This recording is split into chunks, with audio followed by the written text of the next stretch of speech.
Traversing the Warring States period of Naruto, I assumed the identity of Senju Hiragi, confronting the youthful Hashirama and the cold-hearted Tobirama. In this era where even children face grim fates, my singular ninja way is clear: survive. While my peers toil diligently to master ninjutsu, I have unveiled the ultimate physical technique. The monkey steals the peach, successfully toppling the future second Hokage. I initially believed this was merely the beginning, until I awakened the power to devour bloodlines. Observing my clansmen and the Uchiha ninjas, an unexpected thought struck me. They all appeared quite delectable. This is the path of consumption, from Senju to Otsutsuki. Chapter 1. Did you win or not? Unfilial son, do you dare run? Do you believe I won't thrash you? Old dang, I've already won. Why would you hit me? How dare you mention that? At the tender age of 5, Senju Hiragi felt the sting of a bamboo rod against his backside, letting out a pitiful wail as he made intimate contact with the ground. He felt a twinge of injustice, squeezing out a couple of tears, yearning for the paternal love he had lost. Senju Jinjutsu merely snorted, disregarding his son's plight. The bamboo rod was merely painful, posing no real harm to the wayward child. He had previously been quite pleased with his offspring, eager to learn and committed to training. Although his desire to purchase balloons to develop ninjutsu had raised some concerns about his priorities, overall, he was satisfied. Upon returning from the battlefield, Jinjutsu heard the news that his son had defeated Tobirama. Initially, he felt a swell of pride, believing his child had inherited his former prowess. However, as the reporting ninja's gaze grew increasingly peculiar, he pressed for details and learned the specifics. The confrontation between Tobirama and Hiragi had been evenly matched, with both depleting their chakra and resorting to physical combat. In a brief exchange, Hiragi unleashed two physical techniques. The monkey steals the peach and 1,000 years of pain.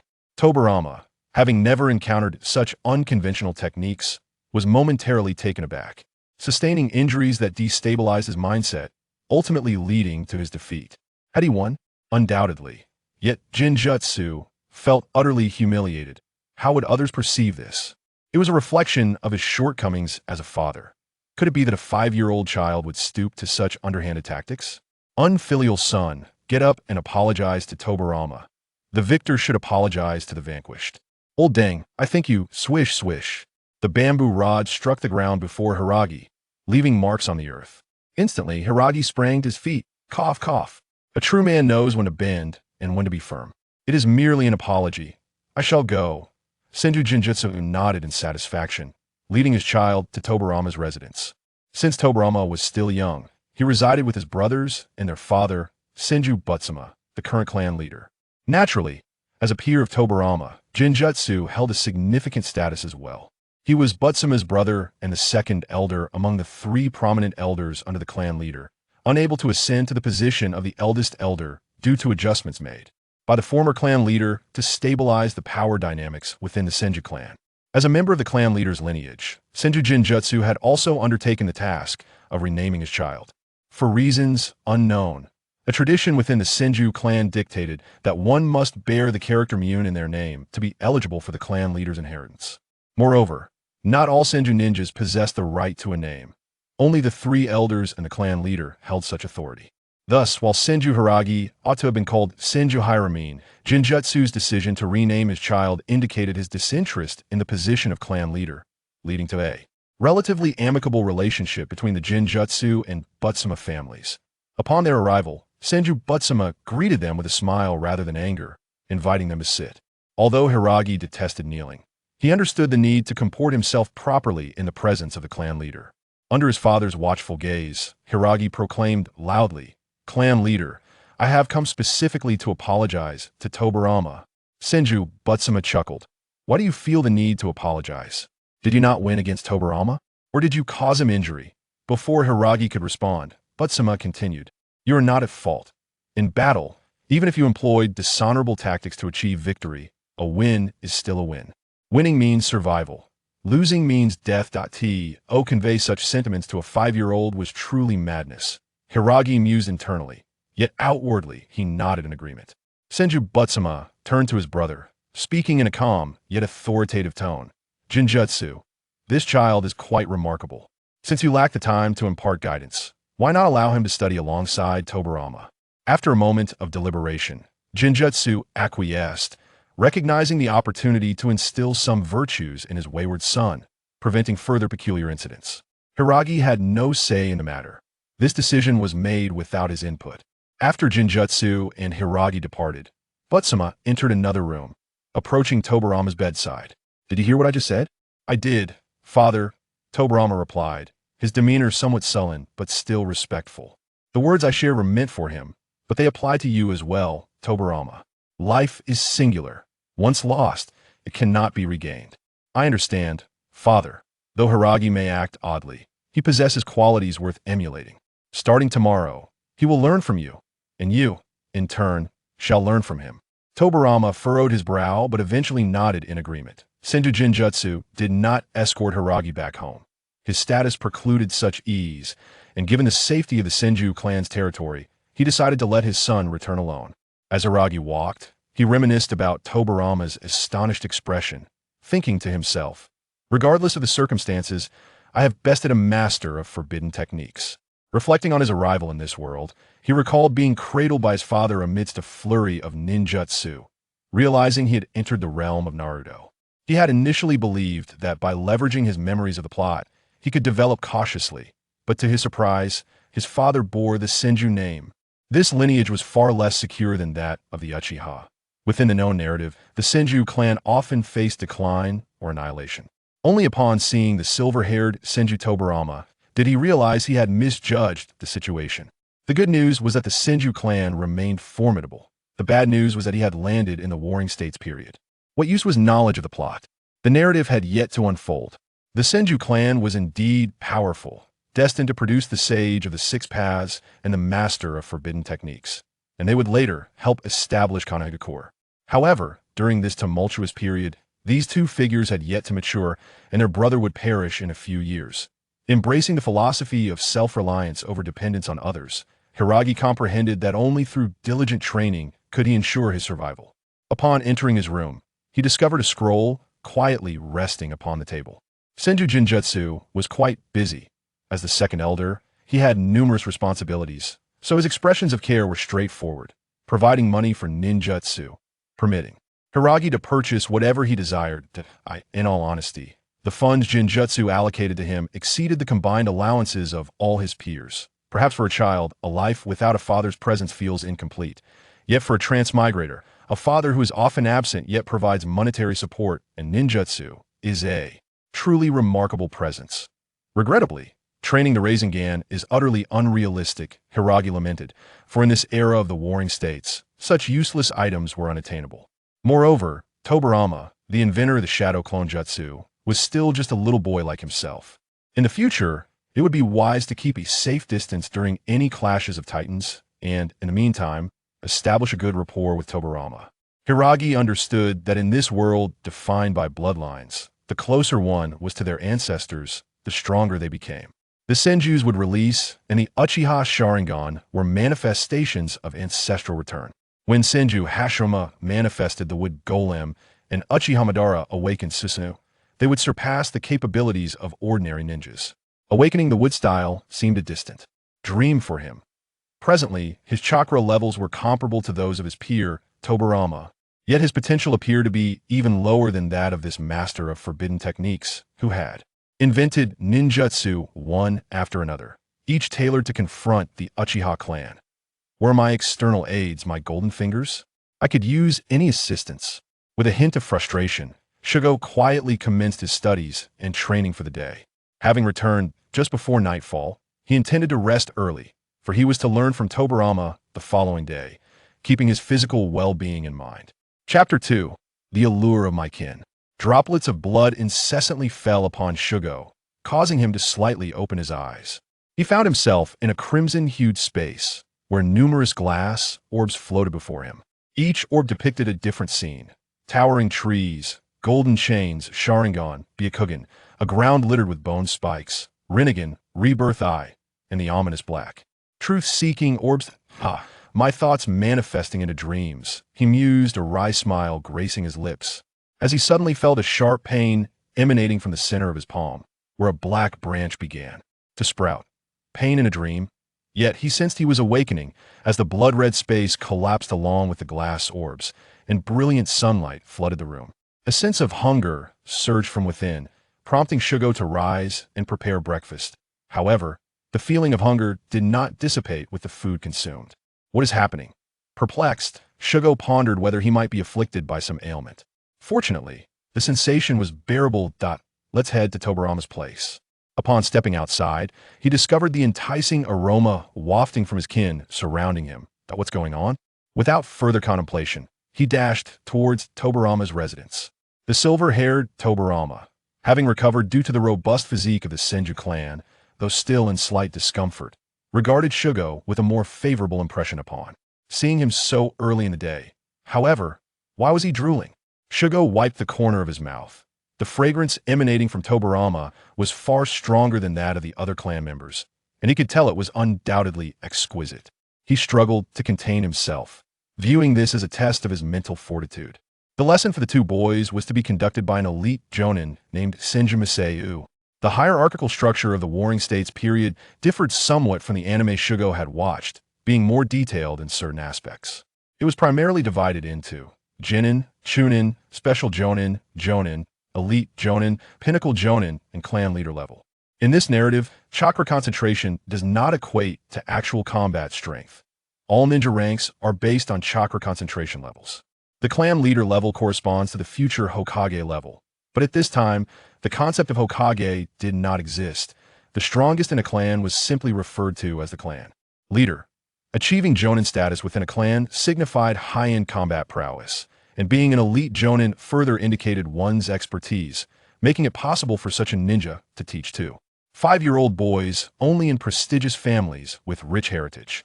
Tobirama, Shugo, at your age, the knowledge you're acquiring is quite sufficient, yet what you lack is psychological preparedness, Senju Miseu stated gently. The Senju clan's ninjas generally possessed amiable temperaments, and even though Senju Miseu was significantly more powerful than the two children, he exhibited a caring demeanor typical of an elder. Are you planning to take us to kill someone? Tobirama inferred Miseu's intentions. Only through the baptism of blood can a blade be truly honed. Both boys possessed commendable talent, merely needing the trial of bloodshed. For prodigies, early exposure to such experiences was not detrimental. Senju Miseu nodded, signaling them to follow. For the Senju clan, climbing trees and walking on water were skills imparted shortly after learning to harness chakra, and with Miseu deliberately slowing his pace, the boys managed to keep up. They did not stray far from their clan's territory, arriving at an open area where two Senju ninjas awaited with two bound individuals sporting spiky hair.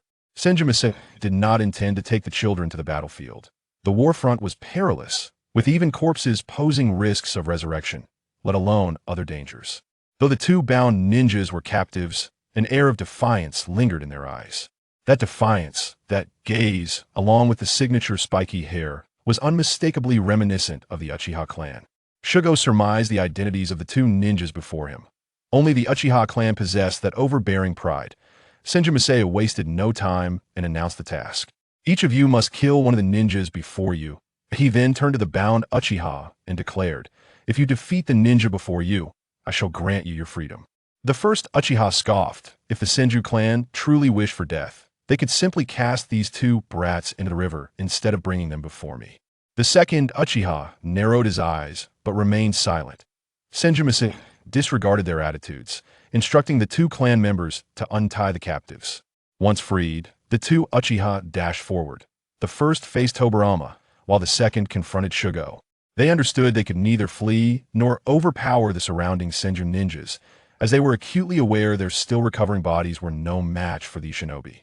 However, these two children were different. Their audacity to engage in murder at such a young age marked them as geniuses. The Warring States era was rife with prodigies, but should these two geniuses perish, it would be a valuable loss indeed. Shugo clashed with the second Uchiha, and after a brief exchange, the Uchiha realized he was at a disadvantage. Due to having taken a substance while captive, he soon found himself fatigued from a skirmish. With a swift kick, he pushed Shugo back, creating distance, and formed hand seals. Fire release, great fireball technique. Water release, water chaos wave. A typical clash of elements ensued. However, The collision of fire and water merely produced mist that did little to obscure their vision. Shugo promptly threw 3 shuriken, each embedded with an explosive tag. Due to the children's limited training, the materials used in Shugo's explosive tags were only 1/3 of the normal amount. Nonetheless, the battle was inherently unfair. The adversaries were unarmed, thus it sufficed. With a resounding explosion, the Uchiha emerged, bloodied and battered. In his haste, he shielded himself with his arm and broke through. His once pitch-black pupils transformed into a vivid crimson, a single black tomo manifesting within. Single tomo Sharingan. Senju Misei's expression shifted subtly. These 2 Uchiha had not awakened their Sharingan, for had they valued their eyes, they would have long since destroyed them in despair. Yet, he refrained from intervening in the battle. The battlefield was a fickle entity, and both allies and foes could experience sudden breakthroughs. Shugo swallowed hard. The Uchiha now emanated an alluring aura previously absent. Little brat, allow me to show you the power of the Sharingan. The Uchiha exclaimed fiercely, hands trembling as he attempted to form seals due to the recent explosion's impact. Shugo did not hesitate. Possessing both lightning and water attributes allowed for a more versatile combat approach. As the Uchiha formed his seals, Shugo prepared his ninjutsu, releasing a surge of lightning from his palm. Lightning release. Electric shockwave. The Uchiha, with the insight granted by his eyes, realized how to evade, yet his injured body could not keep up, and he was struck by the lightning, sensations of tingling coursing through him. Then came the pain in his chest, followed by a spray of blood. The Uchiha looked down. Aside from the shuriken earlier, a black branch now pierced through his palm, with blood and chakra flowing through the branch into Shugo, as if by instinct. Shugo had initially intended to conclude the battle with water release.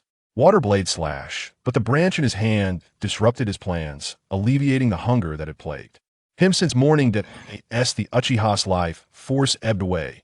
He collapsed to the ground. Meanwhile, the confrontation between Tobirama and the first Uchiha was considerably simpler. Although the Senju clan lacks the Sharingan of the Uchiha, their chakra reserves are among the most abundant in the Warring States period, sufficient to enable Tobirama to unleash one jutsu after another. Water style, exploding water shockwave. Water style, water bullets. Water style, great ocean current. Character A felt quite exasperated. His chakra had barely recovered, and after a brief exchange, he was overwhelmed by a series of jutsu. Frustrated, he exclaimed, "You brat! Weren't you here to train? What's the point of continuously using jutsu?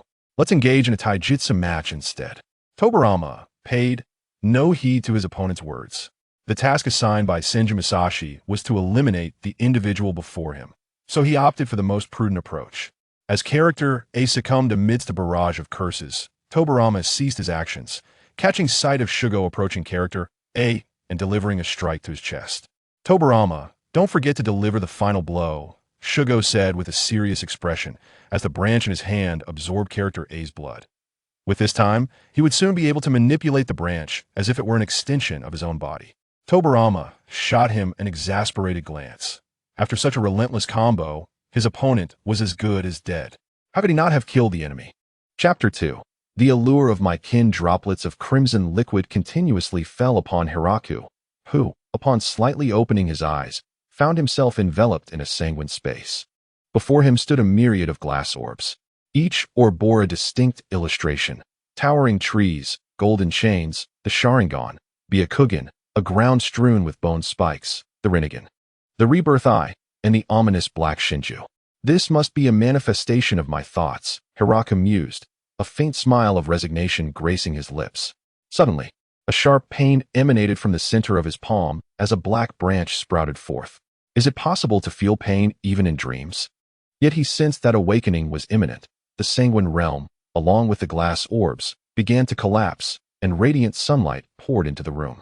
A gnawing hunger welled up from within, prompting Hiraku to rise and prepare breakfast. Yet the sensation of hunger persisted despite his efforts to satiate it. What could be the matter? Hiraku pondered, perplexed. Fortunately, the intensity of this hunger was bearable. Perhaps I should visit Tobirama. Once outside, Hiraku was greeted by the delightful aromas wafting from his kin. What is happening? He had no time to contemplate as he hurried towards Tobirama's residence. The silver-haired Tobirama. Thanks to the robust physique typical of the Senju clan, had already recuperated. Although he still felt some discomfort, it was trivial. Upon seeing Hiraku arrive so early, his impression of the boy shifted slightly. However, he couldn't help but wonder why Hiraku appeared to be salivating. Hiraku wiped his mouth. The fragrance emanating from Tobirama was far more enticing than that of the other clansmen. One need not even taste it to know it was exquisite. He struggled to contain himself, viewing it as a test of his mental fortitude. The duo's instructor, an elite jonin named Senju Masayoshi, explained that the distribution of ranks during the Warring States period differed somewhat from the anime Hiraku was familiar with, being more detailed in certain aspects. The primary ranks were Genin, Shunin, Special Jonin, Jonin, Elite Jonin, Peak Jonin, and Clan Leader. The Clan Leader rank essentially equated to the Kage level in later generations. However, the concept of a Kage did not exist at present. Within a clan, the strongest was simply referred to as the Clan Leader. Achieving the Jonin rank within a clan indicated a high level of combat prowess. And it was only a prestigious family with deep-rooted heritage that could afford to have such a formidable ninja instruct two 5-year-old boys. Tobirama, Hiraku, Senju Masayoshi began gently. At your age, you have already learned enough. What you lack is psychological resilience. The ninjas of the Senju clan generally possessed amiable temperaments, and despite Masayoshi's superior strength, he exuded a familial warmth toward the two youths. Are you planning to take us to kill someone? Tobirama surmised Masayoshi's intentions. Only through the baptism of blood can a blade be deemed worthy. The two of you possess considerable talent. It is not detrimental for prodigies to face such experiences early on. Masayoshi nodded, signaling them to follow, as climbing trees and traversing water were skills taught shortly after mastering chakra control. With Masayoshi deliberately slowing his pace, the boys kept up. They did not stray far from their clan territory, arriving at a clearing where two Senju ninjas awaited, having captured two spiky-haired men. Masayoshi did not intend to take the children to the battlefield, as it was fraught with danger. The risk of even corpses exploding was high, let alone other threats. Although the captured ninjas were bound, they still radiated an unmistakable air of pride. That pride, that look in their eyes, and their distinctive spiky hair were unmistakably reminiscent of the Uchiha clan. Masayoshi wasted little time and announced the task. Each of you must kill one of the ninjas before you. He then turned to the bound Uchiha, stating, if you defeat these two boys, I will set you free. One of the captives scoffed. If the Senju truly wished for death, they could simply toss these two brats into the river, not bring them before me. The other remained silent, narrowing his eyes. Masayoshi paid no heed to their mockery, instead instructing the two boys to untie the captives. Once freed, the two Uchiha surged forward. One faced Tobirama, while the other engaged Hiraku. They knew escape was futile, and they could not defeat the surrounding Senju ninjas. Their current state left them no match for these warriors. Yet these children, who dared to come forth with murderous intent, were undoubtedly prodigies. In a land where talent was plentiful, it would be worth it if they could send these two geniuses to their graves. As Hiraku confronted his opponent, the fight commenced. After a brief exchange, the Uchiha realized he was at a disadvantage, and due to having ingested a certain drug during captivity, fatigue quickly set in. He retreated with a kick, creating distance, and formed hand seals, fire release, great fireball technique, and water release, water surge. A typical clash of elements ensued, but the resulting mist from the collision was insufficient to obscure their vision. Hiraku swiftly threw 3 shuriken, each affixed with an explosive tag. Due to his limited training, the materials used for the explosive tags were only a third of what was typically needed for a child of his age. However, given the circumstances, it sufficed. With a resounding explosion, the Uchiha emerged, bloodied and disoriented. In a moment of desperation, he shielded himself with his arm and pushed through. His once dark pupils transformed into a crimson hue, a singular tomo appearing within. The single tomo Sharingan, Masayoshi observed, slightly taken aback. These Uchiha had not awakened their Sharingan, or else they would have long since destroyed their eyes in despair. Nevertheless, he did not intervene in the battle. The battlefield was unpredictable, and both allies and foes could experience sudden breakthroughs.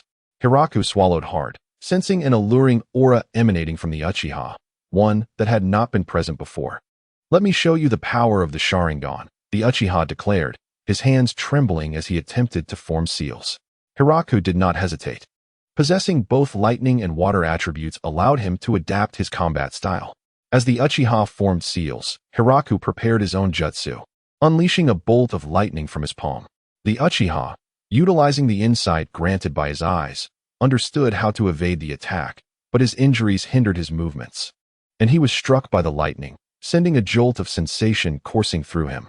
Almost immediately, a sharp pain blossomed in his chest, blood erupting forth. You.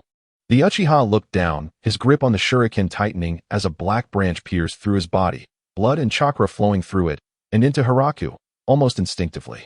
Hiraku had intended to conclude the battle with a water release, water blade, but the branch in his hand disrupted his plans, alleviating the hunger that had plagued him since morning. As the life drained from the Uchiha, he collapsed. Meanwhile, Tobirama's battle with the other Uchiha was comparatively straightforward. Though the Senju clan lacked the Sharingan, their chakra reserves were among the most substantial in the warring states, enabling Tobirama to unleash one jutsu after another. Water release, exploding water shockwave, water release, water bullets, water release, ocean current. The Uchiha found himself at a disadvantage. His chakra reserves were still low, and after a few exchanges, he was overwhelmed by Tobirama's relentless techniques. Frustrated, he exclaimed, "You came here to train, didn't you? What else with all these ninjutsu? Let's settle this with a martial arts duel." Tobirama disregarded his opponent's taunts. The task given by Masayoshi was to eliminate the foe before him, and he opted for the most prudent approach. As the curses echoed around him, the supporting character A fell helplessly to the ground. Tobirama paused in his actions, his gaze catching sight of Hiragi as he approached supporting character A, delivering a blow to his chest.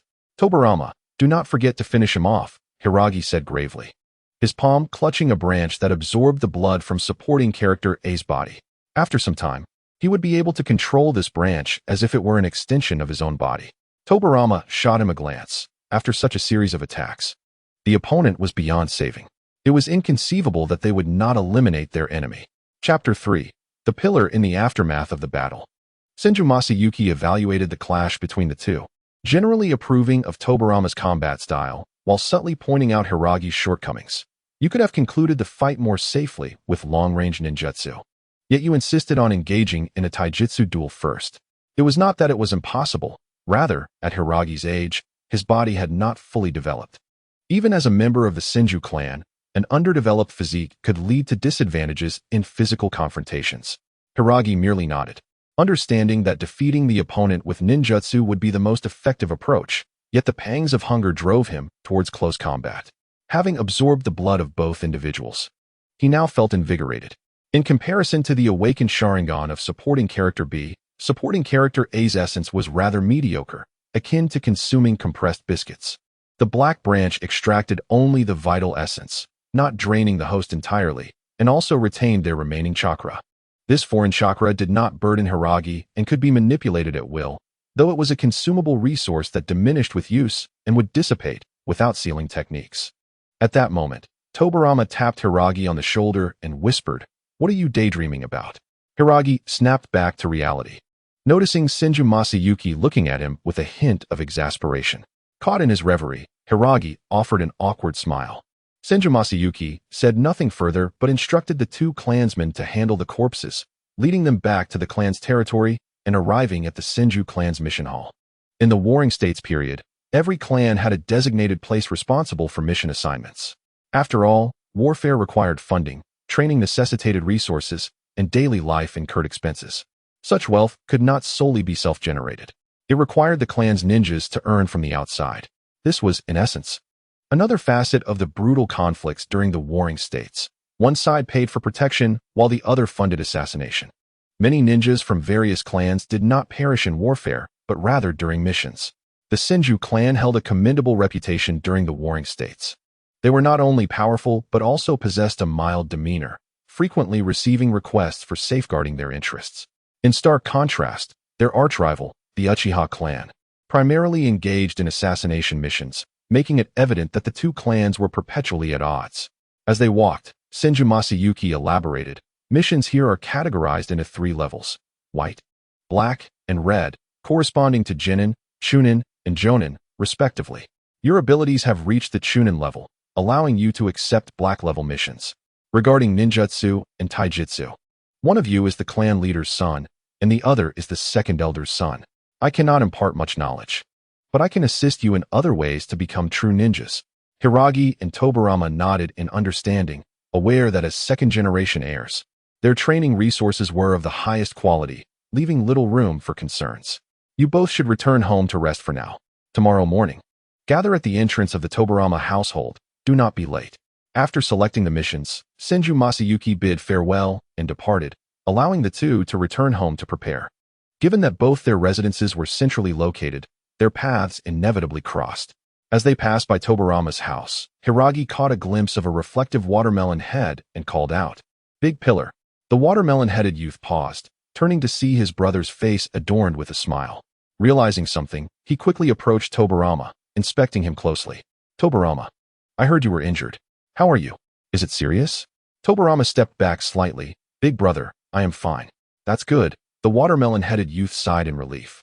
Then turned to Hiragi. "And you are?" It was understandable that he did not recognize Hiragi. Typically, children from the Senju clan trained within their own homes and rarely ventured out, leading to significant changes. Moreover, they had only met twice, the last encounter occurring 2 years prior. "Pillar, I am Hiragi, the son of Senju Genkan. You don't remember me?" Hiragi said, feigning sadness as he wiped non-existent tears. "Oh, I'm sorry," the pillar quickly apologized. Tobirama covered his face, reminding, "Big brother, didn't you notice he was pretending?" Upon hearing this, a cloud of gloom descended upon the pillar's head as he sat down, hugging his knees and lamenting, "Indeed, I am not a good older brother. I couldn't even see through that." "Not at all. You are a good older brother.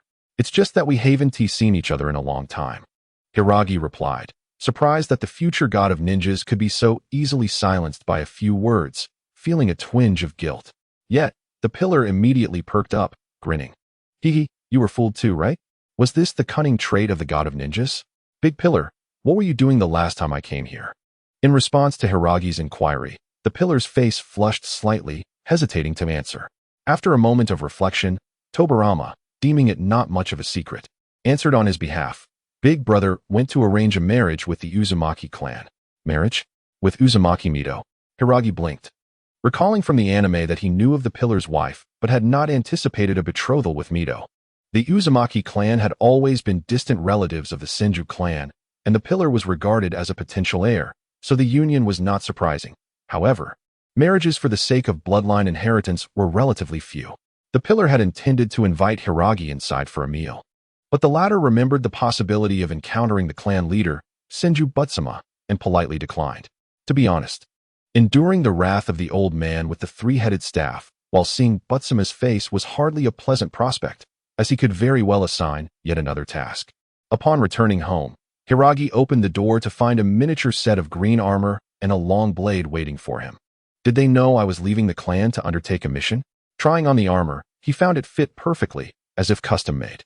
The blade was approximately 1.2 meters long, towering over Hiragi himself, making it somewhat cumbersome for a child to wield effectively.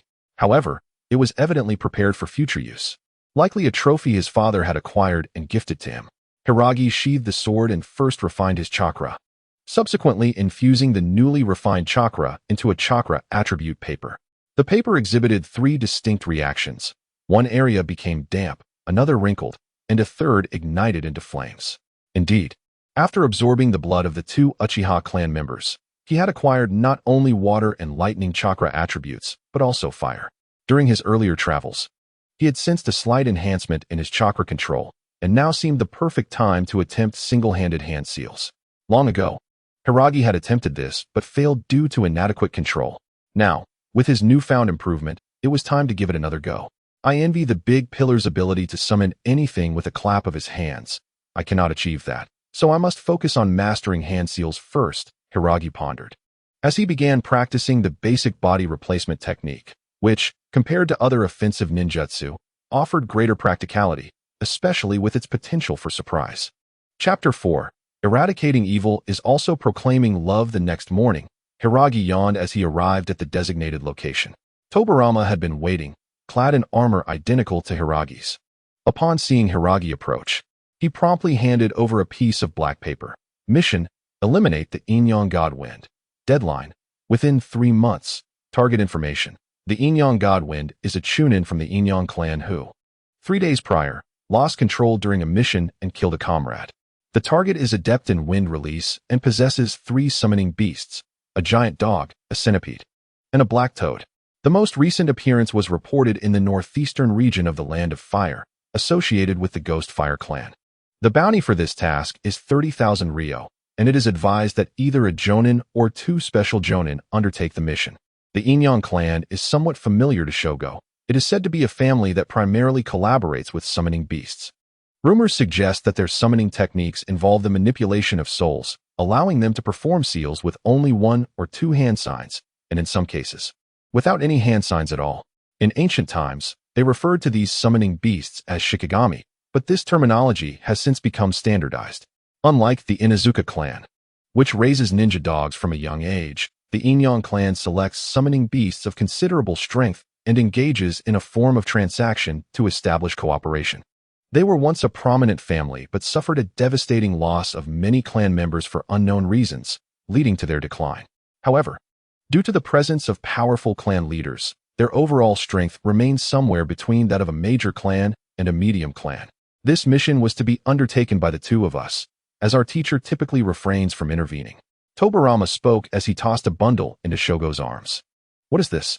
Shogo inquired, examining the contents. "Extra ninja tools. Take it. Don't hold us back," Tobirama replied curtly before departing without looking back. Shogo blinked, glancing at the bundle in his hands, and chuckled softly as he followed suit. After all, who would refuse additional ninja tools? It was evident that Tobirama had shared some of his own supplies with him. The reason for this was straightforward. Shogo was a few months younger than Tobirama, making him the latter's junior, though he only ever referred to him by name. The 2 maintained a steady pace to conserve unnecessary energy, as this was their first journey away from home, and they were somewhat captivated by the surrounding scenery. Upon reaching the Ghost Fire clan, they observed a gathering of people. "It seems someone is competing with us for the task," Shogo whispered, to which Tobirama nodded in agreement.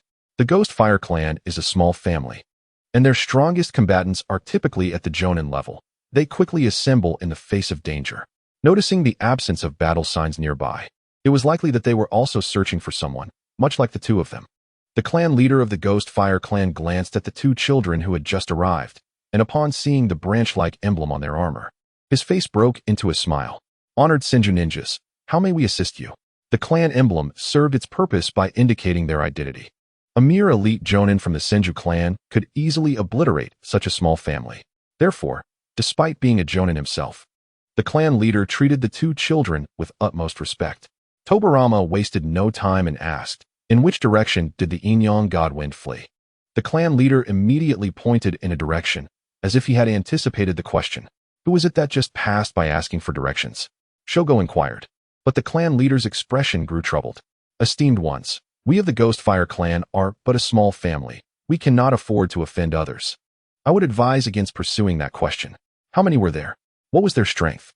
Shogo rephrased his queries, yet the clan leader remained tight-lipped. "Do they appear to be skilled in ninjutsu or taijutsu?" Shogo persisted, refusing to give up. The clan leader sighed. "Please, do not press me further. I will not speak on this matter." Seeing the clan leader's demeanor, Shogo felt a surge of frustration. It was not his intention to make things difficult, but to proceed without confirming the identity of unknown adversaries posed a danger to both him and Tobirama. Narrowing his eyes, he spoke coldly. "It appears that the Ghost Fire clan intends to proceed in silence." "What do you mean by that?" The clan leader furrowed his brow. Shogo pointed at the clan leader and then towards the direction where the Inyan God Wind had departed, coldly stating, "The meaning is clear. The Ghost Fire clan seeks to collaborate with the Uchiha clan to deceive and harm the Senju clan. Your intentions are nefarious." At this, Tobirama beside him was momentarily taken aback, his expression strange. The clan leader reacted vehemently, raising his voice. "What nonsense are you spouting? How could our Ghost Fire clan ever ally with the Uchiha clan?" Shogo scoffed. "Very well. How will you prove that you have not collaborated with the Uchiha clan?" With that declaration, the clan leader's mind raced, but he quickly became perplexed. He had never collaborated with the Uchiha clan. How could he prove a lack of an alliance? Proving a non-existent matter was a task even the Sage of Six Paths could not accomplish. "Wait, I need to prove that I have not allied with the Uchiha. Not that I have," he thought, contemplating for a long moment before finally gritting his teeth and saying, "Is this what they call the Senju of love? To bully a small clan like ours?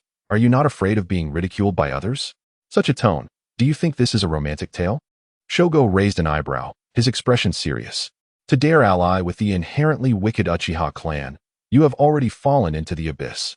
The eradication of evil is precisely how we of the Senju clan propagate love.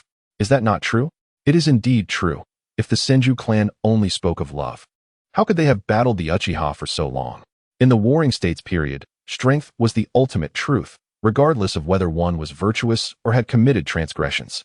The clan leader instinctively clenched his fists but ultimately refrained from striking, as the remnants of rationality reminded him that two mere children could not boldly undertake a task without the support of hidden ninjas. After an internal struggle, the clan leader finally spoke. 4 individuals just passed by, all from the Hyuga clan.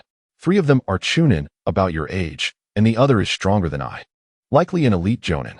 Don't rush, Tobirama. Use a jutsu, Shogo interjected upon hearing the clan leader's revelation, signaling for Tobirama. The Senju clan lacks the Uchiha clan's Sharingan, making it impossible to directly verify the accuracy of the information. However, throughout the ages, some techniques have been developed to ascertain whether a ninja speaks the truth. Tobirama did not hesitate. He conjured a water sphere, indicating for the clan leader to place his hand upon it. If the sphere were to burst, it would signify a lie, whereas its integrity would affirm the truth. The clan leader grimly repeated his account, including the direction in which he had indicated the Inyan god wind had fled. When the water sphere remained intact, the two departed.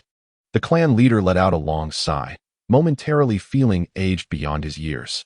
As they left the territory of the Ghost Fire clan, Tobirama glanced at Shogo, silently reflecting. So this is what my father taught me to learn. Initially, he had felt somewhat estranged by Shogo's underhanded tactics, but after their recent exchange, he understood the merit in such approaches. The inherently wicked Uchiha, for some reason, Tobirama felt an inexplicable affinity towards that phrase, as though it were meant to be his own. Chapter 5. Deceit in the Forest. 3 youths clad in white armor with pure white eyes were sprinting forward. One of them, with veins bulging at his temples, exclaimed, "Young Master Ryuri, someone approaches. It is a ninja from the Senju clan." "Oh, how many?" "2. But they appear younger than you, young master. Shall we eliminate them?" "No need. Halt and wait for them." The 3 youths came to a stop, and a sinister smile crept across Ryuri's lips as he produced an amulet to hang around his neck, gazing intently towards the rear. This amulet, crafted from a rare stone, could retain an image infused with chakra for a period of time. Unlike Ryuri, the other 2 youths wore forehead protectors etched with a fan-shaped design, embellished with elongated sides and flames at the center, seemingly concealing something. The trio of white-eyed youths did not have to wait long before Tobirama and Shogo appeared before them, and a subtle tension hung in the air as both sides withdrew their kunai. Ruri Hyuga stepped forward with a smile and said, "Gentlemen, we harbor no ill will. The Hyuga clan and the Senju clan have had no grievances of late. Why not collaborate instead?" The Warring States period was never characterized by sudden goodwill. The Hyuga clan would not assist the two without cause. In fact, should they choose to help, they would abandon the task altogether, embellishing the narrative to assert that the Senju clan lacked the capability to complete the mission without the Hyuga clan's aid. This tactic aimed to undermine the Senju clan's prestige and diminish their commission numbers. Although such methods might appear unsavory, they proved effective, as evidenced by the historical grievances faced by the Hitaki clan at the hands of the Hyuga clan, which tarnished their reputation for an extended period. Tobirama, maintaining a calm demeanor, retorted, "Does the Hyuga clan lack the strength to complete tasks on their own? Do you require assistance from the Senju clan?" The expressions of the 3 individuals shifted slightly. The deeply ingrained clan-centric mindset of the Hyuga clan left them feeling slighted and somewhat irate. Hiruga's voice chimed in. "A main house and 2 branches. Are you a princess or a young master, accompanied by 2 bodyguards? Your life must be quite precious." In the Warring States era, the branch members of the Hyuga clan typically concealed the cursed seals on their foreheads, making them easily distinguishable. Hiruga's comments provoked displeasure among the 2 branch ninjas. Hyuga Hikari interjected, "We merely assist the young master. He alone could easily defeat both of us." Hiruga smirked. "Oh, so you 2 are essentially useless then?" The implication resonated with a tone reminiscent of the Uchiha clan. Ruri Hyuga seethed internally, her eyes twitching as she glared at Hiruga, stating, "Let us part ways and rely on our own abilities." Engaging in conflict now would only benefit another party if we encounter our target later. Hiruga twirled a kunai in his hand and exchanged glances with Tobirama, declaring, I believe that battling the Hyuga clan holds more significance than pursuing a mere spirit of yin and yang. Tobirama nodded in understanding and said, 2 against 1, then. Before the words faded, both kunai struck the ground, creating a soft sound as they simultaneously formed hand seals. Water release. Exploding water shockwave, twice. The 3 Hyuga ninjas, initially wary of the kunai, were taken aback when their opponents unleashed ninjutsu, revealing the kunai as mere distractions. Hiruga, being inherently unreasonable, acted impulsively, while Tobirama mirrored his thought process to formulate the most probable course of action. The 2 branch ninjas were overwhelmed by the torrent of water, and without the protection of their armor, they would have likely faced severe consequences. Ruri Hyuga, reacting more swiftly than her 2 companions, spun into a pale blue half-sphere to shield herself from the oncoming water. 8 trigrams. Return. This was the technique the Hyuga clan touted as their ultimate defense. Tobirama observed this maneuver with a hint of curiosity. Absolute defense. Upon hearing this term, Hiruga couldn't help but chuckle, pondering how such notions had persisted. Perhaps due to a scarcity of defensive ninjutsu during the Warring States period. If the Hyuga clan truly possessed absolute defense, there would be no casualties. They could simply rotate in circles indefinitely. It wasn't that this technique lacked strength. Any ninjutsu that gained notoriety was undoubtedly formidable, yet it did not embody the concept of absolute to the fullest extent. After concluding the return technique, Ruri was forced back by 2 kunai, casting a glance at her unconscious clan members and muttering a curse under her breath. They should have had an elite jonin accompanying them. But it seemed he was likely detained by the opposing elite jonin. After a brief moment of contemplation, Ruri hurled a smoke bomb to the ground. Run. Ruri was confident that under normal circumstances, facing 2 opponents would not pose a challenge. However, the Senju clan was renowned for their abundant chakra, making long-range attrition a daunting prospect. For 2 individuals of their age, expending chakra on a B-rank water release technique without breaking a sweat was no small feat. In the Warring States era, fleeing from an opponent was far from shameful. Tobirama, I leave this to you. I shall go for the finishing blow. Hiruga exclaimed before sprinting toward the 2 unconscious branch ninjas, drawn by the allure of a feast. Tobirama, harboring a flicker of doubt, questioned the complexity of the situation when a simpler method of using explosive tags would suffice. Yet, he was not one to dither, and he promptly pursued. Water release, exploding water shockwave. The residual water from the ninjutsu they had just unleashed surged forward under Tobirama's control, heading toward Ruri Hyuga. She turned to counter with an 8 trigrams empty palm to disperse the water, then, gritting her teeth, utilized the body flicker technique to appear before Tobirama, concentrating her chakra to strike at his forehead. 8 trigrams, breaking air strike. The body flicker technique placed a considerable burden on them at their tender age. Yet the desire to survive outweighed the strain. Thus, even as children, they were taught some less than savory ninjutsu. Tobirama's eyes glimmered with a sharp light, and as he was struck, he transformed into a wooden dummy adorned with an explosive tag. A trap. He anticipated my counterattack. Ruri Hyuga planned to leap out of the explosion's radius. But water barriers rose around her, obstructing her escape route. With a resounding explosion, the water barrier shattered, revealing the pale blue sphere within. Ruri, having dispelled her return technique, gasped for breath, her fingers singed. The explosive tag had not been wholly deflected, and within the confined space, the return technique had been compromised. Observing through her Byakugan, she hurled 3 kunai, each bearing explosive tags, toward a nearby tree, which erupted in a burst of flames, revealing a flying wooden dummy behind it. Another substitution technique. Ruri, incensed, spat blood. It seemed that every action she took was anticipated by her adversary. From behind another tree, Tobirama emerged, coldly stating, "Your chakra must be running low." After 2 returns, 1 body flicker, 1 empty palm, and 1 breaking air strike, Ruri had expended the majority of her chakra, and the injury to her fingers only compounded her difficulties. As the veins around her eyes returned to normal, she raised her hands and smiled, saying, "I surrender. Will you accept?" Tobirama narrowed his eyes, about to respond when a thunderous voice rang out from above. "Tobirama, get out of the way." Upon hearing this, Tobirama executed a water body flicker to evade, and in the next instant, a gust of wind struck the ground where he had just stood, creating a shallow crater. The figure of Senju Masayoshi descended from the sky, his eyes blazing with anger as he glared at Hyuga Hikari. Your Hyuga clan has truly become increasingly shameless. Hyuga Hikari's left arm bled profusely, the result of a reckless attempt to attack Tobirama, which had been thwarted by Senju Masayoshi's ninjutsu. This is the fate of the branch family, existing solely to protect the main house, Hyuga Hikari responded calmly. Senju Masayoshi, his gaze imbued with killing intent toward the two, recognized that he and Hyuga Hikari were evenly matched in strength. Given the time it would take for his injuries to heal, capturing them would be a straightforward task.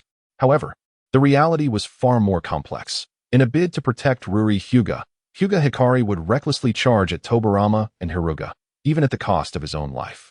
To sacrifice the future of a talented individual for the sake of an injured elite jonin seemed hardly justifiable. Likewise, Hyuga Hikari's foremost priority was the preservation of both his and Ruri's lives. None desired to meet their end unless absolutely necessary. You may leave, Senju Masayoshi stated coldly, prompting Hyuga Hikari and Ruri to slowly retreat until they vanished. Chapter 6. Half awakened, half insane after delivering the finishing blow, Hiruga received orders from Senju Masayoshi to retreat, thus refraining from further confrontation. Although the two branch ninjas bore the cursed seal of the caged bird, their bloodline remained intact. After absorbing the black branches, Hiruga found himself back in the blood-colored space of his dreams. Before him, numerous glass orbs, each inscribed with the Sharingan, shattered silently, allowing a chilling chakra to flow within him and finally converge in his eyes. In an instant, the world seemed to sharpen, and he felt an uncanny control over his own body and ninjutsu. Looking down at a puddle of water on the ground, he beheld the reflection of a pair of crimson single-tomo Sharingan, vividly apparent. Previously, Shogo absorbed 2 members of the Uchiha clan, resulting in his current bloodline ratio with the Uchiha being 11. The awakening of the Sharingan truly lies within Shogo himself. He hails from the Senju clan, with his ancestors tracing back to Ashura and further up to the Sage of Six Paths, also known as Kagaya Otsutsuki. Both the Sharingan and Byakugan are fundamentally manifestations of the Sage's eyes, representing the power of In release. Given that his bloodline leans more towards Kagaya's lineage, it is only natural that the Sharingan manifested when sufficient In release power was present. Shogo briefly felt the power of his eyes before promptly shutting them. Currently situated in the Warring States period, the Senju and Uchiha clans harbor an indelible enmity. The manifestation of such eyes upon himself would undoubtedly invite endless troubles. In essence, he lamented his own weakness. Were he at the level of a clan leader, he could wield whatever power he desired without fear. Shogo sighed inwardly, waiting silently in place. After a while, Senju Masayoshi arrived with Tobirama, and the three regrouped to rest and replenish their chakra before continuing their mission. The Yin-Yang Wind gradually regained consciousness. Glancing down at the black toad beneath him, he sighed softly. "Thank you, my friend. Take a moment to rest." The black toad paused. Although it was not particularly large at 5 meters tall, it could still comfortably carry a person. The Yin-Yang Wind observed the long strands of red, black, and white emanating from his wrist, each color representing the current state of his summoned beasts. Among the 3 colors, the white strand was exceptionally short and dim, on the brink of vanishing. Through a unique summoning contract, the Yin-Yang clan could summon all their beasts at once. But the death of each beast would permanently consume a portion of their chakra. The Yin-Yang Wind's expression darkened as he recalled past events. During a previous mission, he encountered a troublesome ninja, which led him to resolve to train and contract a 4th summoned beast. At that moment, he sensed a massive cat demon, entirely engulfed in blue flames and possessing 2 tails. The instant their chakra intertwined, he was utterly overwhelmed. The contract was declared a failure, leaving his soul in turmoil. Alongside the once mighty hound, now on the brink of death, under that immense chakra, he spiraled into madness. If I could harness its power, he mused, I, Yin-Yang Wind, would surely achieve greatness in due time. He was reluctant to surrender. The long-desired strength lay within his grasp, yet he could not attain it. He needed to journey to the land of water to find the awakening grass, for only then could he restore his ability to train. Although he was currently lucid, it would not be long before he would lose consciousness again, descending into madness. Ribbit, did you say someone is coming? The Yin-Yang Wind's eyes shifted, and he swiftly formed hand seals, sharing vision with the Black Toad. Ever since awakening for the first time with blood on his hands, he knew he was being hunted by his clan. Even two little brats dare to chase me? Old friend, unleash the poison. The yin-yang wind patted the Black Toad's head and then formed hand seals. The Black Toad expelled a stream of black venom, combining with the wind chakra to create a dark vortex that surged toward the rear. In the distance, the Senju duo, having just discovered the Toad's tracks, saw the black vortex approaching. Recognizing the danger, Shogo quickly swallowed a pill, muttering, "They only bully us because of our youth. When we grow a bit older, this paltry poison won't frighten us." Ninja possess a certain resistance to toxins, and the Senju clan, with their sage lineage, are particularly resilient. Tobirama also consumed a pill, advising, "Be cautious, the opponent seems a bit unhinged. The power of their wind release will be significantly diminished from this distance." It was evident that they were wary of being discovered while unleashing their ninjutsu from afar. Despite their conversation, the two acted swiftly, utilizing water barrier to defend. Seeing that his ninjutsu had little effect, the yin-yang wind resorted to summoning techniques. After a puff of smoke, a 15-meter-long red centipede emerged, promptly burrowing into the earth. The Senju duo felt the ground tremble slightly as a massive centipede head broke through the surface, snapping at them. Reacting quickly, they stepped onto the centipede's head, forming hand seals and drawing kunai, which were engulfed in water to form sharp blades, stabbing down towards the centipede's hardened shell. Upon landing, they inspected the centipede's back, finding almost no trace left behind. The centipede, having failed its initial attack, once again retreated underground, seeking another opportunity. The ground trembled faintly as the centipede moved beneath, biding its time to prolong the confrontation and allow the yin-yang wind to escape. The previous attempt with water release yielded little effect, Tobirama whispered. Given the current method of attack, it must be a summoning beast adept in earth release. Shogo nodded in agreement. This creature is quite cautious. We must lure it out. Unfortunately, neither of us possesses earth attributes. Otherwise, this would be much simpler. Tobirama, eyeing the direction the yin-yang wind had departed, resolved, "I will act as bait. You can eliminate it with lightning release." With that, he dashed towards the path the yin-yang wind had taken, triggering the centipede's priority to attack. The commotion around them gradually followed Tobirama's lead, and as he neared a short distance, the centipede burst forth from the ground to strike at him. The instant its fangs made contact, the living human transformed into a mere stump. Lightning release, thunder spear. A bolt of lightning struck the centipede, unleashing a violent eruption of chakra that sent its remnants crashing to the ground. An A-rank lightning release. Did Uncle Jenkin teach you that? Tobirama expressed a hint of surprise. Shogo rolled his eyes, thinking, what are you pretending for? Surely, a clan leader's son would possess an A-rank jutsu up his sleeve. Meanwhile, the fleeing yin-yang wind sensed the centipede's retreat with a tinge of sorrow. Were it not for his own issues, he could have effectively faced most enemies using the hound to hold them off, while the centipede launched surprise attacks, and the Black Toad provided ranged poison support. Yet now, due to his troubled soul, he could only hinder their efforts. Chapter 7. Shikigami Technique. Stay alert. The yin-yang wind bit his tongue, a sharp pain flooding his mind. Realizing that soon he might revert to a state of foolishness, two kunai laden with explosive tags flew from behind him. The Black Toad, sensing danger, halted. The sound of an explosion erupted ahead as two figures leapt from behind him. Must you go to such lengths? I could simply pay for my own life. The yin-yang wind cast a stern glance at the two youths flanking him.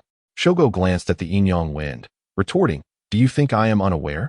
You feign conversation while secretly gathering chakra to strike. You little brat." The yin-yang wind's eyes turned icy, surprised that his thoughts had been so easily unveiled.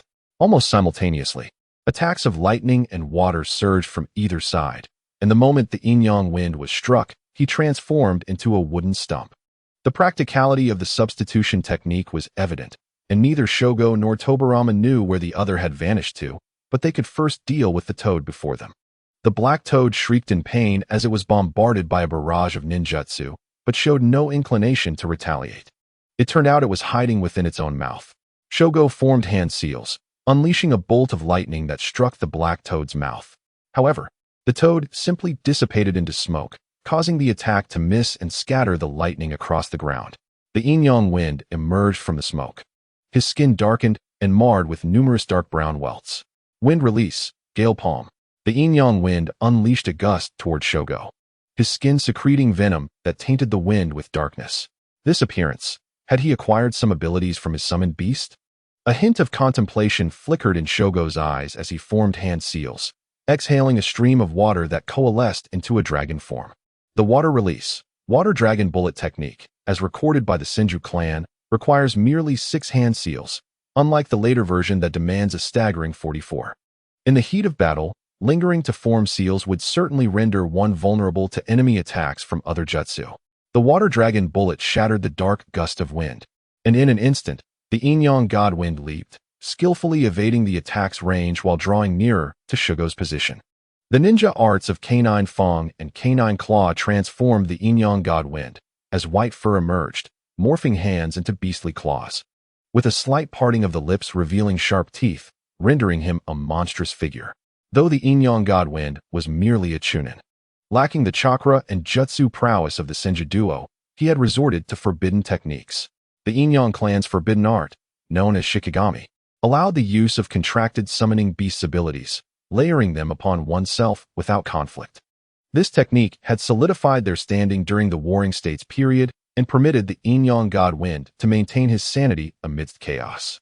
However, this technique consumed not only chakra but also one's vitality, diminishing with each use throughout a lifetime, especially as the number of summoned beasts increased, hastening the depletion. As the yin-yang god wind drew ever closer, Shogo concluded the water dragon bullet and summoned his katana from a scroll.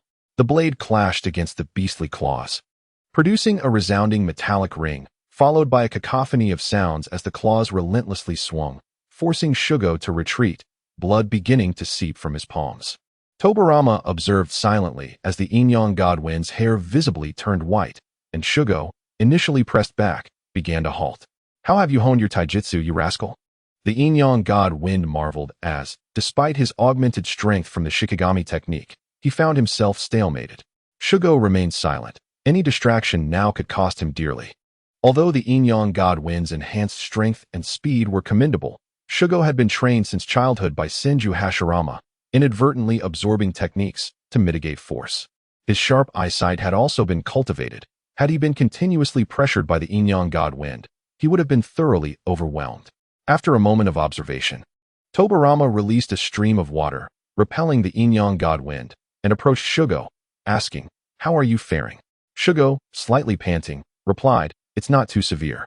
The opponent is merely a 10-second man. His strength wanes every 10 seconds. If you don't assist, I could still manage to push him back in a few minutes." Tobirama fixed his gaze ahead and replied, "This technique is likely draining his vitality. Its duration will not last long. We merely need to outlast him. I will handle the rest." Shogo did not decline. He had no personal gain in claiming the kill, and having observed Tobirama for some time, a balance was in order. Have you switched places?" The yin-yang god wind spat blood and chuckled, feeling his strength wane and the disorientation that had previously vanished return. The white markings on his hands faded, and his claws and teeth reverted to their original forms as his chakra plummeted. "Is this fate?" Shogo mused, feeling the effects of the switch manifesting immediately upon Tobirama's arrival. Tobirama, unaffected by the opponent's plight, initiated a water release, exploding water shockwave to alter the terrain. The yin-yang god wind gritted his teeth and summoned a black toad to leap him away. With the water release, double water dragon bullet, 2 water dragons coalesced on either side, hurtling toward the yin-yang god wind. This distinction between Tobirama and Shogo was evident. Tobirama's affinity lay solely with water, and his training predominantly focused on water release techniques, resulting in superior mastery. For instance, he could now unleash 3 water dragon bullets in one breath, a feat that had become second nature to him, while Shogo could manage only 2 under optimal conditions. The water dragons collided, encircling the black toad and the yin-yang god wind, the torrents tearing at their skin. The yin-yang god wind struggled to consolidate his hands, but to no avail. His fingers began to warp, blood flowing freely. As his chakra continued to deplete, the shikigami technique began to fade. No, the yin-yang god wind desperately resisted, only to witness the last vestiges of black vanish from his hands. The black toad, having borne the brunt of the battle for some time, could no longer endure. As its life force dwindled, so did the last of the yin-yang god wind's protections, extinguishing his breath entirely. Will you land the finishing blow? Tobirama inquired. Frankly, Shugo found the Yin-Yang God Wind's jutsu intriguing, yet he held no appetite for his bloodline. In missions, most ninjas opted to sever the target's head to signify task completion, thus expediting the reward collection process. After some contemplation, Shugo decided to maintain his persona as the finisher and drew his katana. Tobirama, could you wash away the blood? Aren't you skilled in water release? Perhaps you could seal it in a scroll. Chapter 8. Uzumaki Ryan. As nightfall approached following the completion of their mission and after the two recent battles against the Yin-Yang, Senju Masayoshi found a suitable place to rest for the night before returning to the clan grounds. The next day, he took the scroll to claim their reward, informing both Tobirama and Shugo that they would undertake another mission in 3 days. Regarding the bounty, Senju Masayoshi claimed 70%, with the remainder to be shared equally between Tobirama and Shugo. However, both young masters were not in dire need of funds, showing little concern for this portion. And after applying some medicine at the pharmacy, they returned home. Upon entering his house, Shugo sensed something amiss. It's too clean. How can it be cleaner than when I left? His father had never been one to tidy up. It was always Shugo who took it upon himself to clean. Senju Hashirama emerged from a room, noticing Shugo standing there in a daze, and promptly shoved him toward the bathroom, leaving a set of clothes outside the door. Hurry and clean up. You are to meet someone important later. Consider yourself fortunate. Someone important? Shugo was bewildered but complied, shutting the door to bathe obediently. According to his recollections, although his father often pushed him, his words were invariably meaningful. Once Shugo donned his attire and exited the bathroom, he found two figures standing at the door, a man and a woman, both with striking red hair. The man, slightly older, bore a kind expression, and Shugo could faintly sense the immense chakra and vitality within him. He was conversing with Senju Hashirama, a broad smile upon his face. The woman appeared to be of similar age to Shugo, with delicate features, bright eyes, and skin as smooth as cream. Though young, she already exuded an aura of gentleness and grace. The unique red hair of the Uzumaki clan unmistakably revealed their identities. But why were they here? Shugo paused, then noticed the girl looking at him. Senju Shugo? That's me, and you are? I am Uzumaki Ryan. I look forward to our future together. Future? Look after? Shugo's expression turned peculiar as he began to piece together the implications. Indeed, in the next moment, Senju Hashirama commenced the introductions. This is the second elder of the Uzumaki clan. You shall address him as grandfather, and Ryan will be your future wife. Just in time for your return, take Ryan out for a stroll. Sometimes training requires a touch of relaxation. With the elder's directive, Shugo had no choice but to acquiesce, and the girl obediently followed behind him. Familiar with the Senju clan grounds, Shugo noticed Ryan's curiosity as she explored her surroundings. Uzumaki Ryan, is this your first outing? Just call me Ryan. Yes, it is indeed my first time out. How did you know? Because I was much like you on my first outing, filled with curiosity about the new sights around me. Hirugo casually picked up a wooden rabbit carving from a roadside stall, paid for it, and presented it to Ryan. Thank you. How did you know I would like this? You barely glanced at the other items, yet you lingered on this one for a full 2 seconds. The girl's expression was conflicted. Grandfather, doesn't he allow me to accept things from others? Hearing this, the boy displayed a hint of playful amusement. Am I not considered others? Ryan's face flushed crimson as she hurriedly accepted the wooden sculpture. After a moment, she whispered, You're quite different from my cousin-in-law. Keido-jan? Yes, in what way am I different? I said you mustn't get angry. Well, cousin-in-law is quite nice, just a bit dull. You, on the other hand, are quite charming, albeit a bit mischievous. Hirugo chuckled softly. The assessment was rather fitting. However, Keido-jan's dullness stemmed from merely not having encountered Madara, whose innate arrogance was only subdued by the formidable Keido-jan, even to the extent that a kunai could slay the god of ninjas. You seem quite happy, Ryan remarked, puzzled. I was reminded of some amusing matters. Come, let me treat you to something delicious. Children ought to embrace their youth. We're of similar age. Aren't you a child as well? I merely appear youthful outwardly. My inner self has matured beyond that of most. At that moment, within the residence of the Senju clan, Tobirama was tirelessly sifting through documents. The water release has a broad range, yet its single target damage is minimal. If I face an earth-type opponent, it will undoubtedly be ineffective. He sighed, securing the scrolls, his eyes revealing determination. If the clan's ninjutsu is lacking, I shall develop my own. If others can innovate techniques, so can I. As he spoke, he opened another blank scroll to begin writing. Outside the room, a boy with hair split between black and white looked anxiously toward the interior. Is my brother all right? He locked himself in his room as soon as he returned. It's fine, Ban. Tobirama knows what he is doing. Behind him stood a boy with brown hair, who bore a notable cross-shaped scar on the right side of his face, a remnant from a training accident at the age of 3, which caused their father, Butsuma, to be less harsh with his fourth son. Senju Butsuma entered the room, glancing at his 2 sons, Hashirama and Tobirama, and asked, "Have you trained today?" "We have, father," they replied in unison. Butsuma nodded, not dwelling on them, and proceeded to his own quarters. He might take a keen interest in his second son, Tobirama, but his concern for the third and fourth sons was far less pronounced. While Hashirama possessed higher talent than the average clan member, he still lagged behind Tobirama, and Butsuma perceived a certain timidity in Ban. Naturally, it was improbable to continuously produce children like Hashirama and Tobirama. Senju Butsuma understood that the best scenario for the continuation of clan governance would involve his eldest son, Hashirama, inheriting the clan leader position, with Tobirama assisting, and then Hirugo taking on the role of elder. The previous clan leader had attempted to divide the Senju's power, yet he and his brother, Hoka, proved formidable against the elder and the third elder. Although there were obstacles, the brothers largely determined the clan's direction. This trend would persist in the next generation, as the talents exhibited by Hashirama, Tobirama, and Hirugo would eventually alter the power dynamics within the Senju clan. Old fool, no matter how you divide it. The truth remains unchanged. The Senju clan will ultimately be governed by our lineage, Butsuma scoffed internally. Just yesterday, he had successfully persuaded the second elder of the Uzumaki clan, originally intended to ally with the Senju, to instead align with Hoka's family. The primary reason was that Hashirama had just formed an alliance with the Uzumaki elder, thus creating an imbalance of power. A shadow appeared beside Butsuma, offering a scroll. They were the clan's covert ninjas, responsible for transmitting information and ensuring the leader's safety. Butsuma accepted the scroll and muttered, "The Uchiha clan has dispatched a team to annihilate the Fujiwara clan." The Fujiwara clan was merely a minor family, ordinarily. The Uchiha would not bother attacking them, much akin to the Ghostfire clan, whose existence was solely due to nearby families' indifference and lack of profit from conflict. What is the reason?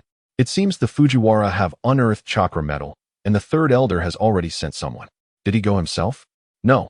Fool. If it truly is chakra metal, how could Taijima possibly send just a small team?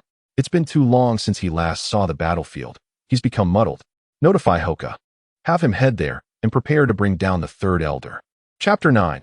I will make you remember my name. Chakra metal is a rare material capable of conducting chakra, thereby enhancing weapon potency, and can be utilized to craft weapons for ninjutsu. Hoka quickly received news from the covert ninjas, recognizing the significance of the situation. After ensuring the second elder of the Uzumaki clan and his future daughter-in-law were settled, he took Hirugo and set off. No way. The clan leader wouldn't allow a mere chunin like me to accompany you for support, especially since I just returned, Hirugo protested. You are blissfully unaware of your fortune, Hirugo. A small, high-quality team is perfect for gaining combat experience. If it weren't for Tobirama developing ninjutsu, I would have wanted to bring him along too. Back in my day, I was on edge for 3 days and nights without rest. When I awoke, I was straight into battle. What do you have to complain about? Upon returning, Tobirama seemed intent on immersing himself in ninjutsu development. Hirugo felt the weight of expectation. Although their strengths were comparable, they were not equal to the awakened power, and he would undoubtedly be overshadowed by the formidable abilities of the future master of forbidden techniques. Senju Hoka observed Hirugo's expression, nodding in satisfaction. The Uzumaki clan can only be relied upon when you are strong. Our alliance is more about their sealing techniques than their individuals. Do not lose sight of that. Understood. Hirugo replied. I may not be able to look after you later. Be cautious. Hoka fell silent, adjusting his focus as an aura of lethal intent began to envelop the surroundings, only to vanish moments later. A sharp energy emanated from his being, starkly contrasting his usual demeanor. Hirugo grit his teeth, suppressing the urge to activate his Sharingan instinctively to counter this murderous aura. Was this the chasm that separated the strong from the gifted? Merely a presence carried the risk of death. Senju Hoka did not overly shield his child. Only through experiencing the trials of bloodshed could a true blade be forged. Upon reaching the Fujiwara Mountains, Night had already fallen. Uchiha Ken, do you not have any shame? You, a clan leader, resorting to a sneak attack. At the cave's entrance, Senju Kazumi coughed up a mouthful of blood. He was a pinnacle jonin of the clan. Yet he had been ambushed by a clan leader-level ninja. Surviving was a testament to his resilience. The world of Hokage differs from that of cultivation. A gap of just one rank could result in outright domination. Elite jonin could trade blows with pinnacle jonin, and pinnacle jonin could hold their own against clan leaders. Uchiha Ken smirked coldly, disdain evident in his three-tomo Sharingan. Blame your own foolishness for believing the information we leaked was intentional. With a flick of his sword, Kazumi's head fell to the ground. With Kazumi's demise, the Senju ninjas engaged in battle felt a tremor of dread. Their own ranks were not particularly strong. Comprising 1 elite jonin, 2 jonin, 3 special jonin, and 4 chunin. The opposition fielded a similar lineup, even including a child among their chunin. The true disparity lay in the high-tier combat strength. One was a clan leader, while the other was a pinnacle jonin. And the fact that the clan leader had launched a surprise attack on the pinnacle jonin decisively tipped the scales of battle. In the eyes of Uchiha Jien, the three-tomo spun as he surveyed the Senju ninjas, and in the next moment, he charged forward. The elite Senju jonin, engaged in combat, felt a chill at his neck, followed by a torrent of blood as his head rolled away, lifeless. Uchiha Jien coldly commanded, "Hasten the battles, and to prevent the Senju clan from reacting." The Uchiha elite jonin complied immediately, for they revered power and held the strong in high esteem. Just as despair engulfed the Senju clan, a water sphere suddenly materialized, capturing everyone's attention, and hurtled towards the youngest member of the Uchiha team, separating 2 battling chunin. Shinbu emerged from the water sphere, slightly dizzy, astonished that his father had used him as a weapon to divert attention. As his mind cleared, he gazed at the figure before him and exclaimed, "Erjuzi?" The youth before him brandished a katana and replied coldly, "Erjuzi? You've mistaken me. I am Izuna. Uchiha Izuna. Only a mere boy for support." A Senju chunin could not help but voice, but in the next second, he turned to see 2 figures crossing in the sky, unleashing a powerful chakra. Shinbu knelt to the ground, steadied himself, and declared, "You go assist the others. I shall deal with him. By what right? The one who comes to aid is my father. Are you dissatisfied?" The Senju chunin's defiance faded in an instant, replaced by a resigned smile as he hurried away. Izuna glanced at the departing Senju and asked, "You have some spirit. What is your name?" Shinbu chuckled lightly. "I am Senju Tobirama. This battle will etch this name into your memory." "Apologies, but I have no interest in the names of the deceased," Izuna retorted, charging forward with his blade. Shinbu swiftly hurled a clump of earth infused with his water chakra. Blindness technique. Izuna reacted swiftly, slicing twice to sever the earth. Yet in the darkness of night, and without his Sharingan activated, he overlooked certain details. The earth, now tainted with water chakra, transformed into mud and seeped into Izuna's eyes under the instigator's control. "Brat, Senju Tobirama, I will kill you." Shinbu smiled. "I told you, you will remember this name." With that, he unleashed a series of taijutsu attacks. Uchiha Izuna, after a brief moment of panic, gradually regained his composure. Though he was being struck, he began to retaliate in kind. Truly, one who would eventually battle Tobirama displayed commendable resolve. Alas, Tobirama too had fallen to my ninjutsu, and you, Izuna, shall be no exception. Meanwhile, the Uchiha elite jonin, intending to assist with the water sphere, found himself rooted in place by a sudden aura of death. Uchiha Jien looked up to see a katana descending upon him. Fortunately, his reflexes were sharp. The three-tomo's insight revealed the impending strike, and he managed to block it. Recognizing his attacker, Senju Hiruzen, "You old fool, I did not expect it to be you." Senju Hiruzen replied indifferently. The two were merely 3 years apart. Rivals who had risen from chunin to clan leaders. Fire release, great fireball technique. Uchiha Jien, aware of the disparity in power, utilized the body flicker technique to evade, forming hand seals and unleashing a fireball that illuminated the night like a small sun. Water release, water wall. Senju Hiruzen calmly formed seals, and countless water columns surged from the ground, rising one after another, effectively blocking the fireball above. In the mist created from the clash of water and fire, the two engaged once more, their strikes sending sparks flying, which extinguished in the fog. The surrounding ninjas instinctively distanced themselves. A battle between clan leaders could spell doom for them all, With only elite jonin possessing the qualifications to intervene, those below would face certain death. Even the Uchiha elite jonin hesitated to intervene, acutely aware of the vast gulf between them. He understood that in ninjutsu, the two were indistinguishable, and in taijutsu, he was outclassed. As he observed, the three tomo in his eyes spun, and he made a decision to retreat to the cave. Having already clashed with the Senju clan, the Fujiwara clan within the cave remained unaddressed.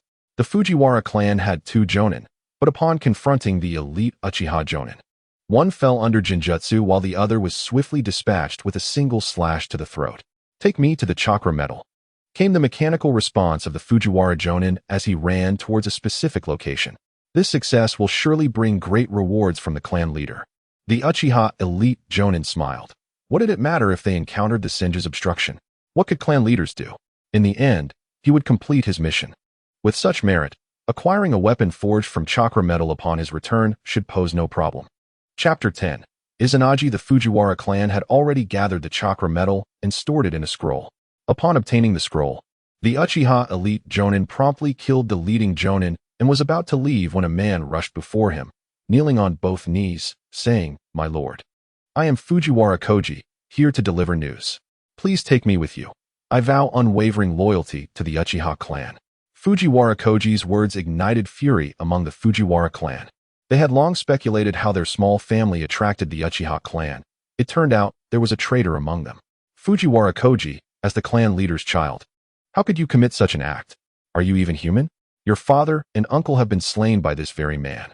And you wag your tail like a dog. Damn. Is this your ninja way? You are unworthy of being a ninja, let alone bearing the Fujiwara name. With brothers like you, I find it disgraceful. I have no child like you. Koji's expression darkened in the face of their abuse, and he roared. By what right do you judge me? My father wished my elder brother to be clan leader and to give him everything. What about me? I am left with nothing. Yet I must cheerfully assist him in managing the clan, giving him time to indulge with women, while the discovery of chakra metal is solely my hard work day in and day out, just because he was born a year before me. All good fortune must be bestowed upon him. Handing everything to that waste has kept our clan stagnant. The more Koji spoke, the more agitated he became. But he soon calmed, a glint of murder flashing in his eyes as he declared, "Since all of you are so deluded, I shall carve my own path." The Uchiha elite jonin watched with amusement. Koji? What a coincidence. We share the same name. Fujiwara Koji flattered. It is an honor for a lowly man. Very well. Come with me. However, you must eliminate all these people in the meantime. My lord, I have long been prepared. I have placed explosive tags around. It can destroy the cave and eliminate these people. Uchiha Koji smiled slightly. Excellent. Follow me diligently. Ninjutsu, wealth, and women will all be yours. On the other side, Shinbu relentlessly pummeling Izuna into a state resembling a pig's head. Although Izuna had opened his eyes, his prior injuries hindered his movements, leaving him to take the blows passively. Izuna's katana had long since been knocked away, leaving him to engage in hand-to-hand combat. Both their armors bore damage, a result of ninjutsu clashes and external interference. The battlefield was anything but a simple one-on-one. The chaos of ninjutsu, flying shuriken and kunai, and the occasional explosive tag made it a tumultuous scene. It was precisely due to this chaos that Shinbu had not subdued Izuna. As the son of the Uchiha clan leader and Madara's brother, despite being dispatched on a mission, he would receive some protection from others. Various attacks frequently interrupted Shinbu's offense. Izuna, too, was struggling. A whirlwind of emotions surged within him: frustration at being unable to fully showcase his strength, anger at Tobirama's ambush, and resentment at being shielded by his fellow clan members on his first mission. These emotions boiled within him, reaching a peak of explosive intensity. The scarlet eyes appeared before Izuna, dissipating much of the youthfulness that lingered in the boy. Was it truly so effortless for the Uchiha clan to unleash their potential? Hirugo couldn't help but scoff, recalling the first Uchiha he had slain, who was at least a decade older than him. Even on the brink of death, that warrior managed to activate his Sharingan. Yet Izuna, merely caught off guard by Hirugo's mediocre technique, activated his Sharingan after a brief struggle, purely a stroke of luck. Alas, there was still Sarada, who would awaken the Mangekyo Sharingan out of love. Compared to her, Izuna was hardly noteworthy. Senju Tobirama, you shall be the first to perish beneath these eyes, Izuna declared, feeling a surge of confidence from the power of his eyes. Hirugo smirked. He too had experienced the awakening of his own eyes, a rush of power that, unlike Izuna's, did not lead to such hubris. Very well. Let me temper your arrogance. The two clashed once more. Under the influence of his single Tomo Sharingan, Izuna could now perceive Hirugo's movements clearly. The once formidable techniques now appearing to unfold in slow motion. How lamentable it was to be cursed with a fate devoid of the Sharingan, Izuna thought to himself. Launching a punch aimed directly at Hirugo's eyes, seeking vengeance to repay his injuries, to strip away his life. However, during this exchange, Hirugo was enveloped in a crackling aura of lightning, his speed soaring as he delivered a punch that struck Izuna squarely on the forehead. The activation of lightning release cell activation had commenced, a method that stimulated the cells within the body using lightning chakra, enhancing a ninja's speed and physical prowess. Yet, due to Hirugo's tender age of 5, this technique was seldom employed. It would only become a reliable buff once one reached 11 or 12 years of age. The single Tomo Sharingan enabled Izuna to see the incoming fist, but he could not match the suddenly augmented speed of Hirugo. After being struck, a wave of dizziness washed over him. Before he could regain his footing, a powerful uppercut from Hirugo caught him under the chin, propelling him upward for several inches before he collapsed to the ground, unconscious. The activation of lightning release cell activation came to an end. Hirugo exhaled, producing a kunai as he gazed at Uchiha Izuna, muttering softly, "There are certain matters I wish to ascertain, whether you pivotal figures can be slain." This action prompted the scattered members of the Uchiha squad, as if receiving an order, to charge at Hirugo. The Senju ninja reacted instantly to intervene. Yet one Uchiha Jonin managed to break through. With a kunai imbued with water blades, he plunged it forcefully into Izuna's chest. Fire release, great fireball technique. The Uchiha Jonin exhaled, unleashing a fireball that enveloped both Hirugo and Izuna. To obliterate the evidence, Hirugo frowned. The kunai had pierced through Izuna's heart, and he could hardly believe that Izuna would survive this onslaught. With the addition of fire, Izuna was undoubtedly doomed. The Jonin displayed no emotion, silently forming hand seals. He was a man in his 30s, a rarity in an era where the average lifespan barely reached 30. Why did such a long-lived ninja possess only Jonin-level strength? Hirugo's eyes widened in confusion, then narrowed in realization. He observed, through the Jonin's 3 Tomo Sharingan, the lifeless form of Izuna appearing in his arms. The Uchiha clan's forbidden technique, Izanagi, a jutsu that alters fate at the cost of a single 3 Tomo Sharingan, designed to prolong the lives of others. The Uchiha clan was indeed generous. You are mistaken. The clan leader does not have the authority to compel a clan member to willingly sacrifice a 3 Tomo Sharingan. This is solely my decision, the Uchiha Jonin calmly stated, binding Izuna behind him. I was once an unremarkable ninja, but an accident granted me the Sharingan, costing me my comrades. I grew fearful of death, and the clan leader abandoned me to my fate until Izuna's emergence rekindled my courage. I resent my former cowardice. Rather than allow a person like me to survive, it is better to ensure Izuna's safety. Without warning, the Uchiha Jonin unleashed a jutsu, the fire release, Ashen Haze. Although this technique inflicted minimal damage, its high proficiency allowed for its casting without hand seals. The preceding dialogue had merely been a ruse to distract the young boy before him, as a cold flash emerged from the smoke, striking Hirugo. The Jonin expressed his surprise. When did he form hand seals? With his Chunin level, he shouldn't possess the capability to release jutsu without hand seals. Beneath the blade, Hirugo had transformed into a mere wooden stake amidst the white smoke. In combat, idle chatter is mere subterfuge. If the old man weren't capable of forming hand seals with one hand, who would pay heed to your prattling? I would have fled long ago. Hirugo internally scoffed as he distanced himself, uncertain of the Jonin's intentions, whether to eliminate him or flee with Izuna.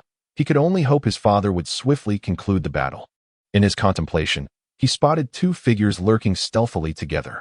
How had Uchiha and Fujiwara come to be entwined? An insider from the Fujiwara clan? Hirugo surmised. Apart from this explanation, he could fathom no reason for their alliance. If only I were older, I could activate my Sharingan and masquerade as a member of the Uchiha clan to deceive them.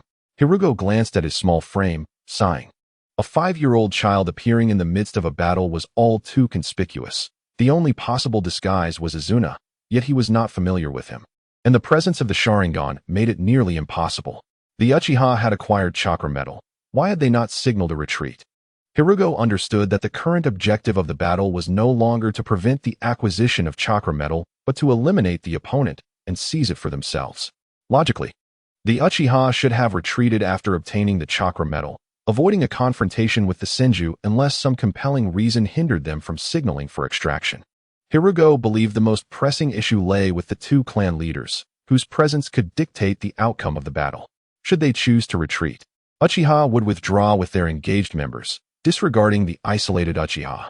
Although the Senju clan lacked the Sharingan, they possessed commendable sensory abilities, and after a clash with Uchiha, even with equal chakra depletion, they would still have enough to eliminate the solitary Uchiha. Thus, I need not impede their departure. Rather, I must create a diversion to simulate a retreat signal for the Uchiha clan. Hirugo shifted his focus to the cave and began his endeavor. Explosive tags remained explosive tags, and a series of them within the cave sent shivers down Hirugo's spine, with a group of captured Fujiwara clan members bound by chakra threads at the end. Wah. The Fujiwara clan members, upon seeing someone approach, attempted to speak but could produce no sound, evidently having suffered damage to their vocal cords. The threads contained chakra, connecting to the explosive tags. Once the chakra dissipated, they would detonate. Hirugo surveyed the situation and quickly made for the exit. Instead of calling for help, he distanced himself to a safe distance and tossed a kunai affixed with a series of explosive tags into the cave. The benefits of rescuing them were outweighed by the risks they presented. These individuals were beyond salvation, so it was better to let them serve a final purpose. Uchiha Hiroji, just as Hirugo anticipated, aimed to distance himself from the battle before detonating the mountain. However, he was taken aback by a sudden, thunderous explosion behind him. His expression shifted dramatically as he brutally kicked the Fujiwara Hiroji beside him, exclaiming, "Didn't you say these explosive tags were procured at great expense? Why did they suddenly detonate?" Fujiwara Hiroji wore a look of indignation. "My lord, these are our clan's finest explosive tags. Lowly clans remain lowly clans." Uchiha Hiroji had no time for further discourse, his chakra surging once more as he increased his speed. In the midst of battle, Uchiha Jin could not help but display a hint of joy upon hearing a particular voice, promptly commanding the Uchiha clan to retreat. Senju Zoankian chose not to pursue further, but instead approached Shinwu's side. Their clash had merely been a warm-up, an impressive display that, while seemingly fierce, had caused little harm to either party. "Are you not going to investigate the chakra metal?" Shinwu queried, noticing his father's relaxed demeanor, a look of confusion crossing his face. "You are still young. Sometimes, it is wise not to fixate on immediate gains. The clan leader's command is to provide support. It would be advantageous for us not to return with the chakra metal." This time, the target was not the Uchiha, but rather the misjudgment made by our third elder. Zoankian communicated this through a chakra-imbued voice to Shinwu. "Is it truly better not to bring it back?" Shinwu pondered, his expression shifting to one of understanding. If his father were to return with the chakra metal, then the third elder's blunder would have a tangible consequence and a relative punishment. However, by not bringing it back, the chakra metal could be recorded as one wished, leaving the third elder's fate to Zoankian's discretion. This was also why the elder Bujin chose to send Zoankian instead of the more amicable elder. While the chakra metal is indeed valuable, our fire country lacks skilled blacksmiths. We must travel to the iron country for forging.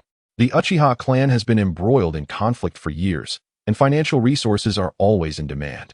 The expense of forging weapons is not something we can readily afford. It may be necessary to sell a portion if you desire it. You could commission other clans to procure it, Zoankian continued, imparting wisdom to his child. At that moment, several Senju ninjas approached to express their gratitude, with the leading jonin saying, "Thank you, Lord Zoankian. Had it not been for your intervention, we might have faced dire losses." Zoankian nodded, inquiring, "What was the casualty report?" "One peak jonin, one elite jonin, and 2 jonin have perished, along with 1 special jonin," came the somber reply. "They were all clan members. Let us bring them home." The Senju jonin nodded in agreement. "Collecting the bodies?" "Blood." Shinwa's eyes filled with sorrow. "It is tragic that our clan's ninjas have perished, victims of greed." Without understanding the reasons behind their demise, he wiped away non-existent tears and retrieved a scroll, approaching the body of Senju Fuka. The remaining Senju ninjas felt a stir in their hearts, having been summoned by the third elder, only to nearly face annihilation at the hands of the Uchiha. Even now, the fear lingered. Everyone, life is singular. Do not throw it away in vain. Xuanqian spoke calmly, his voice imbued with rich chakra, solidifying their resolve. Second elder, may we serve under you? A Senju promptly inquired. Xuanqian smiled gently. We are all of one clan. There is no distinction of service here, as that would only lead to division. If you wish to, you are welcome to join. The remaining ninjas knelt in allegiance, albeit few in number. Yet kinship within the clan would ensure that Xuanqian's influence would undoubtedly grow. In the meantime, Shinwu arranged all the bodies. Unlike the Uchiha and Hyuga's shadow techniques, the Senju clan's lineage bore a unique ability, which, upon consumption, led to a gradual and stable transformation of one's physical constitution. By the time Xuanqian returned to the clan grounds the following noon, Shinwu had a restful sleep after a brief cleansing. On the third day, news arrived of the third elder's impending abdication, coinciding with his attempts to sell possessions, including his residence. Simultaneously, Shinwu noticed numerous visitors at his home, eager to pledge their allegiance to his father. Many were former adherents of the third elder, swayed by the survival of yesterday's ninjas to seek a new leader. Naturally, a portion gravitated towards the elder, loyal to the third elder regardless of his past misdeeds.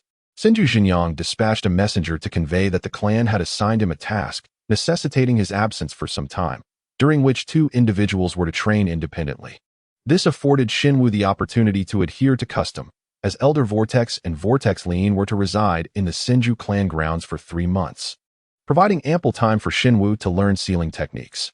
Elder Vortex did not impose upon Shinwu and taught him an A-rank sealing technique, Thunder Seal.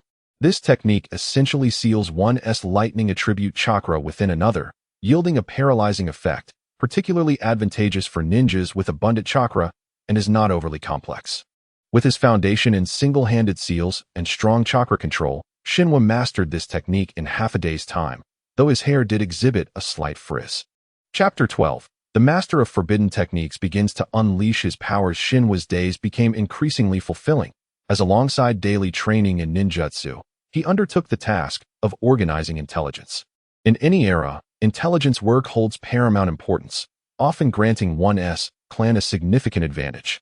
Yet, Shinwu's current task was to organize rather than investigate. The information was chaotic, ranging from grand conflicts between clans to trivial matters within the clan grounds. As Shinwu meticulously reviewed the intelligence, he gradually discerned the strengths of various clans within the Fire Country. The Senju and Uchiha stood as formidable leaders, firmly positioned in the first tier with their clan leaders, Elder and Second Elder, all being powerhouses.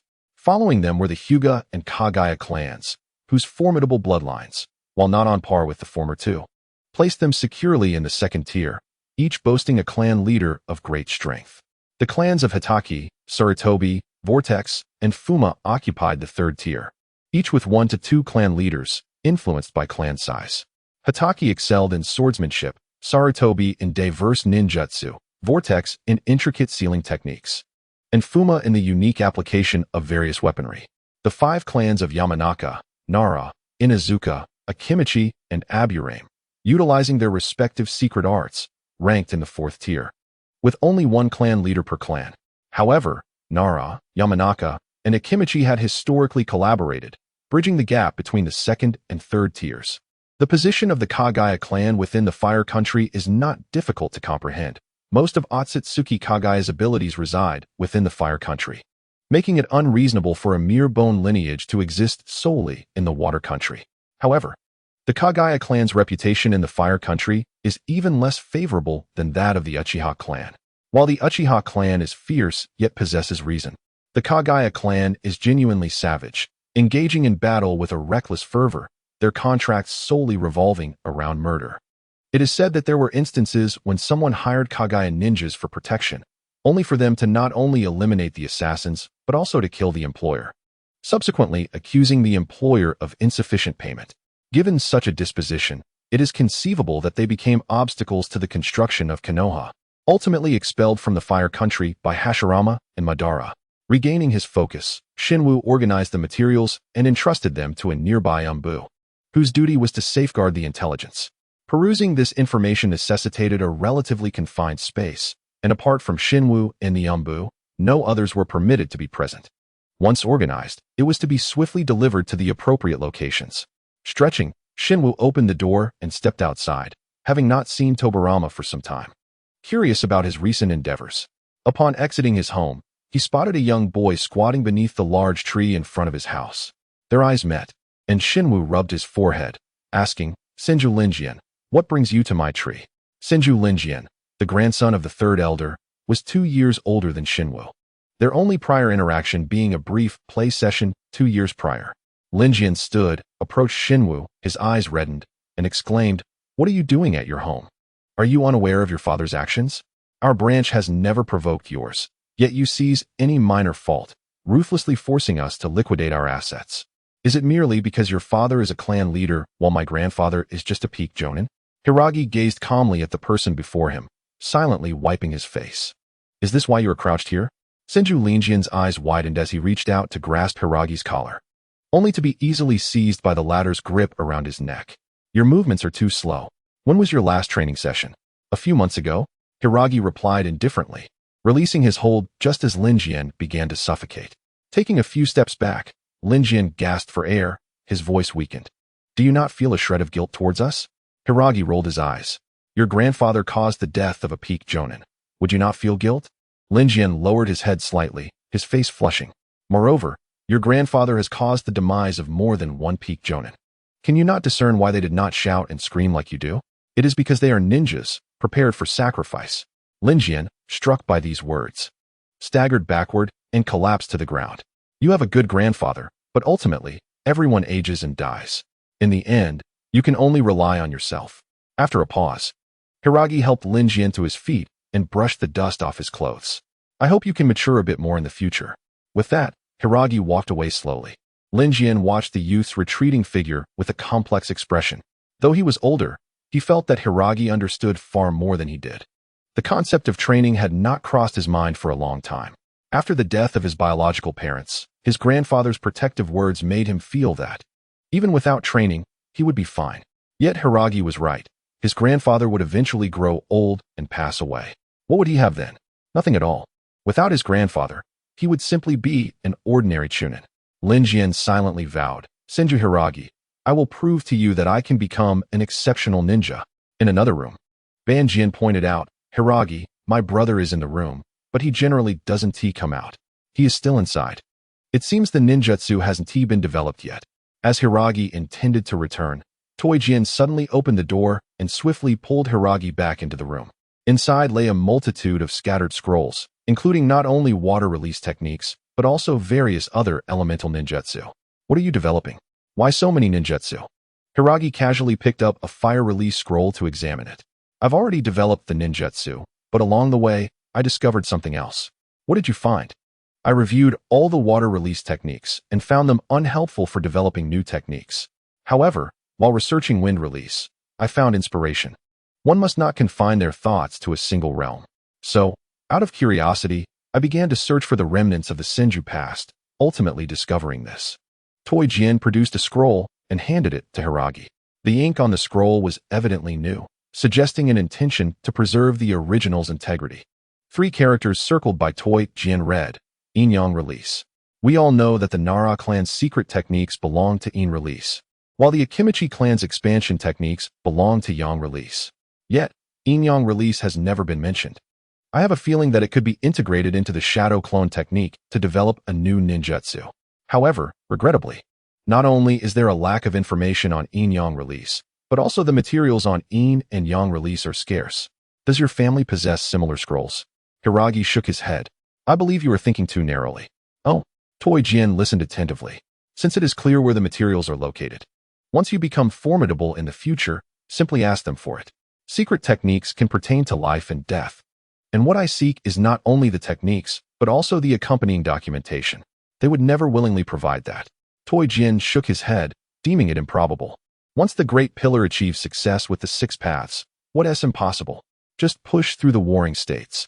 A mere secret technique would be easily obtained. Hiragi shook his head, dismissing the thought. "Show me the new ninjutsu you developed. Do you wish to learn? Call me Big Brother." "Big Brother?" Toijin paused, surprised by Hiragi's straightforwardness. Hiragi smiled. "Learning brings me joy. If you have more ninjutsu, I shall call you big brother indefinitely. Toijin covered his face, feeling that emulating Hiragi was somewhat challenging. Chapter 13. A brother's love for his sibling. Did Hiragi really just go in like that? When Toijin stayed in the room, even the eldest brother couldn't enter. Hiragi's ability to be pulled inside indicated that they were likely of similar age and shared common interests. That was friendship. Yet, should we not consider ourselves brothers rather than mere friends? You are still young, so you do not understand. Family can also embody friendship. What is so remarkable about being just a year older than me? Isn't Toijin only a year older than me? Why do you admire him so? It's different. You are a child, while big brother is a dashing ninja. Ban Jian and Hua Jian exchanged whispers, quickly covering their mouths upon seeing their two older brothers exit the room. Compared to the elder brother Hashirama, the younger brother Tobirama possessed a greater air of authority, making them feel somewhat guilty discussing others behind their backs. What are you two doing? Tobirama eyed them curiously. Based on my experience, you must be discussing something related to Tobirama, Hiragi remarked with a sly smile. It's not about big brother. I was merely discussing some training issues with Ban Jian. Hua Jian quickly replied. What issues? I can help you solve them, Tobirama remarked flatly. Hua Jian and Ban Jian exchanged glances, silently communicating. We'll have to rely on our brotherly bond at this moment. Ban Jian, don't lag behind. You're the one who shouldn't fall behind. Hua Jian. The two spoke in unison. How to rapidly execute the substitution jutsu. How to make the shadow clone technique appear more realistic. After a brief silence, Tobirama responded calmly. One is a matter of proficiency, while the other pertains to chakra control. It appears you both have been slacking in your training lately. When I return, I will use ninjutsu to spur you on. Hua Jian and Ban Jian exchanged glances with distressed expressions directed at Hiragi, hoping for a change in the future. Hiragi nodded, saying, Tobirama, you are mistaken. A glimmer of hope shone in the eyes of the two young senju. At such a critical moment, it was still the brothers outside who proved useful. Let us each take one. It will yield better results and expedite teaching. Initially thinking it was reinforcements, they were disheartened to find it was the enemy, tears of sorrow welling in their eyes. Tobirama and Hiragi arrived at the training ground, which was merely a vast open space surrounded by trees, with a lake in the center for water training. The new technique was named water release, water severing wave, requiring the hand seals of rat, rooster, and snake. The focus of this technique lay in chakra control. Otherwise, it could lead to failure or insufficient power, risking self-harm. As Tobirama spoke, he formed the hand seals, ultimately bringing his hands together, releasing a stream of water that sliced through a section of trees like a blade.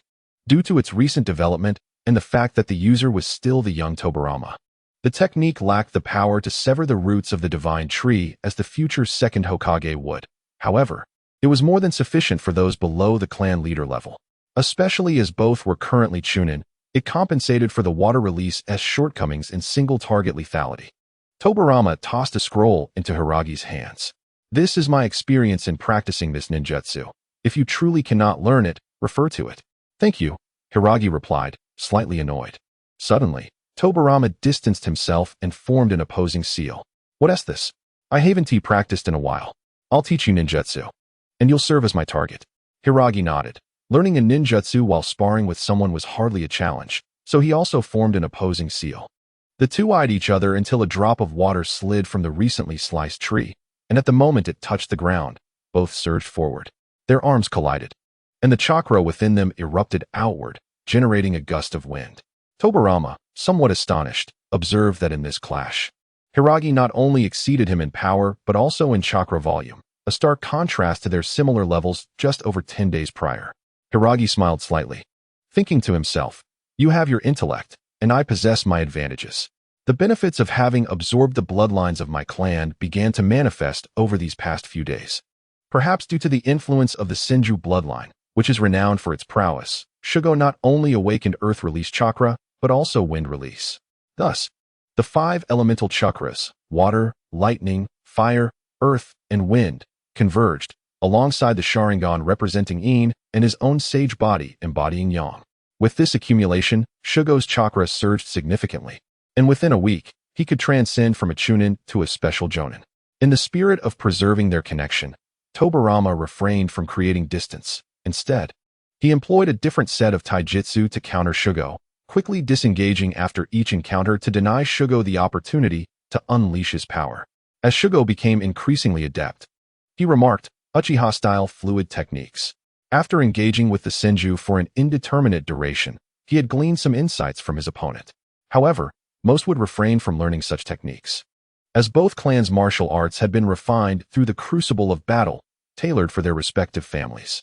Learning from another clan yielded minimal practical benefits.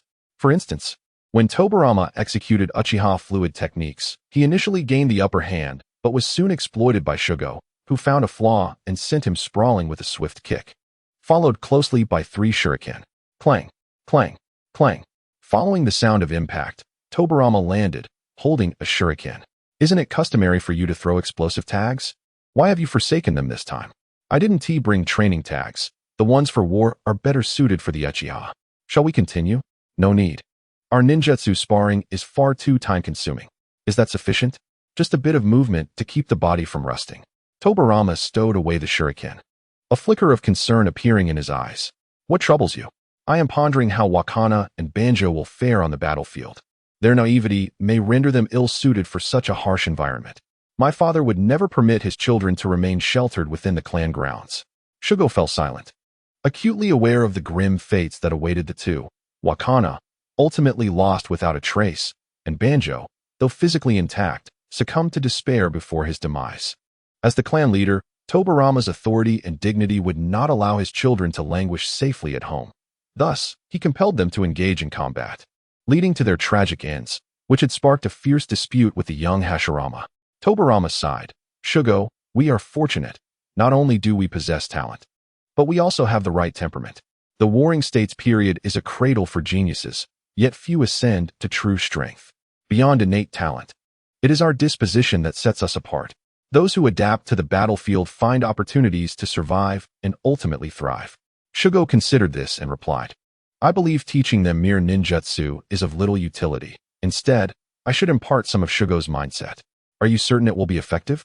Ninjutsu is ninjutsu, regardless of who teaches it. I shall first instill in them the dangers of the battlefield. If they remember, even their simplicity will foster caution. That makes sense. How about this? You teach them mindset, and I will teach them ninjutsu. Very well. Tobirama pondered before asking, have you studied sealing techniques? Shugo raised an eyebrow. I wish to learn. Call for Sanji.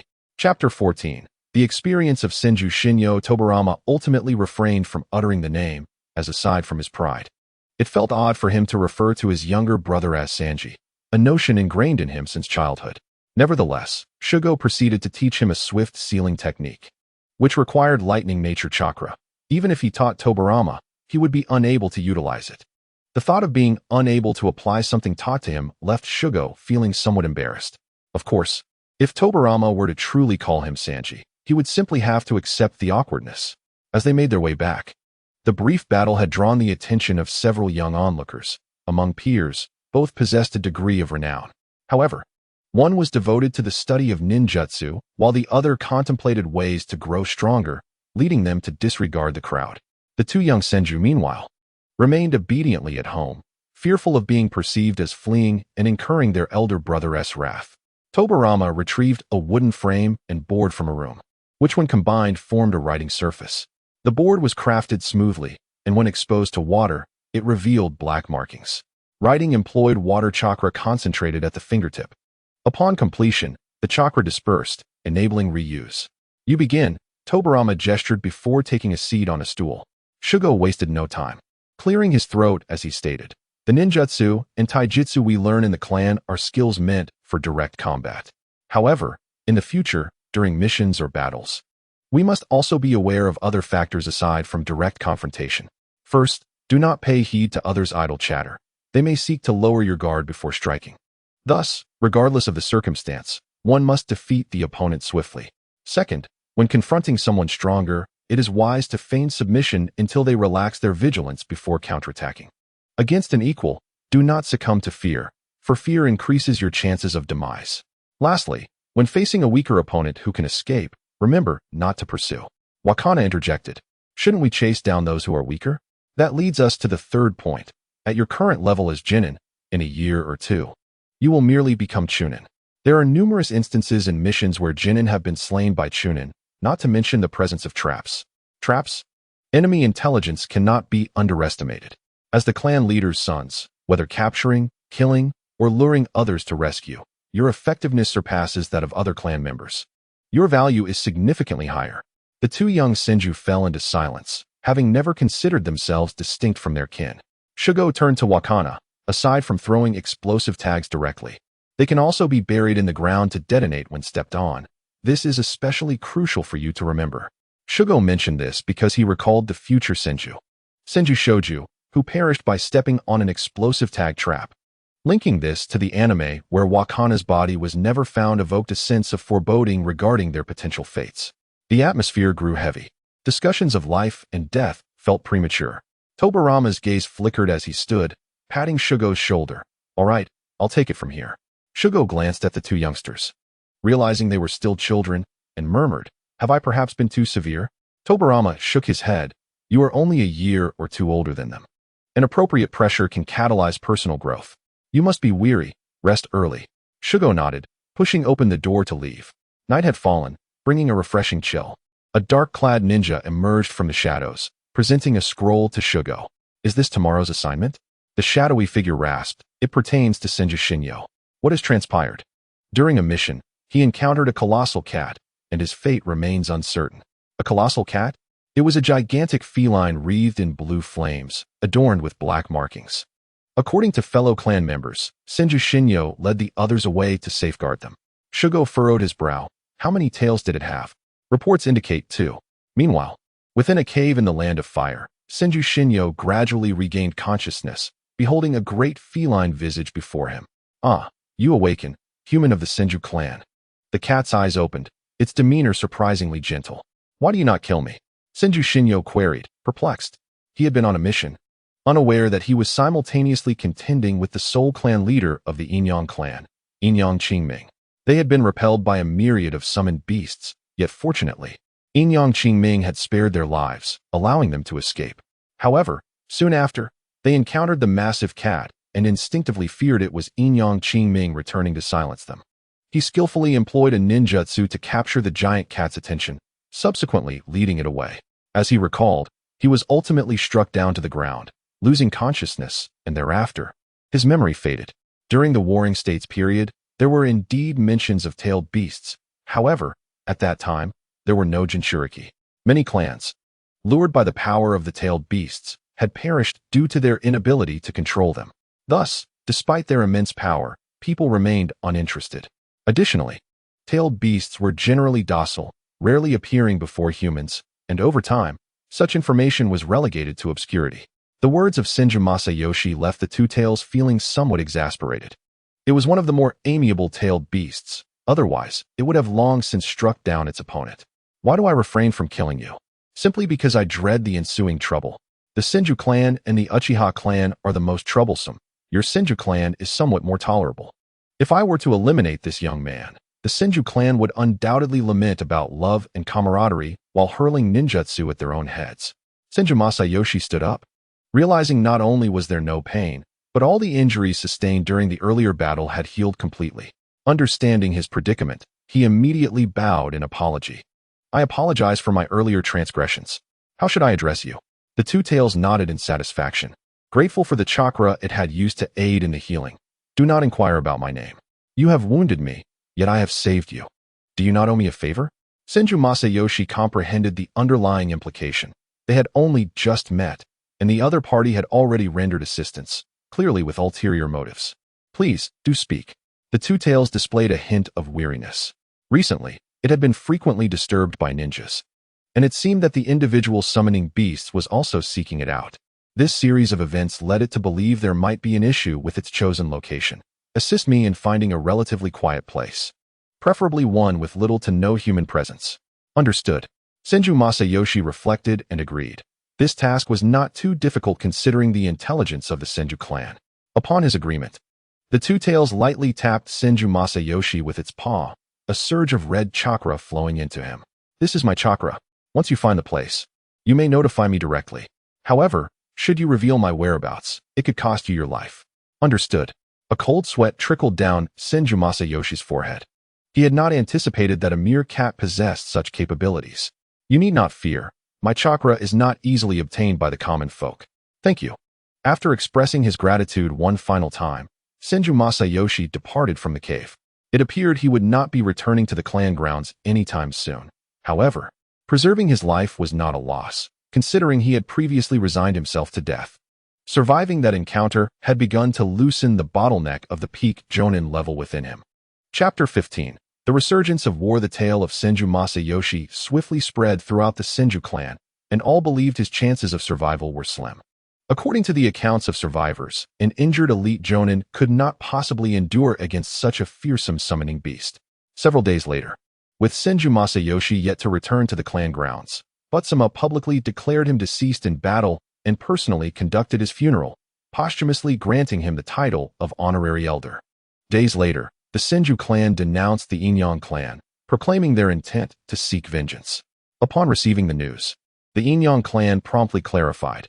Their clan leader had long been absent from the clan grounds, and they sought only to maintain their current state. Harboring no intentions of conflict with the Senju, the Inyan clan adopted a notably humble stance. However, Butsuma was unwilling to listen, initiating hostilities instead. It is known that in the warring states, the most effective means of acquiring resources was not through production, but through warfare, defeating and demoralizing others. Then brazenly seizing their possessions was the survival strategy of the era. The quest for revenge for Senju Masayoshi was merely a pretext. The ultimate goal remained one of profit. Shortly after the Senju's declaration, the Wind Demon and Kakashi seized the opportunity to collaborate and pilfer a shipment of chakra metal bound for the Land of Iron from the Uchiha clan. Upon receiving the news, Uchiha Taijima erupted in fury, vowing to make them pay. The Uchiha were well aware of the Senju's covert assistance in this matter. However, as long-standing adversaries, they found it challenging to retaliate, opting instead to vent their frustrations on other clans. The battlefronts between the Senju and Uchiha were soon ignited. Yet, due to the decline of the Inyan clan and the disappearance of their leader, the Senju clan swept through with overwhelming force. However, at the last moment, it was unclear what the Inyan clan had sacrificed to summon the Inuzuka and Yamanaka clans for assistance. These two clans stood between the Senju and the Uchiha, and despite the Senju clan's formidable strength, they had the Uchiha as a barrier, rendering them fearless. Although combined, the strength of the Inuzuka and Yamanaka did not match the Senju's. The dynamics of war could not allow for the deployment of all forces at once. And other clans might not remain idle. The Uchiha to the north, the Kagaya to the east, and the Hyuga to the west were all threats to be wary of. The Vortex clan to the south typically remained uninvolved. It was precisely due to the balance of power among the larger clans that there existed space for the smaller clans to thrive. Within the Senju clan grounds, Tobirama pointed to a map and asked, "What is your perspective on the battlefield?" Shinju responded with resignation, "What else can be said? We face it head on, right? Where's the Great Pillar? He has gone to the battlefield with our father." Shinju paused, slightly taken aback. "Isn't the Great Pillar only 8 years old?" Tobirama closed his eyes in exasperation. "My elder brother recently awakened would release. Our father wishes for him to mature rapidly. It's utterly deranged. Senju Butsuma, do you truly not regard your own son as human, or is my father merely more humane?" "Young Master Shinju, Lord Jenkin has a mission for you." A shadowy ninja suddenly appeared, tossing a scroll to Shinju. "Forget I said anything." Shinju glanced at the shadowy ninja, noticing something amiss. It was glaringly obvious. A typical shadowy ninja would first address young Master Tobirama before handing over the scroll, as Tobirama's status was higher. However, it was not outside the realm of possibility that Butsuma wished to test for any disloyalty in order to ascertain his father's intentions. Shinju opened the scroll, discovering it did not instruct him to proceed to the battlefield, but rather to intercept a reconnaissance team led by a Jonin. Their objective was to assess the remaining strength of the Senju clan in order to determine subsequent strategic maneuvers. "Is this merely a means of boosting my experience?" Shinju muttered, passing the scroll to Tobirama while reaching for his armor. Since the Senju had already detected the presence of the reconnaissance team, a mere Jonin leading them could undoubtedly be handled. Not to mention, the shadowy ninja by his side was capable of resolving the issue. Clearly, they wanted to gauge his capabilities, especially since he had recently achieved a breakthrough. For the Senju clan, it was not particularly challenging for a specially designated Jonin to eliminate an enemy Jonin. "Let us proceed," Tobirama stated, already donning his armor. "There's no rush. I'll fetch 2 rabbits first. I must say, These creatures are remarkably resilient. Shinju darted off to retrieve 2 unconscious rabbits, faintly visible through the light. Their mouths emitting chakra threads. These threads? They direct their movement. But aren't these 2 unconscious? It's nothing to worry about. I haven't used a large dose. They wake up shortly. In the forest, a group of 7 individuals and 3 dogs advance slowly, their expressions varying from contemptuous to solemn and filled with concern. 3 distinct clan emblems appeared among them, an unusual sight in the warring states. On the left side of the team, Inuzuka Akane chuckled lightly. Is the defensive capacity of the Senju clan so lax? We've infiltrated with ease. I believe we can expedite our pace and return sooner. Do not underestimate them. The Senju are not so foolish, Yamanaka Kaze replied sternly. I see your Yamanaka clan is indeed fearful of the Senju, Inuzuka Akane retorted. I am the captain of this mission. Do not presume you can lead. If you disagree, seek out your clan leader. Inuzuka Akane scoffed, wrinkling her nose. I can smell 2 individuals ahead. It's quite foul. Do they think such a stench can threaten my nose? The group of 7 and 3 dogs halted suddenly, silently gazing ahead as 2 brownish-yellow rabbits came bounding towards them, trailing a pungent odor. In the midst of a poorly conceived plan, Inuzuka Kurenai disdainfully remarked, catching a glimpse of fine threads emerging from the rabbit's mouth in the sunlight. Chakra threads? The bodies of the 2 rabbits erupted violently, instantly disrupting the formation of the 7 ninjas and 3 dogs. Explosive tags concealed within their bellies. Where is the love of the Senju clan? Water release, triple water dragon bullet, lightning release, electric wave, ninjutsu, triple lightning water dragon bullet, 3 water dragons, enveloped in electricity, howled forth. With the secret technique, insect shield, and the ninjutsu, twin wolf fong, they attempted to defend against the onslaught. The noxious aftermath of the explosion left all 7 ninjas and 3 dogs feeling somewhat uneasy. Reacting quickly, they employed various ninjutsu defenses or fused with their nearby ninja hounds, transforming into a singular beast. The Oil Woman clan members supported one another, as did the Inuzuka clan, managing to withstand the barrage of lightning water dragons. However, one unfortunate member of the Inyang clan found himself in dire straits. In his haste, he failed to execute his forbidden technique and resorted to an earthen barrier, which was swiftly breached, leading to his demise. Tobirama and Hiragi observed the remaining ninjas. The Oil Woman clan comprised 1 jonin and 2 special jonin, while the Inuzuka clan consisted of 3 special jonin. Tobirama approached the trio from the Inuzuka clan. Even against 3 opponents, he felt he had a chance, provided he seized the opportunity. Hiragi stepped before the 3 members of the Oil Woman clan, forming hand seals as he inquired, "Do you possess the insect known as Spring and Autumn?" The peculiar name piqued curiosity. The 3 members of the Oil Woman clan exchanged no further words, each releasing a swarm of insects that soared toward Hiragi. Lightning release, thunder gun, lightning flickered, and the insects within the body of the Oil Woman clan's Taki transformed into a shield, mitigating the damage. How sensitive they are, Hiragi thought, and what of this? He extended his hands toward the other 2 black branches shooting forth from his palms at lightning speed. Upon breaking through to the special jonin level, he fully digested the remaining power within him, enabling him to shoot forth these black branches. Now, Hiragi had acquired a modicum of wood release power. Although he could only manifest branches, he was content, for hurling wood in battle proved useful. The black branches pierced the chests of the 2 Oil Woman ninjas, directly puncturing the insect shield that had protected them. With an unmarked hand seal, the branches instantaneously branched out, causing both bodies to collapse. What kind of ninjutsu is this? Taki of the Oil Woman clan watched Hiragi's hands warily. Having never encountered Hashirama, he was unfamiliar with wood release. Would you care to guess? A branch slipped from Hiragi's palm, which he grasped firmly. Its hardness was sufficient for a weapon. Chapter 16. The Enhancement of Abilities. Possessing such abilities at your age is truly remarkable. However, it is unfortunate you cannot foresee the future, Taki of the Oil Woman clan coldly remarked.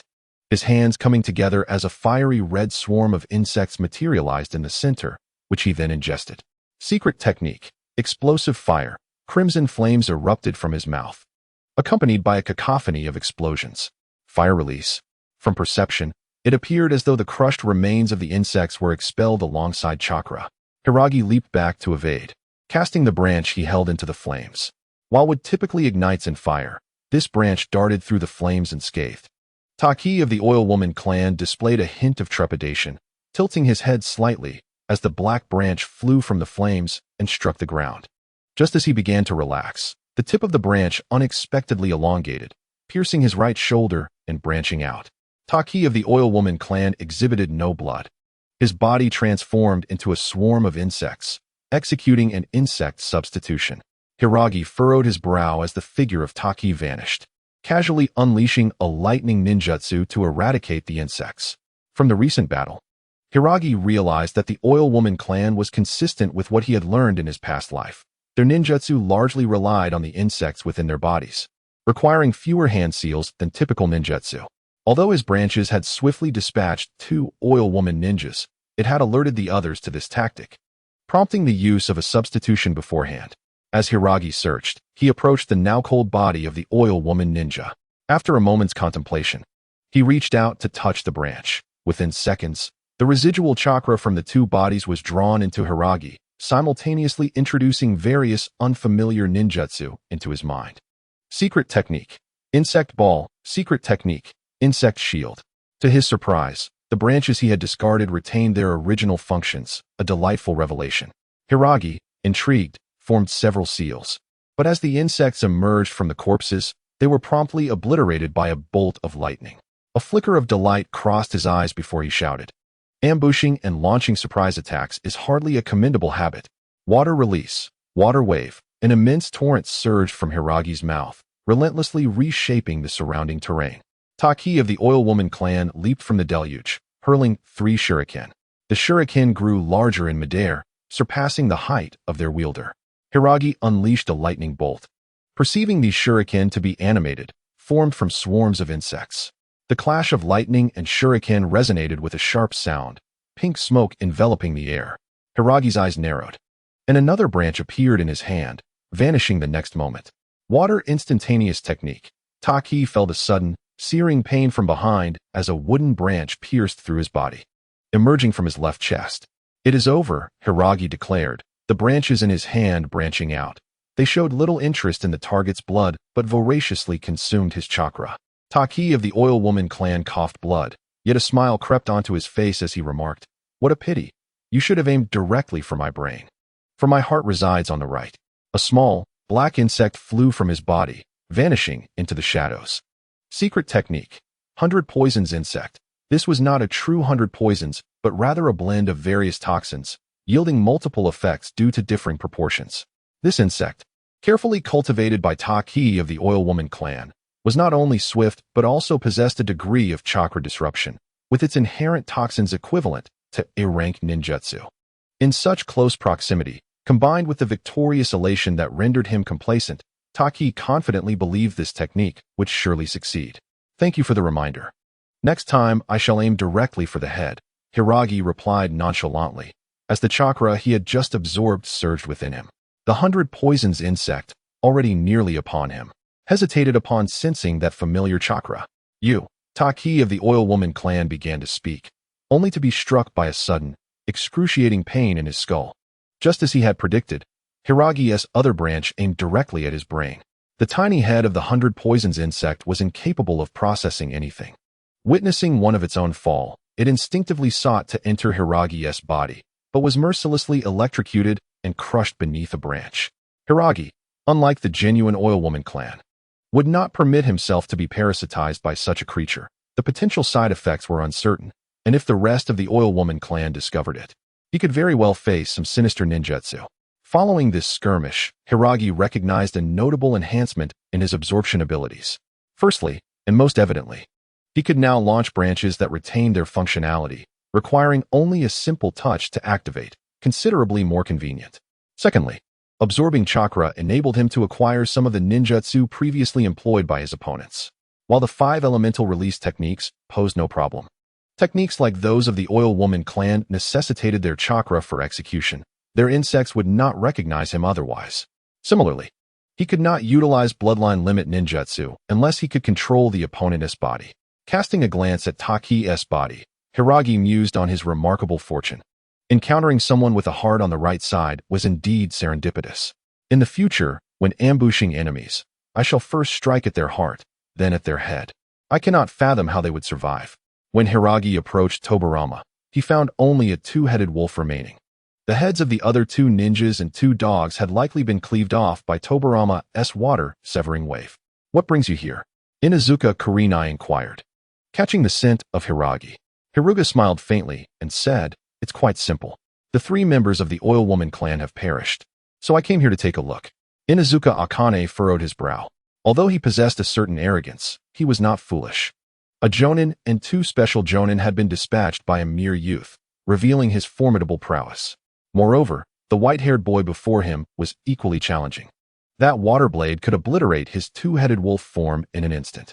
The key was that this insufferable white-haired boy had recognized this weakness, forcing him to retreat whenever he gained an advantage by feigning a water attack. Perhaps we should capture him. It has been rather dull lately. An interrogation could provide some entertainment, Hiruga suggested to Tobirama. Tobirama nodded thoughtfully, gazing ahead. Suddenly, an idea sparked in Inuzuka Akane's mind, and he chuckled. "Stop pretending. You both are nearing your limits, aren't you? One may not have fallen yet, but as a chunin, how much chakra do you truly possess? And even if you did manage to slay a jonin and two special jonin, your chakra reserves must be dwindling." Hiruga was momentarily taken aback by this statement, remarking, "Could it be that merging with a dog has dulled your intellect? Surely, you do not believe that the Senju's chakra surpasses yours by a mere fraction." "Silence. Tetsamaru is my friend. You shall not insult him." Inuzuka Akane retorted angrily, transforming into a massive whirlwind that charged at them. "Are we to trade blows? Too bad you are not the protagonist. You cannot keep spinning out new tricks." Hiruga found a certain familiarity in this, recalling that apart from Naruto's Rasengan, Inuzuka Kiba had always relied on his own techniques. One must understand that any ninjutsu that can be sustained over time must possess its merits. Much like Naruto's Rasengan and Shadow Clone technique, or Sasuke's Chidori and Water Release, Great Waterfall technique. Tobirama, undeterred, unleashed a torrent of water that collided directly with the whirlwind. "I shall not be so easily obstructed." Inuzuka Akane's voice echoed from within the whirlwind, accompanied by a roar in response, as the combined force of man and dog pressed forward. However, Tobirama, being merely a chunin, could not match the chakra concentration of the special jonin Inuzuka Kiba, thus rendering his ninjutsu less effective in direct confrontation. Yet, this was all within the realm of expectation. As the whirlwind approached Tobirama, a multitude of water streams erupted from the ground, propelling it skyward. Water Release, Water Pillar Technique. Upon completing this jutsu, Tobirama extended a hand towards the water column. Water Release, Water Prison Technique. A spherical water prison ensnared the two-headed wolf, as long as Tobirama maintained his grip and continued to channel chakra. Inuzuka Akane would find it exceedingly difficult to escape. Hiruga patiently awaited the moment when the wolf's attacks grew feeble, and as the man and dog disengaged from their fusion. Tobirama dispelled the water prison, sealing them with the Thunderbolt seal before escorting them back to their clan's territory. Chapter 17. Reformation. After confining the man and dog to the dungeon, the Senju duo retrieved a tome titled Universal Interrogation Techniques of the Senju clan to study. As their knowledge in this area was rather limited, Hiruga, upon reading, wore an expression of utter astonishment. He had expected sophisticated interrogation techniques, only to discover that the methods were shockingly simple and crude, resembling nothing more than a hastily written guide. The book outlined two types of Senju interrogation methods. One involved the use of a whip to shatter the darkness within the enemy's heart, thereby reforming them to extract information, akin to torture in the previous life. The other method suggested leveraging familial bonds to evoke sympathy from the target. Frankly speaking, this could be likened to holding relatives hostage to extract information. What nonsense is this? I would have been better off not reading it, Hiruga scoffed, dismissing the book with a curl of his lip. He was certain this tome was merely a ruse intended for children. He refused to believe that the esteemed Senju clan lacked specialized interrogation techniques. Tobirama cast a cursory glance at the book and sighed. "Tobirama, why the sigh?" Hiruga inquired. "I suddenly feel as though I have become dull, having believed your words and perused this book. Perhaps we have spent too much time together lately. Do not speak nonsense. Being with me should have stimulated your intellect," Hiruga retorted lightly. "The book may be useless, but I possess my own methods that far exceed the worth of this wretched volume." "You have your own methods?" Tobirama regarded him with skepticism. Without elaboration, Hiruga strode over to the cell containing the man and dog. Inuzuka Akane, sensing an approaching presence, opened his eyes, coldly glaring at the two. Having just been administered drugs. His voice was weak as he uttered, "Just kill me. I will not divulge a single thing about the Inuzuka clan." Hiruga shook his head, replying, "What nonsense are you spouting? We are the Senju of love. How could we simply kill? Not only will I spare your life, but I shall also inform you of the method by which you will be dealt." Inuzuka Akane let out a cold laugh. "Love? The ones who use rabbits as explosives call themselves love? What a farce." He closed his eyes, refusing to look at the youth before him. "First, there is your Tetsamaru, your dear brother. Given this situation, he has yet to become a father, but worry not, I will take care of that. I plan to arrange for him to mate with other smaller clans during my leisure. I have researched that offspring between ninja dogs and ordinary dogs are likely to be ninja dogs themselves. I believe that, given the quality of the Inuzuka clan, they would be more than willing to invest in nurturing a batch of ninja dog progeny." Upon hearing this, Inuzuka Akane's eyes reddened as he grasped the iron bars of the cage. Do not go too far. How can Tetsamaru's noble lineage be so casually sullied? Especially by ordinary dogs. Even if they did produce ninja dogs, they would be of inferior quality. True, the resulting ninja dogs would not compare to Tetsamaru, but even inferior ones are still ninja dogs. Having some is better than none, wouldn't you agree? Do not worry. I have a second plan that will satisfy your desire to protect your lineage. Ninja dogs, in essence, are still dogs. If they live inappropriately, they can easily contract diseases, which is what you refer to as the degradation of lineage. Hence, I believe it would be prudent to simply remove the means of transmitting the bloodline. Removing the means of transmitting the bloodline? Inuzuka Akane felt a chill run through him. You would dare to commit such a heinous act against Tetsamaru? Is this what your Senju clan calls love? Hiruga chuckled lightly. How could it be? You will also have to undergo what I have proposed. Love is about equality. What? You know those smaller clans are truly eager to advance. They have inquired about our offering of Inuzuka clan ninja dogs and whether it would be possible for you to visit them for a few days. I think it sounds quite promising. It might even provide an opportunity for the Inuzuka clan to expand. Tobirama silently noted Hiruga's words, fully aware that his brother had fabricated this entire scheme. Since the battle concluded, the two had merely sat together reading, with no time spent researching other materials. However, this notion was unique in the Warring States period, as clans held a particular pride in their bloodlines, known as clan honor, and rarely did they entertain thoughts of mingling with other clans' bloodlines. Yet, encountering Hiruga, who had little regard for clan honor, he naturally seized the opportunity. And coupled with his innate aura that did not seem virtuous, the other party truly believed him. Inuzuka Akane, pointing at Hiruga, found himself at a loss for words and ultimately spat blood, fainting in the process. Feigning death? Hiruga raised an eyebrow and signaled to the two Senju Chunin guards, intending to escort Tetsamaru out.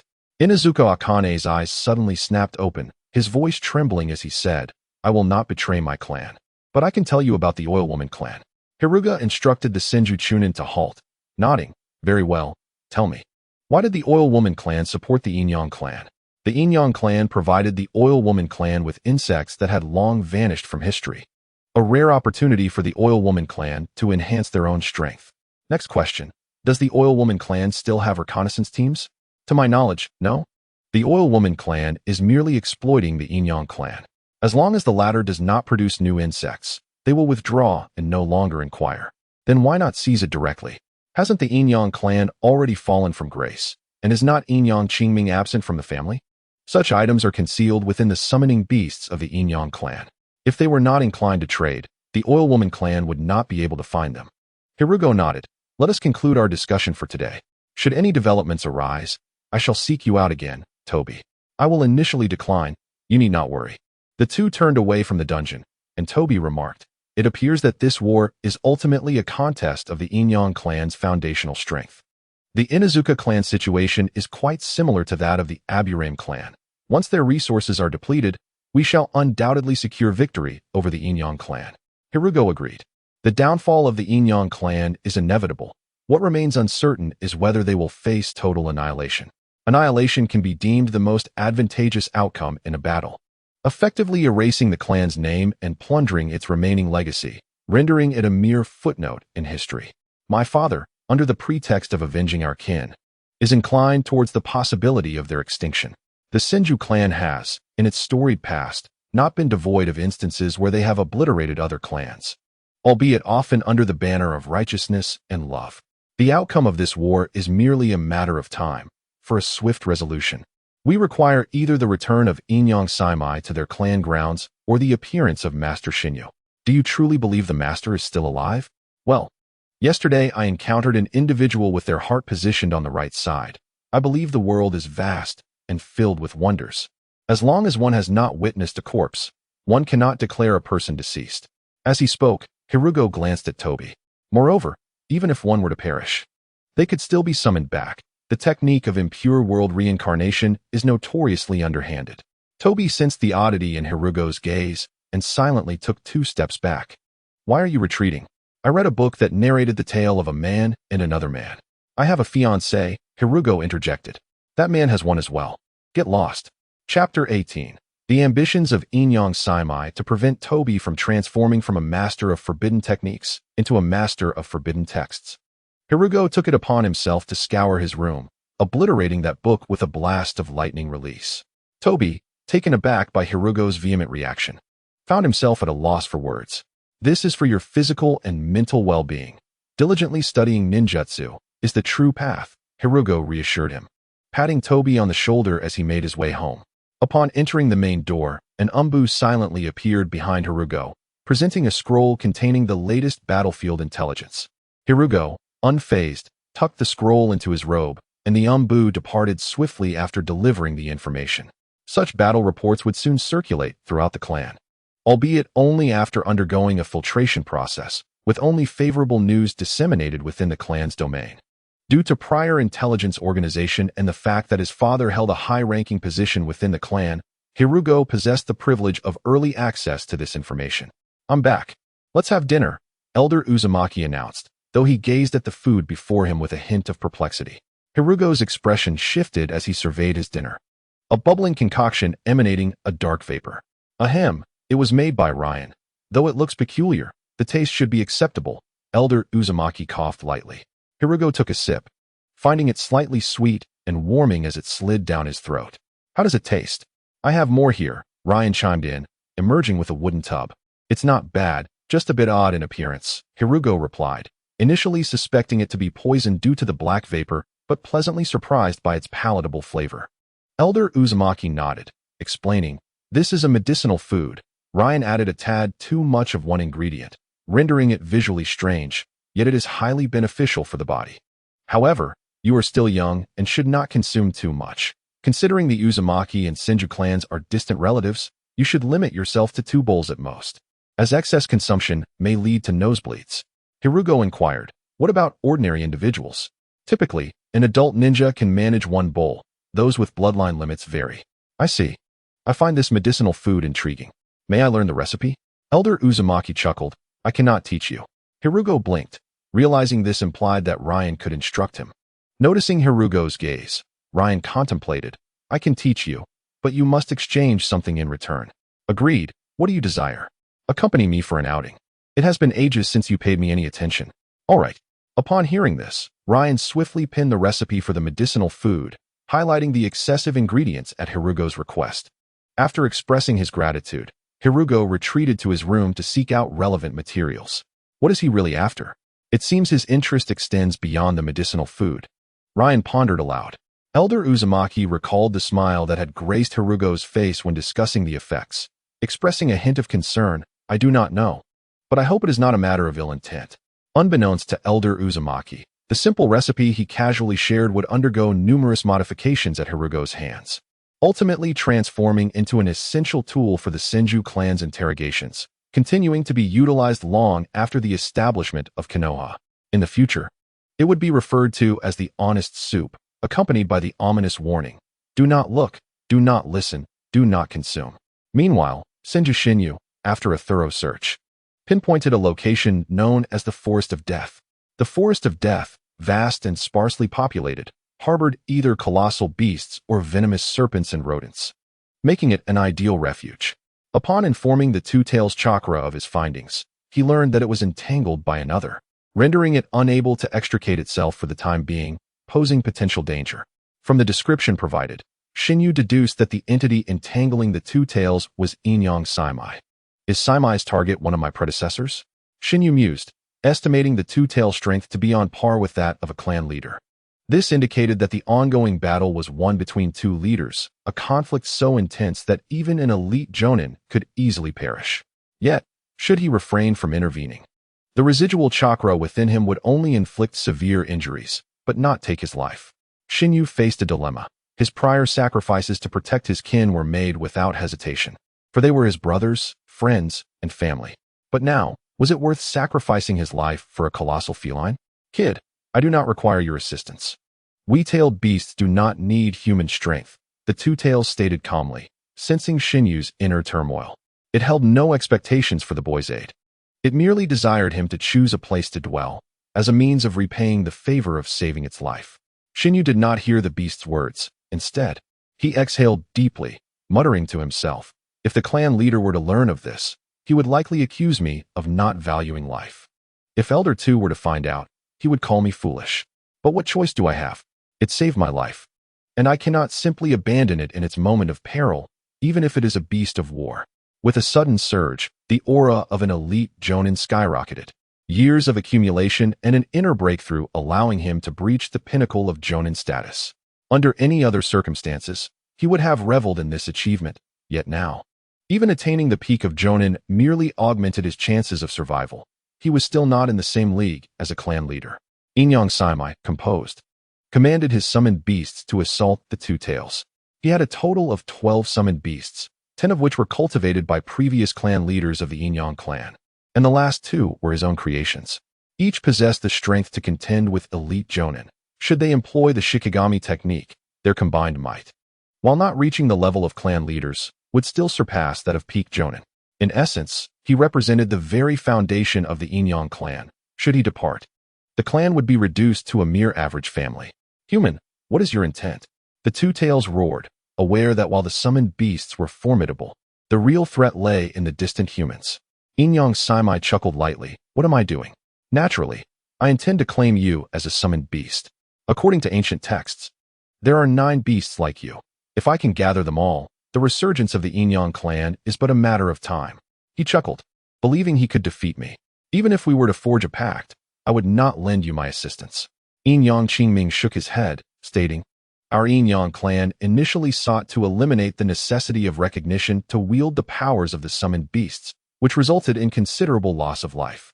It is peculiar, he mused, that a certain dark figure, through his counsel, has contributed to the decline of our clan.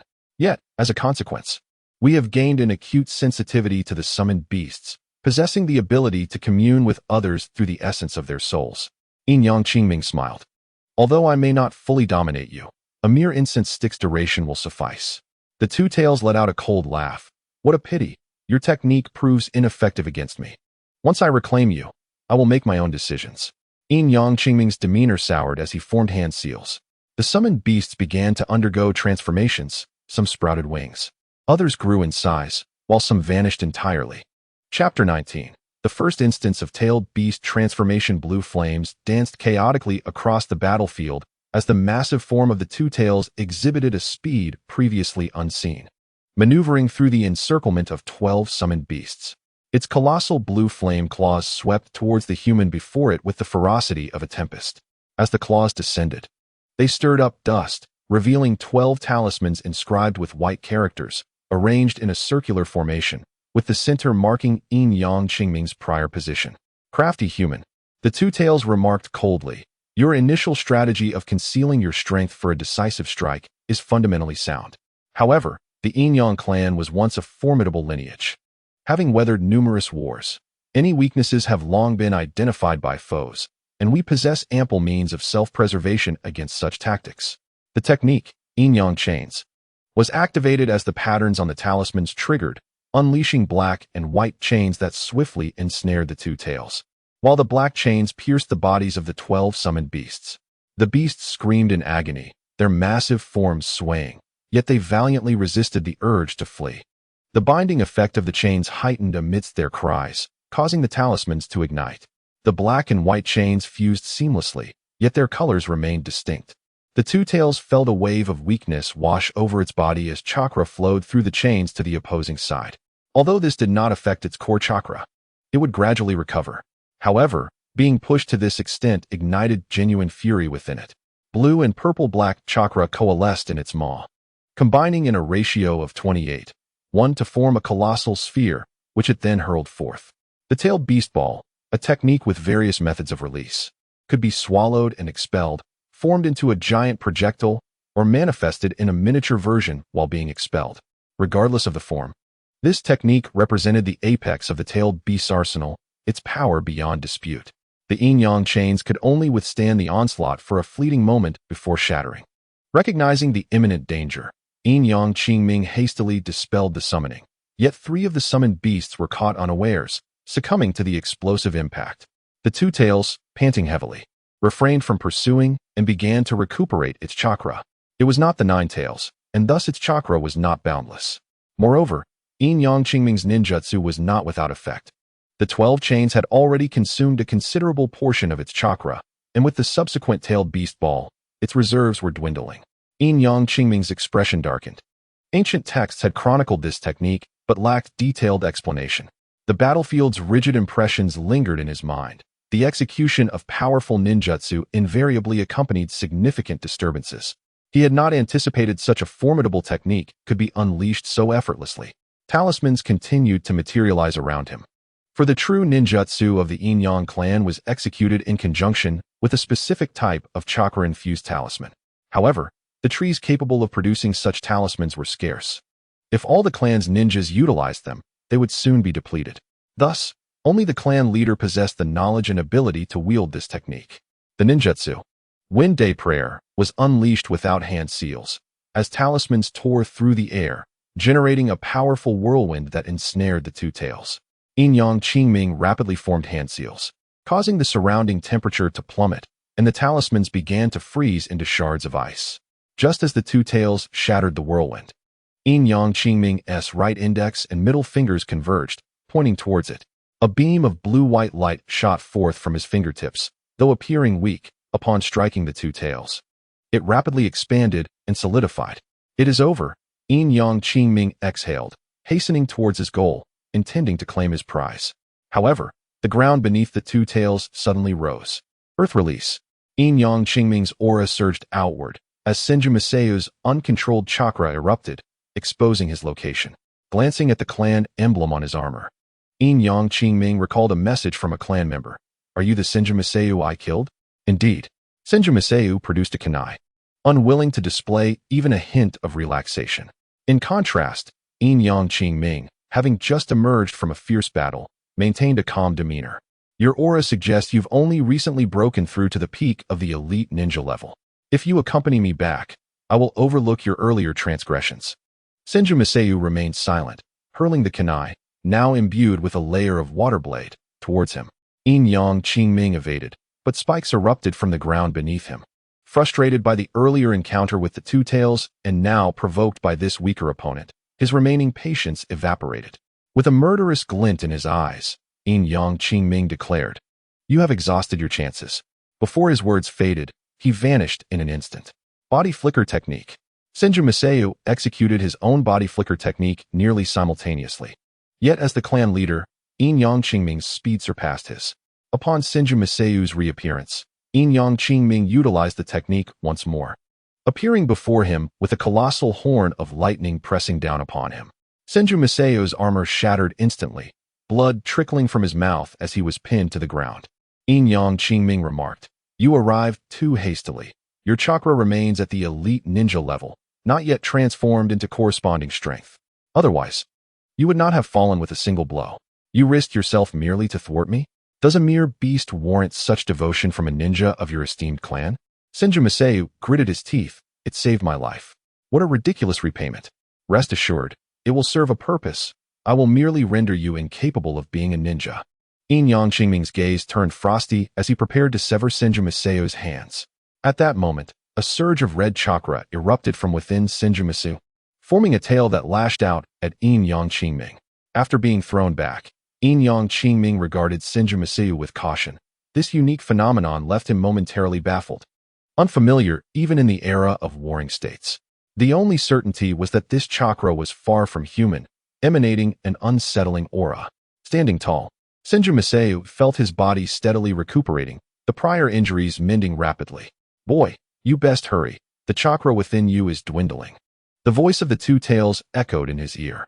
Senju Miseo glanced towards the frozen form of the Two Tails atop the stone pillar, leaping towards his target. Forming hand seals to unleash a fireball. Fire release, great fireball technique. Originating from the Uchiha clan's signature ninjutsu.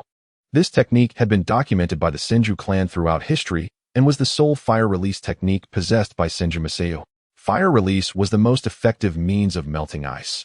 Even if Senju Miseo's own ninjutsu were formidable, he could not resolve the current predicament. Yin-Yang Qingming formed hand seals, causing the stone pillars to shatter, rendering the fireball ineffective. His gaze remained fixed upon Senju Miseo, gradually warming with intrigue, quite fascinating. I yearned to study this further. The red chakra emanating from Senju Miseo exhibited remarkable restorative and protective qualities, attributes sorely lacking in the Yin-Yang clan. Moreover, judging by Senju Miseo's aura, his strength had been significantly augmented.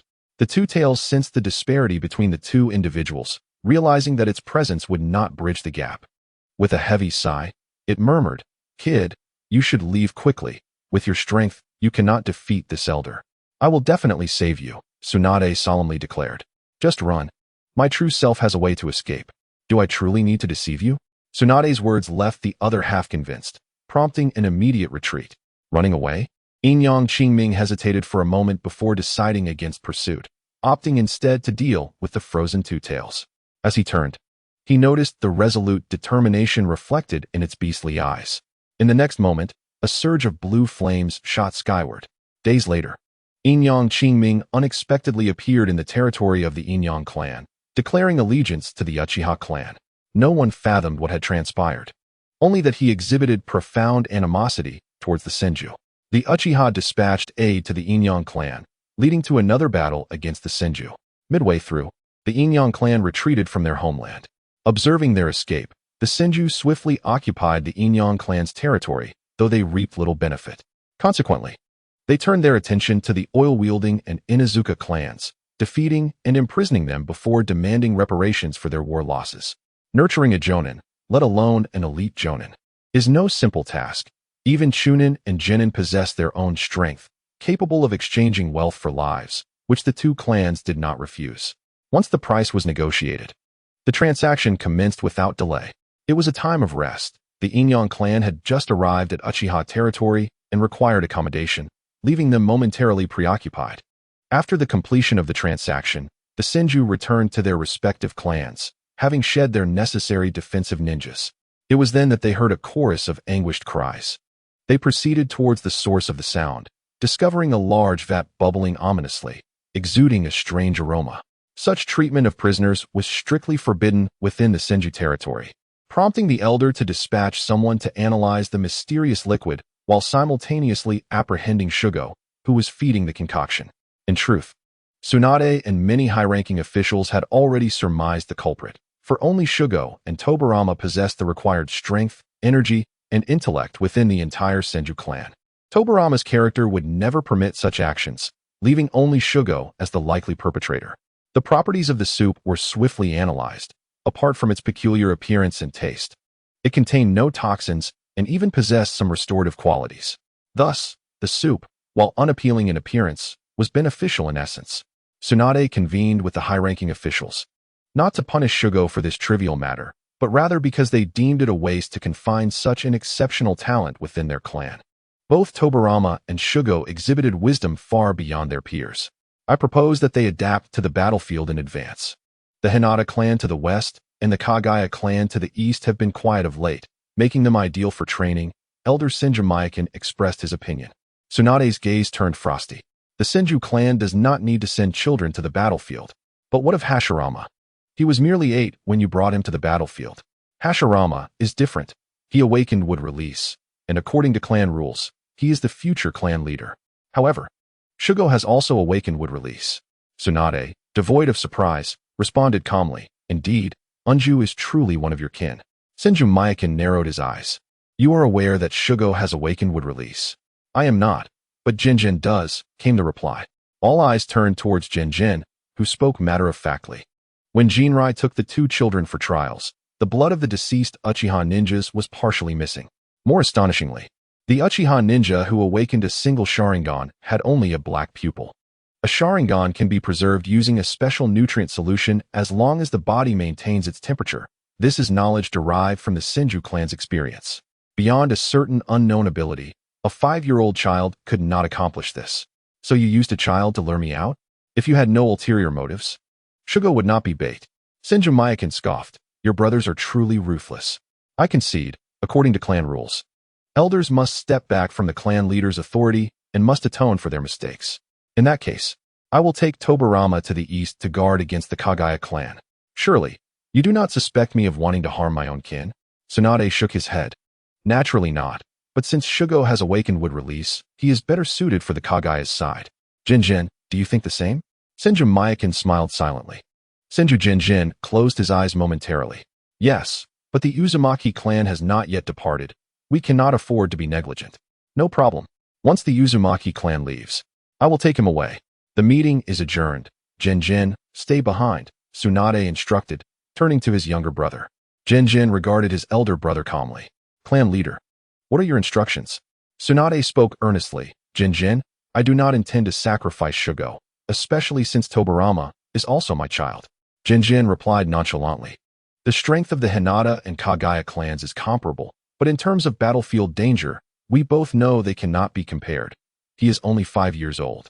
Tsunade gritted his teeth, but he has awakened would release.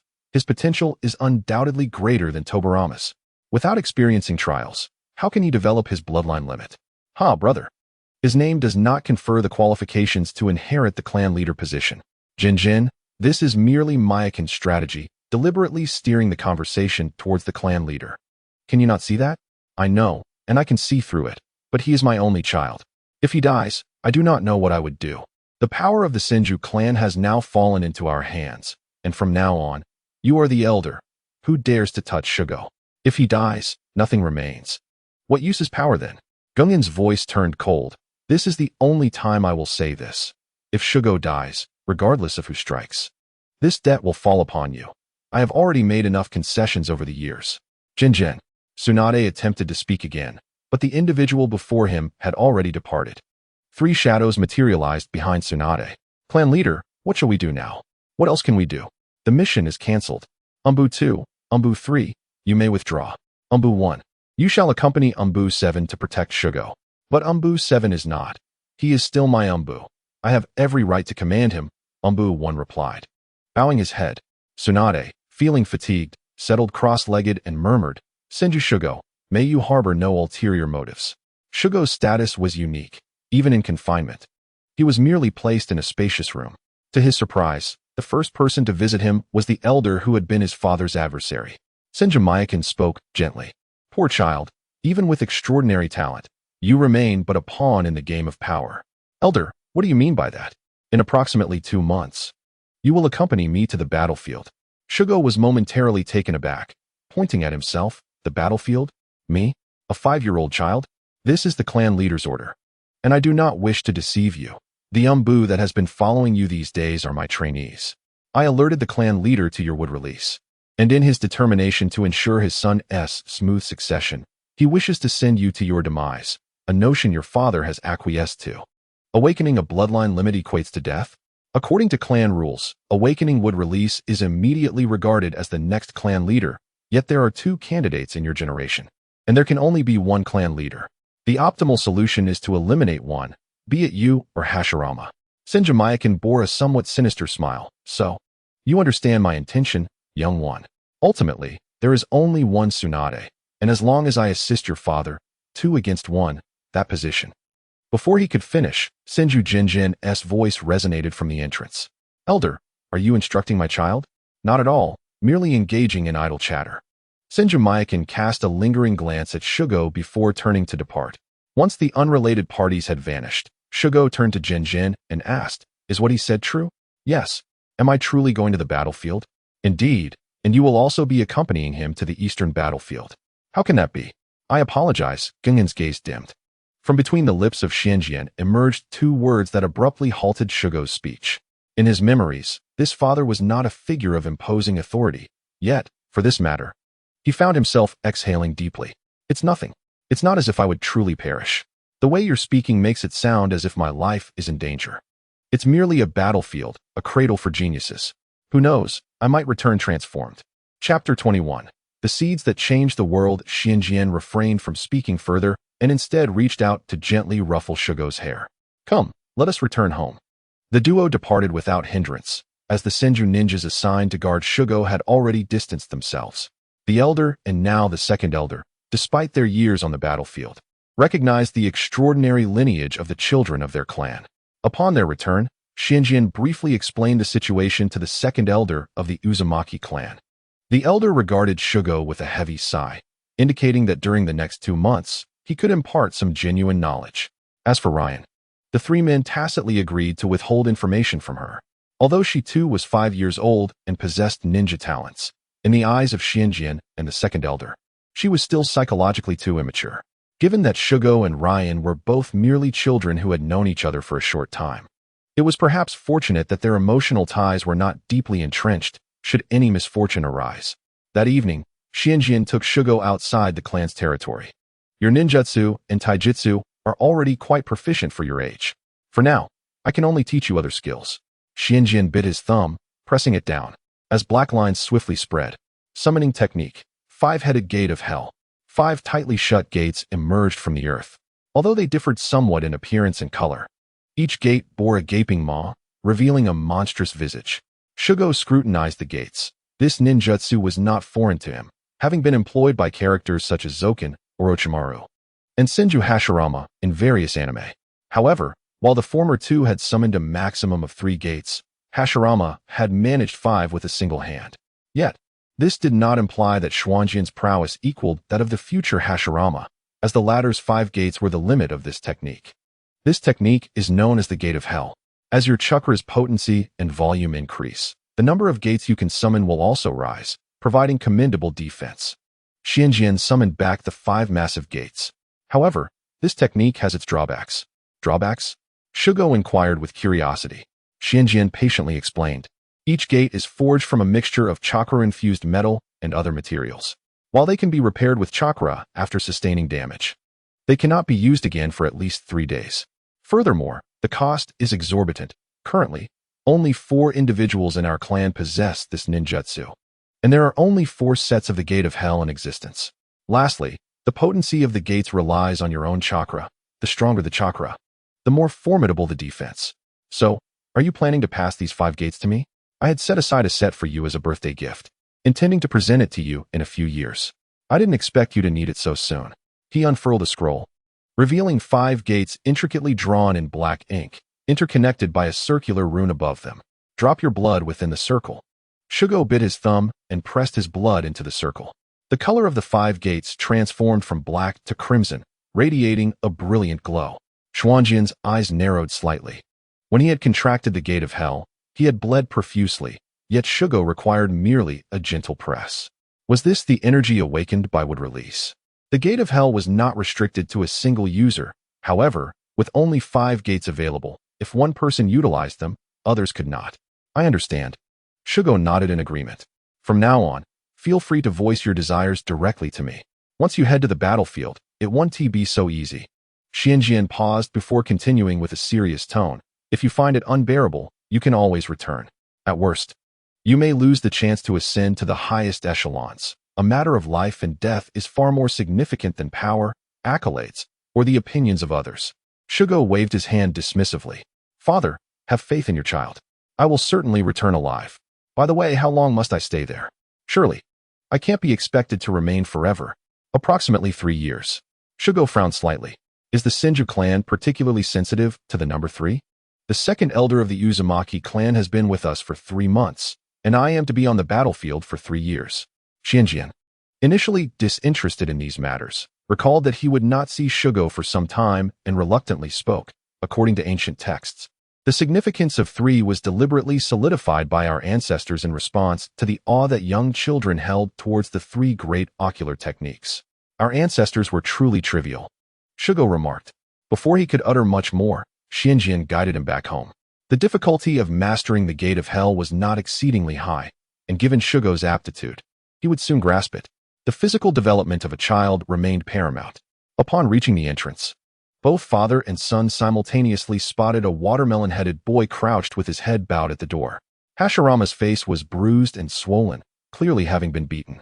In the entire clan, only his father, Utsuma, would dare to strike him so. Hashirama lifted his gaze slightly towards them. Uncle Xianjian, you two should converse. There's likely more to discuss. Once you finish, rest early. Staying up late isn't good for children. Xuanjian's tone remained gentle, despite his dissatisfaction with his elder brother. He would not take out that anger on a child. Once inside, Hashirama spoke in a low voice. I'm sorry, I've caused you trouble. Shugo, feeling a bit helpless, replied, Today, my father just apologized to me, and now you apologize? What is the point? If it weren't for me, you wouldn't have to go to the battlefield. You could remain within the clan and peacefully become the next clan leader.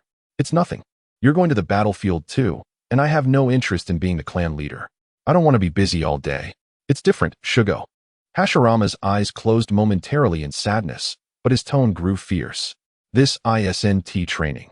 It's a group of adults forcing a child into the battlefield to meet death. All that talk of the love of Senju and fighting for love is merely a facade. Shugo was momentarily taken aback. It was well known that Hashirama was kind-hearted, strong, and capable of becoming a clan leader in the Warring States period. He was not as simplistic as depicted in the anime. However, now he found himself in a clan that was compelling his brother toward the battlefield. The shock of this was far greater than a brother being killed by a Uchiha ninja. For the latter, one could blame the brutality of war. But who could be blamed for the former? His father? Or an uncle? No, this cannot continue. If Hashirama loses hope and descends into darkness, who knows what might ensue? Shugo thought to himself, gripping Hashirama's shoulders and declaring loudly, Hashirama, look at me. If this world only allows children to perish on the battlefield and shatters families, then let us change it. Let us put an end to this turmoil and create a home, protecting those we cherish. Change the world. Hashirama was stirred by Shugo's words, a glimmer of light igniting in his eyes. His younger brother's aspirations mirrored his own dreams. Yet a wave of confusion washed over him. Can I truly accomplish that? Change this chaotic world? Shugo replied earnestly. The success of an endeavor is not determined by how confident you are, but by your willingness to act. If you fail, it matters not. As long as you give it your all, you still have your brothers, your future children, and cherished friends. As long as they can carry this will forward, success will eventually come. Hashirama's initially uncertain gaze gradually solidified with resolve. Shugo, you're right. No matter what, I must try. For those I wish to protect. Even if I fail, it's worth it. I will carry this will until our dreams are realized. Then let us start with our clan. Become the leader of the Senju clan, change our family, and then the world. Chapter 22. On the brink of battle since that fateful night. Hashirama has devoted himself fervently to his training, continuously unlocking the potential of his bloodline limit, and his strength has been surging upwards. Do not inquire how Hiragi knows this. He is presently striving to suppress his hunger. Having ascended to a special Jonin level, he has managed to control the insatiable craving within his veins. However, he finds it increasingly difficult to resist the persistent summons from Hashirama, who approaches him daily as if it were a mundane task to train together. Tobirama's culinary skills are already exceptional, and with Hashirama awakening the wood release, he endures the mental strain of this daily torment. One day, during a solitary moment, Hiragi discovered that his single Tomo Sharingan had evolved into a double Tomo.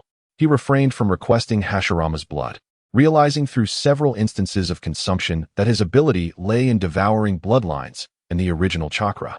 For others, consuming their bloodlines may suffice. Yet, Hashirama is different.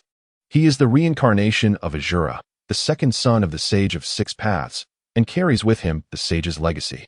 Hiragi believes that consuming his bloodline could lead to one of three outcomes. 1. The bloodline is too potent to be ingested. 2. He consumes it and detonates on the spot. Or 3. He manages to digest it, but likely attracts the attention of the Sage of Six Paths additionally. There is the ever-watchful Kaguya, who, driven by a desperate desire to rescue her mother, has been observing the reincarnations of Indra and Azura, seeking opportunities. Should anything happen to Azura's reincarnation, It is uncertain what actions she might take. Why are you in such a daze? Is my strength so insignificant that it fails to pique your interest?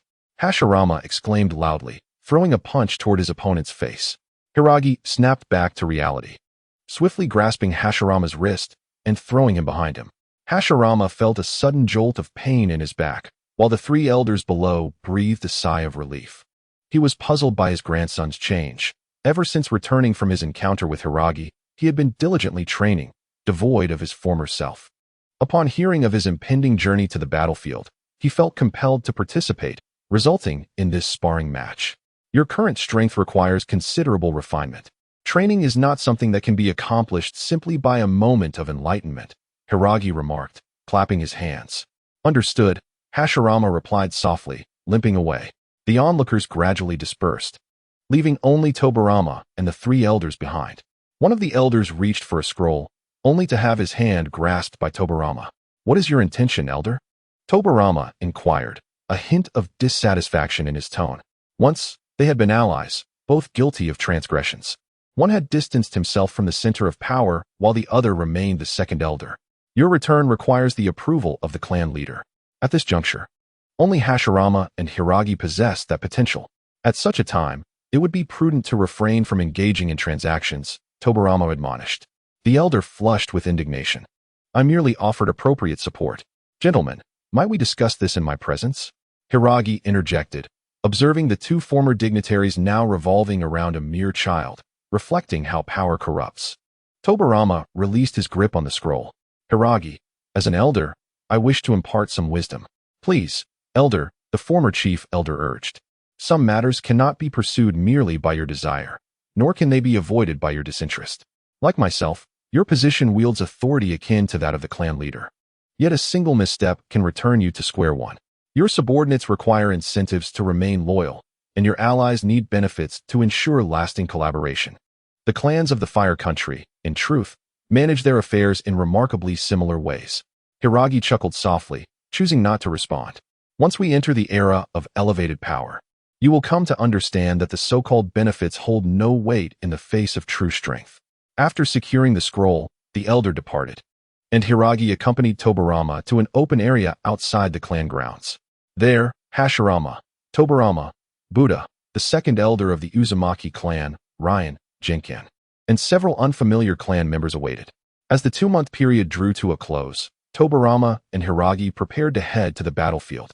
While the two from the Uzumaki clan were also due to return, Ryan tossed a bracelet carved in the shape of a whirlpool toward Hiragi.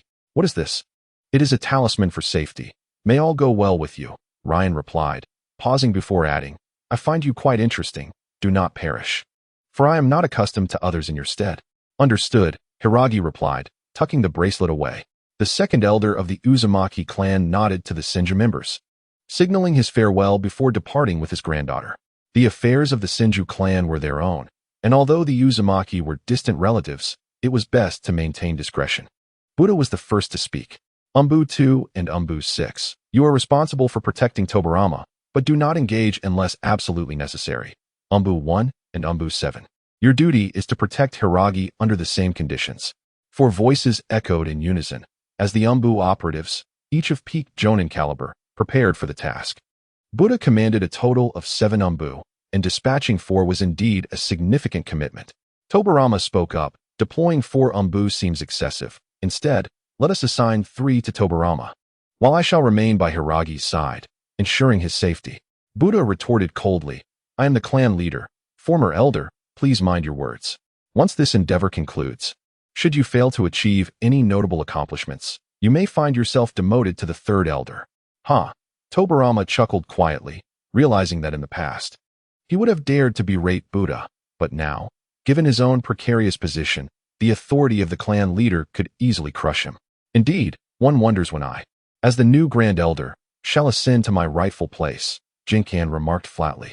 Upon hearing this, Buddha frowned. Within the clan, the leader possesses the authority to manage all affairs, while the 3 senior elders hold varying degrees of power. The third elder is inclined toward governance, the second toward intelligence, while the Grand Elder focuses on military preparedness, equipment, provisions, and personnel allocation. Entrusting Jinkan with military operations while Tobirama heads to the battlefield implies that within 3 years, he could effectively hold dual authority, and upon his return, Tobirama's status as second elder would require Gunkan's acknowledgement to retain. There is no rush when the time comes. We shall hold a ceremony upon Hiragi's return, Jinkan remarked, casting a glance at Buddha before approaching Hiragi and presenting a scroll. Study diligently, it will prove beneficial. Hiragi opened the scroll briefly before snapping it shut. It contained information regarding the Kagaya clan and the surrounding Senju members, along with Gunkan's insightful suggestions. Truly invaluable intelligence. Since your brother has bestowed a fine gift, I too shall reciprocate, Buddha smiled, beckoning Tobirama closer. Tobirama silently approached, and a katana, nearly as tall as he, materialized in Buddha's hands. I already possess a weapon, Tobirama stated, preferring shurikens and kunai over such an unwieldy blade. Buddha swiftly unsheathed the sword. A faint blue chakra swirling along its blade, forged from chakra-infused metal. This katana not only could counter certain jutsu, but could also be combined with others to create new techniques. Tobirama accepted the katana, but did not return to camp immediately. Instead, he handed a kunai to Hiragi. What is this? Hiragi inquired, examining the weapon for any distinguishing features, yet finding none. Aware that Tobirama could not possibly have crafted a flying thunder god technique at this moment. It is a kunai made from chakra-infused metal. I intended to keep it for myself, but with this sword, it is of little use, Tobirama remarked, a hint of pride in his tone. Such arrogance, Hiragi muttered softly. Retrieving a scroll. Take this. It contains some of my nascent jutsu concepts for you to ponder during your leisure. Tobirama flipped through a couple of pages, revealing a flicker of interest as he nodded. These ideas are quite promising. I shall give them a try. The two exchanged a moment of silence. Having known each other for 3 years and spent 2 years in close company, the sudden prospect of parting for 3 years stirred a sense of reluctance within them. Hashirama approached the two, embracing his younger brothers. Ensure your safe return. Absolutely, they echoed in unison. Chapter 23. We are all alike after bidding farewell to the clan members. Tobirama led the group onward, taking the opportunity to explain to those who had not yet engaged in battles against the Kagaya clan. The Kagaya clan possesses a unique bloodline limit known as the Shikatsumiyaku. While not every clan member is able to awaken it, the number of those who can is roughly comparable to the Uchiha clan's ability to manifest the Two-Tomo Sharingan. This ability grants them control over their bones, which are resilient enough to withstand sharp blades, making them formidable in combat.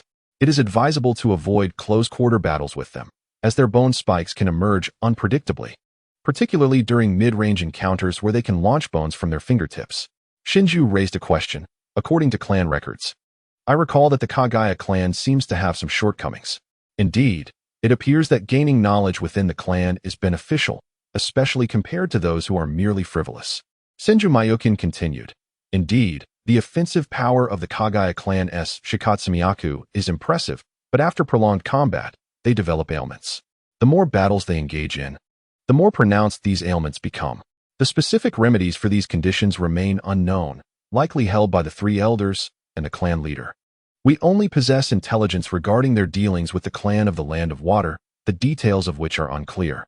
Senju could not help but inquire, Elder, why do they persist in harassing us? Wouldn't it be better for us to coexist peacefully? Mayukin silently noted Hayu's appearance and replied, once the Kagaya clan awakens their bloodline limit, very few can restrain themselves from utilizing this power. For them, the best way to unleash their abilities is through slaughter on the battlefield. Not everyone has the abundant resources of the Senju clan. Their nature is aggressive, and they lack proficiency in earth and water techniques, resulting in limited agricultural yield on their lands. Any slight deficiency prompts them to target neighboring clans, truly akin to a band of thieves. Hayu, who had just posed the question, could not help but express his disdain, drawing the attention of those around him. Did I say something wrong? Silence fell, as raiding other clans' resources was a common occurrence during the Warring States period. When one can gain what others have painstakingly acquired with minimal effort, few would choose to toil in the fields. As the situation remained relatively stable, the group made their way to the eastern battlefield on the 5th day. Towering city walls came into view, serving both as protection and a testament to the clan's strength. Senju Mayukin's subordinates, responsible for the eastern front, arrived to greet them and collect supplies. However, upon seeing Shinju, Myokin's expression turned peculiar, as the clan had been driven to the point of sending children to the battlefield. Nevertheless, as a subordinate, Myokin first sought to understand the situation from Senju Myokin, and upon confirming it was not as he feared, he sighed in relief. Senju Myokin, having been adopted by Senju Myokin, did not intend to inherit the cultural legacy of his adoptive father, but sought to grow closer to him, hence the name change. After a brief exchange, Myokin approached Shinju. You are the son of Lord Genkan, which technically makes you a young master of the clan. However, on the battlefield, such status holds no weight. You are merely a ninja. Shinju nodded. In battle, we are all equal. Excellent. I now question your abilities and require proof. Zosho, you shall test him. Senju Zosho.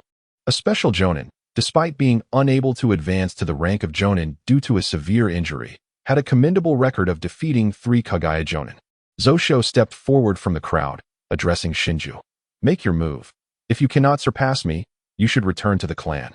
As soon as he finished speaking, Shinju felt a chilling aura approaching him, emanating from Zosho's chakra and the murderous intent he had accumulated from his previous battles. Is this intimidation?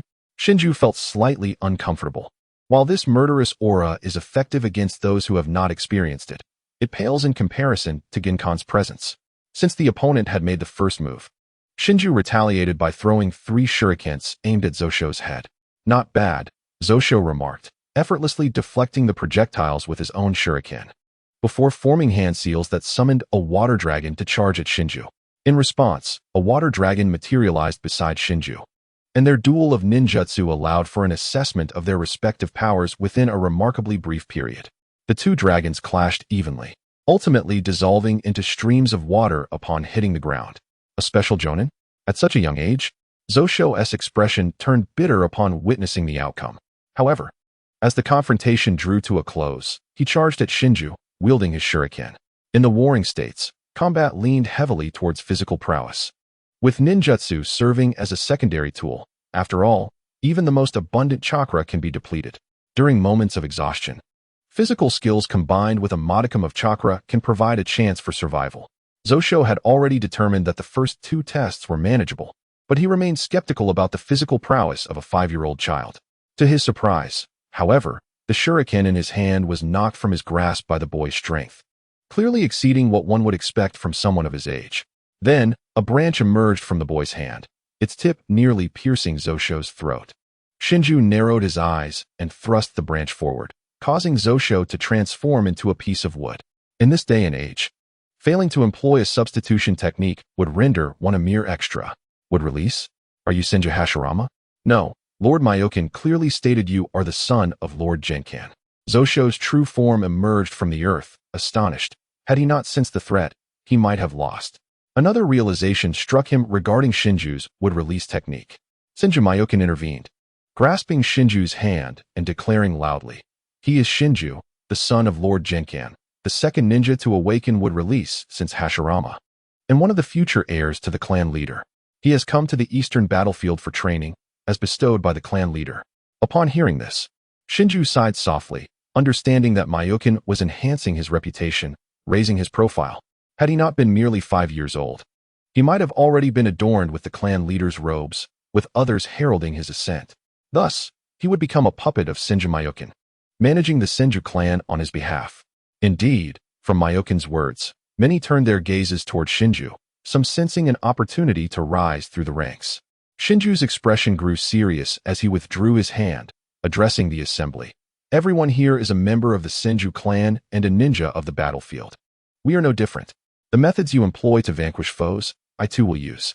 Do not regard my status. There is only one life on the battlefield, and we are all equal. Beyond that, other identities are of little consequence. Senju Myokin laughed heartily, young and accomplished, yet humble and courteous. Shinju, you shall become an exceptional ninja. Shinju replied calmly. So have I passed? Myokin reined in his smile. Naturally. Then what is my task? To repair the walls, utilizing the ancient texts to harness would-release with water and earth chakra. Is that acceptable? Of course, but I would appreciate someone to guide me.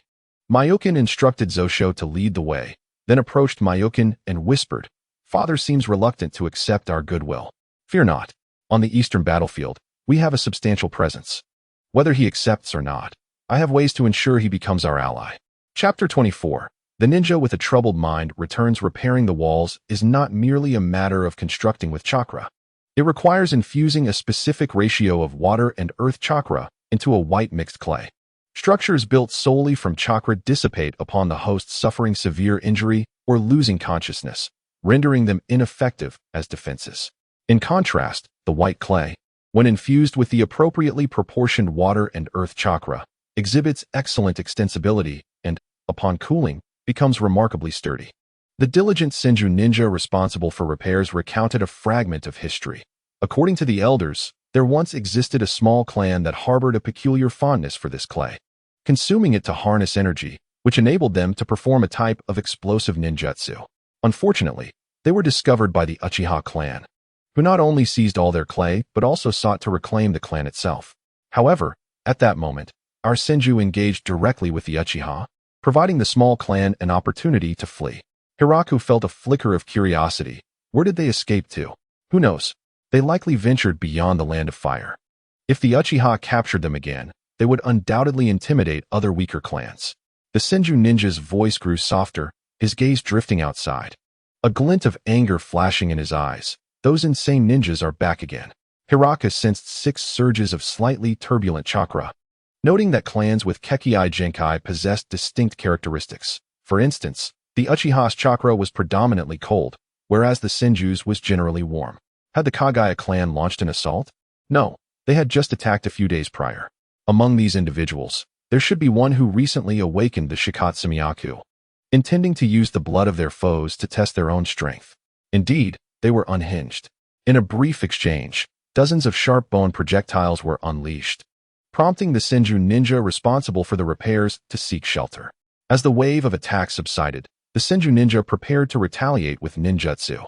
In an instant, water surged across the battlefield. However, mere water ninjutsu proved insufficient to inflict tangible harm on an awakened wielder of the Shikatsumiyaku. Consequently, the confrontation devolved into a clash of blade and bone. The bone swords, as formidable as steel, rendered the wielder of the Shikatsumiyaku unnecessary for using ninja tools. Hiraku maneuvered through the crowd, occasionally casting a few ninjutsu to assist. Given his diminutive stature at 5 years old, he found direct assaults somewhat challenging. Thus he fought in the most suitable manner. He suddenly noticed Senju Zoku engaged in combat with a Kagaya Jonin, already wounded and bleeding, prompting him to unleash a bolt of lightning for support. "Stand aside, this is my fight with him."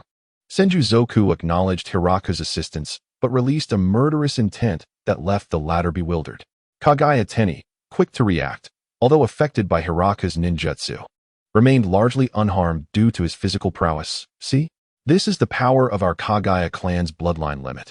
Such feeble attacks can hardly threaten me. Silence. I will surely slay you." Zoku retorted coldly, swinging his sword. Kagaya Teni parried the attack with his bone sword, sneering, "That strike you landed on me was quite painful. Wasn't he it? They say you were once a genius. What good is rigorous training in taijutsu?" I said, "Be quiet." Water release, water blade slash. Chaotic flow blade technique. Zoku's blade was enveloped in water, each swing creating a torrent of waves. He applied force and suppression. Kagaya Teni's smile gradually faded as he sensed pressure emanating from Zoku's technique. Hiraku observed silently. The Senju outnumbered their adversaries, thus his involvement was minimal. The cessation of training was akin to killing one's parents. It was no wonder Kagaya Teni could provoke such agitation in the typically placid Senju. Any ninja would find such a situation intolerable. He had seen the chaotic flow blade technique in his clan's grounds. Its purpose was to enhance the power of the water blade slash, yet its difficulty lay in the need for time to refine it, ranging from 3 to 10 years. The ultimate goal was to seamlessly integrate water chakra into the swordsmanship without impeding ninjutsu. For Hiraku and Tobirama, ninjas who thrived on control, this technique felt awkward. Many advanced ninjutsu focused on enhancing control. The dance of the early fern commenced as dense bone spikes erupted from the ground, numerous, yet generally only about 1.2 meters tall. Kagaya Teni did not intend to use this technique to kill. Rather, he aimed to disrupt the rhythm of the attack. Zoku, however, remained unfazed, nimbly stepping atop the bone spikes, pressing forward amidst the bloodshed. Kagaya Teni drew forth a spine. Under the influence of the Shikatsumiyaku, he remained unscathed. wielding the spine as his preferred weapon. Iron wire flower dance. The spine segmented, transforming into a bone whip that lashed out toward Zoku's blade. The waves of water continuously resisted but ultimately did not deflect. The sword became ensnared in bone. Zoku's assault abruptly halted as the bone spikes surged upward, breaking through his feet. Kagaya Tenni coughed violently, blood spilling, while his other hand became enveloped in bone, resembling a drill, from a rear view. It appeared as a white bone flower poised to pierce Zoku's face. Water release, water severing wave. A stream of water emerged, aimed at the bone whip. Kagaya Tenni scoffed, dismissing the notion that such feeble water ninjutsu could sever his solid bones. Unless one were to enhance their blade with water release, akin to Zoku, there was little hope. Yet then, a look of horror crossed his features as his once mighty bones were severed by the seemingly delicate stream of water, freed from the restraints of the bone whip. Zoku swiftly swung toward Kagaya Tenni's neck. He chose not to defend, but to attack at this critical moment, aware that as time passed, their disparity would widen due to their respective training. If an opportunity arose, it had to be a decisive strike for a chance at victory. A frenzied glint flashed in Kagaya Tenni's eyes, and he too chose not to retreat, directing the massive drill toward Zoku's head. 3 seconds later, Zoku's lifeless body crumpled to the ground, while Kagaya Tenni released the Shikatsumiyaku, clutching his neck with great effort. It was not that Zoku's strike was slow, rather. At the last moment, Kagaya Tenni had condensed a small piece of bone to block the blow. Had he not done so, it would have resulted in mutual destruction.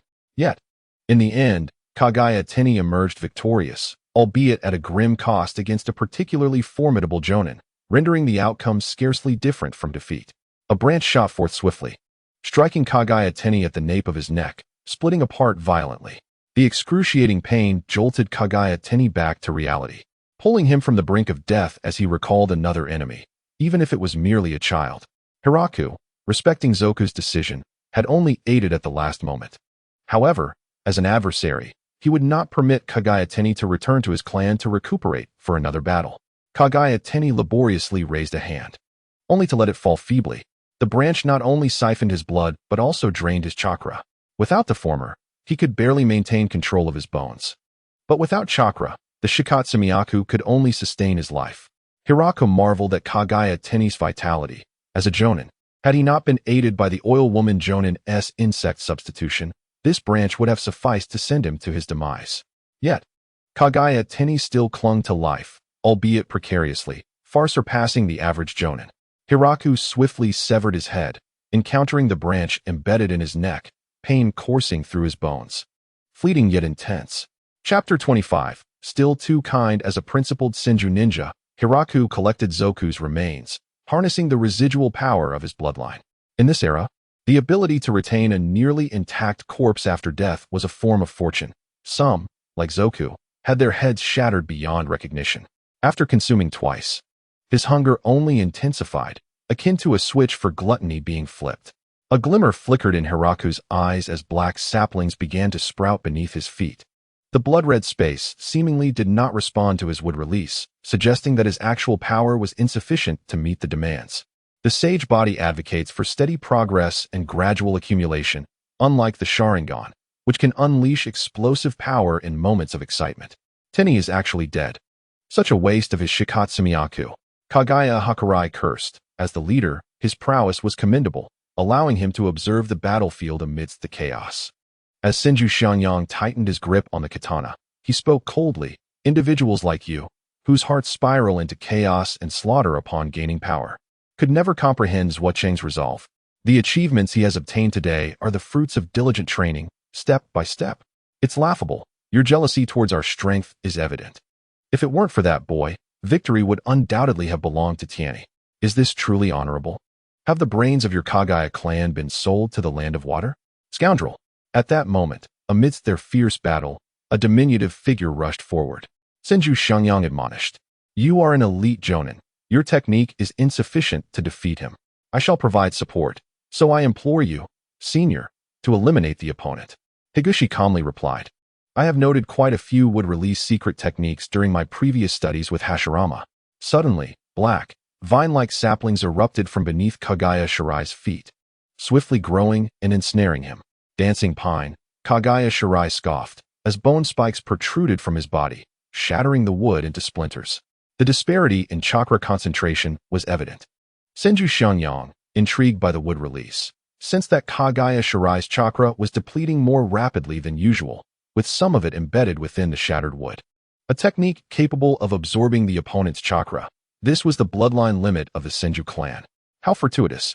Against other ninjas, this issue would have been immediately apparent. However, in facing Kagaya, Senju Xiangyang wore a cold smile. He understood that mercy towards the enemy is cruelty towards oneself. With this principle firmly grasped, he rushed forward to engage in combat. Higuchi continued to employ wood binding and insertion techniques to disrupt. As the battle progressed, Kagaya Shirai began to sense something amiss. Why was his chakra depleting so swiftly? This phenomenon had never occurred in past battles. Though not foolish, he had been influenced by his upbringing and bloodline, leading him to overlook this detail. Higuchi unleashed successive techniques. The wood binding was merely a simplified version of the wood release's eternal binding, designed to affect rather than kill, thus casually released for distraction. He could feel the opponent's bloodline and chakra being absorbed at a slow pace. While less efficient than branches, this method was more discreet, avoiding a life-and-death struggle. Flowing dance, Kagaya Shirai charged at Senju Xiangyang, leaping into the air, his body moving with the grace of a fish, spikes emerging from him. Earth release, earth flow river. Earth release, earth flow wall. The ground beneath Senju Xiangyang transformed into mud, and a wall of earth rose behind him, clearly intended for Higushi's use. As Kagaya Shirai navigated through the mud, his speed was severely hampered, allowing Senju Xiangyang to intercept him. Get away.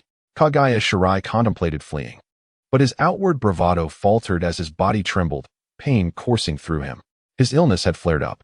Although the Kagaya clan's medicine could suppress the effects, it was merely a temporary fix. Such medicine was exceedingly precious and not easily acquired after a single battle. Higushi's wood release could absorb the essence from his bloodline, inadvertently heightening the likelihood of an outbreak. Otherwise, given Kagaya Shirai's control over his body, he would not have made such an error. Senju Xiangyang, having spent years on the eastern battlefield, was the first to notice the anomaly. His katana struck repeatedly, contrasting with Zhuo Cheng's chaotic swordplay. This more aggressive approach was characteristic of Senju. Kagaya Shirai retreated rapidly, lacking the resolve to fight to the death, unlike the tenacious Kwanmaru from the future. The eruption of his illness shattered the balance of the battle.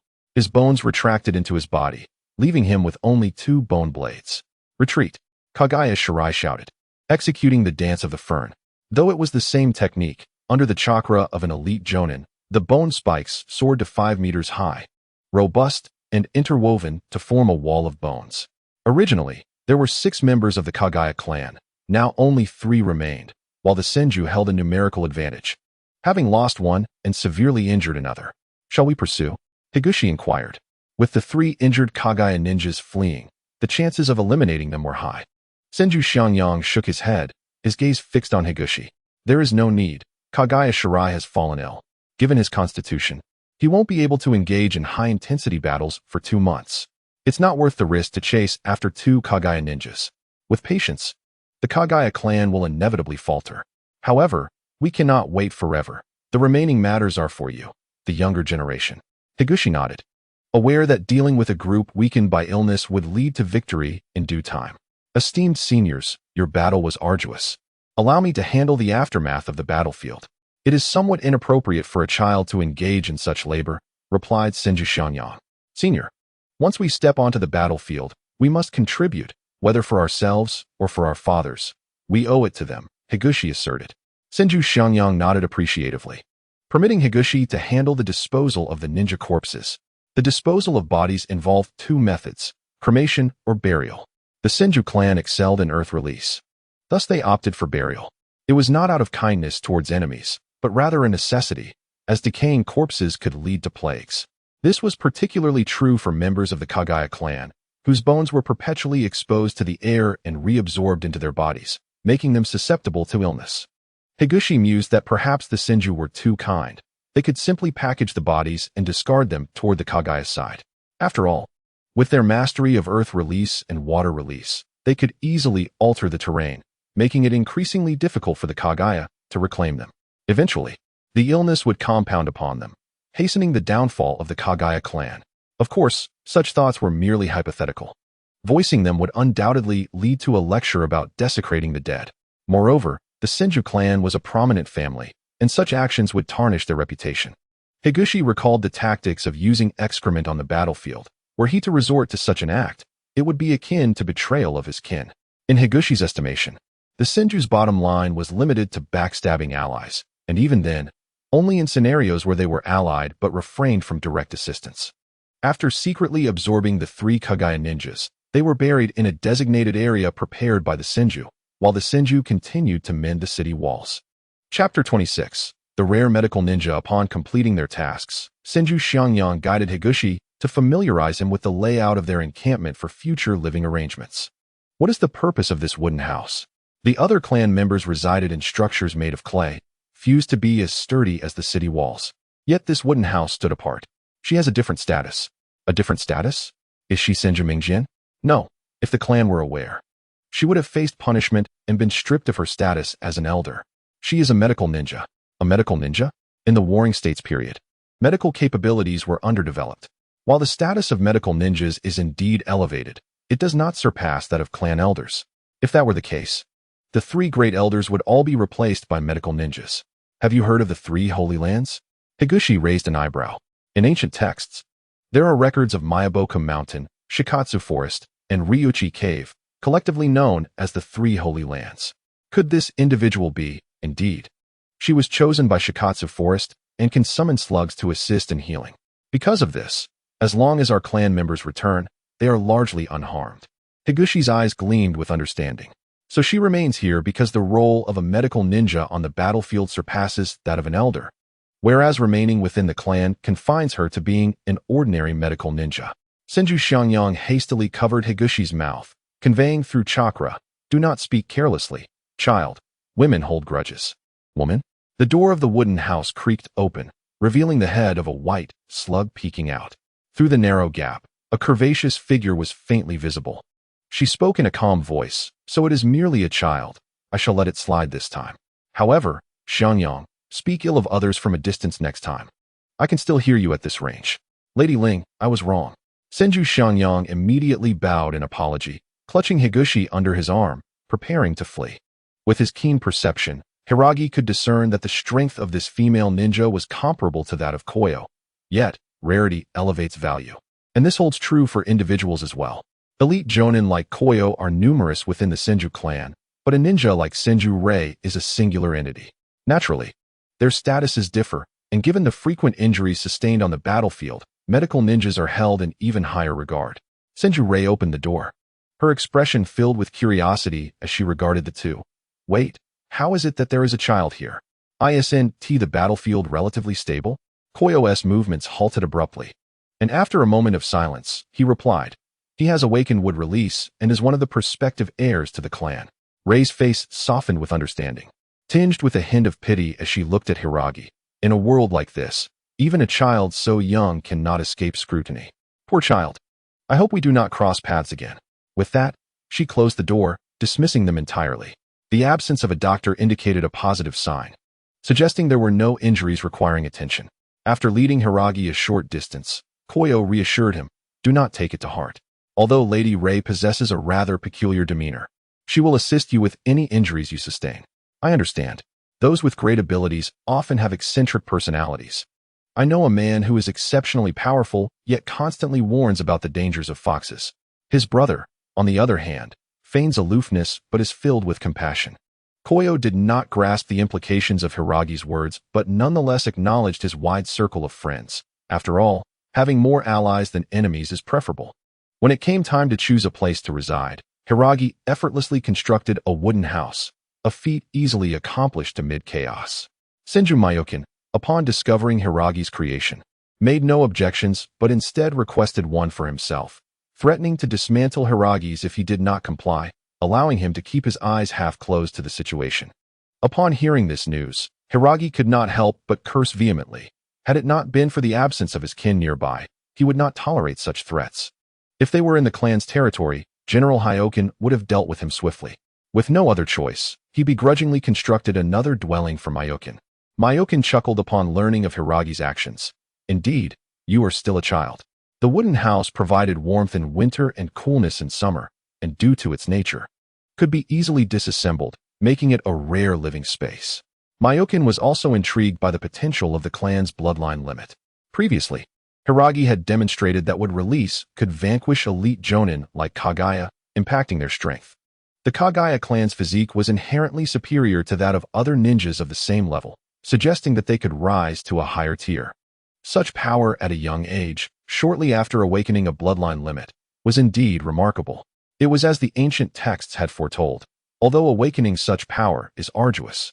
Once achieved, it is formidable beyond measure. Myokin reflected, understanding why the awakening of wood release could lead one to become the next clan leader. It is not merely the awakening of wood release that qualifies one for leadership. Rather, possessing wood release is a requisite for the role. This would be a power capable of transforming the clan. Myokin believed in the potential of the bloodline limit and the talents of the young Hiragi and Hashirama. In 3 years, he intended to make Hiragi his own. The nature of children is such that they are easily influenced. Myokin considered his years of experience. Transforming a 5-year-old child over 3 years should not prove too challenging. After all, the conflicts among the elders stemmed from their own interests, leading the younger generation to be at odds.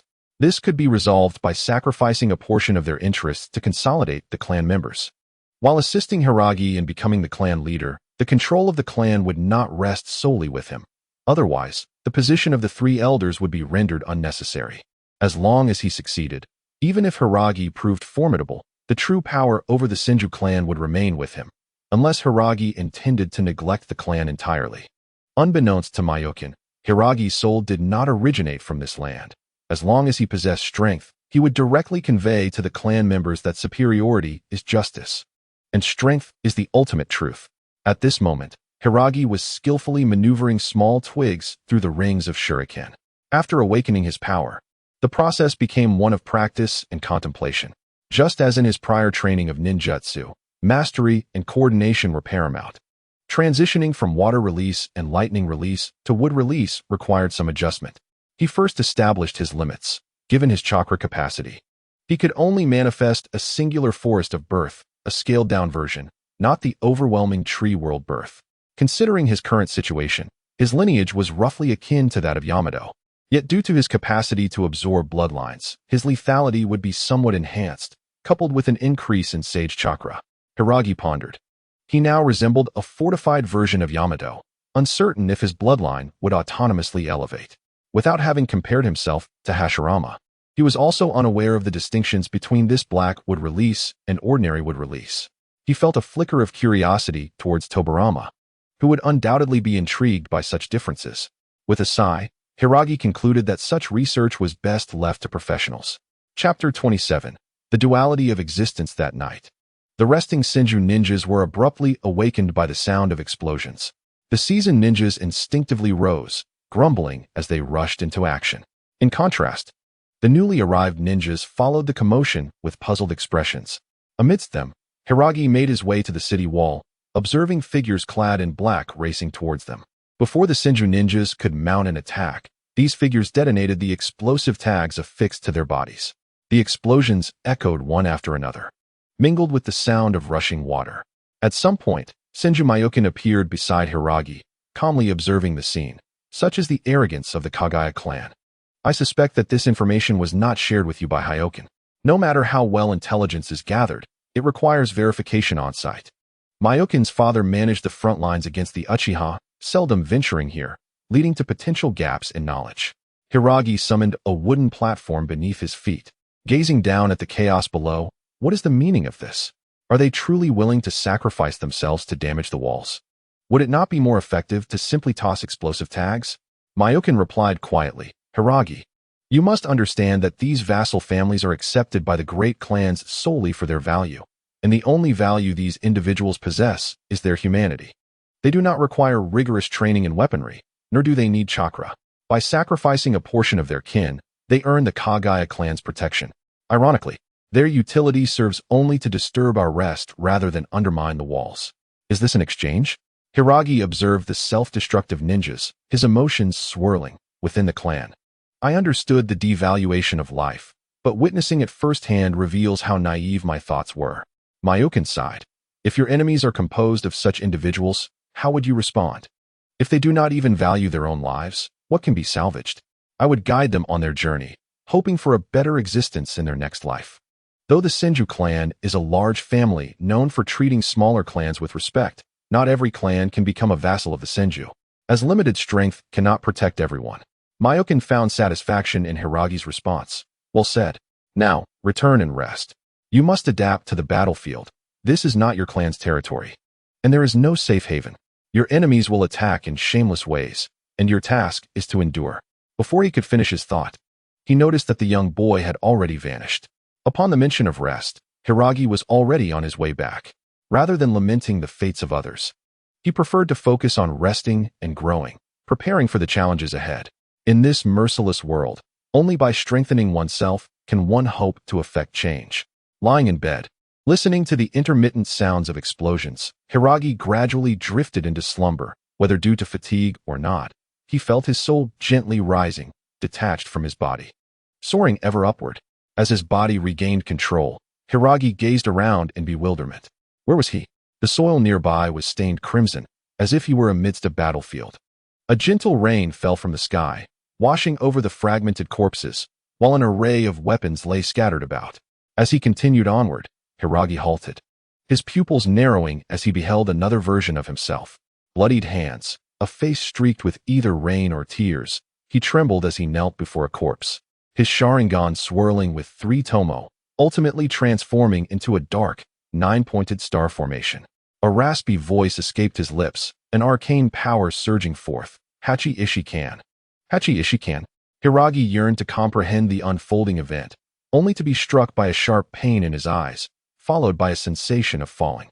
The scenery around him vanished in the blink of an eye, and when he regained his senses, he found himself seated on a wooden bed, a soft glow illuminating the sky and bringing a semblance of warmth. The stinging in his eyes had subsided, leaving a slight swelling, and Hiragi dared not dismiss the experience within the blood-red realm. Dreams were no longer mere dreams. He quickly formed a series of hand seals, summoning a mirror of water.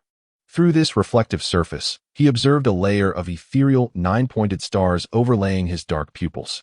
This pattern gradually morphed into a black veil, obscuring his gaze. Hiragi redirected his chakra to activate his Sharingan, discovering that the black veil concealed the original 2 tomo. His ocular power remained unaffected, the abilities beneath the 2 tomo intact, merely masked by the appearance of the black eyes. Rubbing his eyes, Hiragi pondered, perhaps I should venture out and test this. If all is well, I may utilize my Sharingan in the future. This pair of eyes had long been a source of anxiety for Hiragi, having awakened yet remaining unusable, fearing that complications might arise due to his rivalry with the Uchiha clan.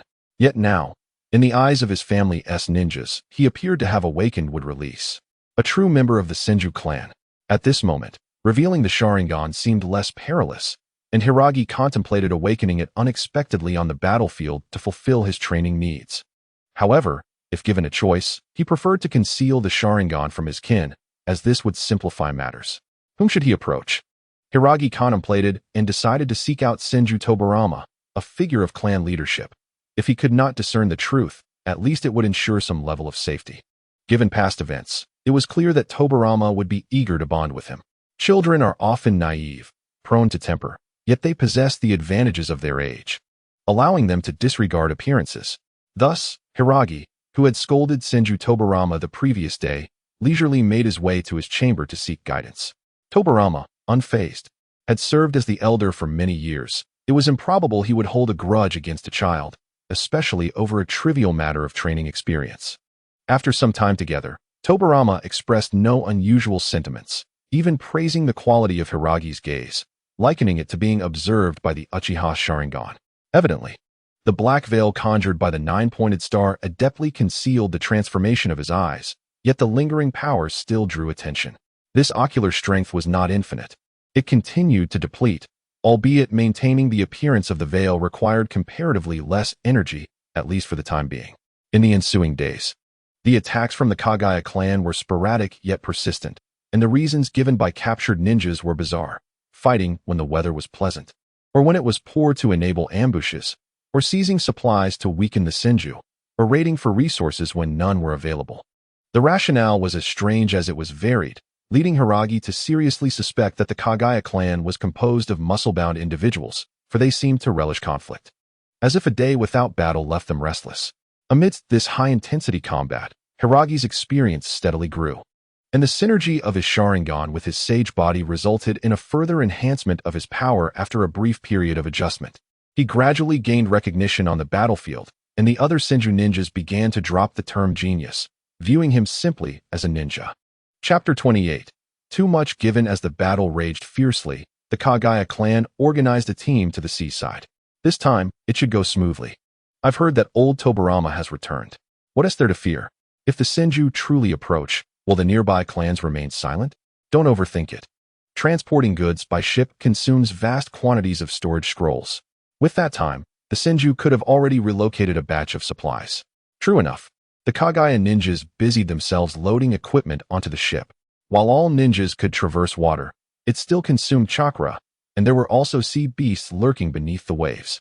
As a prominent clan, their storage scrolls were not lacking, but scarce. During trade with the land of water, these scrolls were often coveted. Thus they resorted to the most primitive means of transportation, ships. Tasked with ensuring safety was Kagaya Shiratake, a seasoned pinnacle jonin, ranking just below the three elders. The vessel could accommodate 24 individuals, comprising 8 Kagaya ninjas, while the remaining 16 were 10 men and 6 women, universal laborers drawn from subordinate clans responsible for rowing, cooking, and occasionally discussing the meaning of life with the Kagaya ninjas. Shiratake was well acquainted with the route, able to ascertain their approximate position solely by speed, without the need for specific items. Due to the nature of their trade, the selected Kagaya members were of a generally amiable disposition, though excluding Shiratake. The rest were somewhat out of place within their clan. Lord Shiratake, you seem a bit tense, Kagaya Manrin remarked, approaching with a jar of sake. A bit of tension during a mission is beneficial.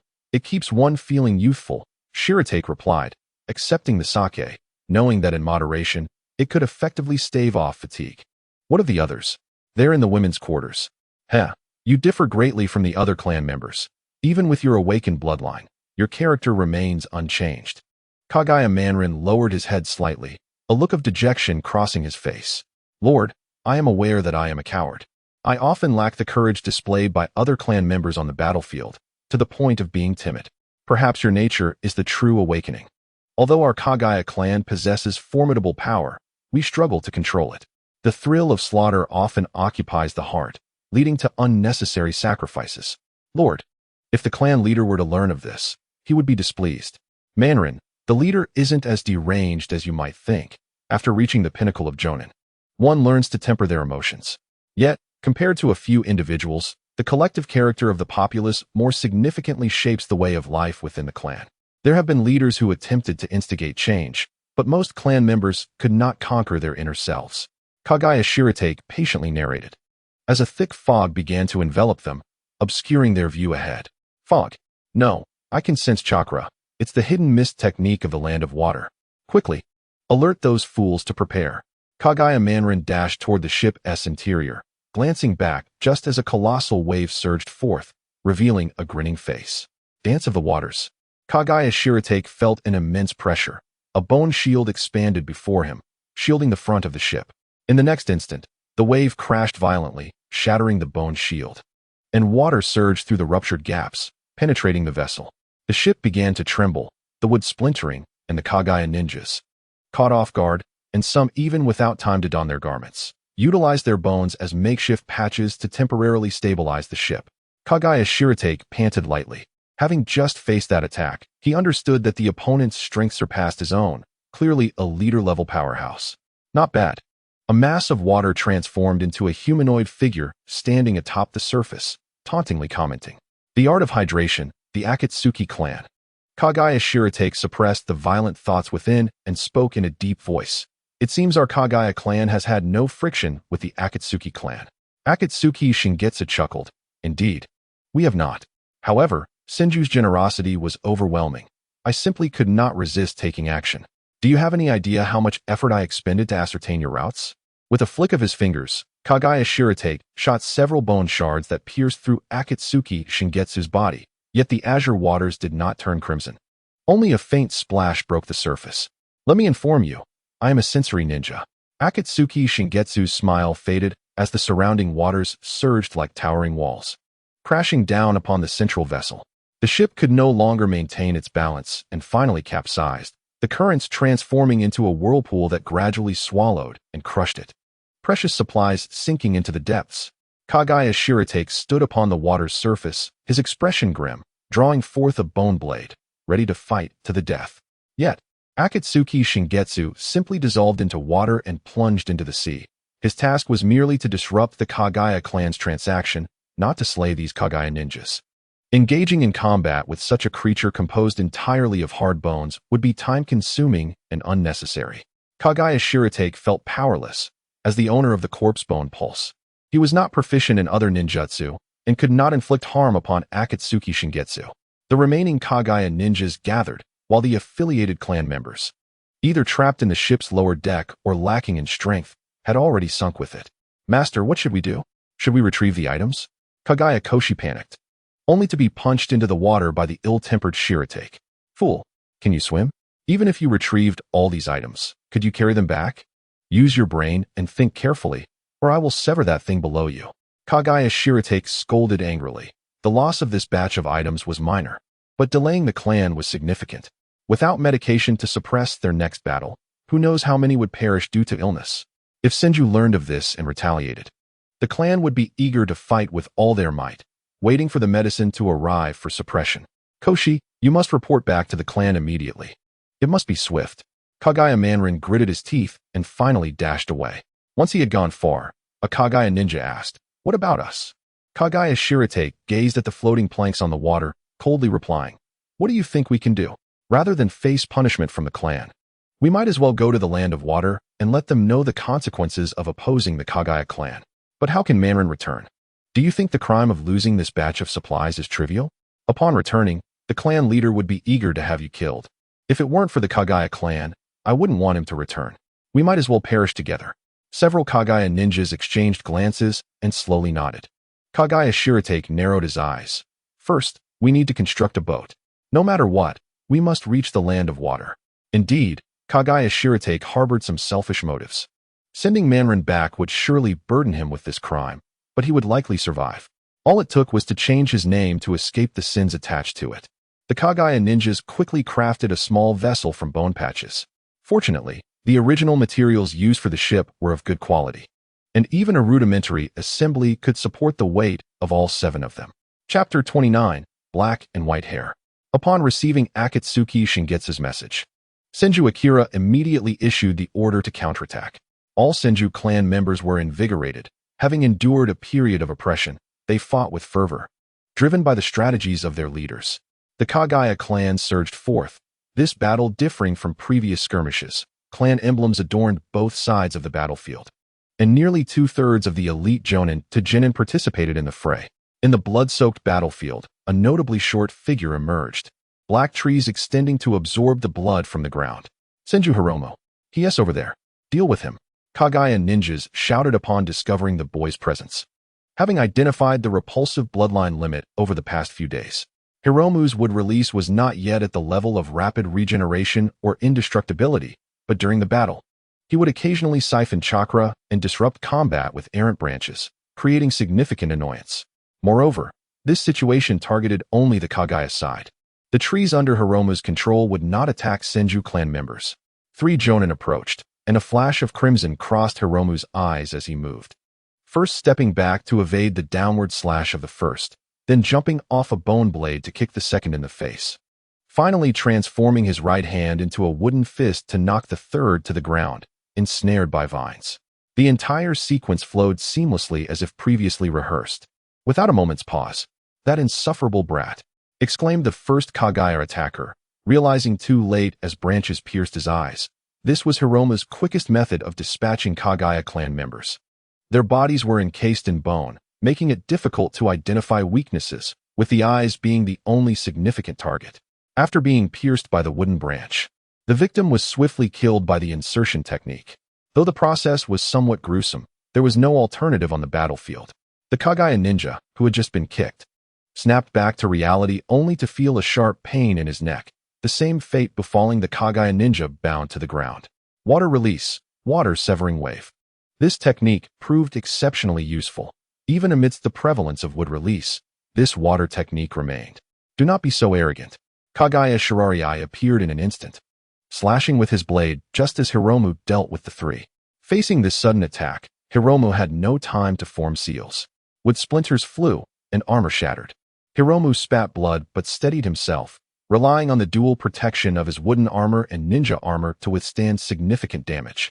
Truly shameless, Hiromu coldly remarked, wiping the blood from his lips. Killing you will suffice. Dance of the flowing blade. Kagaya Shirari said no more. Half of the bone spikes that emerged from his body aimed directly at Hiromu and shot forth in one breath. Wood clone. Wood release. Forest birth. Faced with such a barrage of bone blades, Hiromu first replaced himself with a tree in the battlefield and, once the distance was sufficient, used forest birth to shield himself. Kagaya Shirari's eyes widened. He had not anticipated that the substitution technique could be employed in such a manner. Amidst the dense trees, the attack was completely thwarted. And taking advantage of the cover, Hiromu fled from Kagaya Shirari to another location. What possessed me to engage with this fellow? Achieving special Jonin at 5 years old is already my limit. There is no life or death breakthrough to be had in this fight. And the blood spilled on the ground awaits my collection, rendering this one insignificant. However, Kagaya Shirari had no intention of letting Hiromu escape. He activated the body flicker technique and rushed forward, chakra surging as his spine bone, sword gripped tightly, pulling with force. Kagaya Shirari, I swear I will not let you off so easily, Hiromu shouted, biting his finger and pressing it to the ground. Summoning technique, Rashomon. A sealed gate rose from the earth, followed by the sound of metal clashing. Kagaya Shirari exerted all his strength, leaping over Rashomon from the side. Eyes filled with murderous intent. Boy, you may have a sharp tongue, but I see you're too scared to move. Accept your fate. Wood release, wood spiral barrier. From both sides of Hiromu, trees grew towards the center, forming a protective shield. Wood, great wood, great wood.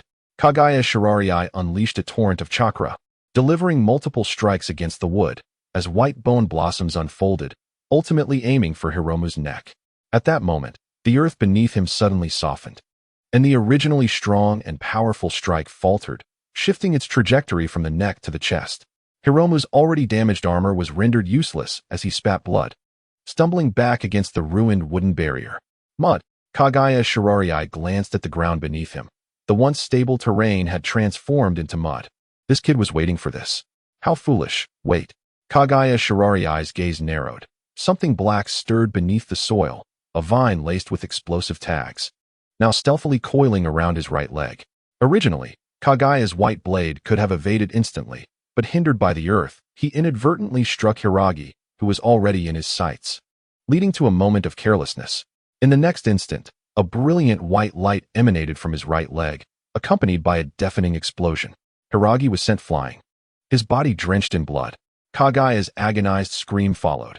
Although his formidable physical constitution derived from the bone pulse prevented immediate death from the explosion, his right leg, where the blast had concentrated, was obliterated, along with the masculine attributes it bore. The intensity of this pain, both mental and physical, was excruciating. Hiragi gasped lightly. With a thought, a vine sprouted from the earth, absorbing blood and chakra from the battlefield, channeling it through the earlier vine into his body to enhance his strength while simultaneously healing him. Unbeknownst to him, his originally black hair began to visibly turn white, not in the pallor of old age, but in a bright, pristine hue. Feeling nearly ready, he was soon confronted by an E and Chi, two dark ninjas. The former aimed to deliver a finishing blow to Kagaya's white blade, while the latter carried Hiragi away from the battlefield. With frustration, Hiragi thought back to the earlier pursuit when no one had appeared to assist him, only to find them now engaged in their own agendas. And Chi swiftly transported Hiragi to the wooden hut of Senju Rei, who immediately summoned a slug for healing. The slimy creature crawled over him. While it seemed acceptable in anime, the actual contact was somewhat off-putting. "Yes, fine, and in a better state than most of you," the slug replied softly. "There's nothing to worry about. After awakening would release, my recovery abilities are strong, just a bit gruesome to look at." Hiragi scratched the back of his head. And Chi paused, transforming into a mirror to reveal the boy's head of white hair. Hiragi glanced, slightly surprised, and quickly added, "There's nothing peculiar about it." Tobirama also had white hair, and there's also the Uchiha with half black and half white. This might just be due to the awakening of my bloodline limit. However, why didn't you two come out to protect me? The clan leader ordered you to safeguard me while I was being chased by an elite jonin. And you were asleep? And she replied flatly, "I did not hear your cries for help, and sensing your movements, I believed it was a test of your own skills. I apologize." Hiragi's mouth twitched upon realizing that his intense focus on the battle had led his protectors to think it unnecessary to intervene. Regardless, be more cautious next time. Accumulating injuries is ultimately detrimental. Senju Rei sighed in relief.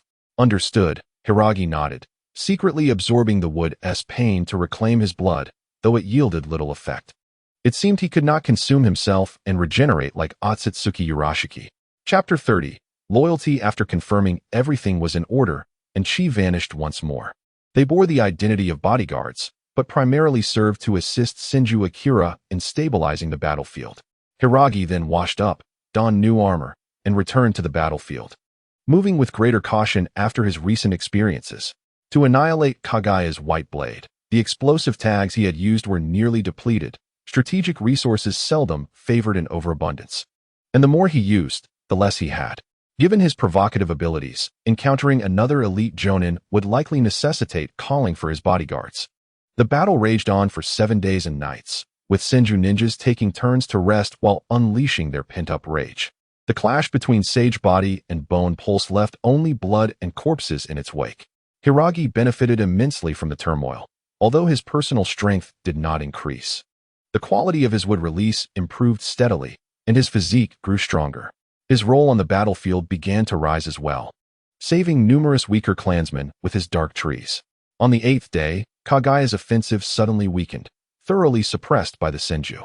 The previously frenzied Kagaya appeared doused with cold water.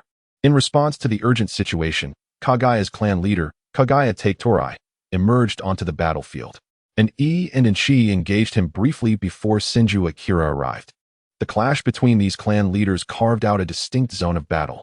Following that encounter, Kagaya's ninjas nearly retreated to their clan territory, leaving only a few from allied clans to serve as cannon fodder against the Senju advance.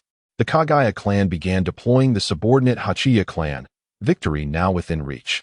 Senju Shanyang approached Hiragi, noting the shift in the battlefield dynamics as the Senju ninjas felt increasingly at ease, their numbers dwindling from 2/3 to 1/3, exhibiting a composed demeanor. "Shanyang, there is no need to relay this information to me separately," Hiragi stated calmly as he sprinkled blood from his blade onto the ground. Gritting his teeth, Senju Shanyang spoke, "Young Master Hiragi, to be candid, I wish to serve you." Currently, the clan was divided into 2 factions, one led by the clan leader's eldest son, Senju Hashirama, and the other supported by the second and elder elders backing Hiragi. The inevitable shifts in power offered advantages to those who acted first. Compared to the unclear Hashirama, this brave, resilient, and formidable youth on the battlefield was far more worthy of allegiance. "Very well," Hiragi replied as he dispatched another ninja with a swift strike, leaving a trail of blood on the ground. Upon hearing this, Senju Shanyang unleashed a surge of chakra, stepping forward to act as a vanguard for Hiragi, demonstrating his resolve. The situation among the subordinate clans had subtly shifted, yet after much slaughter, it became evident that no unique jutsu was present. Time passed, and a voice amplified by chakra resounded across the battlefield. "We, the Uchiha clan, surrender and wish to become vassals of the Senju clan," Uchiha Taifu proclaimed loudly.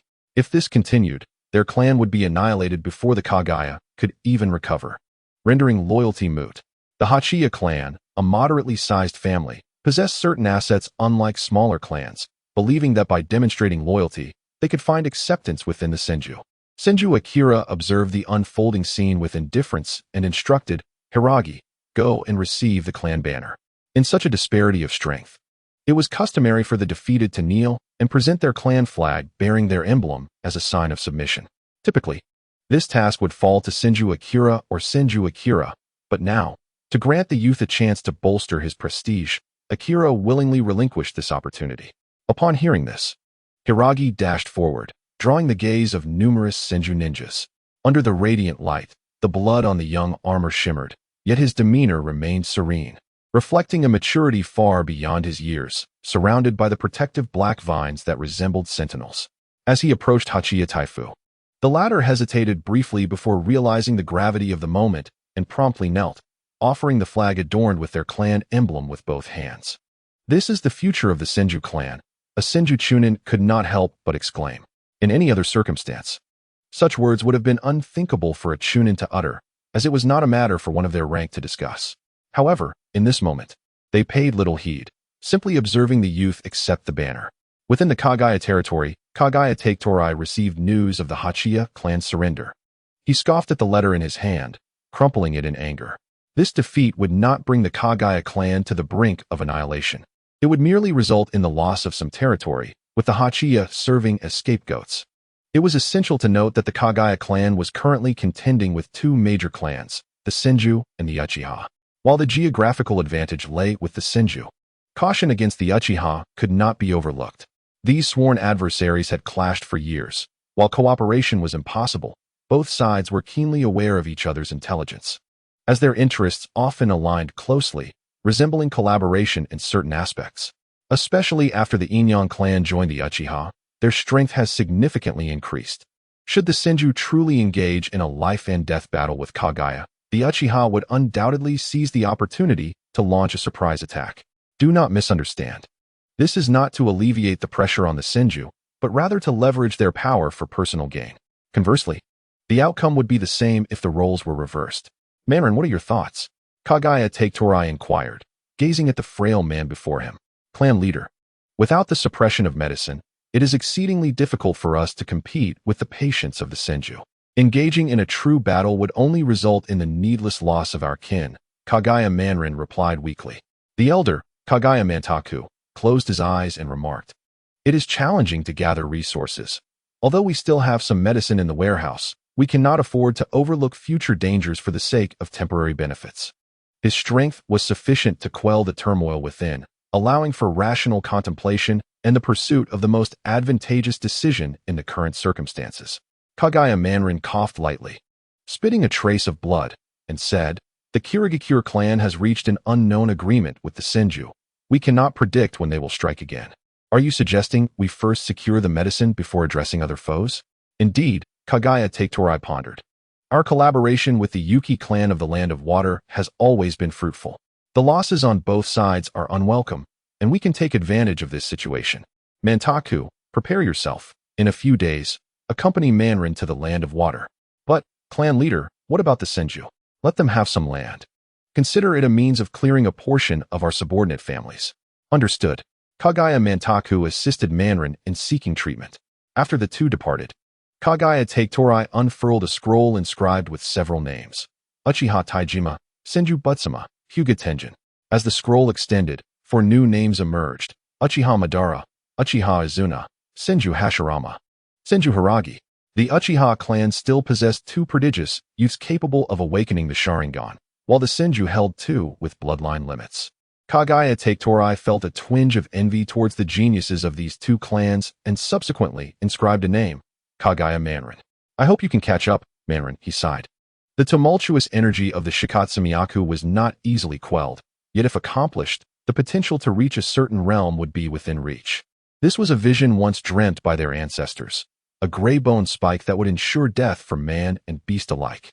Despite his skepticism regarding such rumored powers, the emergence of 2 would release users among the Senju instilled a glimmer of hope within him. Chapter 31. The post-war procession with the Hayakuyo clan's surrender. Other beleaguered subordinate families sought to follow suit. However, Kagaya Taketorai returned to the battlefield to eliminate a small clan leader who wished to surrender, stabilizing the morale of his people. Following this brief interlude, Kagaya Taketorai engaged in battle with Senju Mayukin once more, albeit with considerably less commotion. Upon concluding their duel, both parties retreated. Shortly thereafter, Kagaya Taketorai, promising a year of non-aggression from the Kagaya clan toward the Senju, along with a substantial supply of resources, brought the conflict to a close. Warfare was merely a means to procure benefits, a reality that would persist even amidst future village skirmishes. Hiragi subsequently settled down, being assigned to handle the Hayakuyo clan, whose territory bordered that of the Kagaya clan, surrounded by numerous smaller families. It was impossible to resettle them in their original lands. And upon their surrender, they could not directly enter the city walls due to a lack of trust. Thus, Hiragi found a patch of land near the walls to accommodate them, constructing several large wooden huts for their temporary shelter. Upon returning to his quarters, Hiragi was approached by Senju Asahi, who hurriedly whispered, "Young Master Hiragi, this is a token of appreciation from the Hyakkuyo clan leader." Opening a storage scroll, a chest of coins emerged. Hiragi raised an eyebrow. During the Warring States period, coins were cast in copper, and although a system resembling banknotes existed, it was typically confined to family circulation. For instance, exchanging a chest of copper coins for banknotes within the Senju clan would be futile in the Sarutobi clan, necessitating a return to convert them back. An amusing quirk arose. While exchanging coins for notes was free, converting notes back to coins without the family crest often incurred a fee.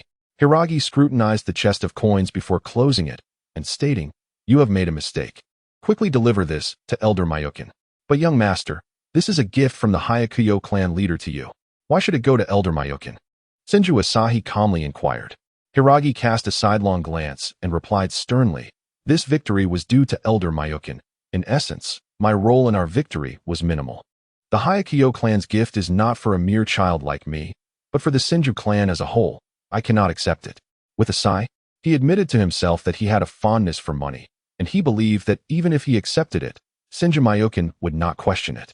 However, it felt inappropriate for a newcomer to the battlefield, fresh off a victory and just beginning to gain some reputation, to accept such spoils. At 5 years old, indulging in greed was unseemly. He would eventually come to regret it, so it was better to refuse the gift altogether.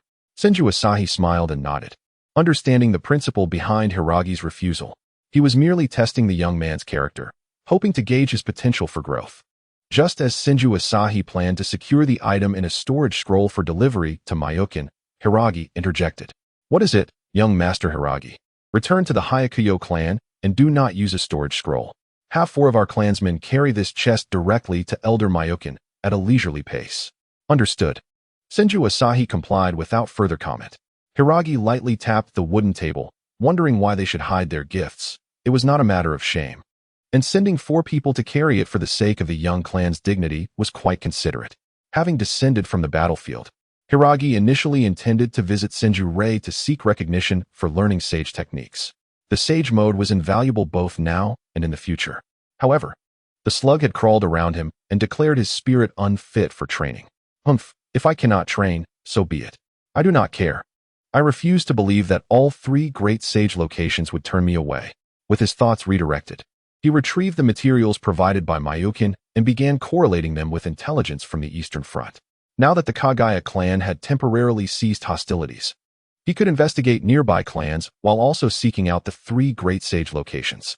Senju's policy was one of compassion, thus, he did not impose undue hardship on these smaller families. As long as they did not act against the Senju would treat them with similar leniency. The situation was rather chaotic. Some families excelled in agriculture, others in intelligence gathering, while some were skilled artists. But the artists had departed to other nations. While the intelligence provided by Mayukin was generally sound and considerably more detailed than that from the Eastern Front, there remained some discrepancies. "All right, let us go investigate." Hiragi organized the materials and stepped outside. Once beyond the battlefield's confines, he employed a transformation technique to observe the surrounding neutral clans. The first he encountered was the Yang clan, primarily comprised of information brokers who collected various intelligence. However, due to their small size, their information was often delayed, though correspondingly, their prices were low. After a cursory glance, Hiragi recognized most of the headlines from his time with the Senju, with only a handful being trivial matters. After perusing the offerings, he found himself uninterested in the intelligence and instead purchased a wind shuriken. This weapon was significantly larger than standard shuriken, its 4 blades spreading out like a pinwheel. He had seen such items in his clan's territory before, but at that time, he preferred more nimble tools. Now that he had obtained sage power, the difference in handling between this and an ordinary shuriken felt negligible. Higashi was contemplating his departure when he sensed that someone was watching him. Consequently, he altered his course and headed to another location. Upon exiting the territory of the Nightshade clan, 2 ninjas emerged from the trees before him. "Brother, we are in dire need of money. We kindly ask for your assistance in lending us some, spoke Hashikage with a slight smile, as a surge of purple chakra suddenly manifested behind him, forming an unstable chakra shape. Oh, if my memory serves me right, this technique seems to belong to the Hashikage clan of the Land of Bears, Higashi remarked. His interest peaked as a glimmer sparkled in his eyes. Before the establishment of Konohagakure, certain ninja villages remained unnamed, yet some clans persisted. The Hashikage clan derived its name from a star that fell from the heavens onto their ancestral land, developing a unique ninjutsu called Peacock Mystique, characterized by the emission of purple chakra that transformed into various forms. Since you are aware of our prowess, hand over the money, and we shall not trouble you, Hashikage declared loudly, only to find that black trees had appeared beneath their feet, steadily absorbing their chakra. Peacock Mystique Beast. Hashikage intended to summon a beast form, but was met with immediate dissolution. Blackwood, you are the white-haired demon of the Senju. Hashikage gasped, looking down at the wood beneath him in disbelief. The nomenclature does not seem to align with Kagaya's conventions. You two are fortunate.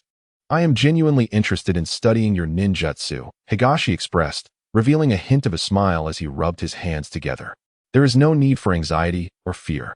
Take a deep breath. Dizziness is natural, and pain is fleeting. For reasons unknown, a chill ran down the spines of the two ninjas, a wave of trepidation washing over them. Chapter 32. The Divine Fruit. The two Hashikage ninjas had each lost a piece of flesh and were discarded to the side. The speed of Higashi's strike was so swift that they had no time to react, but the ensuing agony caused them to break into a cold sweat. He placed the two pieces of flesh into bottles filled with nutrient liquid, labeling them before calling out to the air, "Come forth." The figure of Anchi appeared nearby. The two shadow ninjas were still on guard. Without the use of space-time ninjutsu, it was challenging for Higashi to shake off the two. He tossed the bottles to Anchi, instructing, "Deliver this to Tobirama in my name." Anchi nodded after a glance and vanished instantly, leaving the task of delivering the two pieces of flesh to the hawk. If it were something of great importance, it would be personally escorted by a ninja. As for what to do with the two youths, that was not his concern. Higashi touched the trees that absorbed the chakra of the two, and through wood release, he retained their ninjutsu within his mind. For a ninja possessing wood release, the Peacock Mystique and similar techniques were mostly unnecessary, yet there was one aspect that could temporarily compensate for his shortcomings, the ability to fly. As he was not yet capable of summoning a wood dragon, such an ability was required as a substitute.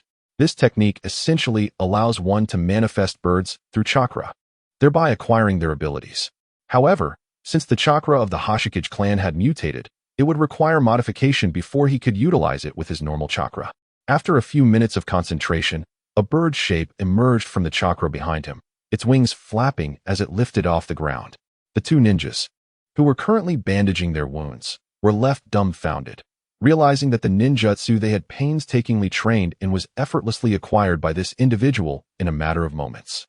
Upon descending back to the ground after a trial, Higashi thought there were no issues with the technique, yet it could still be refined. He turned to the two and asked, "What brings you from the Land of Bears to this place? Are you on a mission?" Hashikage wiped the cold sweat from his forehead, replying, "We came to scavenge, but we have decided to return now."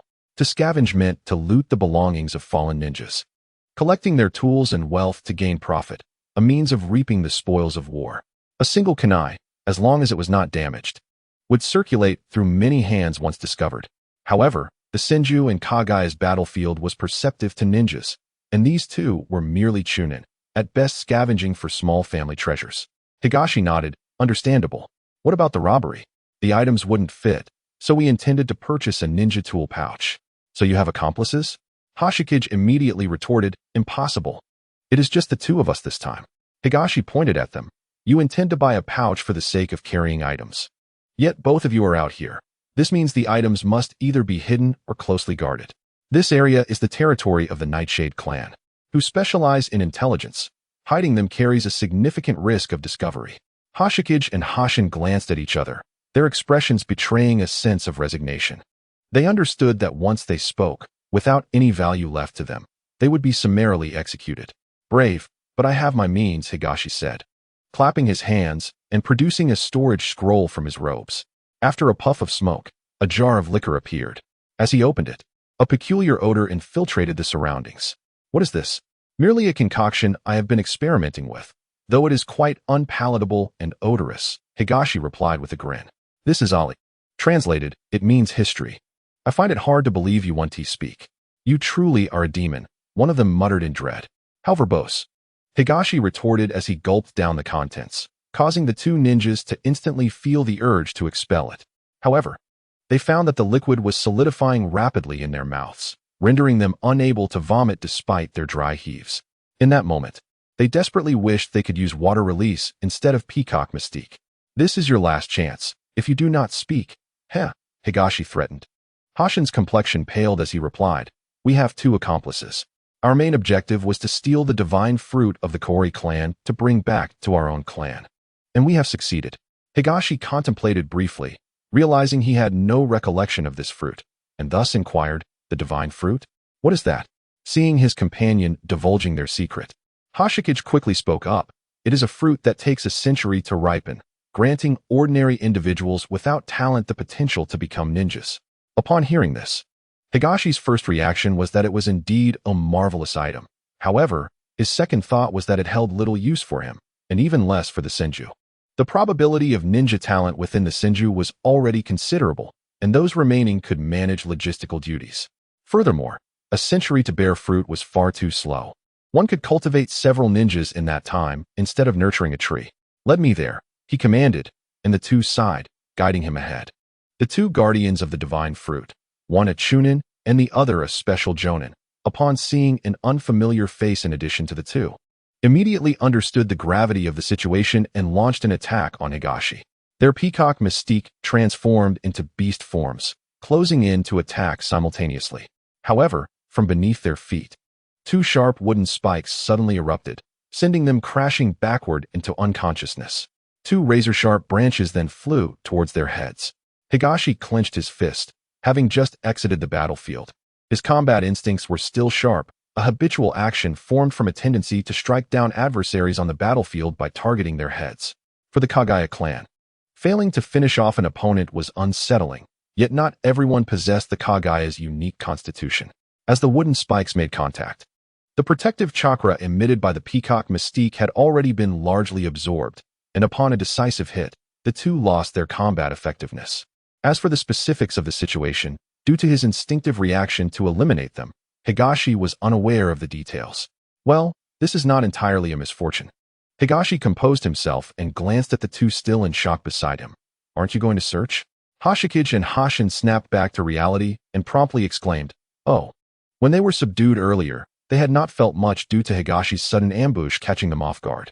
As a result, they still harbored a sliver of hope, wishing that the four of them could join forces to deal with Higashi.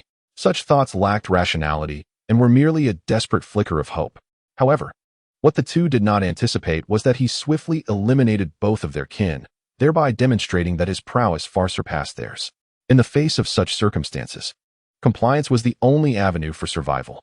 Before long, 4 fruits, wrapped in cloth, materialized before Shogo. Just 4? He inquired.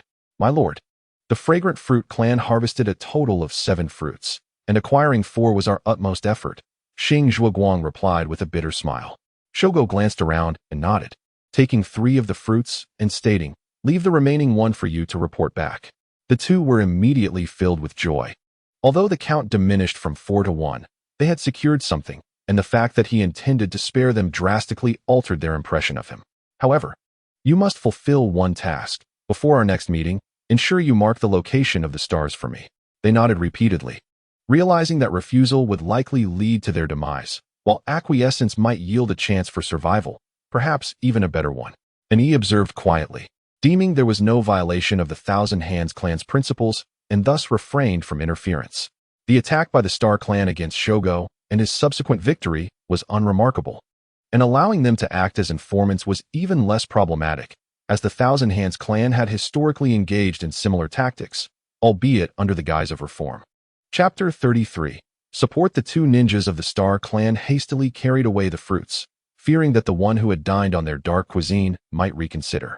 Shogo pondered the possibility of developing a curse seal for controlling individuals. Threatening them was too time-consuming, and a curse seal would be a more efficient and reliable means. He stored the 3 fruits in a scroll, intending to sell them to ordinary folk for some profit. Typically, clans composed of commoners in the warring states were quite affluent. They thrived in commerce and were the primary issuers of commissioned tasks, with some clans potentially evolving into future feudal lords. Over time, these commoners established a kind of equilibrium with the ninjas and generally refrained from attacking them. The eastern battlefield was the domain of Senju Akira, and it was impossible to operate under his radar. Furthermore, ordinary storage scrolls lacked preservation capabilities, so Shogo presented the divine fruits directly to Senju Akira for sale. Senju Akira, engrossed in studying a map, quickly recognized the fruits Shogo had produced. After a brief deliberation, the two ultimately agreed to a 50-50 split. A gesture of goodwill from Senju Akira. Otherwise, a particularly elite shinobi would have simply kept the offering for himself. Once private matters concluded, Senju Akira handed Shogo a scroll, stating, due to the pressure from the Uchiha following the Inyan clan's alliance with them, both the Hitaki and Kazama clans are under considerable strain. Upon learning that our conflict with Kagaya has subsided, the clan leader dispatched the latest orders for us to harass the Uchiha's eastern positions to alleviate their pressure. Shogo opened the scroll and, after a few glances, grimaced. They truly offer no respite. Senju Akira chuckled. The battlefield is inherently relentless, mere moments after a victory. We must rush to another front. But I recall that apart from the northern battlefield where we directly engage the Uchiha, the remaining positions are interspersed with smaller clans. Are we to simply stroll in? Shogo countered. Do you believe that while we battled Kagaya, the Uchiha were idle? Shogo understood and scrutinized the map before him. These smaller clans indeed possess courage to confront a major clan directly. Senju Akira shook his head, gesturing at the map. They dare not. But due to their positioning between us, Kagaya, and the Uchiha, even if the Uchiha are stronger, they cannot eradicate them in one fell swoop. Before your arrival, they had frequently commissioned us to engage with Kagaya. Over time, this has culminated in a formidable force they term the Eastern Alliance, composed of 5 medium clans and 10 smaller ones, led by Shueiyun Mayan of the Shueiyun clan. Shueiyun Mayan? Quite the audacious name, Shogo mused. Grasping the overarching strategy, supporting the Eastern Alliance to apply pressure on the Uchiha. This approach would not necessitate a large-scale deployment from the Senju, while also conveying a friendly stance towards the Hitaki and Kazama clans. This operation need not involve the entire force. You may remain at the Eastern Front or accompany our contingent. Indeed, the Uchiha will inevitably be confronted. It is prudent to engage them sooner rather than later. Very well. I shall lead the team tomorrow. Prepare yourself today.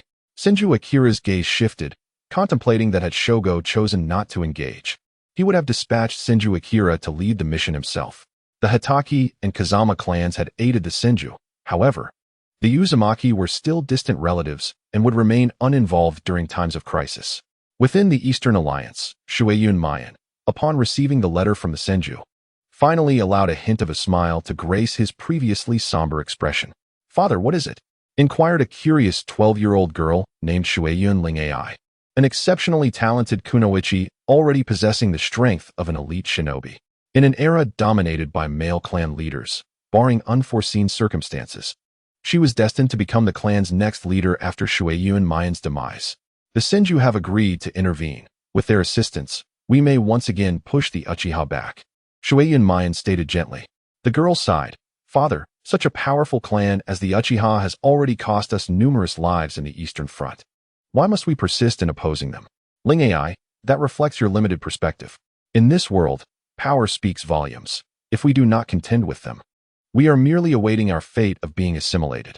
As long as we unify the strength of our clan with others, there may yet be a chance for us to rise as a major clan, allowing you to ascend without needing to curry favor with Kagaya or the Senju. Shueiyun Mayan harbored his own ambitions. In this chaotic era, only by establishing themselves as a major clan could they secure a place in the world.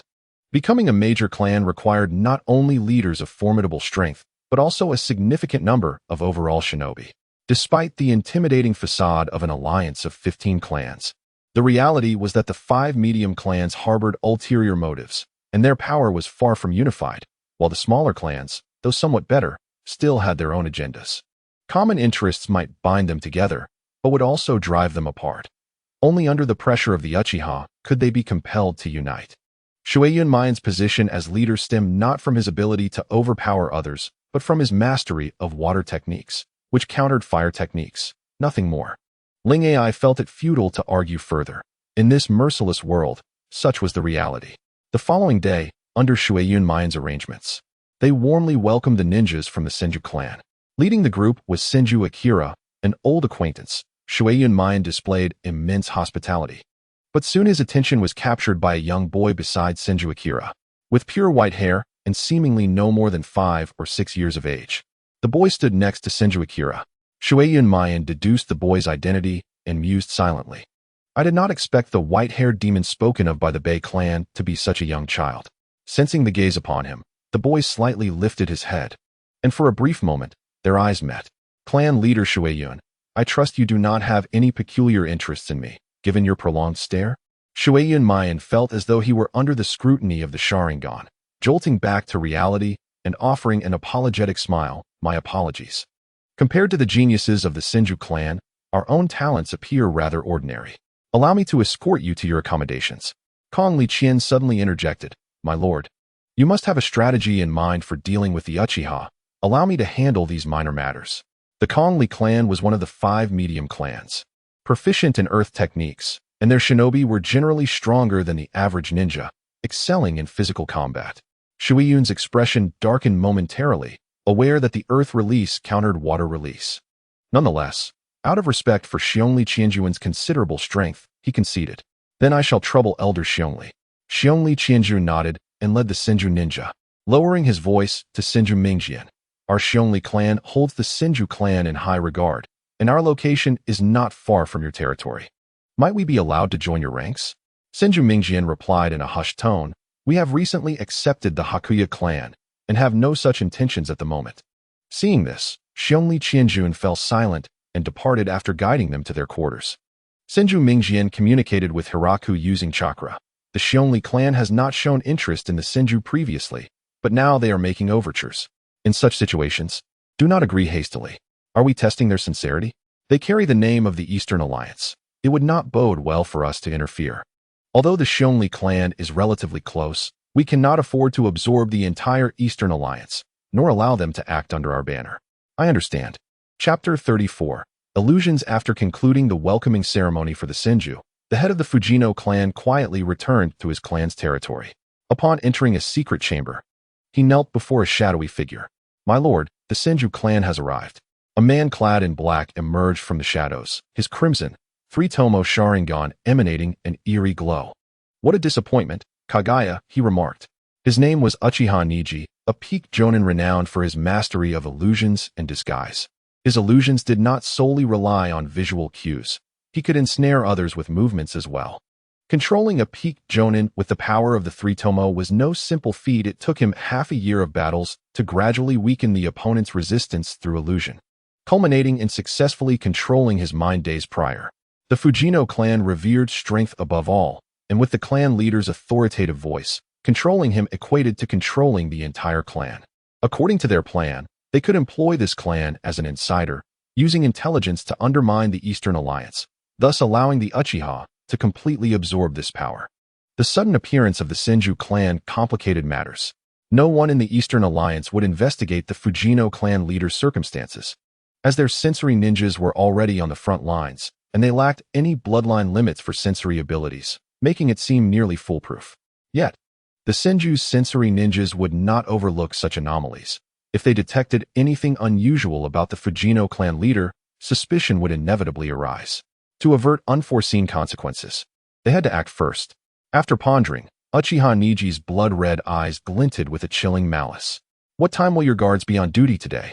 The Fujino clan leader, momentarily dazed, responded, midnight. Uchiha Niji narrowed his eyes. A splendid time. Prepare yourself, we shall act tonight. The Fujino clan leader nodded, his blank expression returning to normal only after leaving the room. Meanwhile, the Senju ninjas settled into their quarters, with over 10 ninjas surrounding the area to provide care. They were visited sequentially by the 3 intermediate clans, Xiongli, Fujino, and Shueiyun, as Senju Mingjian made his presence felt. Hiraku found himself encircled by the young clan leaders of the 3 intermediate clans, Shueiyun Rei, Jifeng Xiang, and Tiehua Tongming. 1 girl and 2 boys, an ensemble fitting for the common composition in the world of shinobi, and all three were 12 years old, sharing a decent rapport. During their conversation, Hiraku maintained a facade of dignity befitting a prominent clan member. Before long, they were seated around a wooden table, addressing one another by name. Are the Senju clan members already heading to the battlefield at such a young age? Jifeng Xiang inquired, his perception of great clans bordering on the monstrous. With the Uchiha's red eyes and Kagaya's pale bones seeming inhuman. Not typically, but those with mature minds adapt to the battlefield earlier, Hiraku replied, shaking his head. Xiang, you fool, why ask such questions? Can't you think for yourself? Tiahua Tongming interjected, covering his face in exasperation. Jifeng Xiang's expression stiffened. You idiot. Who are you calling a fool? I was merely concerned about Hiraku's youth. He then cast a discreet glance at Shueiyun Rei, relieved to see her unperturbed expression. Tiahua Tongming merely huffed, choosing not to argue further. He pulled a kunai from his ninja tool pouch, placing it on the table. The kunai was a deep blue-black, adorned with a totem of a hammer on its ring. Hiraku, it's a pleasure to meet you. This is my gift. While it may not compare to the kunai of the Kazakage clan, it surpasses standard mass-produced ones. Hiraku took it, feeling its weight. It was slightly heavier than an ordinary kunai and exhibited a faint water attribute response. Although it fell short of chakra metal, it would perform better than an ordinary kunai when using water release. Tiahua Tongming smiled. Should you ever need more? Our Tiahua clan is willing to forge kunai and shuriken for the Senju at just 1/3 of the cost, with the remaining payment to be determined by your clan. Hiraku's expression shifted slightly. This offer was indeed quite generous. Paying 1/3 up front for a batch of weapons, with the timeline set by his side, would serve as substantial logistical support in times of war. However, this was evidently not a decision made solely by Tiahua Tongming, but rather a proposal from his father. After a moment's thought, Hiraku pushed the kunai back. I apologize, but I cannot make such decisions. Tiahua Tongming's expression faltered. According to his father's instructions, the maximum discount was 1/3, yet this young boy had outright rejected it without any negotiation. Ha ha ha. Tongming, you aren't as clever as you think. How could a clan as prominent as the Senju lack basic kunai? Jifeng Xiang laughed, pulling out several herbs from his bag, only to be interrupted. Taking a deep breath, Hiraku coldly stated, Gentlemen, if you wish to continue conversing with the mindset imparted by your elders, you might as well return and train in ninjutsu. With that, a surge of chakra erupted from him, overwhelming both Jifeng Xiang and Tiahua Tongming, who, despite similar chakra densities, were vastly outmatched in total energy. Shueiyun Rei felt an immense pressure. She instinctively wanted to resist, but sensed something locking onto her brow, knowing that if she moved, it would strike true. This overwhelming presence was fleeting, dissipating quickly within the confines of the small room, undetectable to those lacking sufficient sensory abilities. Jifeng Xiang gasped for breath, hastily retracting the herbs. Tiahua Tongming's expression darkened. He understood the disparity between clans and had seen the battlefield. Despite being labeled a genius since childhood, he felt utterly crushed after a brief encounter. Shueiyun Rei's complexion paled, adding a touch of fragility to her delicate features. Hiraku spoke in a flat tone. If there is nothing else, you may take your leave.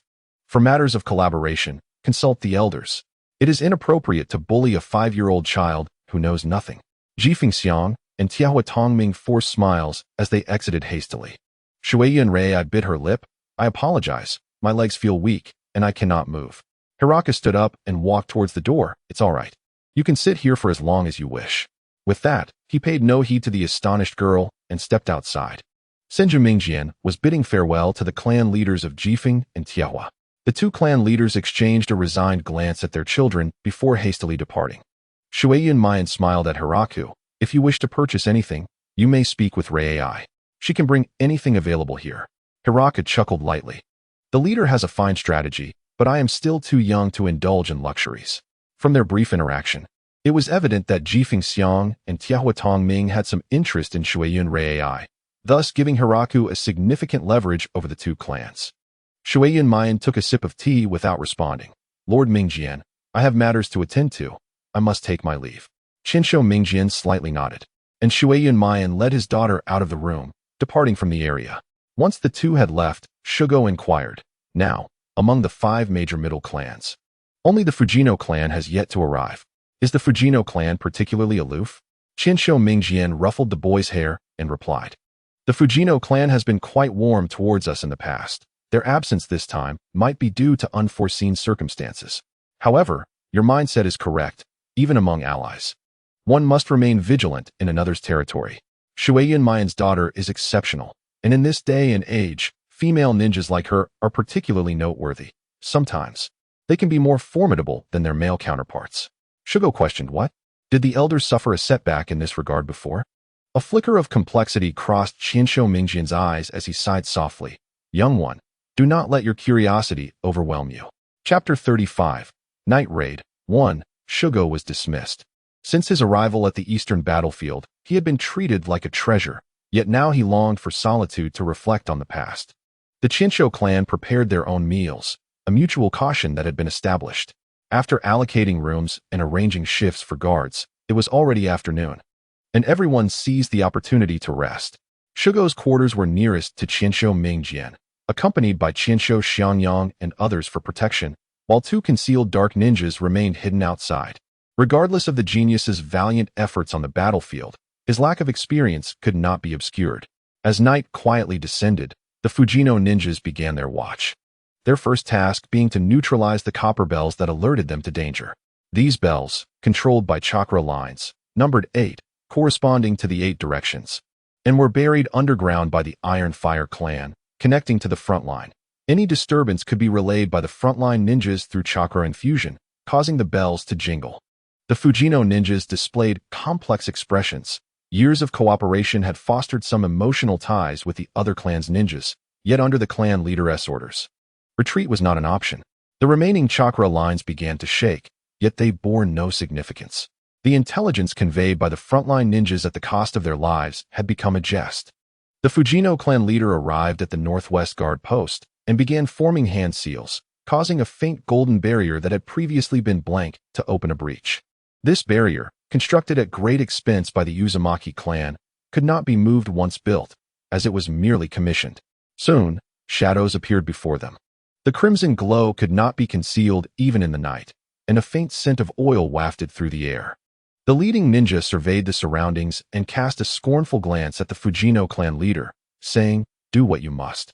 The Uchiha clan will not go back on their word. With that, the group dispersed, urgency driving them to execute their mission swiftly. The Fujino clan leader's gaze shifted slightly as he turned to his clansmen, stating, "Tonight will determine the future of the Fujino clan. Only by proving our loyalty can we secure the Uchiha clan's protection and survive in these chaotic times." The Fujino ninjas suppressed their emotions. First and foremost, they were members of the clan, followed by comrades in battle. Now, they could only obey their leader's orders, brandishing their weapons against those around them. The Uchiha ninjas moved with remarkable speed, executing assassinations. Patrolling ninjas fell before the genjutsu before they could react. As the stench of blood thickened, some were roused from their stupor, only to be met with a barrage of ninjutsu fueled by oil. Damn it! Where are the sentinels? Shueyan Mayan burst from his chamber, spotting the Uchiha emblem, cursing as he initiated water release. However, the ninjutsu mixed with oil was beyond what water release could extinguish. Shueyan clan leader, how fares your side? The Fujino clan leader, wielding a katana, rushed over anxiously. What is going on, Fujino clan leader? You were responsible for the guard at this hour. How did the Uchiha clan infiltrate silently? How could the Uzumaki clan's barrier be breached? Shueyan Mayan tested the technique, realizing the barrier remained intact, and instinctively crossed his arms to mitigate damage, blocking a strike. The Fujino clan leader silently sheathed his sword, revealing a sly smile. Shueyan clan leader, your reflexes are commendable. What benefit is there in betraying the alliance? Shueyan Mayan retorted while secretly gathering chakra. Compared to a powerful clan like the Uchiha, our resistance is merely a futile endeavor. Rather than allowing our clansmen to perish, why not simply become one of them? The Fujino clan leader spoke calmly. The Uchiha had not forced control over him, but rather guided his thoughts, making him believe these were his own conclusions. Water release, cloud wave flow. Shueyan Mayan swiftly formed seals, unleashing a torrent of water in a fan-shaped area, generally sufficient to obscure the opponent's vision and facilitate an escape. Yet the flames surrounding him had diminished the technique's efficacy. Water release required an appropriate environment to unleash its full potential. The Fujino clan leader cleaved through the water flow with a single stroke and then unleashed a lightning strike. Shueiyun Mayan was forced back several steps, contemplating countermeasures. The current environment placed his ninjutsu at a disadvantage, as the enviable chakra reserves of the Chinsho clan were not something everyone possessed. Most of the other 3 clan leaders had likely been ensnared by the Uchiha ninjas. The scene had devolved into chaos, rendering it impossible to concentrate their strength effectively. As he pondered, a mocking voice echoed in his ear. "What are you contemplating?" Shueiyun Mayan attempted to move, but found himself immobilized. "Jinjutsu. How is this possible? This fellow's jinjutsu cannot be this potent." Under the moonlight, a pair of crimson eyes suddenly emerged from the shadow of the Fujino clan leader. Uchiha Hong slowly stepped forward, mocking. Inferior clans remain inferior, unprepared before these eyes. Only death awaits. Shueiyun Mayan gritted his teeth. Ordinary battles involved mutual cooperation to guard against the Sharingan's jinjutsu, but now he was alone, isolated and defenseless. In a one-on-one confrontation, fleeing from the Uchiha was a common saying in the warring states, though not absolute. It was often effective. The Fujino clan leader approached with his blade. In these final moments of life, Shueiyun Mayan felt a flicker of gratitude that he had quarreled with his daughter earlier, causing her to develop some spirit and distance herself from his residence, thus evading immediate discovery by the enemy. The Chinsho clan's position had been assigned somewhat remotely, and due to their acknowledgement of their adversary, the Uchiha ninjas did not rashly approach. Their primary task was to deal with these inferior ninjas, postponing the challenge posed by the resilient Chinsho clan. As the flames illuminated the scene, when the Chinsho clan sought to assist, the Fujino ninjas obstructed their path once more. Esteemed Chinsho ninjas, this incident was merely a fire caused by the failure of the Iron Fire clan leader's forging. The Eastern Alliance can resolve it without issue.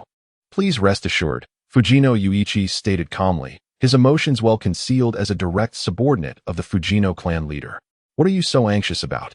Chinsho Mingjian remarked casually, prompting Fujino Yuichi to attack. Behind him, Fujino ninjas hurled shuriken and kunai from their tool pouches. Water release, 7-tiered water dragon bullet. The Chinsho ninjas positioned behind Mingjian had readied their ninjutsu. In an instant, 7 water dragons surged forth, not only sweeping away the incoming projectiles, but also claiming several lives. The control over chakra in the 7-tiered water dragon is quite impressive. Shugo noted the appearance. Activating would release, diamond would summoning. Wooden stakes erupted from the earth, each possessing the hardness of steel, striking precisely at the Fujino ninjas under sensory guidance.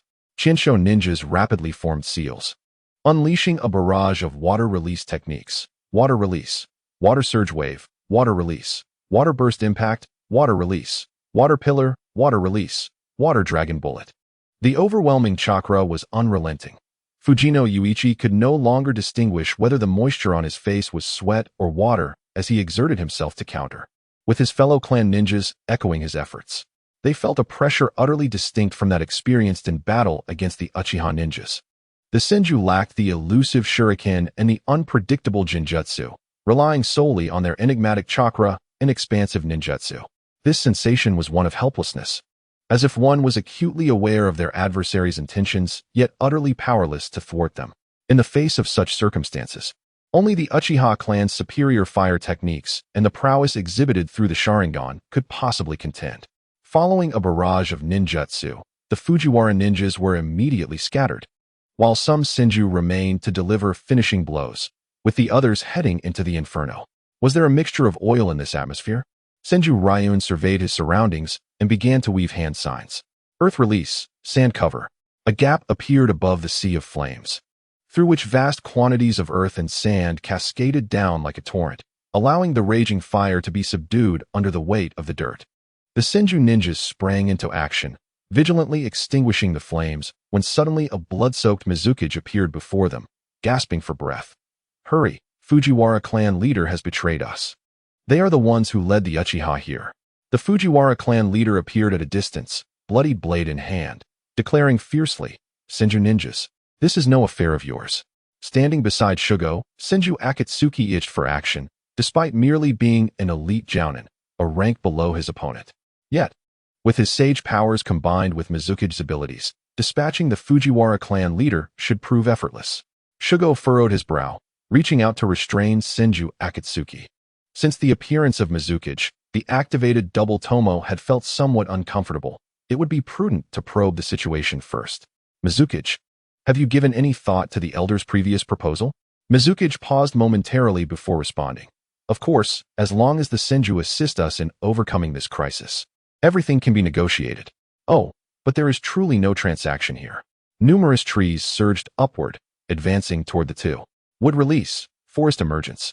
Chapter 36, Night Raid, 2, Fire release, great fire extinguishing. Mizukage tore away the facade, revealing his true form, his three tomo swirling as flames erupted from his mouth, igniting the trees. Shugo frowned. The disparity in chakra potency was glaringly evident after this brief clash. The opponent's strength clearly several tiers above his own. Although the wood release would not be consumed instantly, its original power was diminished, losing its resilience. Uchiha Q distanced himself, slowly circling the newly ignited trees. I kindly inform you of some news. Senju Akatsuki and those two shadow ninjas have been held up. They will not come to your aid. Shadows converged around Uchiha Q, outnumbering the Senju. In an instant, fire and water clashed once more. Senju Akatsuki tightened his grip on his kunai, positioning himself before Shugo to carve a path for those behind to retreat. Akatsuki, do as you see fit. Do not concern yourself with me, Shugo uttered, aware that their physical disparities hindered effective cooperation, and a ninja with evident weaknesses could easily become a target. While having protection was advantageous, being overly concentrated during an ambush could prove detrimental. Turning to observe Shugo's serious demeanor, Senju Akatsuki cast aside his doubts and engaged the nearest enemy. Shugo produced a kunai gifted by Tobirama, which, under the conductive properties of chakra metal, was instantly enveloped in a blade-like stream of water. Boy, you are slightly better than those cowardly low clans, but this is where it ends. Uchiha Kumo, seizing the opportunity as the elite Jounin departed, struck with a flaming blade. Fire release, fire slash. Shugo's gaze shifted, and with a single hand, he redirected the water blade to intercept the assault. Uchiha Kumo was momentarily taken aback. The boy's reflexes and strength were indeed commendable. Water release, water wave.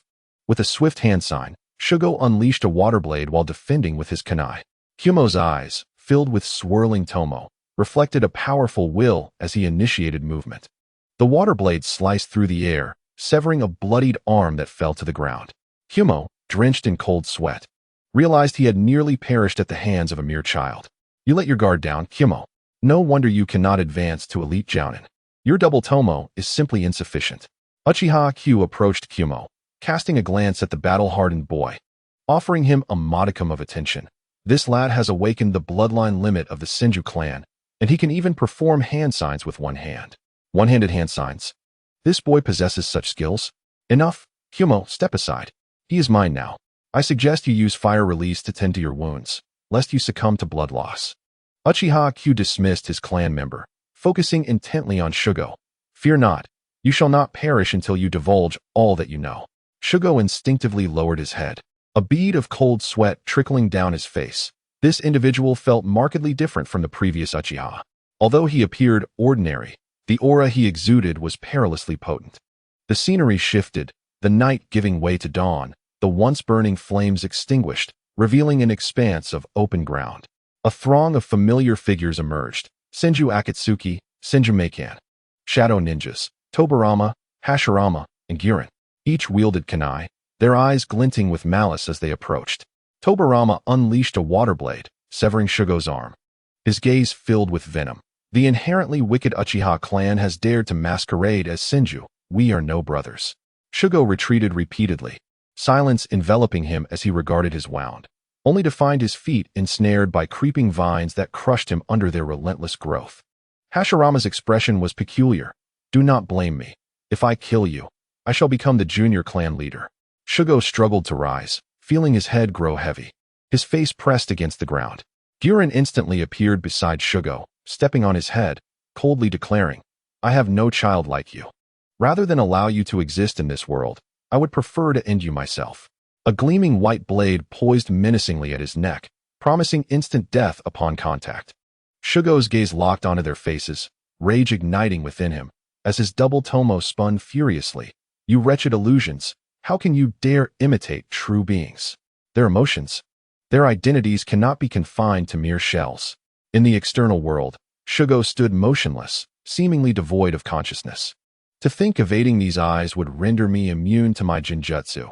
How foolish, Uchiha chuckled, reveling in the satisfaction of dispatching his opponent with a mere illusion. A pleasure incomparable to fire release. Now, divulge everything you know, including your identity. Shugo remained dazed, as if he had not comprehended the command. Uchiha frowned. Could it be that the boy had hearing issues? How naive to believe that damaging his ears would shield him from my orders, with mere eye contact. I can seize control of his mind. What can he do?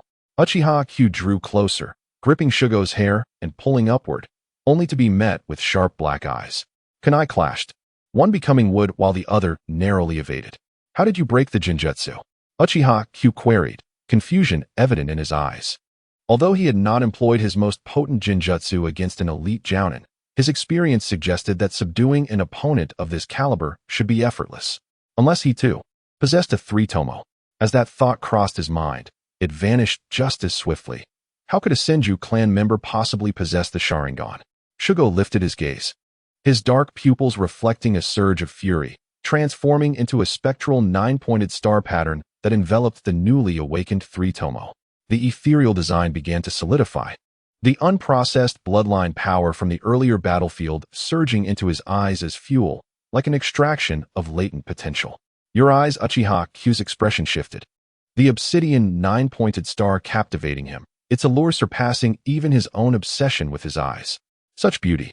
This pair of eyes is not merely an object of this moment. It is a manifestation of the enhanced ocular prowess, the name of which eludes me, and I find myself unable to exert complete control, relying solely on instinct to wield its power. A single tear of blood cascades from Shine's right eye, blurring his vision as an unknown ocular technique is unleashed. A strange sensation envelopes Uchiha Niji, and in the next instant, his body begins to transform. His shoulders ignite in flames, while his feet crumble into dust. Niji feels a profound weakness as chakra surges towards his wounds, yet it fails to suppress the transformation, instead accelerating it. Without hesitation, the bizarre phenomenon extinguishes his will to fight. He employs the body flicker technique continuously, retreating further, but with each use of the ninjutsu, the reaction intensifies. Only when he completely escapes Shine's gaze does the transformation cease. However, his shoulders are incinerated, taking his arms with them, while his feet dissolve into nothingness, leaving him prostrate. To become a mere shell of a man is unacceptable. There exists but one method to alter his fate, Izanagi. A single tomo loses its brilliance as his severed arm regenerates. Yet his shoulders continue to burn. Niji swiftly wields a kunai, slicing into his shoulder, severing flesh that falls to the ground, leaving a gory wound behind, while his dust-like feet, nourished by chakra, cease further disintegration. What is the true nature of these eyes? Chapter 37, Night Raid 3. The three-tomo Sharingan is a vital strategic asset, possessed by a select few powerful Uchiha clan members, yet its wielders often meet with death. Upon the demise of a clan member, their eyes are reclaimed and exchanged for military merit. When one eye loses its light, Niji does not hesitate to extract it, replacing it with another from his scroll. Although medical ninjas were scarce during the Warring States period, the Uchiha clan's extensive history has yielded a specialized ocular transplant technique, albeit one requiring about a week for full adaptation. I find myself envious of the eyes of others. Niji's heart is a tumultuous sea. As a ninja of the Uchiha clan, he is captivated by the eyes of a Senju, the enigmatic ocular technique, the intricate patterns. He can even faintly sense the immense power within. How magnificent! This boy fails to comprehend the true essence of this power. It should rightfully belong to me. It is mine. The yearning for power overwhelms him, yet he refrains from recklessly returning, for that strange yet familiar ocular prowess is perilous. He must prepare. Shine gasps for breath, having attempted to utilize the technique of his left eye during Niji's retreat. In contrast to the right eye, which rendered his vision indistinct after a single use, the left eye's abilities are gentler. However, this gentleness now becomes a liability, as the power of his bloodline ceases to deplete and chakra begins to evaporate. The left eye possesses a capacity akin to analysis, enhancing the brain's faculties, allowing him to perceive the target's condition, weaknesses, the intricate composition of ninjutsu, and calculate subsequent actions. By analyzing Niji's state through his left eye, Cheyenne gains a rough understanding of the right eye's capabilities, which can thoroughly transform the properties of the observed.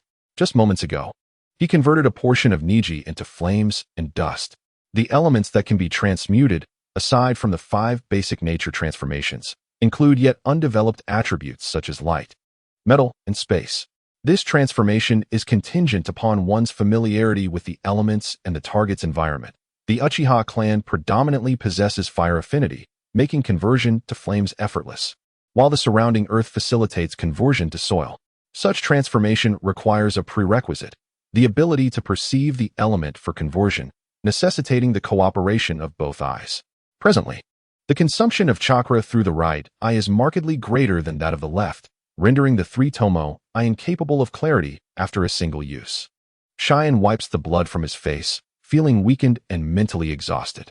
The 9-pointed star array, once the crisis has abated, transforms back into a dark veil over his eyes, with the blurred right eye closing, leaving only the restored black pupil of the left eye to survey the surroundings. There lies an injured Senju. Hurry, he is mine. Step aside. His head is my prize. The Fujiwara squad, composed of 3 jonin and 4 special jonin, discovers the lone boy, who appears visibly weakened, clearly having depleted chakra reserves. Cheyenne feels a sense of being a cornered tiger, remnants of chakra coalescing into a black twig in his hand, as the crimson glow of his left eye pulsates. This is the first time he faces a predicament due to insufficient chakra, and it is no wonder that the Warring States period prioritized physical combat. No matter how vast one's chakra reserves may be, they can be exhausted. Except for the future Hashirama Senju, he is but a man of limited chakra. 7 against 1. The only advantage lies in the fact that the opponents seek to claim a head without employing ninjutsu to kite him. I possess but 1 head. Do you expect each of you to claim a piece? Cheyenne speaks flatly, as if discussing a mere watermelon rather than his own life. This matter shall be addressed once your heads have graced the ground. The Fujiwara Jonin, aware of the lengthy night ahead, takes immediate action. The body technique, flowing slash. Delicate blue arcs of electricity entwine the blade, quickening its speed. I should be grateful you lack chakra-infused metal weapons. Otherwise, in my current state, I would surely suffer grave injuries. Beneath the dark veil, the 3-tomo spins. After evading a blade, the twig in his hand thrusts into the assailant's abdomen, exploding violently, rapidly siphoning chakra from within and transferring it to Cheyenne's own form. Remarkably, there remains some vigor. The remaining Fujiwara ninjas hastily unleash ninjutsu upon Cheyenne. Fire release, lightning release, wind release, 3 elemental techniques raining down in succession. The Senju's unreasonable vitality and chakra instill a profound dread, even disregarding the possibility that their kin may not yet be entirely deceased. Amidst the explosions, the 6 gaze ahead, and aside from a body rendered unrecognizable, there remains an exposed pit. The earth release, heart-cutting technique. A special jonin screams as he is pulled underground, leaving only his head above the surface. Below, the earth release, cracking earth technique. The Fujiwara ninja completes the hand seals and slams his palms onto the ground. In an instant, the earth fractures, forcing Cheyenne from his position, while the ill-fated individual previously ensnared also suffers the consequences. Cheyenne coughs lightly.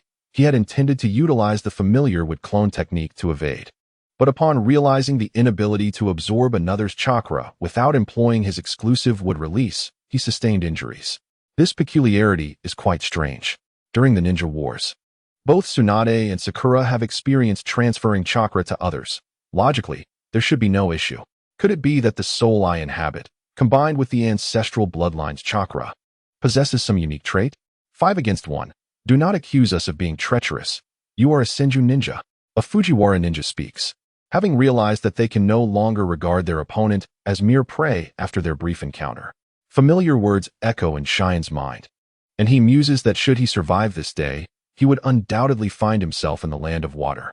Time is of the essence as he endeavors to recover his chakra, his left eye scanning the surroundings, when he suddenly catches sight of a figure, a smile creeping upon his lips. The 5 Fujiwara ninjas exchange puzzled glances, only to witness a flash of white light at their necks, followed by the thud of 5 heads hitting the ground. And she, drenched in blood, appears beside Cheyenne. How are you faring? It stings a bit. The rest is manageable. Cheyenne replies, furrowing his brow as he senses Chi's life force waning. What of the battlefield? An E has lost an arm. Elder Mingjian has sustained some injuries. But the battlefield is stabilized, and the Uchiha are beginning to retreat. And you? And she falls silent for a moment before calmly stating, I am close to death. I was gravely wounded while protecting an E during the ambush. The medicine I consumed will only sustain me for a time. Cheyenne ponders silently. The medicine provided to Enchi is not a healing remedy, but rather a poison that stimulates the body's latent potential, draining life force in exchange for powers at their peak. After the effects wear off, death is inevitable. Sacrifices are an inherent part of the battlefield. However, it is disheartening that those who have fallen thus far are individuals with whom he is not well acquainted. Before Elder Mingjian's arrival, I shall ensure your safety. If possible, I wish to spend my final moments with some semblance of value. Dark 7 intoned solemnly. Without further ado, Shirugo resumed his chakra and, accompanied by Dark 7, proceeded towards the battlefield.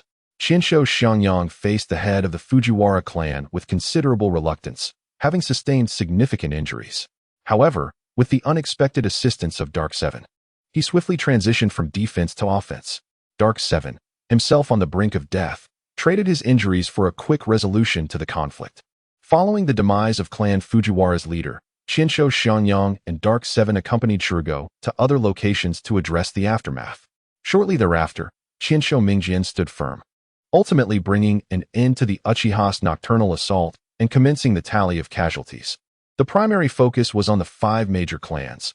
The leader of the Shueiyun clan was slain, the elder gravely wounded, the leader of the Jifeng clan lightly injured, the elder killed, and the young clan leader deceased. Both the leader and elder of the Tieshin clan perished, the leader and elder of the Shionli clan were injured, and the young clan leader was dead. The Fujiwara clan faced annihilation.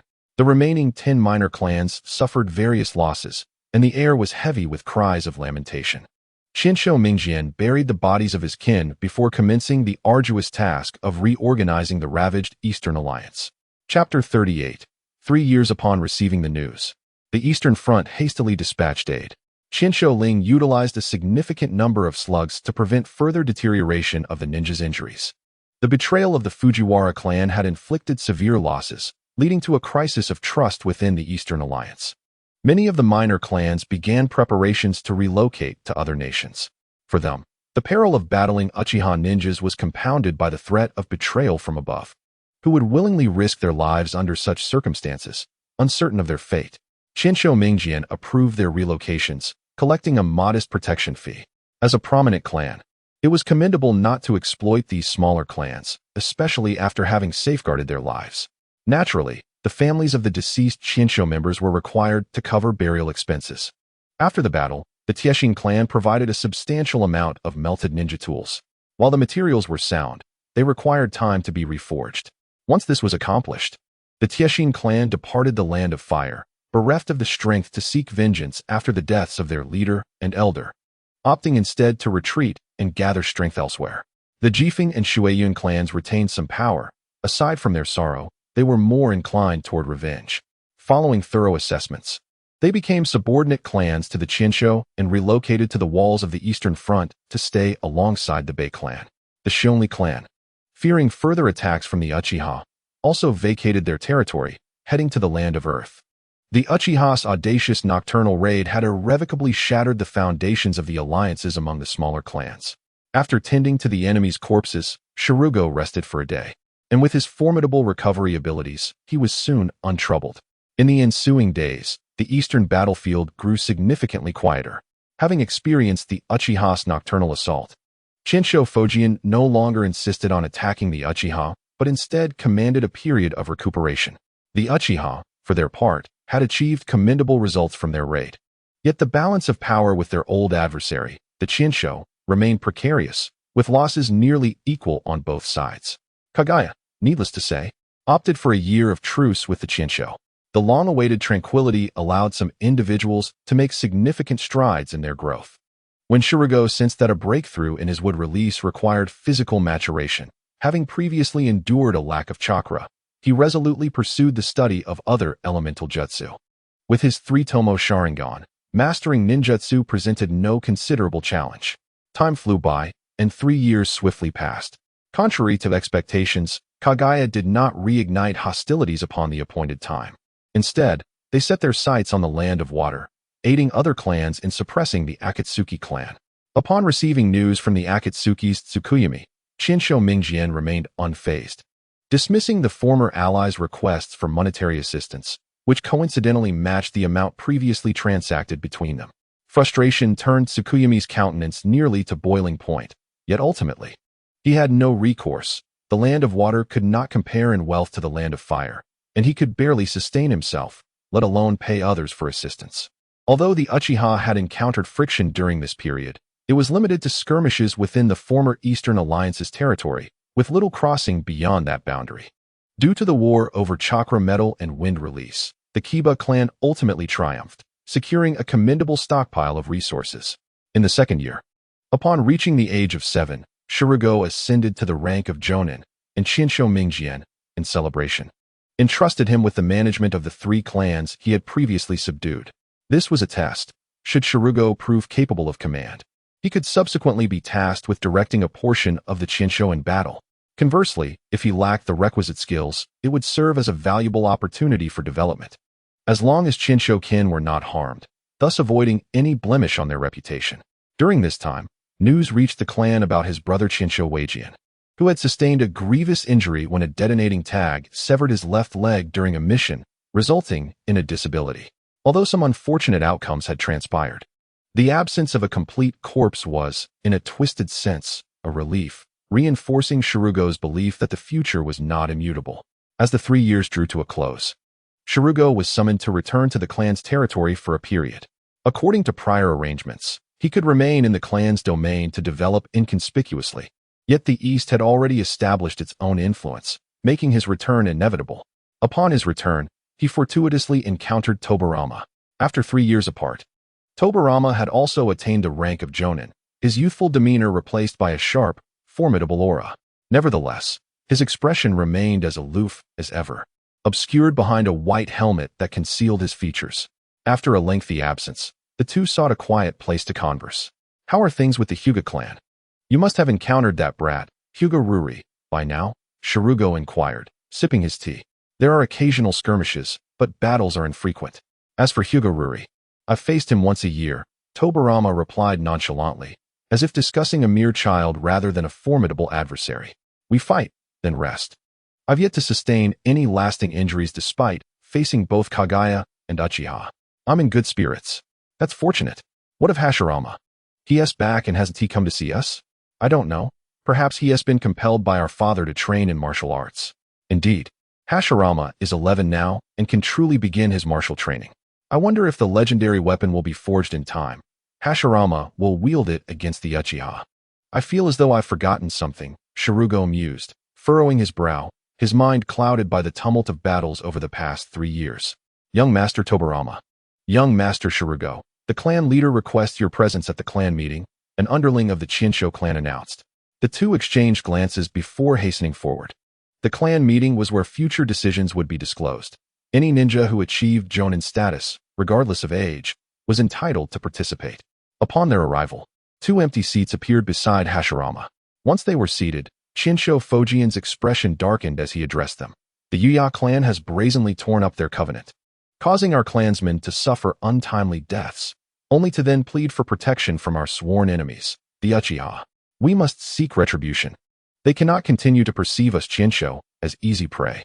At these words, the Shinsho clan members involuntarily exuded chakra, their faces marred by indignation.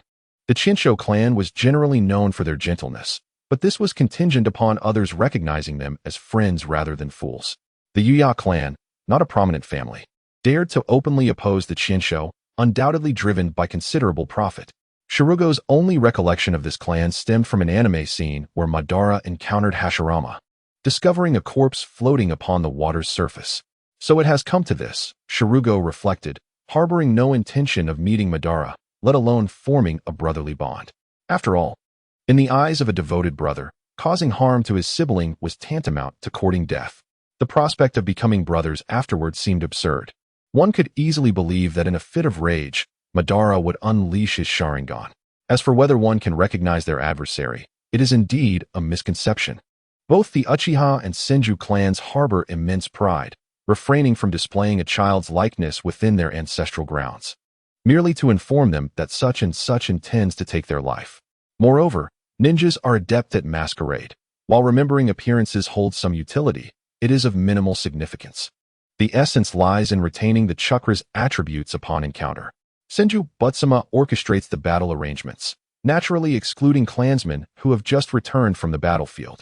Hashirama, Tobirama, and Shugo did not voice their opinions at the clan meeting, as matters decided by Senju Butsuma typically encounter no dissent. After the assembly concluded, the three youths ventured to visit Waken. The wooden prosthetic fashioned in the likeness of Waken's destroyed leg approached them step by step, eliciting alarm, prompting the two to rush forward to assist him. Subsequently, the brothers exchanged tales of their experiences over the years. Chapter 39. The Gift of Jinjin for a Ninja. The loss of a leg is more distressing than that of an arm. Their mobility is severely compromised, rendering them almost equivalent to a death sentence on the battlefield. It is for this reason that Senju Butsuma's expectations for Waken solely pertain to logistical support. Remaining off the battlefield signifies safety, as long as the conflict is not severe. Senju Waken can live out his days peacefully within the clan, though the impact of disability weighs heavily on a youth. Waken's spirits were notably low, deliberately concealing his legs. Tobirama and Shugo, witnessing this, offered no excessive consolation but endeavored to treat him as a normal clansman, recognizing that such matters must be embraced independently. Before departing, Shugo gifted Waken his improved peacock ninjutsu. Although this version did not produce an alternative means of locomotion, he provided detailed instructions for Waken to develop independently. Did you procure the items? Tobirama inquired. You truly know how to set conditions. My little treasury has been thoroughly depleted, Shugo sighed, producing a scroll. I shall keep you updated on my progress. With these instruments, our research on human anatomy can continue. Tobirama eagerly unrolled the scroll, revealing an array of uniquely shaped instruments. These were acquired from the sale of the divine fruits, and gratitude was owed to the wandering merchants. Otherwise, a journey would have consumed much of the Fire Country. Such research instruments were more prevalent in the Land of Lightning. Indeed, one could discern from the original work featuring Otsutsuki Kinshiki that the Land of Lightning had developed a chakra cannon capable of obliterating meteors, while at that same juncture, Konoha still relied on ninjas to destroy them, underscoring the technological superiority of the Land of Lightning over Konoha. Though it is somewhat less than anticipated, it will suffice. Tobirama cautiously caressed the instruments, his eyes sparkling with delight. With these tools, coupled with a cohort of ninjas possessing relevant experience he encountered on the Western Front, the exploration of the changes in bloodline limits among various clans could proceed. Regrettably, it was disheartening that Senju Butsuma deemed these instruments unworthy of prominence and failed to provide funding. Otherwise, Tobirama would not have sought Shugo's assistance. Take a good look. I shall take my leave, Shugo remarked, observing Tobirama's rapturous demeanor as he stepped back, akin to a man entranced by a beautiful woman, his eyes unblinking, seemingly uninterested in anything else for the moment, prompting him to bid farewell and depart. On his way, a contingent of Senju ninjas set forth with great fervor. Among them a familiar face, Senju Rinkai. Butsuma was a man of his word, never one to procrastinate. Immediately following the clan meeting, he dispatched individuals to engage in combat. Shugo's eyes narrowed as he recalled the death of Ban, realizing that due to his involvement, the timelines of those around him had shifted somewhat, yet certain events remained inevitable. Just as Waken should have perished on the battlefield against the Yui clan, he had instead sustained his leg injury prematurely. The Warring States period exhibited both polygamous and monogamous practices. Thus, despite the age difference of merely a year between Waken and Ban, the actual gap was closer to 6 months. Now both were merely 7 years old, coinciding with the time of their anticipated demise. 7 years old, a most unfortunate age, Shugo thought, choosing not to dwell further as he returned to the clan grounds, where all present were capable individuals. His father's intelligence regarding the Eastern Front was somewhat skewed, yet within the clan, it was no less than Butsuma's.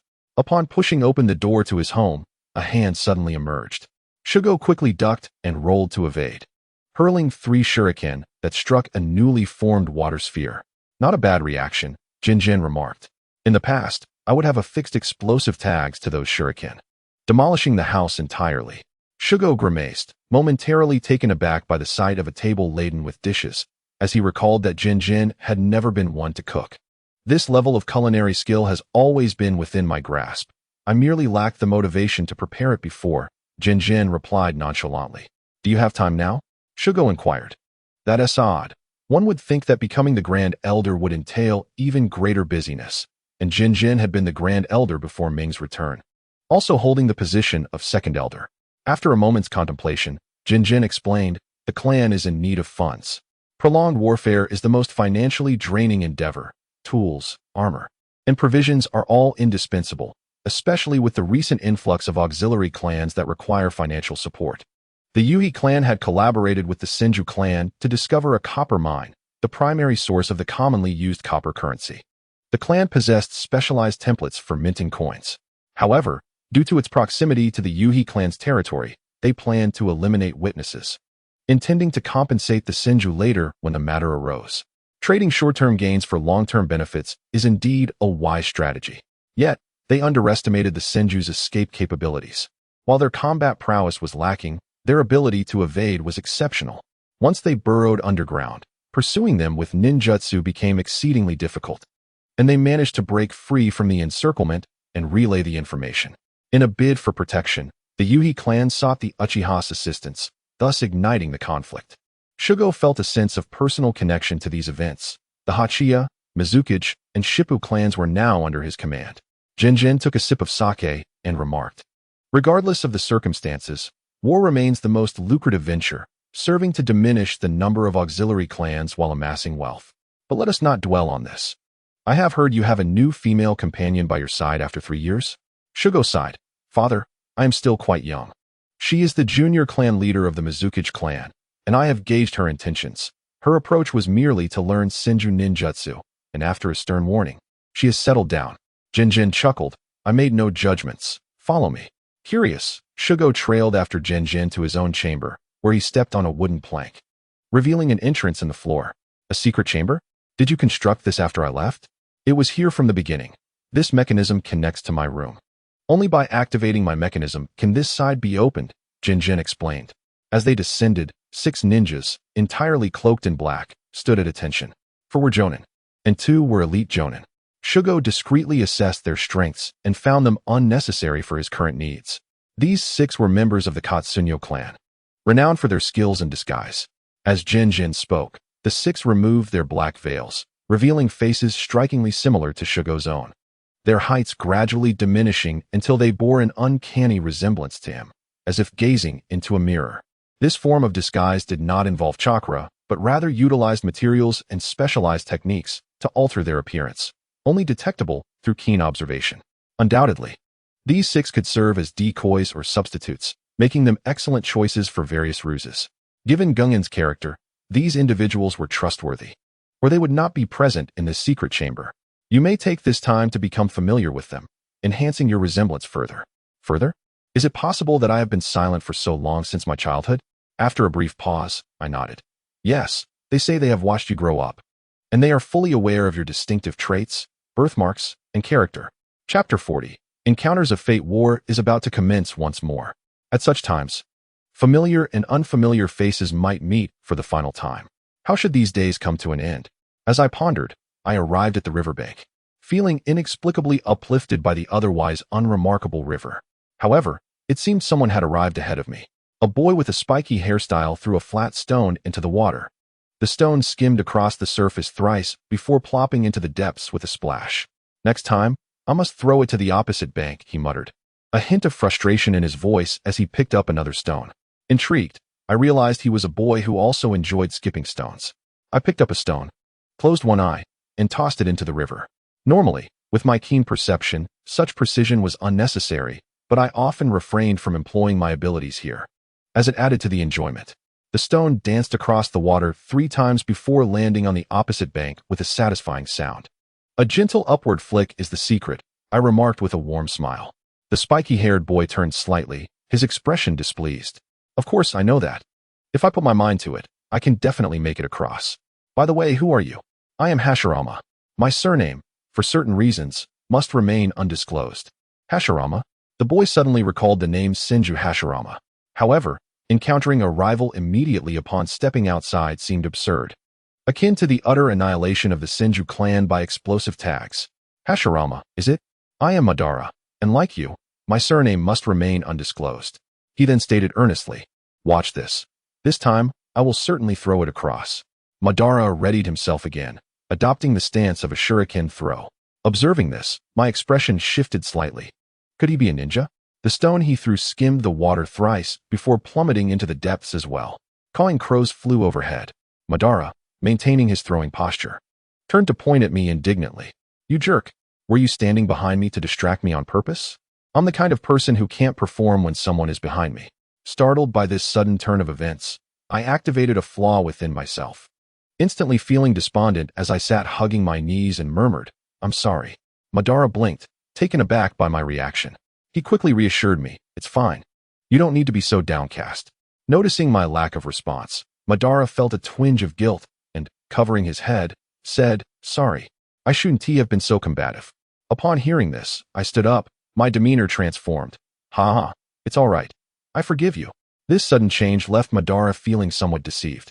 He pointed at me and shouted, you scoundrel. Were you just fooling me? Do you believe I'll skip you across the river? I once again sat down, retreating into myself.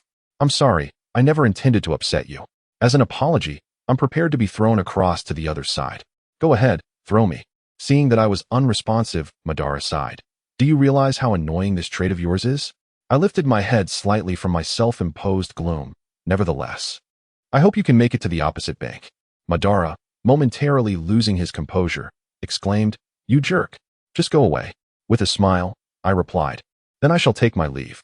Just as I was about to depart, he grasped my shoulder. Stand still. You are the one who asked me to leave, I said. Perplexed, Madara released his grip, feeling awkward. Before he could finish, I suddenly turned serious, gazing at the river where a corpse floated downstream. Without thinking of concealing my identity, I waded into the water to investigate, believing that information should be mutual among friends. Madara watched my actions in surprise, his expression shifting. Are you a ninja? Upon inspecting the body, I recognized it as belonging to the Uchiha clan and said, this place is about to become a battlefield. You should return quickly. Madara fell silent, piecing together that I was indeed Senju Hashirama. Should I attack? Kill him? But who would be foolish enough to reveal their name and ninja identity right after using shuriken techniques? Surely he must have guessed my identity as well. Strangely, despite it being our first meeting, there was an inexplicable sense of familiarity, akin to that of brothers. In the end, Madara refrained from attacking. All right. You should head back soon. I waved goodbye. Then see you later. I hope next time you can throw it across. You jerk. Hurry up and leave. He shouted, laughter escaping my lips as I departed. It struck me as peculiar. Despite it being our first encounter, and our contrasting personalities, I felt a brotherly bond. A ninja named Madara at this age, yet he did not attack. He was likely not Uchiha Madara. I understood the Uchiha sentiments towards the Senju, just as Madara understood ours. However, my sincerity was exceedingly rare in these warring times, and the mutual attraction of our reincarnated chakra led us to ultimately refrain from hostility. Upon returning to the clan, I found my brothers busy at their tasks. Tobirama was hidden away in a room, while Ban and Ka were practicing ninjutsu. Everyone seemed occupied. But what about Shinju? I knocked on his door, and after a moment, Shinju appeared. Big Pillar? What brings you here? Shinju, let us practice together. All right. I'm bored anyway. By the way, I see that smile on your face. Something good must have happened. Ha ha. I encountered an interesting boy while skipping stones. Oh, let me guess. Does he have spiky hair? Astonished, I replied. How did you know? I not only know about his hairstyle, but I also know his character is the complete opposite of yours. Amazing. How did you figure that out? I just guessed. People with completely different personalities tend to attract each other, and the same goes for appearances. Your hair is smooth, so it attracts someone with spiky hair. Your gentle demeanor complements his assertive nature, and such complementary traits often lead to deep friendships. After contemplating his words, I struck my fist against my other hand. That makes perfect sense. That's why your bond with Tobirama is stronger than with others. He also has spiky hair and an introverted nature, while your hair is smooth and your personality extroverted. Shinju considered this and found it quite applicable, though in the future, both Sasuke and Naruto seem to have spiky hair. I couldn't help but praise him. Shinju, you're truly remarkable. You've noticed these subtle details and even drawn your own conclusions.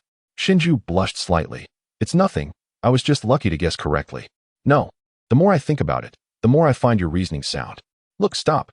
Let us practice. We can develop a ninjutsu using wood release. I even have a name in mind. The secret technique of wood release. Super Multi-Shuriken Illusion Technique. Shinju frowned, unable to comprehend how that name could represent a ninjutsu involving shurikens, illusions, and wood release. How could they all be combined into one technique? Chapter 41. The Rise of the Senju. The flourishing of Hashirama. Hashirama's unusual ideas were rejected, his naming ability rivaled only by the future Tsunade. If we were to name techniques while fighting, we'd likely finish our moves before we even completed the incantation. Undeterred by the rejection, Hashirama proposed an alternative, a collaborative wood release technique, where each of us would complete a portion, then merge them to form the ninjutsu. Collaborative like a giant robot? Shinju found this more plausible than the previous idea and considered giving it a try. Let us attempt the wood dragon technique, half from you and half from me, suggested Hiragumo, acknowledging that with his current chakra, he could only initiate the birth of the tree realm. However, sharing the burden seemed a feasible approach to conjure the wood dragon. No problem, nodded Hashirama, beginning his preparations. The two simultaneously formed seals, and soon black and green wooden vines intertwined, giving rise to a striped dragon of ebony and emerald. Has our attempt yielded success? Hiragumo pondered, momentarily marveling at the exceptional talent he shared with Hashirama, only for the newly formed dragon to collapse to the ground. Perplexed, they climbed onto the dragon's head and attempted to control it, discovering that it could move and crawl, albeit unable to take flight. It's a failure, Hashirama admitted, a hint of disappointment in his voice. It was a rare opportunity to use ninjutsu alongside his brother, yet the outcome was subpar.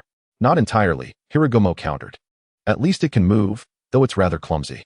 He realized that because the technique required both of their chakra, they had to control it in unison. Transferring control did not suffice.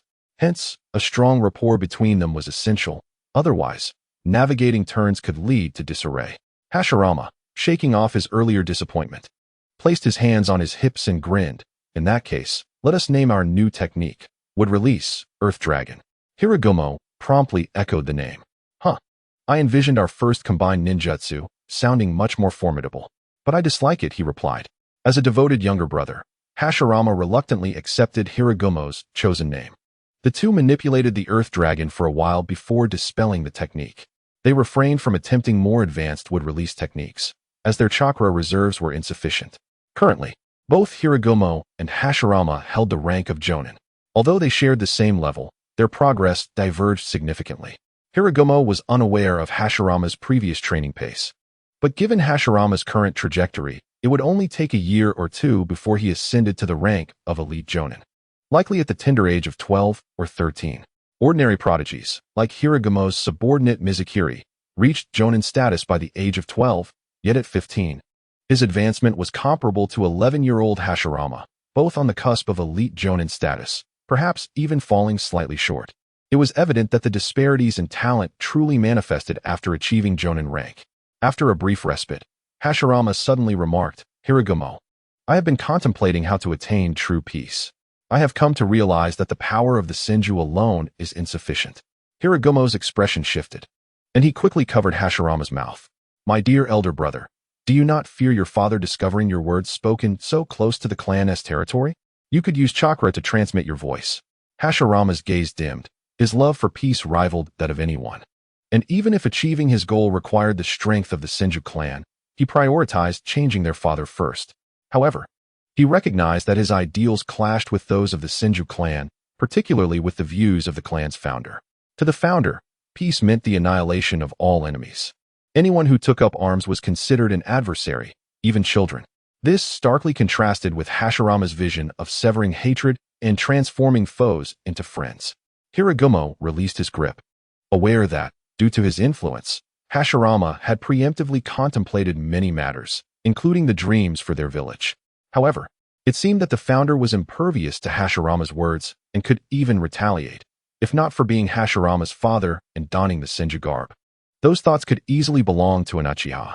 Utilizing chakra to transmit his voice, Hiragumo inquired, Hashirama, do you believe your thoughts are correct? Hashirama replied earnestly, "Of course." "Very well. If you consider yourself correct, then the opposite must be erroneous. Rather than allowing them to persist in their mistakes, you should put an end to them." Hashirama was not naive. He understood the implications of Hiragumo's words, which subtly suggested confronting their father. But, no buts. Consider Wacken. He was so young yet became what he is due to executing orders. "What should I do?" Hashirama's voice softened. "You need not do anything. Simply be yourself. Your charisma will attract others. The rest shall be managed by Tobirama and me." Hashirama nodded vigorously. Hiragumo departed to find Tobirama, feeling a strange excitement at the prospect of rebellion. Tobirama was observing a piece of meat when his concentration was interrupted, inevitably souring his mood. "What's wrong? Did the nefarious Uchiha assault you?" Since Hiragumo's childhood remark, the phrase "evil Uchiha" had become a catchphrase for Tobirama. "Senju prosper, Hashirama thrives," he said, patting Hiragumo's forehead. "You seem fine. Why are you speaking in riddles? Is there a soundproof barrier here?" "Yes, to prevent interference from others." "Good. I have a plan. Do share. Kick your father out, and make Hashirama the clan leader." Tobirama looked at Hiragumo with a bewildered expression. "What kind of nonsense is that? Overthrowing your own father to make your brother the leader? That's downright unfilial." Understanding Hiragumo's intentions, Tobirama refrained from dismissing him outright, but frowned. "Give me a reason." "What reason do you need? You wish to study human enhancement to bolster the Senju's strength, do you not?" "Certainly. If your father prevents you from doing good, isn't that akin to committing a wrongdoing?" Tobirama contemplated this and nodded. "Thus, if we remove the leader who commits wrongs and replace him with one who can do good, wouldn't that create an opportunity for your research? But my brother seems to oppose my studies." "Hashirama is more agreeable. Even if he disapproves, you can conduct your research in secrecy." "I see no difference. I am currently researching in secret." Hiragumo's expression darkened slightly, realizing that Tobirama's resolve as a future leader was not as formidable as he had hoped. "If you refuse, I shall confiscate your equipment and broadcast to the entire clan that you are researching human enhancement. Then I'll summon my father to arrange a marriage for you, rendering any secret research impossible." Tobirama widened his eyes, pointing at Hiragumo. "Are you not afraid I will tell father everything?" Hiragumo smiled. "I could endure a few lashes. My physique is resilient enough to recover swiftly. What about you?" Tobirama gritted his teeth, unconsciously clenching his fists. The treacherous Hiragumo had struck at his vulnerabilities. Did he have no choice but to yield? Hiragumo softened his tone. "I'm not asking you to confront the founder, merely to spread some influence to support Hashirama when the time is right. Is that all? What else would you prefer?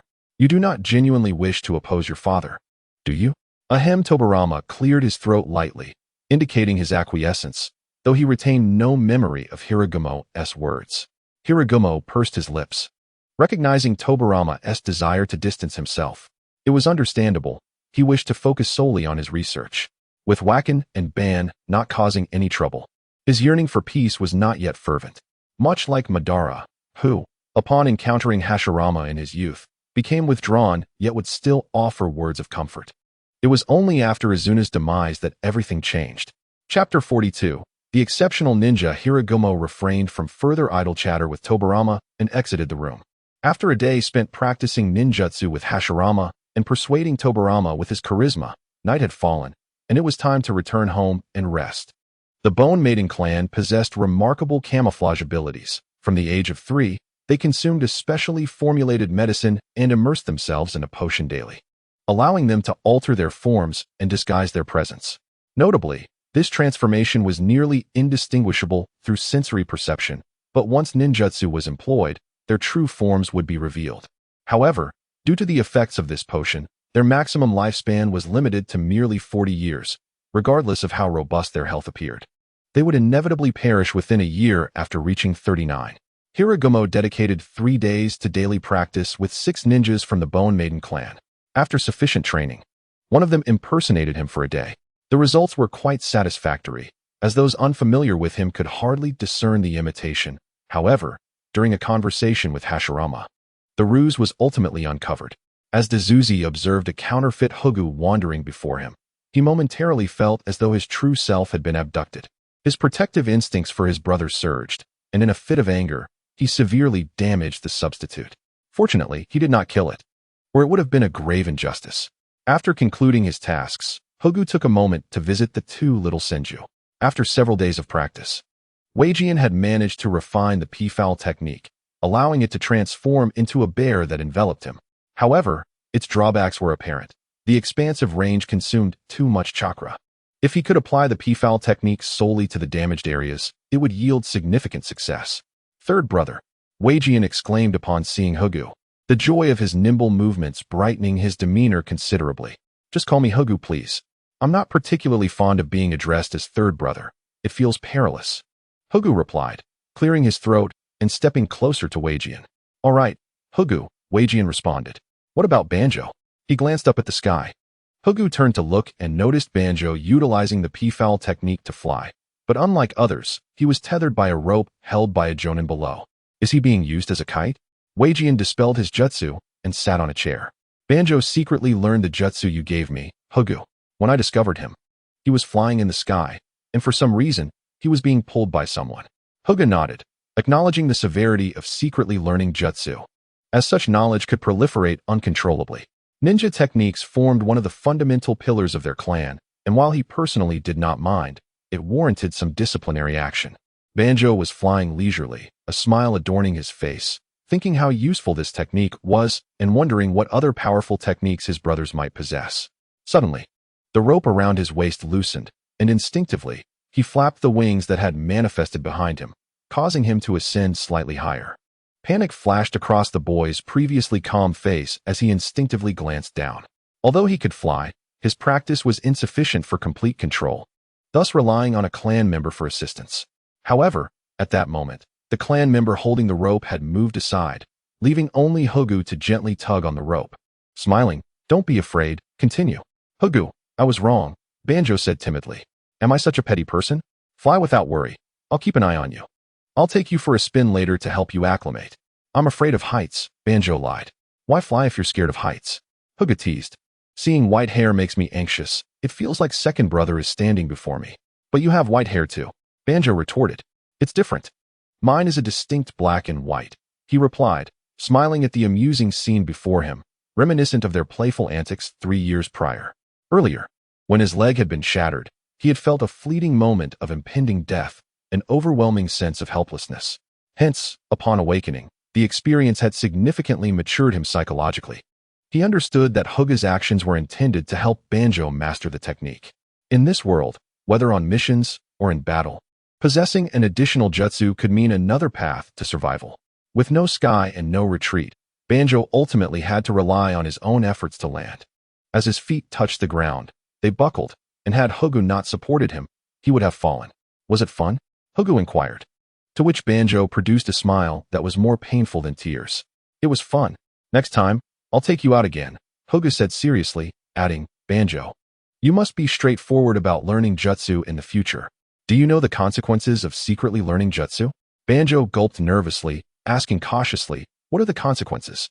"According to clan rules, one would have their limbs rendered useless and never receive treatment for it." "Ah," Banjo exclaimed, "this time, considering your young age, I 1T inform the clan leader. But if it happens again, I promise there 1T be in next time," Banjo assured. Hogu nodded, sensing a powerful chakra approaching.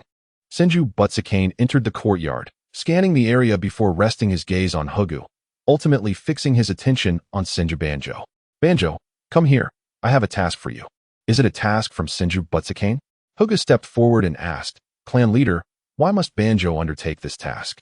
Both Tobirama and Hashirama are present in the clan. Senju Butsukane's gaze turned icy. He despised having his orders questioned.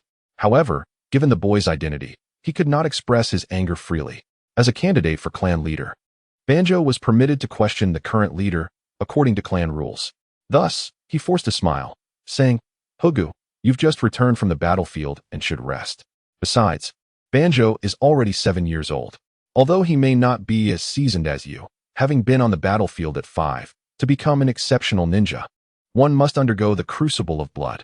As his father, I understand that Banjo aspires to be as remarkable a ninja as you, and I have every reason to support him."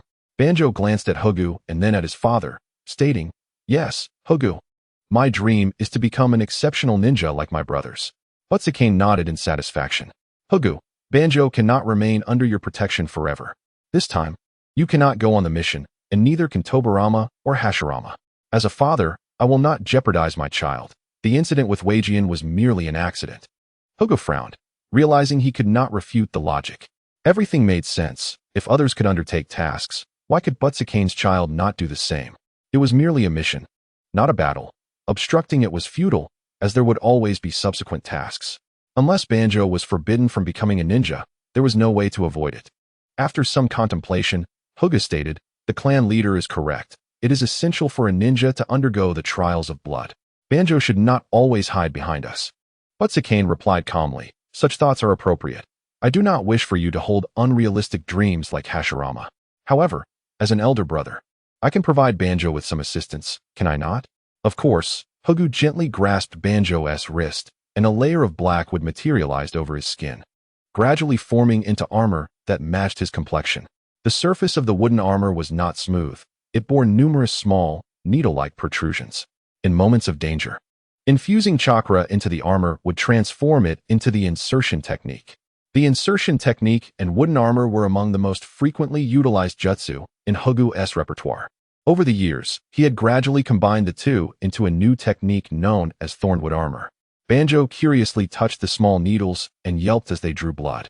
Hugu paid little mind and departed, realizing that the wooden armor was insufficient to counter unknown enemies, but he had little else to offer. To safeguard Banjo, he needed to be capable of action, yet Butsakane had unequivocally declined. The only way to alter the situation was to swiftly uncover the issues surrounding this task. Judging by the anime, Hashirama's actions of bringing reinforcements for Banjo should provide some leads. Chapter 43. Make way. Ordinary tasks were documented in the mission hall, and retrieving that information posed no difficulty. Banjo's task involved intelligence provided by the rival Kurohane clan, which detailed a plan to ambush the Uchiha clan. The documentation also included approximate locations. The adage that an enemy's enemy is a friend held true in this case. The Senju clan verified these foreign intelligence reports through a lie detector before recording the mission, ensuring no falsehoods were present. Moreover, to prevent any changes in circumstances, Senju Butsakane had retained the informant within the Senju clan, demonstrating his genuine concern for Banjo. Hugu requested the information on the Kurohane clan and brought along a Kurohane ninja. The Kurohane clan specialized in controlling birds, particularly crows, and despite their original name being the Blackbird clan, they had changed it due to mockery from the Yohana clan. Information can indeed be conveyed through birds, yet the Black Feather clan had no prior interaction with the Senju clan. To ensure accuracy, it is understandable to send someone over. There is no issue. We shall examine the matter through the human vessel. Young master, the person has been brought here. Two jonin escorted a tattered-clad ninja from the Black Feather clan. Thank you for your efforts. You may leave now, until I give further orders. Do not allow anyone to enter. The two jonin nodded and exited to stand guard. Hiruga pressed one hand on the paper and held a pen in the other, sensing the surroundings. He then locked eyes with the Black Feather ninja, whose pupils became vacant, staring blankly ahead. Is the information you provided to the Senju clan genuine? It is true. I heard it firsthand. The phrase "heard it firsthand" felt peculiar. Who did you hear it from? A hint of confusion flickered in the Black Feather ninja's dull gaze. The clan leader. I heard it from the clan leader. Hiruga furrowed his brow. Have you engaged with the Uchiha? Yes. When? 3 days ago, during our skirmish with the Yuhi clan. The Uchiha suddenly appeared and was repelled by us. What have you been doing in the interim? Recovering from injuries in the clan territory. So, after your recovery, the clan leader informed you to seek out the Senju? Yes. When did you set out? That very morning. Did you encounter any attacks along the way? No. Then how do you explain your attire? Did you not change after leaving your clan? The Black Feather ninja glanced down and suddenly began to struggle. Hiruga intensified his control. When did you arrive at the Senju? That morning. Hiruga glanced at a map, gesturing. That cannot be. As a chunin, it would take you until the afternoon to travel from the Black Feather territory to the nearest Senju outpost. How could you have arrived so swiftly? He paused, closing his eyes. The only possibility is that you never returned to your clan territory, but were instead captured. The so-called clan territory is merely an illusion. A jinjutsu that makes you believe the illusion is real. However, this plan has two evident flaws. As long as the Buddha Hall sends someone to escort you back or pays attention to your injuries, it would sufficiently prove whether the information is true or false. Was it calculated that the Buddha Hall would act in this manner? Exploiting his so-called affection, Hiruga dispelled the Jinjutsu, rushed to the door, and handed a scroll to the two jonin outside, instructing, "Deliver this to the clan leader. Gather as many people as you can. I must leave the clan territory." The two complied without further ado. Their first directive was absolute obedience to the individual before them, followed by contemplation. The clan members responsible for guarding the territory saw Hiruga preparing to leave with a multitude of people and could not help but intervene. "Young Master Hiruga, what is your intention in taking so many out?" Hiruga replied flatly, "Step aside. I am going to rescue my brother." The elite jonin in charge of the watch ground his teeth. "I'm sorry, but I cannot allow that. It is against clan regulations." Hiruga retorted coldly, "I merely stated my intention to leave. Should you waste time and something happen to Ban, you will bear the responsibility. You have two choices. Either continue to obstruct me, and I will have someone subdue you. If time is wasted and something occurs, you will be held accountable. Or, allow me to depart, and should anything happen, I will take the blame. I give you 5 seconds." As Hiruga's voice fell, the ninjas behind him began to emanate their chakra. Instantly, a wave of pressure descended upon the elite jonin. After a brief moment of contemplation, he ultimately relinquished his hold, recognizing that even the most audacious child of the elder could only be reprimanded. To obstruct him further could mean facing a dire fate. Meanwhile, Ban, accompanied by several clan members, arrived at the designated location, only to discover that the promised Black Feather clan had not shown up.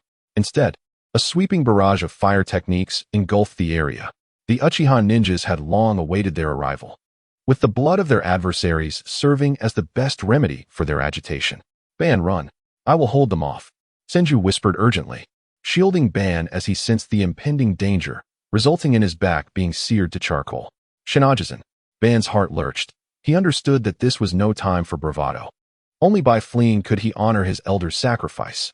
The Sharingan keenly spotted a diminutive figure retreating, provoking laughter from the Uchiha ninjas.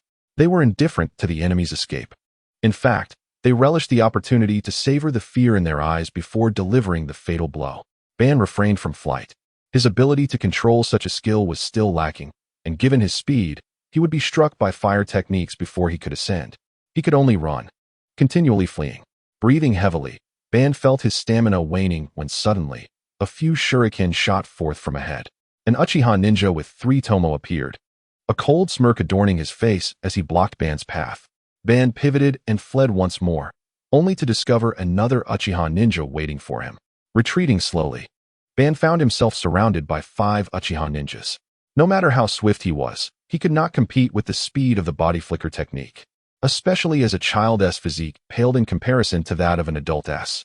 As he continued to back away, Ban abruptly halted, for a stone obstructed his path. The 5 Uchiha ninjas advanced slowly, their smiles growing increasingly sinister, the crimson of their tomo seemingly stained with blood. Ban suppressed his unease, channeling his chakra into his wooden armor.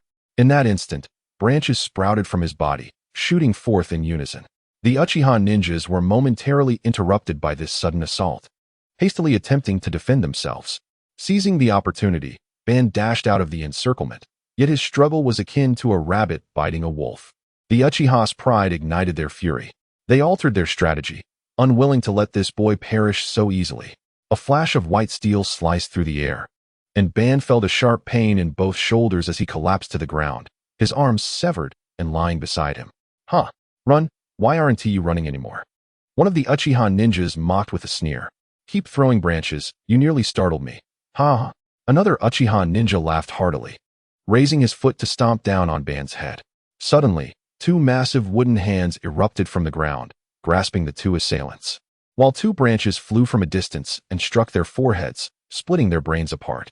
Hiruga gasped for breath as he appeared beside Ban, employing wood release to staunch his bleeding. The remaining 3 Uchiha ninjas exhibited no sign of concern, 3 against 1, facing merely a child. An elite ninja was hardly a threat.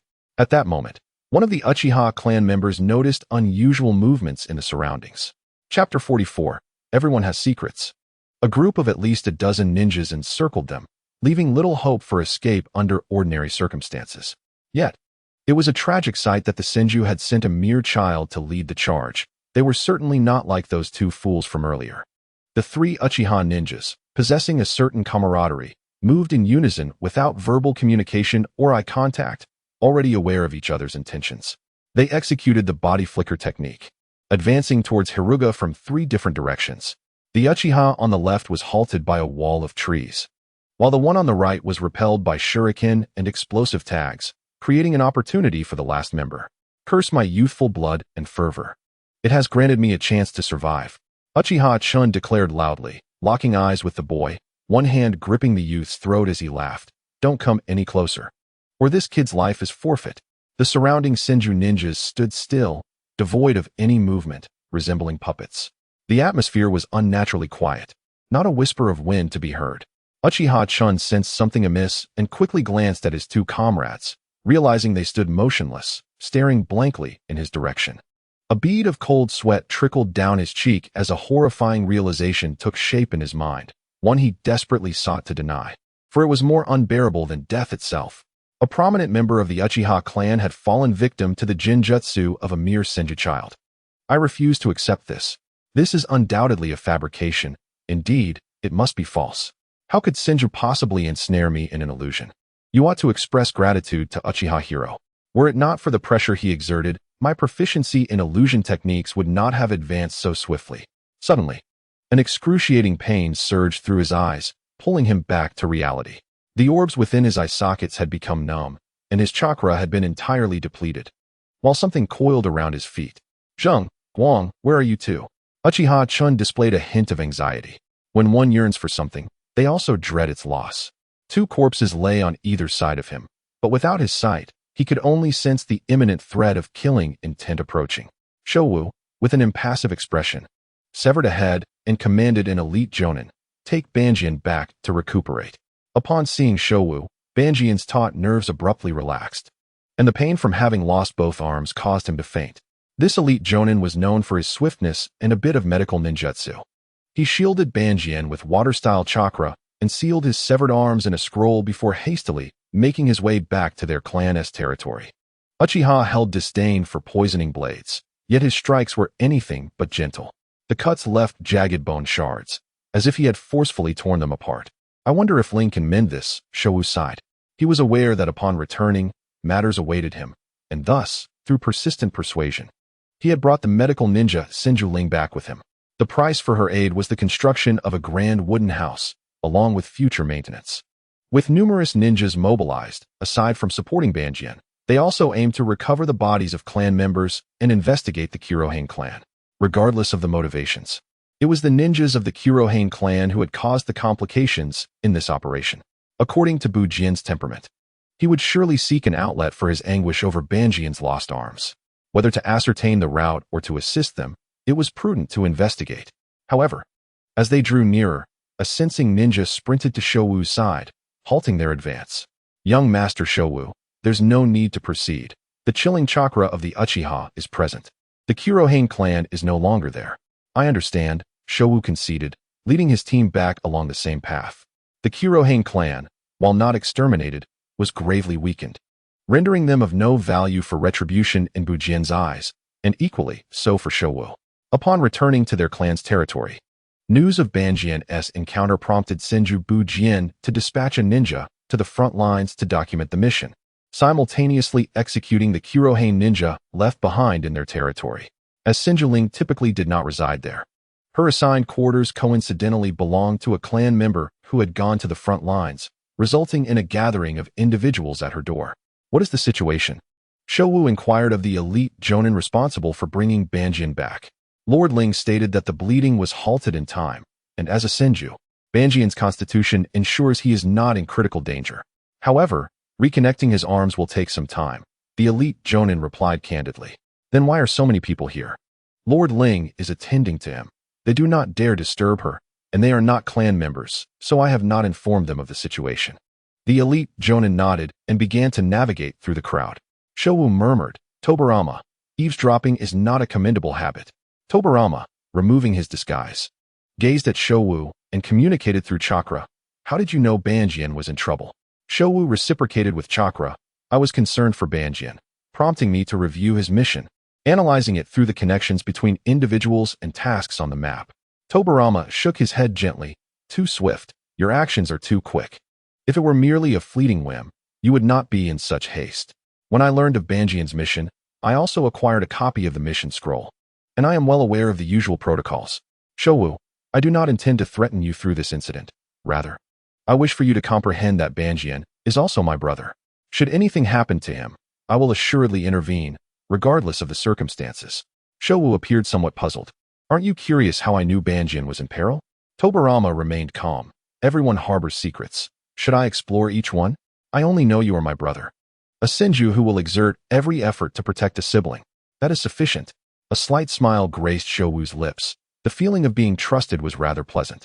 After the elite Jonin detailed the situation, the clan members gradually departed, leaving only Bujien, Hashirama, and Tobirama outside, awaiting Banjian's recovery. Shouwu intended to follow suit, but was personally escorted home by Bujien.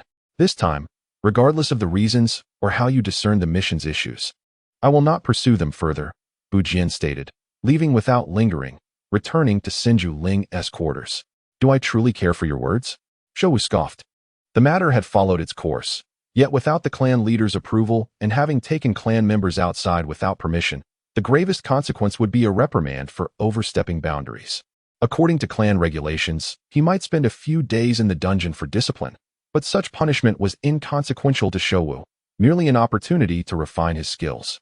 He understood that the dungeon housed many talented individuals, including numerous ninjas from other clans, each possessing unique physical capabilities, offering him a chance to test his distinctive culinary skills, an endeavor yielding dual benefits.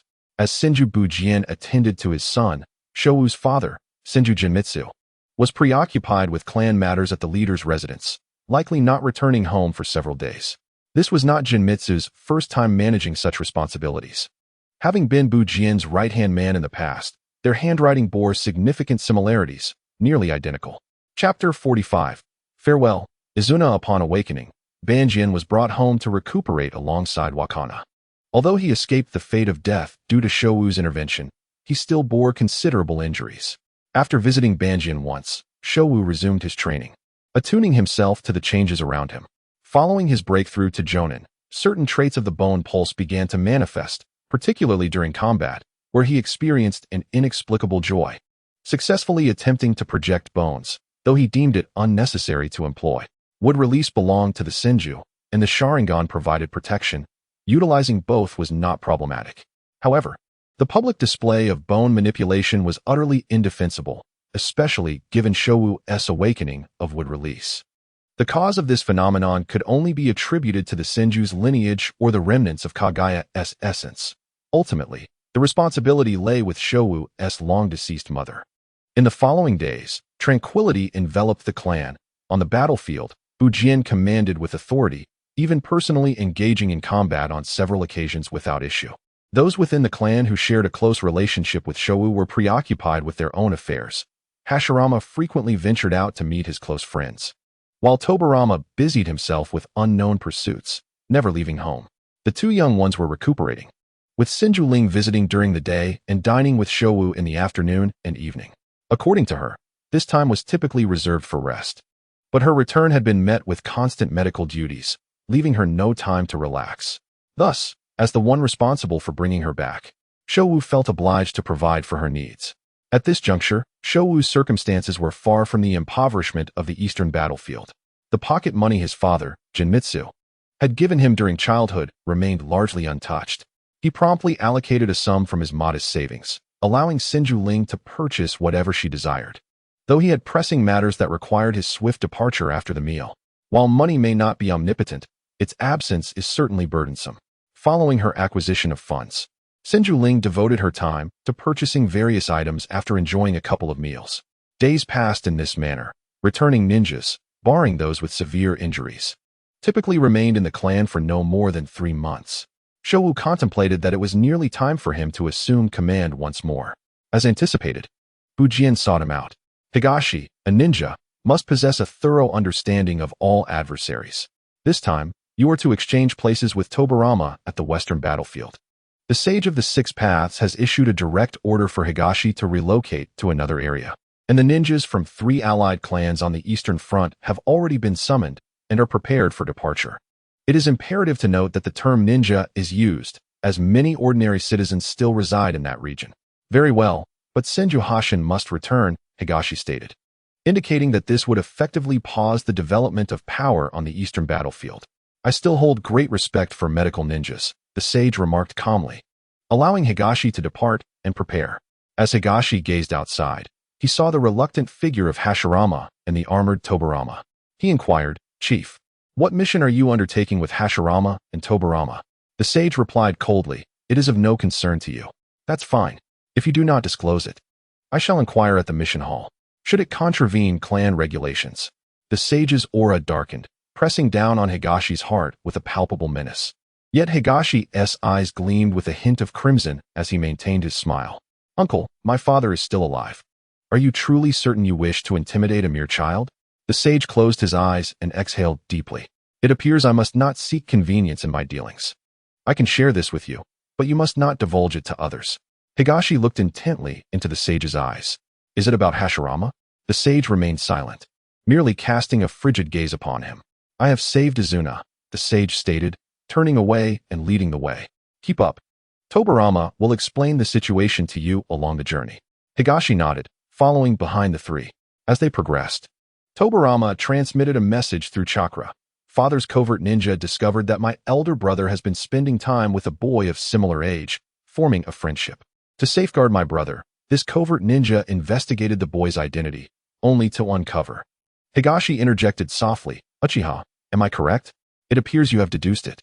If it were any ordinary clan, even those of considerable stature, the clan leader would not act in such a manner, save for the Uchiha.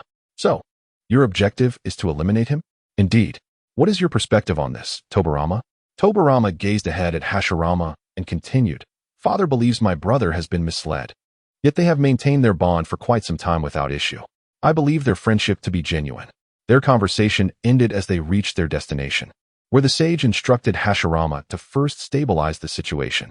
Hashirama approached slowly, burdened by a heavy heart, picked up a stone from the ground, and ambled to the riverbank where he encountered a similarly troubled Izuna. "Shall we greet each other as usual, then? Let us skip stones," Izuna suggested. Agreed. The two exchanged stones, each landing in the other's grasp. Upon inspecting the inscriptions upon the stones, their expressions subtly shifted. Izuna smiled and waved his hand, saying, "I regret to inform you, Hashirama, that I cannot play today. I suddenly remembered I have matters to attend to. Farewell." Hashirama replied with difficulty, "Is that so? Then I shall take my leave as well." Izuna inscribed "Run" on the stone for Hashirama, while Hashirama inscribed "It's a trap, flee" for Izuna. Their actions were not merely a means of communication. Both parties were fully aware of each other's identities, yet chose to offer an escape rather than succumb to feelings of betrayal and anger. This gesture exemplified a genuine friendship forged amidst years of enmity. Their sudden movements, coupled with Hashirama's stammering words, alerted those lurking in the shadows, resulting in three figures emerging from the adjacent woods: Uchiha Taijima, Uchiha Izuna, and an unfamiliar ninja from the Inyang clan. "Indeed. It seems we are thinking along the same lines, Sage," Uchiha Taijima mocked. "The Senju are indeed hypocritical when confronted with Izuna, a leader of their clan." "Indeed, Uchiha Taijima." The sage clenched the kunai in his hand. And Tobirama, Izuna fixed his gaze on Higashi, his double tomo spinning intensely. As a rival from years past, he nearly met his demise at Higashi's hands in a cowardly manner. He had recorded Higashi's appearance, yet had assumed Tobirama was a silver-haired youth, only to discover upon this encounter that he too possessed white hair, suggesting prior disguise. Higashi chuckled lightly before the main party, reveling in the moment. "Izuna, was that heart-stealing blow from years ago satisfying?" Izuna's breath became erratic, and his double tomo began to whirl, exuding an aura that suggested imminent breakthrough. "Do not misconstrue my words. I merely wish to convey that should you remain unsated, there will be future opportunities," Higashi continued. However, Izuna had regained his composure, responding coldly. "How childish." At this moment, Tobirama, with no time to quibble over names, turned to the final ninja from the Inyang clan, asking, "What is your name?" "Inyang Qingfeng, the adopted son of Inyang Qingming." "And you?" The ninja replied calmly. Tobirama stated flatly, "Senju Higashi." "A fine name indeed. I shall ensure your remains are collected." Qingfeng smiled. "I shall do the same," Higashi retorted. Chapter 46. severance, and continuation. Izuna formed a hand seal, and his double tomo began to whirl lightly, igniting flames upon the blade. Fire release, fire flame slash. This technique, commonly employed by Uchiha ninjas, revealed a darker hue of flames compared to previous Uchiha practitioners, signifying a greater lethality. Impressive chakra control. Higashi mused, maintaining a relaxed demeanor as he deftly evaded each strike, sidestepping with precision just before the blade could make contact. After several exchanges, Izuna amplified his chakra, causing the flames to swell dramatically, swirling toward Higashi like a vortex. Amidst the fiery tempest, Higashi praised. No wonder you are the second in command among the Uchiha in this warring era. You certainly know how to create a spectacle. However, this will not be enough to extinguish me. Water release, water column technique. A torrent of water coalesced around Higashi, forming a column that doused the flames. Izuna's double tomo continued to spin, launching an upward thrust. Yet, Higashi, encased in water chakra, seized the strike with his wooden hand, yanking Izuna backward while brandishing his kunai toward Izuna's throat. The flames upon the blade and the water chakra clashed, canceling each other out until extinguished. In a moment of crisis, Izuna's mind raced, devising the most secure course of action. He discarded his blade, dissipated the chakra beneath his feet, and submerged himself beneath the water, hurling a kunai at Higashi. Higashi deftly struck the incoming kunai aside with a swift kick, dispersing his chakra and reversing his grip on the katana. He cast a glance towards Senju Hashin and Uchiha Taijima's direction, pondering. Do I not recall a halt in the fighting here? Why the delay with an additional participant? Are these two merely posturing? Under normal circumstances, the battle would have been interrupted after a brief confrontation between the two clan leaders, each tossing their weapons toward their respective offspring. However, due to Higashi's early activation of his generation's talents, Tobirama was stronger than anticipated, while Izuna had awakened at the age of 5, leading both parties to believe their young could resolve the conflict. Thus, the fighting continued, as the death of either side's youth would inevitably unveil a psychological flaw. The key to victory. Senju Hashin cast a glance toward the battlefield, shouting, Higashi, cease your games and eliminate the opponent. Uchiha Taijima coldly remarked, Izuna, how long will you hesitate? Do you wish to witness your brother suffer as he did years ago? Izuna trembled, the double tomo manifesting in his eyes as his voice quaked. Forgive me, Hashirama. Although this time was brief, I genuinely enjoyed it. Our next encounter will be on the battlefield. Izuna, you. Hashirama gazed into Izuna's eyes, and upon uttering this phrase, Izuna's Sharingan transformed from double tomo to triple tomo, symbolizing a severance of something profound.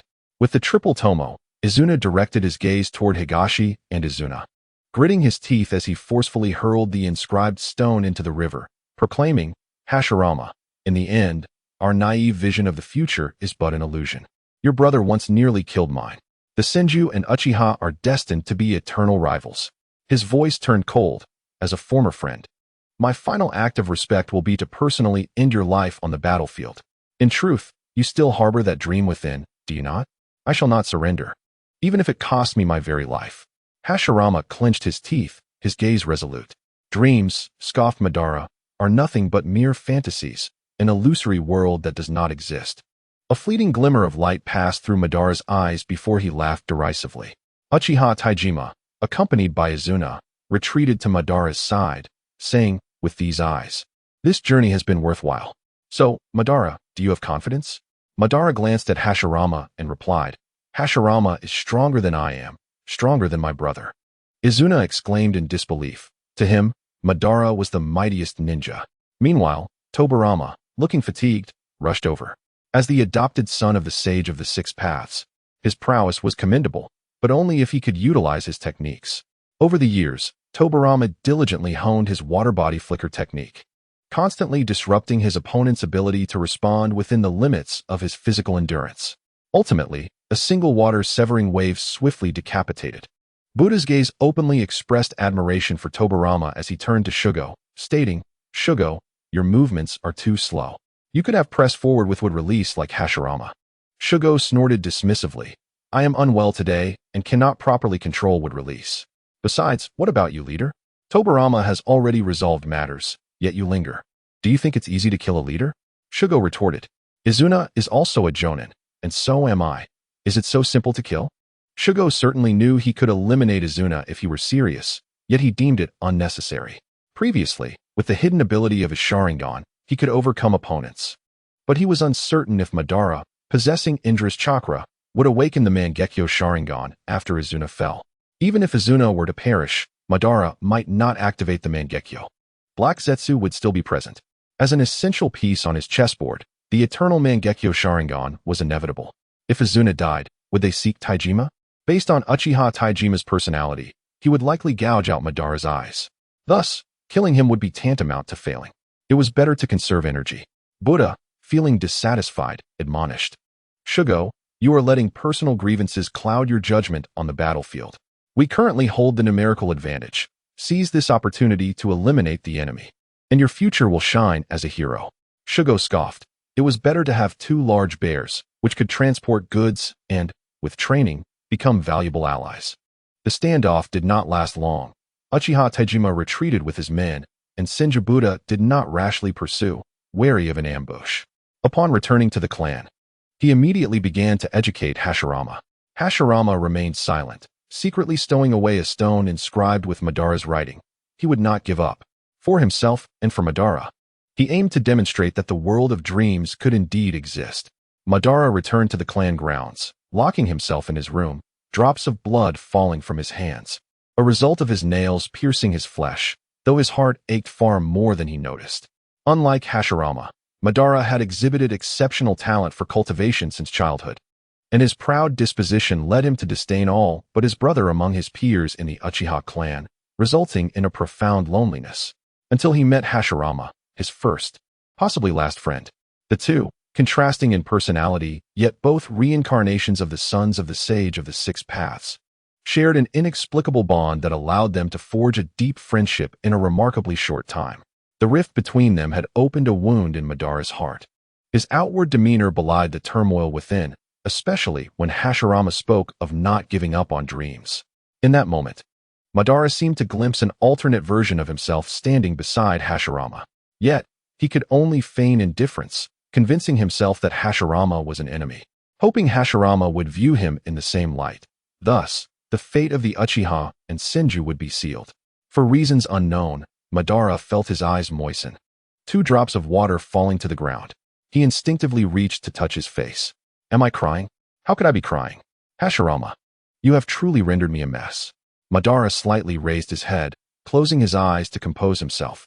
After a long pause, a final determination resonated within him. Farewell, Hashirama. Until we meet again, Senju. Chapter 47. A watcher in the dark days later, at a location far from the clan grounds, a convoy of carriages stood still, with ninjas quietly awaiting the arrival of a young man. Lord Shugo, the ninjas from the 3 affiliated clans of the eastern battlefield knelt on one knee upon seeing him. Over the past 3 years, Shugo had refrained from manipulative tactics, treating the Senju and affiliated ninjas with relative equality, which fostered genuine respect among them.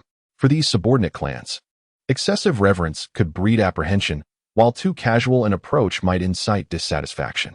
Only through a semblance of equality could harmony be achieved. Shugo nodded. Rise. Although we aren't in a rush, arriving late will inevitably draw the ire of some old-timers. Yes, they replied. Shugo boarded the carriage, suddenly catching a whiff of delightful aromas. He paused momentarily and glanced in a direction. The accompanying Senju ninja quickly went to investigate. Young master, there is nothing here. Shugo furrowed his brow. It must have been an illusion. Never mind. Let's proceed. As the carriage moved on, a dark liquid oozed from the crevices of the earth, emitting a sinister sound. How intriguing. As the 3rd son of Kagaya Otsutsuki, it was determined to rescue its mother. However, lacking sufficient strength, it sought to leverage the reincarnations of Indra and Ashura to achieve its goal. Unfortunately, this endeavor had not gone smoothly, as both reincarnations had met untimely deaths. The current reincarnations of Indra and Ashura were of utmost importance, for they had awakened their powers at such a tender age, increasing the likelihood of success. Recently, while observing the 2 reincarnations, it had sensed Shugo. Strangely, this boy emanated a familiar yet threatening aura, weak yet pure. Perhaps it would be prudent to observe further. He might serve as a valuable pawn. Inside the carriage, Shugo contemplated, convinced that his instincts were sound, akin to the experiences gleaned from the battlefield. Sometimes, Fleeting sensations can indeed save lives. Black Setsu. A cold glint flickered in Shugo's eyes. This entity was mockingly referred to as Kagaya's dark blood. Yet, it was undeniable that it was an ancient force, a puppet master of the Naruto world, the origin of all tragedies. A being that had existed for so long surely possessed vast knowledge, and given Kagaya's third son's attributes, conventional ninjutsu would likely prove ineffective against it. To counter it, one would either need sage techniques infused with natural energy or yin-yang release. However, Shugo lacked both abilities and could only address this later as he grew stronger.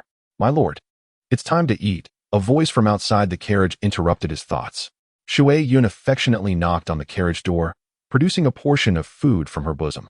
Shugo accepted the slightly warm provisions and began to eat. This woman, possessing considerable talent, adeptly managed the affairs of her clan, proving to be quite convenient.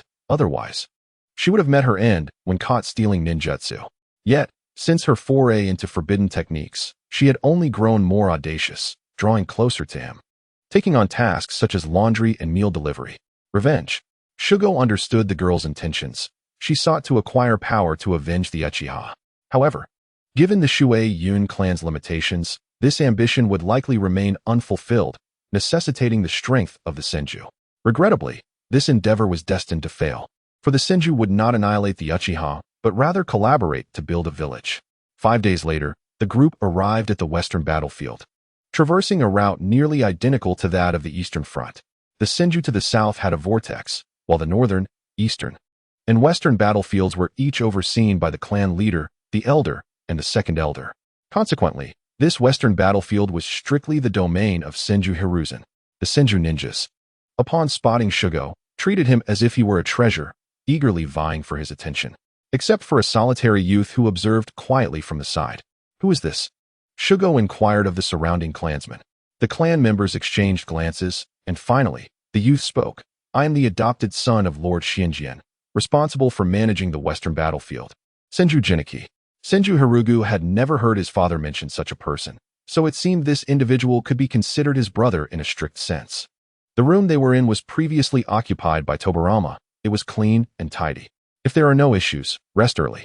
Tomorrow, I will help you become familiar with your surroundings," Senju Jiniki remarked, observing Hirugu for a moment before vanishing without a trace. How aloof, Hirugu thought, but his instant disappearance is quite impressive. He didn't dwell on it much. Clearly, his father trusted this person to manage the western battlefield. Based on Tobirama's character, Jiniki was likely a proud individual, and they would simply need to spend more time together in the future.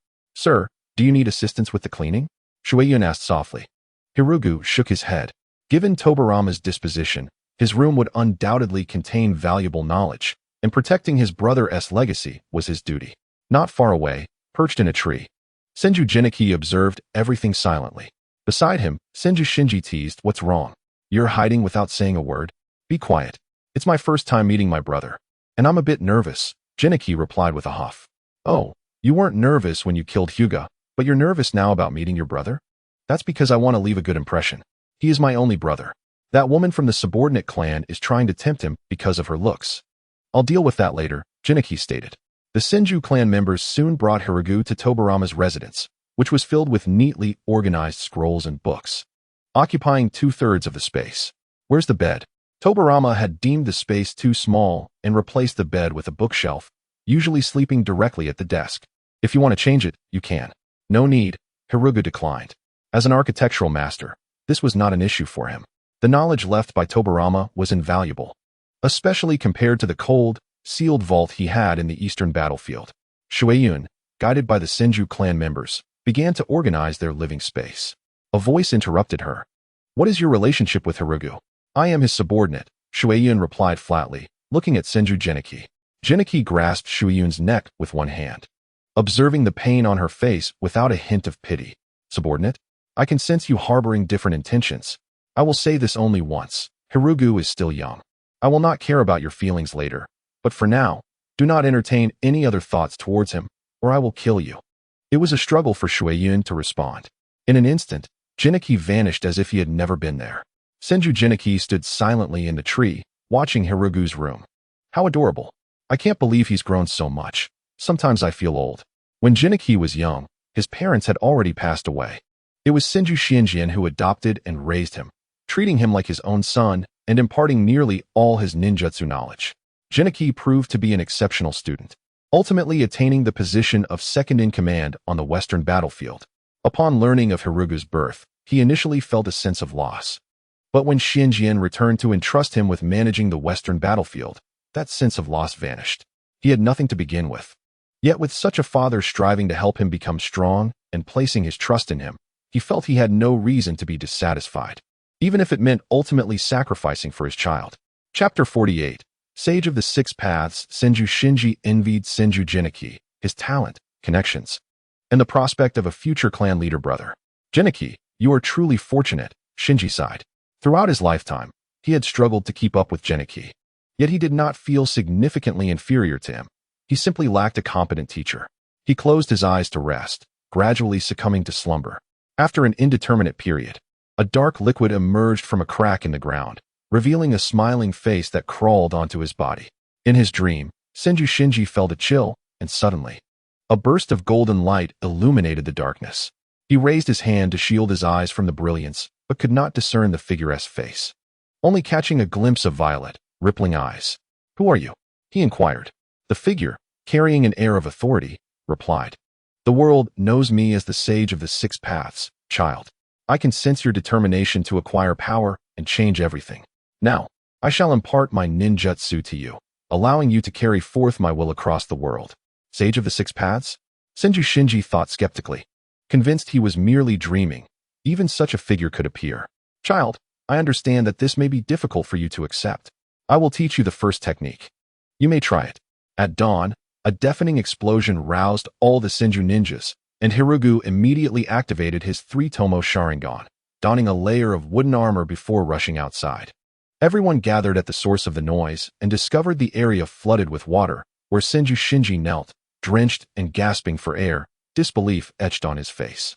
He had inexplicably attempted the ninjutsu he had learned in his dream that morning, resulting in such a commotion. The clan does not possess the ability to create explosive sounds with water release. "Shinji, did you invent a new technique?"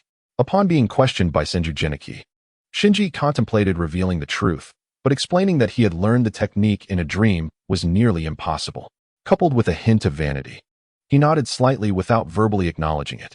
The surrounding Senju ninjas chimed in.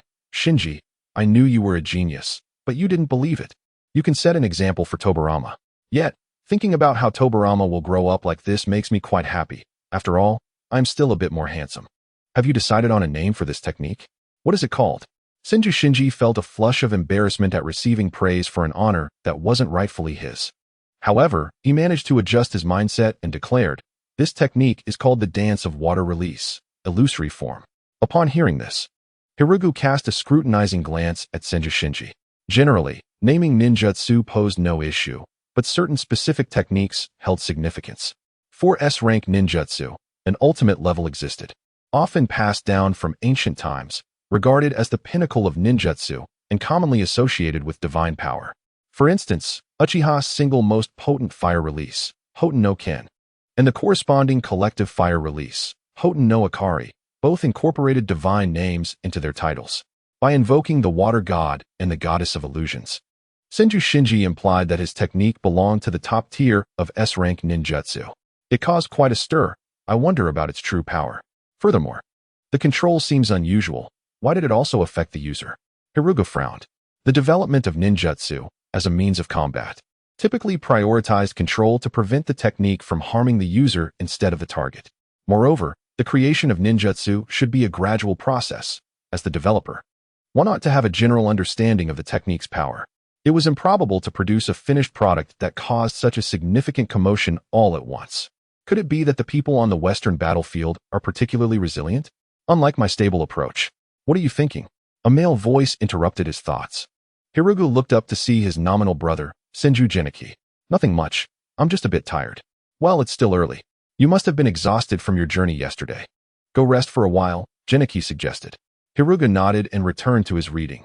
After awakening his wood release, his recovery was rapid, typically requiring only a brief rest. Genki watched Hirugu leave, then turned his gaze towards Senju Shinji. "Shinji, come over here for a moment." Senju Shinji stiffened momentarily before nodding. He had a good relationship with Geniki, as they often studied battle strategies and ninjutsu together. The development of ninjutsu is a lengthy endeavor, and one must ponder the reasons behind such secrecy. A single line necessitates countless others to cover it up. After a time, the two met in their usual discussion room. Speak, what is happening? Do you practice ninjutsu every night? Senju Geniki observed his old friend with a calm gaze. Yes, I am secretly developing it, replied Senju Shinonai, gritting his teeth, feeling a twinge of discomfort for lying to a close friend. Why not confide in me? Senju Geniki sighed softly. Geniki, I trust your integrity. If I were to develop ninjutsu, I know you would never covet it for personal gain. However, others would not share that sentiment. As the adopted son of Lord Jinkan, you are already a peak jonin and continue to improve, while I, of the same age, remain merely an elite jonin. Should we collaborate, they would attribute all success to you and overlook my contributions. Senju Shinonai's expression twisted as he immersed himself in his emotions. Geniki lowered his gaze, his voice tinged with melancholy. I apologize. It's fine, do not take it to heart. This is my own issue.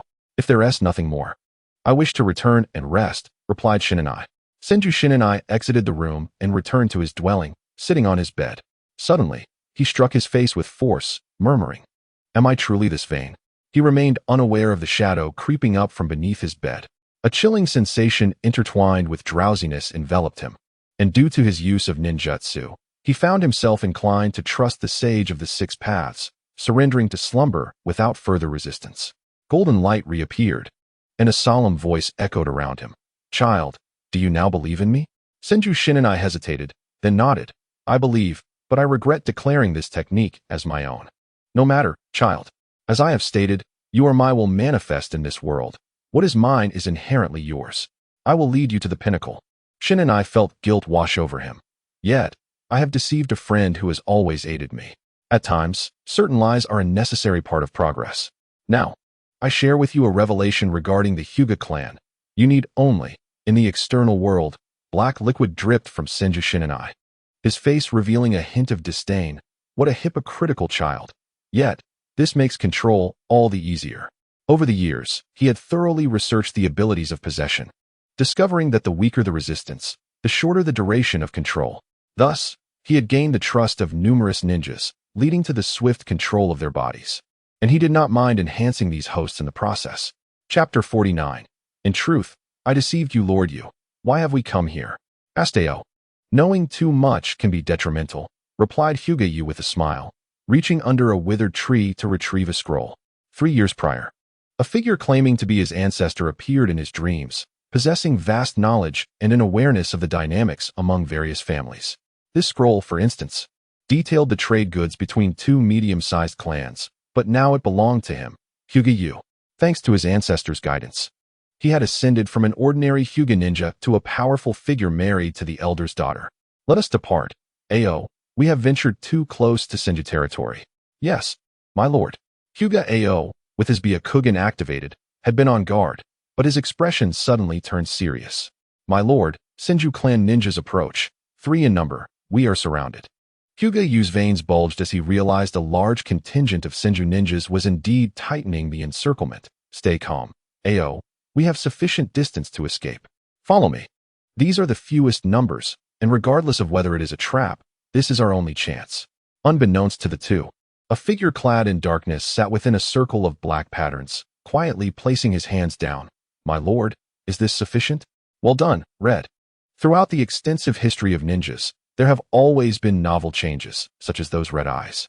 Unlike the Sharingan, Kurizetsu discovered these eyes possessed effects akin to the Byakugan, capable of creating chakra illusions to confuse it.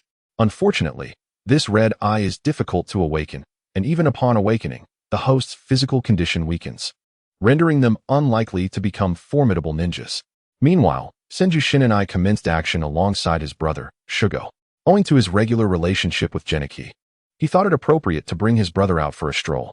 Though he did not understand why the Sage of Six Paths required him to accompany a child, he felt inclined to trust once due to previous circumstances. Someone approaches. Shugo sensed the rapidly approaching chakra and subtly distanced himself from Senju Shinonai. Shinonai halted, noticing 2 Hyuga ninjas before him, one a peak jonin and the other an elite jonin. He understood why Shugo had distanced himself. This was their first mission together, and they had fortuitously encountered opponents of a higher tier. Ao, capture that boy alive. I will handle this, he instructed. The two Hyuga ninjas swiftly locked onto their respective targets. Shugo, find an opportunity to flee, Shinonai urged. Shugo glanced at his own legs, then at the long legs of his opponents, quietly drawing a kunai. Hyuga Ao charged toward Shugo, unleashing a swift palm strike. 8 trigrams air palm. Would release, all-encompassing bag technique. Shugo formed seals, summoning a gigantic wooden hand from the earth to grasp his adversary. The 8 trigrams air palm merely scattered some wood chips, failing to cause substantial damage. Hyuga Ao, momentarily surprised, remarked, how resilient.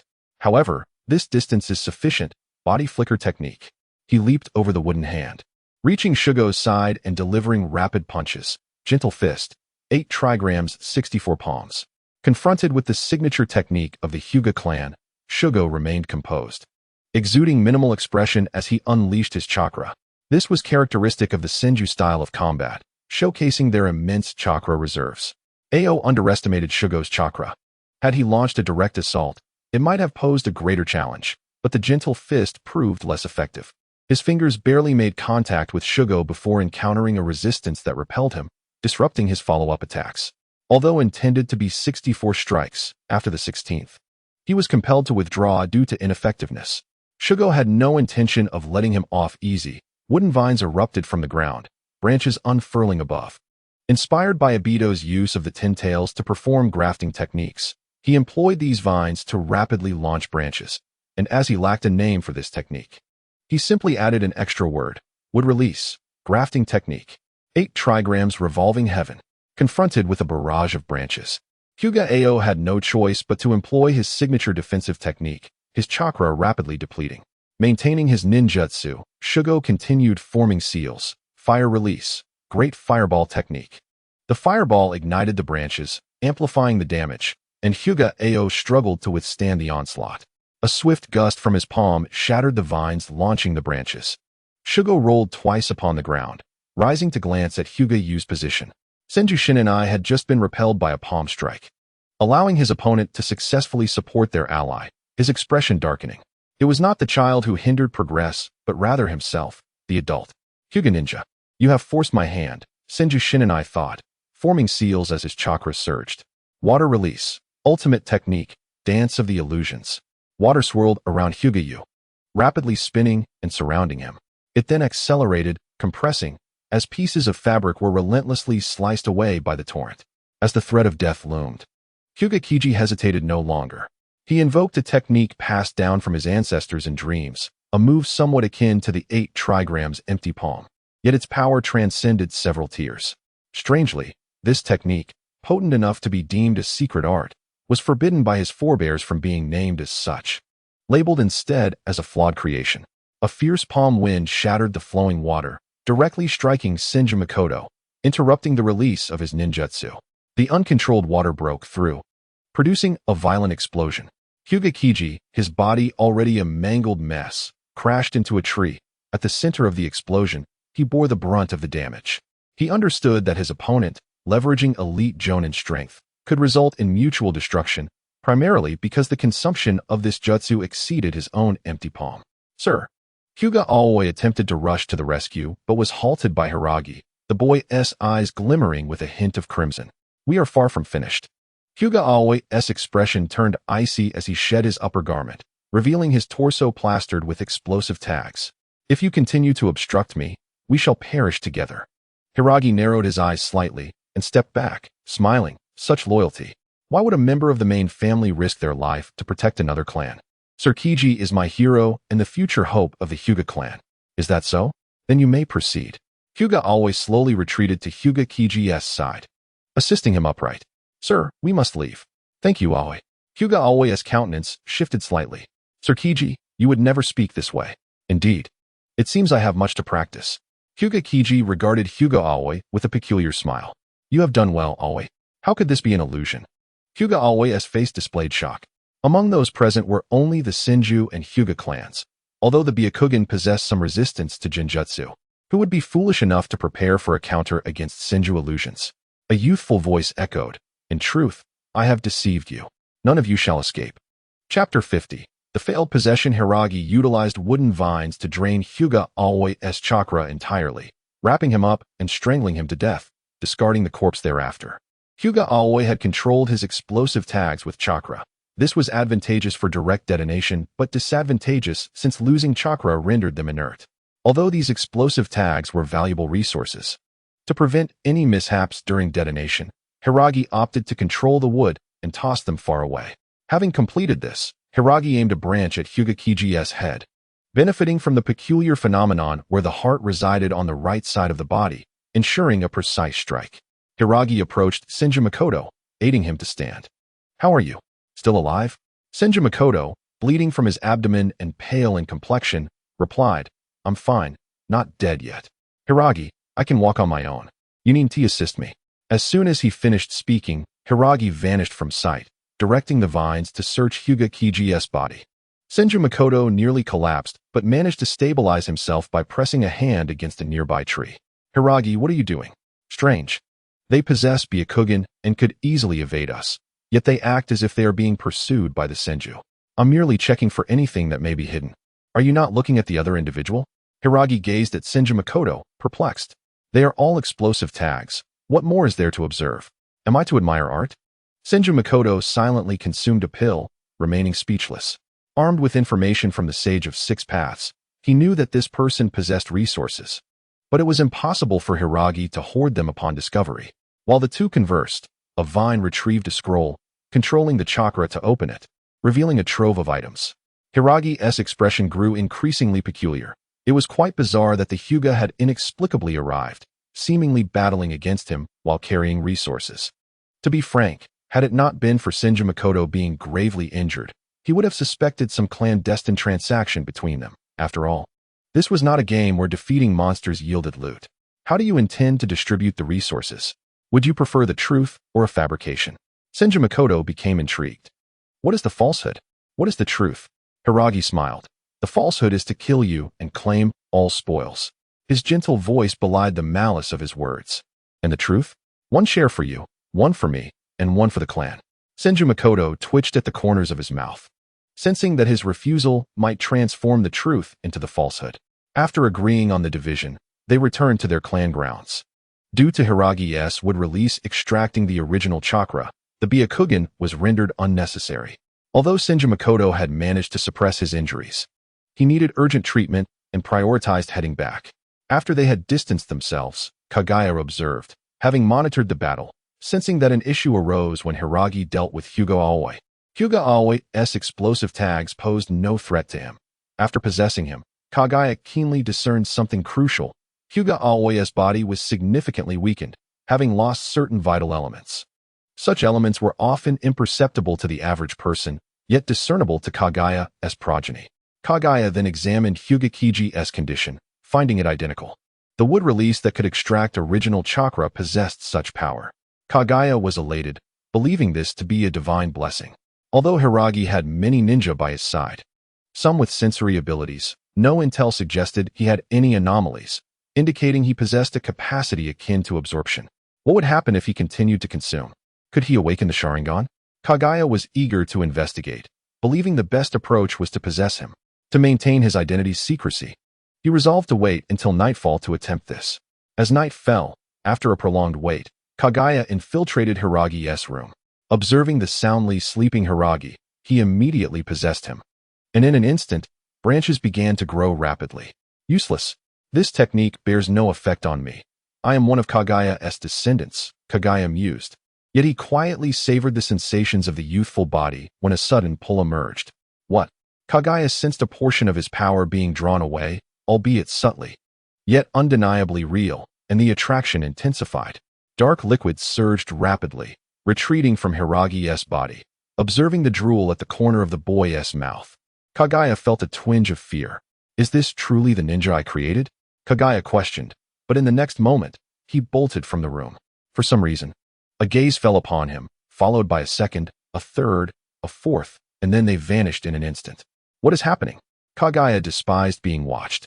Although it was but a fleeting moment, he felt locked in by those gazes, reminiscent of his nominal brother, Otsutsuki Ue's eyes. The Rinnegan? Is this merely an illusion? How could this be?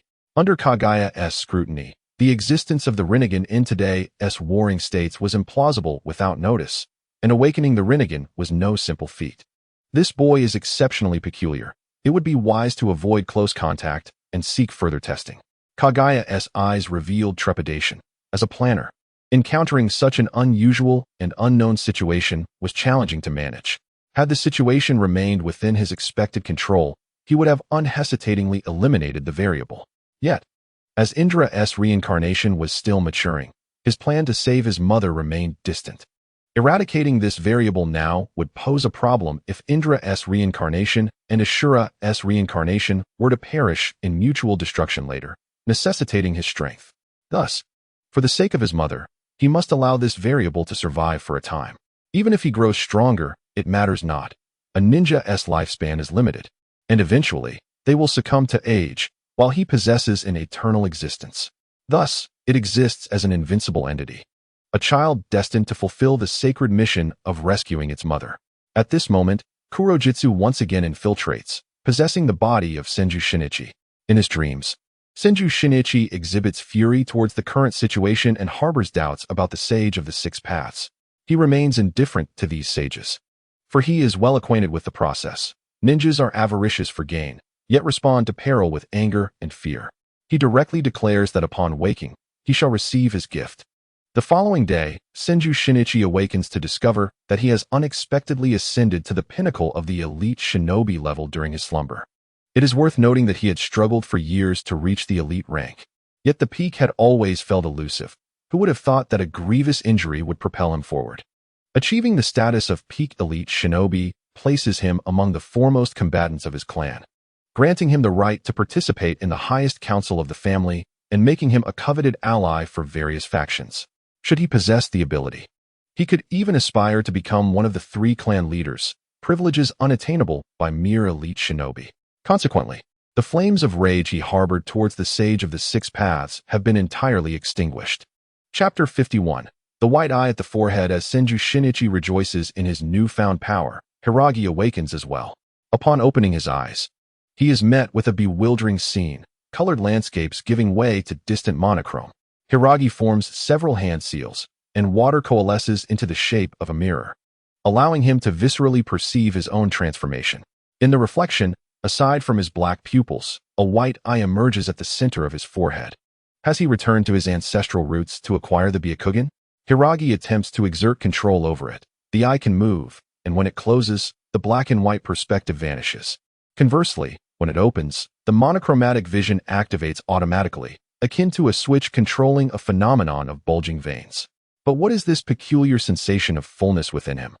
Hiragi is perplexed, for the bloodlines of the 2 members of the Hyuga clan do not exhibit such advancement, and he has not experienced any substantial replenishment. After contemplating for a while without any leads, Hiragi begins to sift through the scrolls in his room. His previous escapade with Senju Shinichi had left him no time to examine the legacy left by Tobirama. Tobirama had a penchant for purchasing knowledge with currency. Even texts he could not comprehend were translated and studied. These scrolls are notably ancient and worn, some even pieced together from fragments, indicating that considerable effort was invested in their preservation. Among these scrolls, he discovers an abundance of notes concerning the technique of body flicker and accelerated movement, all pointing towards space-time ninjutsu. No wonder his water flicker technique had been enhanced. It was indeed a sign of progress.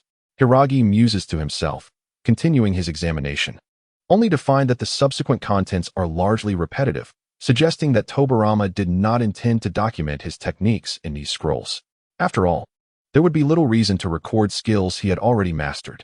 As Hiragi peruses the final scroll, he notices a prominent seal at the end, a trio of vertical black lines encircling a concentric circle, with 6 black lines radiating from the outer circle to the inner. The Flying Thunder God seal? No, this inscription bears little residual energy. It appears to have been hastily imprinted. As he gently touches it with his finger, he finds it to be fragmented and superficial. For a moment, he almost believed that Tobirama could have hastily crafted the Flying Thunder God technique within 3 years. Hiragi returns the items to their original place, and upon activating the Byakugan, he observes someone approaching him. "Sir, Lord Jinichi requests your presence at the banquet." Shuei-yun affectionately calls from outside. A banquet? For such trivial resources? No, it is to celebrate Lord Senju Shinichi's ascension to the peak elite shinobi. Ascended? Given his chakra reserves, that seems implausible. Hiragi is taken aback. As an aficionado of bloodlines, he assesses the strength of those who consume the powers of their clans based on their hunger. By his estimation, Senju Shinichi would require at least another decade for even a faint chance of reaching the peak elite level. With lingering doubts, Hiragi arrives at the banquet, where he finds Senju Shinichi smiling and engaging with fellow Senju ninjas. He has indeed grown stronger, yet the aura emanating from him is unpleasant. The taste of the food has deteriorated, likely due to the depletion of his original chakra, indicating a depletion of potential. Although this method may curtail future growth and shorten lifespan, it is undoubtedly a boon for ninjas who have long struggled to break through. Hiragi casually finds a spot at a table with those he brought from the eastern battlefield, as dining is an affair best enjoyed in comfort. He is somewhat unfamiliar with the other clan members, thus refraining from excessive exuberance. Shortly thereafter, Jinichi approaches, and the moment he sits beside Hiragi, Shuei-yun's complexion pales, and she stands to leave. Have you bullied my acquaintance? Hiragi glances at the spot where the girl had been. I merely offered her a bit of advice. To avoid taking advantage of your youth, Jinichi replies, settling into his seat, taking a sip of water. I had my men deal with the 2 corpses you eliminated yesterday. However, this morning, the Hyuga clan has also caught wind of the situation. Hiragi, nonchalant, takes a sip of tea. In this battlefield, the Senju and Hyuga clans are the main players. Even if we were to destroy the bodies, it would be easy for them to surmise the truth. Jinichi produces a portrait, stating, this woman is Hyuga Miyuki, the wife of that peak elite shinobi, and also the daughter of the Hyuga clan's elder. She possesses a mind unlike others. You must exercise caution in her presence. Ah, so they seek revenge against us. Hiragi chuckles. Are they preparing for war under the banner of retribution? Jinichi furrows his brow, noting the youth's eagerness for conflict is somewhat out of place for his age. You seem quite interested in war. There's no helping it. I have grown accustomed to battling against Kagaya and the Uchiha. In the clan territories, it's manageable. Yet once on the battlefield, it feels somewhat disconcerting. Jinichi's irritation towards Tobirama deepens, and he coldly remarks, it is folly for the clan leader to send you children to the battlefield. We, the Senju, have not yet reached such a desperate state. At that moment, a bloodied figure bursts into the banquet, spitting blood as he exclaims, Lord Jinichi, trouble is afoot. The Hyuga have intercepted our convoy. Everyone present turns their gaze towards Jinichi, awaiting his command for assistance. Jinichi, maintaining his composure, examines the injured ninja and inquires, what is the strength of the opposing force? Lord Jinichi, they are far too powerful. I had no time to react and could only flee.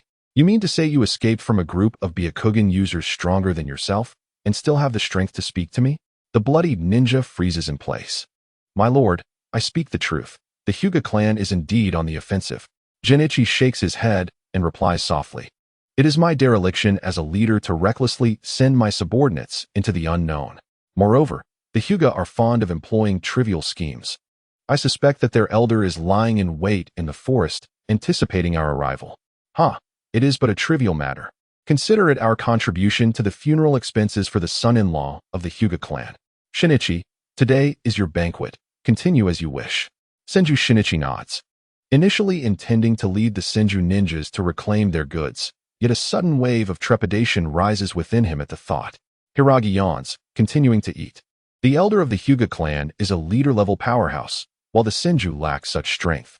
However, once the fighting commences, it becomes a clash between the vast ocean and mere fists. The Senju are not to be feared. Hiragi, if you were to command the western battlefield now, what would you do? Jinichi inquires, seeking to understand his brother's perspective and find common ground. Hiragi ponders for a moment before responding. I would return the 2 Hyuga corpses to them, then ignite the half-burned body of the explosive tag user and invite them to witness the art. Profaning the deceased is rather inappropriate.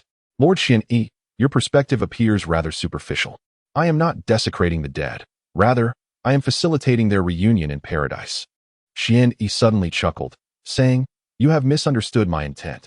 I have examined the supplies and discovered they originate from 2 mid-tier clans, each bearing their respective crests, alongside an invoice. You intend to return a portion of these supplies to the two clans while promising to divert their attention, all the while masquerading as members of these clans to launch a surprise attack on the Hyuga. Both individuals, one large and one small, shared a subtle smile. They were raised by the same father and thus bore some resemblance. Chapter 52. Ongoing events in a spacious room, representatives from 3 factions gathered, each leader seated at a round table, forming a triangular formation. Their kin poured tea for their respective leaders. Tensions ran high due to lost trade goods, with one faction feeling aggrieved over the lack of compensation, while the other demanded payment for goods not received. The atmosphere was charged with hostility until Senju delivered a letter indicating he had located the supplies, which had been taken by others, necessitating a 3-party negotiation for their return. Senju's reputation was well regarded, prompting the two clans to come and pay their respects. "You mean to return these items to us?" Iron Tooth by Lai inquired, puzzled, having just verified that the items indeed belonged to his side, albeit in a quantity that seemed only 1/3 of what had originally been sent. The Iron Tooth clan revered the power of beasts, which led them to replace their natural teeth with specially crafted metal ones upon reaching adulthood, a practice tied to their unique ninjutsu. Naturally, this transaction pertains to your two clans. While these supplies may be superfluous to us, they are undoubtedly significant for your clans. Huyu spoke gently. Although he had disguised his appearance, he was flanked by Senju clan members, leaving the 2 mid-tier clan leaders with little cause for suspicion. "Esteemed Senju ninja, we are aware that there is no such thing as a free lunch. What is it that you desire from us?" inquired Longma Pingzi, a pragmatic clan leader who was not naive enough to trust this sudden benevolence. The Longma clan had long-standing ties with merchant caravans, thriving primarily through their transport business. To jointly confront the Hyuga clan, who you proposed. "I regret to inform you that the Longma clan lacks the audacity to confront the Hyuga directly," Longma replied. "Unfortunately, the Iron Tooth clan also lacks the manpower," Bai Lai concurred. Huyu quietly sipped his tea. "In truth, I could have brought a few individuals to simply utilize storage scrolls for transport. Can you guess what my companions intend to do? Is Senju attempting to threaten us?" Both clan leaders' expressions darkened. "Shu, gentlemen, remain calm. It seems your clans have previously engaged in the transmission of goods. A simple investigation would reveal a pattern of your two clans' movements in the vicinity," Huyu remarked. The Senju had no interest in attacking weaker clans. Had the Hyuga ninjas not obtained intelligence from an unknown source and preemptively located your goods, we would not have discovered this situation. Longma Pingzi sensed the gravity of the situation. "Is this true?" Huyu replied flatly. "Senju has no reason to deceive you. Are you not curious? After years of coexistence near our Senju clan, how could you suddenly be discovered?" "The Byakugan," he continued. "Only the Byakugan possesses the ability to perceive such details." Longma Pingzi closed his eyes in contemplation, then spoke. "Thank you for the information, Senju. However, the Longma clan only seeks stability." Bai Lai of the Iron Tooth clan echoed. "We seek merely to ensure our own survival. We shall engage in trade through alternative means." "Very well, we shall not press you further. However, according to tradition, since you have utilized the Senju, we shall claim 1/3 of this batch of supplies as compensation. Should these goods fall into the hands of the Hyuga, we will also require 1/3 for the casualties incurred," he stated. Both clan leaders remained silent, understanding that conceding was preferable to having nothing at all. "My lord, were we not supposed to persuade them to assist us? Are we to leave now?" Shui Yun reminded softly. "They are seasoned individuals. This matter is insufficient to compel them into action. We must observe the Hyuga's response," Huyu replied. The Byakugan's range of detection extended approximately 1 kilometer, but interestingly, their development of techniques was limited to physical augmentations, primarily in close combat. Senju Xianyi's plan was straightforward. Dispatch a few subordinate clan members carrying a cart laden with corpses towards the Hyuga encampment. They were to disguise themselves as Senju ninjas, leaving behind traces to affirm their true identities. Most would deduce the truth based on logical inference rather than mere appearances. Senju Xianyi's motive was not impulsive. The merchant convoy that the Hyuga had seized had incurred substantial losses, potentially leading to financial issues at some point. As a prominent clan, the Senju faced considerable expenditures. Thus he opted for 2 strategies. 1. Annihilate the 2 clans to seize their remaining supplies and wealth. 2. Incite conflict between the 2 clans and the Hyuga, seeking an opportunity to strike. Regardless of the method, instigating conflict was imperative. The Hyuga's ninjas soon detected the approaching figures and dispatched personnel to intercept them. "What are you Senju impersonators doing?" 3 Hyuga ninjas called out from ahead, easily discerning the presence of the Senju chakra after their prolonged engagement. "My lord, these are your clansmen," the subordinate remarked hastily. 1 Hyuga ninja closed their Byakugan. The colorful patterns made the features of the 2 figures more discernible. One bore a branch protruding from their head, rendering their appearance unrecognizable, while the other had visible bones around the neck, albeit their visage was somewhat distinguishable. "Is that Hyuga Ao? And the other, could it be Lord Kiji?" "Proceed with caution. Lord Ao is rigged with explosive tags. You should deliver them here. And we shall take care of the rest," the Hyuga commanded. The subordinate smiled faintly. "I fear that cannot be your wish." With fire-style chakra enveloping him, he triggered the explosive tags, resulting in a detonation. The Hyuga ninjas, quick to react, managed to lift Lord Kiji's body away just before the explosion, leaving them covered in soot but largely unharmed. Have they lost their minds? Such an explosion serves only to eliminate themselves, 1 Hyuga ninja fumed. Aware that they had taken precautions against the explosive tags, perhaps it was a means to vent their anger without revealing their clan identity, leading to their self-destruction, another speculated. However, I noticed that some of their teeth were missing. At their age, that should not be the case unless they had replaced them with something else. Hyuga Kid observed calmly. "This appears to pertain to matters of those lords. We need not concern ourselves. Just deliver Lord Kiji's body to Lady Miyuki and respond as she inquires." The remaining Hyuga ninjas nodded in agreement, most being from the branch family, lacking the standing to question the affairs of the main family. Originally, Hyuga Miyuki had been guarding a vigil at the ancestral hall.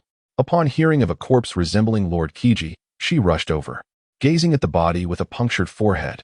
She shed 2 tears, ushered everyone out, and commenced an examination. Having shared marital ties, verifying the identity proved unchallenging. Moments later, Hyuga Miyuki emerged from the room. Her gaze icy as she addressed the assembled clansmen. "What transpired here?" Several Hyuga ninjas recounted the events.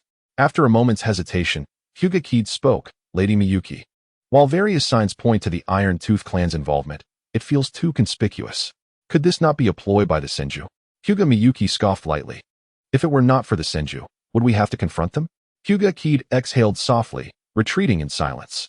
He understood that his counsel would not hold sway. Whether or not the Senju were involved was of little consequence. The 2 clans would engage in battle regardless. In contrast, even if the Iron Tooth clan had not committed this act, mere suspicion would suffice for the Hyuga to impose their will. Such was the capriciousness of powerful clans. It mattered not whether one had acted or not, but rather whether there was doubt. Hinata Mizuki is currently engulfed in the sorrow of losing her beloved, desperately seeking an outlet for her grief. Yet, reason ultimately tempers her emotions. Please investigate whether there are any traces of the Iron Tooth clan in the direction the pheasant last headed. Hinata Kid nodded and promptly set off to conduct the investigation. Chapter 53. Do not recklessly set flags. Iron Tooth by lie returned to his clan's territory. Shaking his head with a smile. Did they truly think I am akin to those from the Eastern Alliance, capable of contending with large families? The matters concerning the Eastern Alliance were not concealed. They were almost entirely disseminated by the Uchiha clan through their propaganda. Thus, the families in the Land of Fire were well aware of these affairs. Many alliances that contemplated resisting the larger families had become increasingly hesitant. Let alone a mere clan like the Iron Tooth. Following the Senju to attack the Hinata would surely lead to casualties. Upon returning to his clan, Iron Tooth by lie was met with flames, sensing imminent danger. He rushed towards the source, his first instinct being that while the Senju dispatched individuals to invite them, they also sent others to assault their territory. However, he quickly dismissed this thought, as he could easily delay their return, thereby achieving his objectives more effortlessly. With the technique Wolf Fang Fist, a wolf head materialized on Iron Tooth by lie's hand as he launched an assault towards the nearest ninja. As he punched, the wolf head opened its jaws to bite. The ninja turned, revealing a pair of pristine white eyes. He appeared to be a youth wielding a katana. Bagwazang flowing glass slash. Iron Tooth by lie felt his fist being drawn by a supple force, yet as his chakra surged, his peak Jonin strength overwhelmed the opposition. The katana developed cracks, forcing the Hinata youth to retreat several meters before regaining his footing. "Why are you attacking the Iron Tooth clan?" Iron Tooth by lie demanded angrily. "Because your clan has offended us," the Hinata, replied Hinata Ruri, discarding her katana and casually picking up a weapon from the ground. It was merely a meeting with the Senju, and I have already refused to cooperate. Iron Tooth by Lai pondered for a long time, uncertain of the situation, and instinctively expressed his earlier thoughts. You are indeed problematic, Hinata Ruri retorted coldly. Initially, she had come to deliver a warning to these lesser clans, only to find they dared to meet with the Senju. Where there is one, there will be another. Where there are two, there will be three. The Senju are wealthy and generous. The treatment of subordinate clans is far superior to that of ordinary families. Uncle Yu, I leave this to you. I am not yet a match for him, Hinata Akatsuki stated. Understood, young master, replied a middle-aged man descending from a height, his presence subtly suppressing Iron Tooth by Lai. You are a peak jonin. No, you have already taken half a step into that realm. You must be the son of Hinata Tennin, Hinata Ruri. Iron Tooth by Lai observed. The solution to his predicament lay in taking this youth hostage. Hinata Akatsuki blocked his line of sight, stating indifferently, do not waste your effort. Clinging to unrealistic notions will only lead to suffering. As the leader of a clan, the Hinatas still require the information within your mind. Cooperation is mutually beneficial. With a cold smirk, Iron Tooth by Lai's wolf heads on his hands turned crimson, and his power surged once more. Ninjutsu, Flame Wolf Breaking Blade Fist. Poor martial techniques. Let me show you the Hinata's foundation. In the face of Iron Tooth by Lai's resistance, Hinata Akatsuki assumed a stance and struck forth. Ninjutsu, Bagwazang Sky Strike. The first advancement of the Bagwazang Sky Palm technique increased its power. In a clash of four palms, both combatants exchanged blows. Hinata Akatsuki sustained several burns on his palms, while Iron Tooth by Lai bled from the corner of his mouth, revealing metallic teeth. Ninjutsu, Fire Teeth. Chakra flowed into his teeth, transforming their originally gray-white hue into a fiery red as they lunged towards his opponent's palm. Hinata Akatsuki snorted derisively, manifesting a chakra-formed lion phantom in his hand. He believed that dealing with the inferior was easy since the Hinata possessed similar martial arts. However, he did not anticipate that Iron Tooth by Lai's teeth would pierce through the phantom and sink into his hand. Concentrating his chakra, Hinata Akatsuki executed another sky strike, sending a multitude of metallic shards scattering, leaving a gaping wound on the left side of Iron Tooth by Lai's face. Having successfully landed a hit, Hinata Akatsuki retreated, extracting the metallic shard from his hand, his tone icy. Biting with your mouth. How are you any different from those beasts? Iron Tooth by Lai gritted his teeth against the pain. Isn't it quite effective? An opponent from the Hinata, stronger than I, has suffered injury. Hinata Akatsuki exhaled deeply, choosing silence as he slowly drew his blade. His killing intent began to coalesce around Iron Tooth by Lai, intensifying with each passing moment. Iron Tooth by Lai focused intently. In this moment, any movement could expose him to a preemptive strike from his opponent. Thus, he had no choice but to rely on his reflexes at the moment of attack. With such concentration, he momentarily forgot his pain. For failing to deliver this strike would mean death, while succeeding could grant him life. Hinata Ruri diligently observed, recognizing the immense benefit this martial arts duel provided him. The next time he encountered Senju Tobirama, he would surely be able to defeat him. At that moment, a Hinata ninja shouted, "Someone is approaching. It's the Senju. They are coming." What? Hinata Ruri furrowed his brow. The Senju had arrived so swiftly. Logically, they should have taken longer. Shiyu wasn't arriving quickly. Rather, he had been stealthily following Iron Tooth by Lai and had not left. Upon receiving a message from Senju Genichi, they had been resting approximately a kilometer away from Iron Tooth by Lai. Senju Shin and I, having accompanied Shiyu, had just broken through to peak Jonin and immediately unleashed ninjutsu to disrupt the battlefield, Shiyu observed. And suddenly a sharp blade of light descended as the youth clenched his fist and struck out forcefully. Hinata Ruri was pushed back by this force, his expression darkening. Tobirama, it seems you've made significant progress. Shiyu squinted. Ah, it's you, Hinata Ruri. It's been years. Have you gone blind? With his Byakugan unfocused, only extending 50 meters, coupled with his rare white hair from the Senju clan, he harbored resentment towards Senju Tobirama. Hinata Ruri naturally misidentified him. But by the time he realized, he had already launched an attack. Bagwazang Sky Strike. I can't be bothered to waste my energy on you. Wood Release.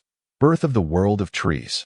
To manage the battlefield efficiently and swiftly, a map-style technique was undoubtedly the most suitable choice. The wood chips from the sky strike had not yet grown as quickly as the newly sprouted trees. You scoundrel! Bagwazang 64 palms. Unlike the gentle fists Bagwazang 64 palms. Each strike here was filled with force, purely aimed at destruction. However, the extent of destruction proved insufficient, as a wooden vine ensnared Hinata Ruri. Beginning to absorb his chakra and growing increasingly robust, Shiyu conjured a branch, twisting it twice before casting it directly at Hinata Ruri's head. Farewell, Hinata Ruri. As the words fell, another voice rang out. Bagwazang Akatsuki flash. Hinata Akatsuki slashed with his blade, shattering the surrounding trees and rescuing Hinata Ruri. Iron Tooth by Line knelt on the ground, gasping for breath. In a moment of crisis, Hinata Akatsuki chose to save Hinata Ruri instead of finishing him off, which left him unscathed. Indeed, one must not recklessly set flags. The villains do not perish, while the heroes fall victim to their own verbosity. This guardian's chakra should be nearing the threshold of clan leader level. Shiyu sensed the aura and roughly assessed their strength. While Hinata Akatsuki was formidable, Shiyu had brought along Senju Shinenai, who clearly posed a problem and was best suited as a combatant. Upon noticing Hinata Akatsuki, Senju Shinenai immediately approached, his stride steady. Excellent. This is my first battle since my breakthrough. Hinata Akatsuki chuckled lightly. When I became a ninja, you were probably still crying to your parents. Chapter 54. The eruption of Hinata Akatsuki. Senju Shinenai's strength was not to be underestimated. As a peak jonin, he ranked among the top combatants. Coupled with his combat experience and the Senju clan's physique, he was capable of handling most figures from the Warring States period. However, Hinata Akatsuki was no ordinary peak jonin. He was half a step into the realm of clan leaders. In the future, he would be considered a quasi-kage, with experience surpassing that of all present. After their initial confrontation, Senju Shinji's physical techniques were swiftly suppressed. However, due to the necessity of protecting Hyuga Ruri, he refrained from pursuing his advantage. Was he merely maintaining the range of a body flicker technique? Hiragi began to formulate a plan, swiftly weaving hand signs. Anyone aware of their weaknesses could be easily dealt with, and it appeared that Hyuga Akatsuki's most pronounced vulnerability lay in Hyuga Ruri. Over the years, he had not devoted time to mastering the 5-element ninjutsu solely to compensate for his lack of offensive power in specific situations. With a powerful fire release, Great Fire Dragon technique, a colossal fire dragon erupted from Hiragi's mouth, significantly amplifying its size due to the enhanced chakra involved, far surpassing the ordinary Great Fire Dragon technique. The wind release. Hurricane summoned a swirling white tempest from the heavens, enveloping the fire dragon in a spiraling dance, intensifying its might. Hyuga Akatsuki, possessing the Byakugan, naturally sensed this impending attack. He repelled Senju Shinji before swiftly appearing before the ninjutsu. In stark contrast to the immense fire dragon and hurricane, he seemed diminutive, yet the energy he exuded was an entirely different matter. Hyuga Akatsuki's expression remained impassive as he thrust his blade into the eye of the storm with great speed. 8 trigrams heavenly slash. The roaring fire dragon abruptly ceased, and the hurricane was torn apart by an overwhelming force, wreaking havoc on the surrounding area. This, he mused, was the true strength of a physical combat ninja. Hiragi felt a tinge of admiration for such power. Compared to this ability to rend ninjutsu, his previous battles seemed trivial. Iron Fong 100 cracks, still recovering. Felt a pang of grief. This was his clan's territory, and each destruction was like salt in his wounds. Water release, ultimate technique, dance of the illusory elephant. With a brief respite provided by Hiragi, Senju Shinji finally unleashed his ultimate move. A torrent of water materialized around Hyuga Akatsuki and Hyuga Ruri, swirling rapidly to ensnare them. Having honed this technique over the years, Senju Shinji was confident that once his enemies were submerged, he could eliminate them. But a white blade hurtled toward him with alarming speed, shattering into numerous shards 5 meters away.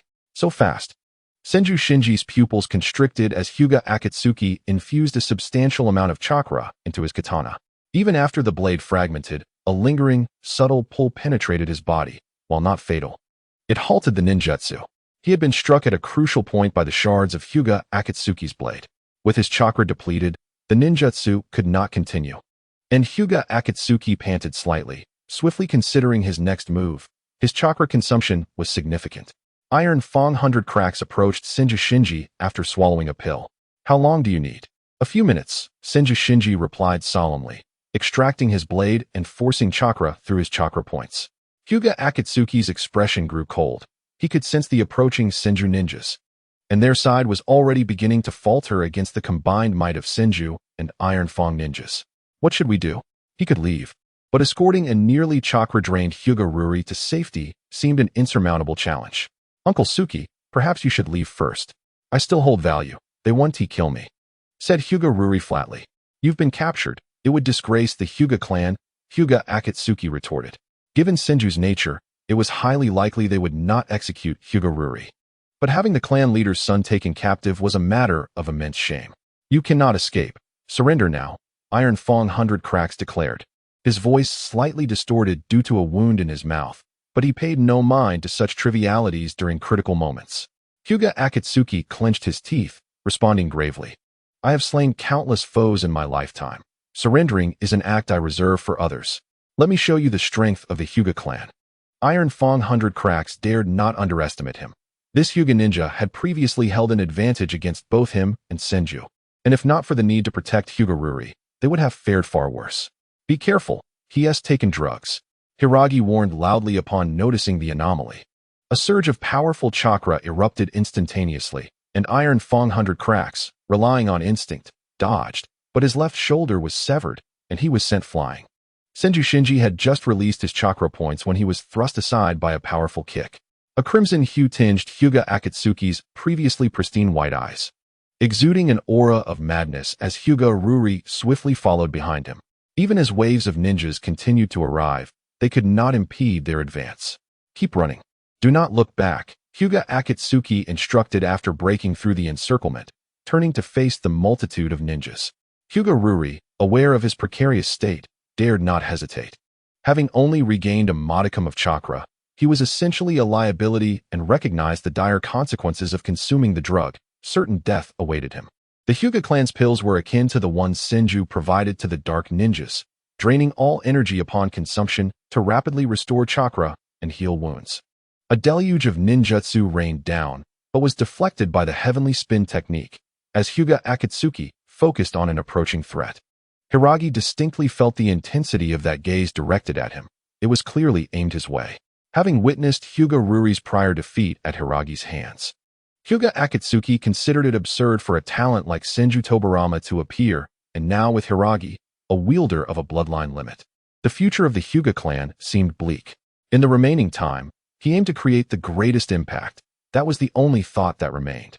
Senju Shinji advanced without hesitation to engage him, his heart echoing the teachings of the Senju to protect the weak, regardless of the enemy's strength.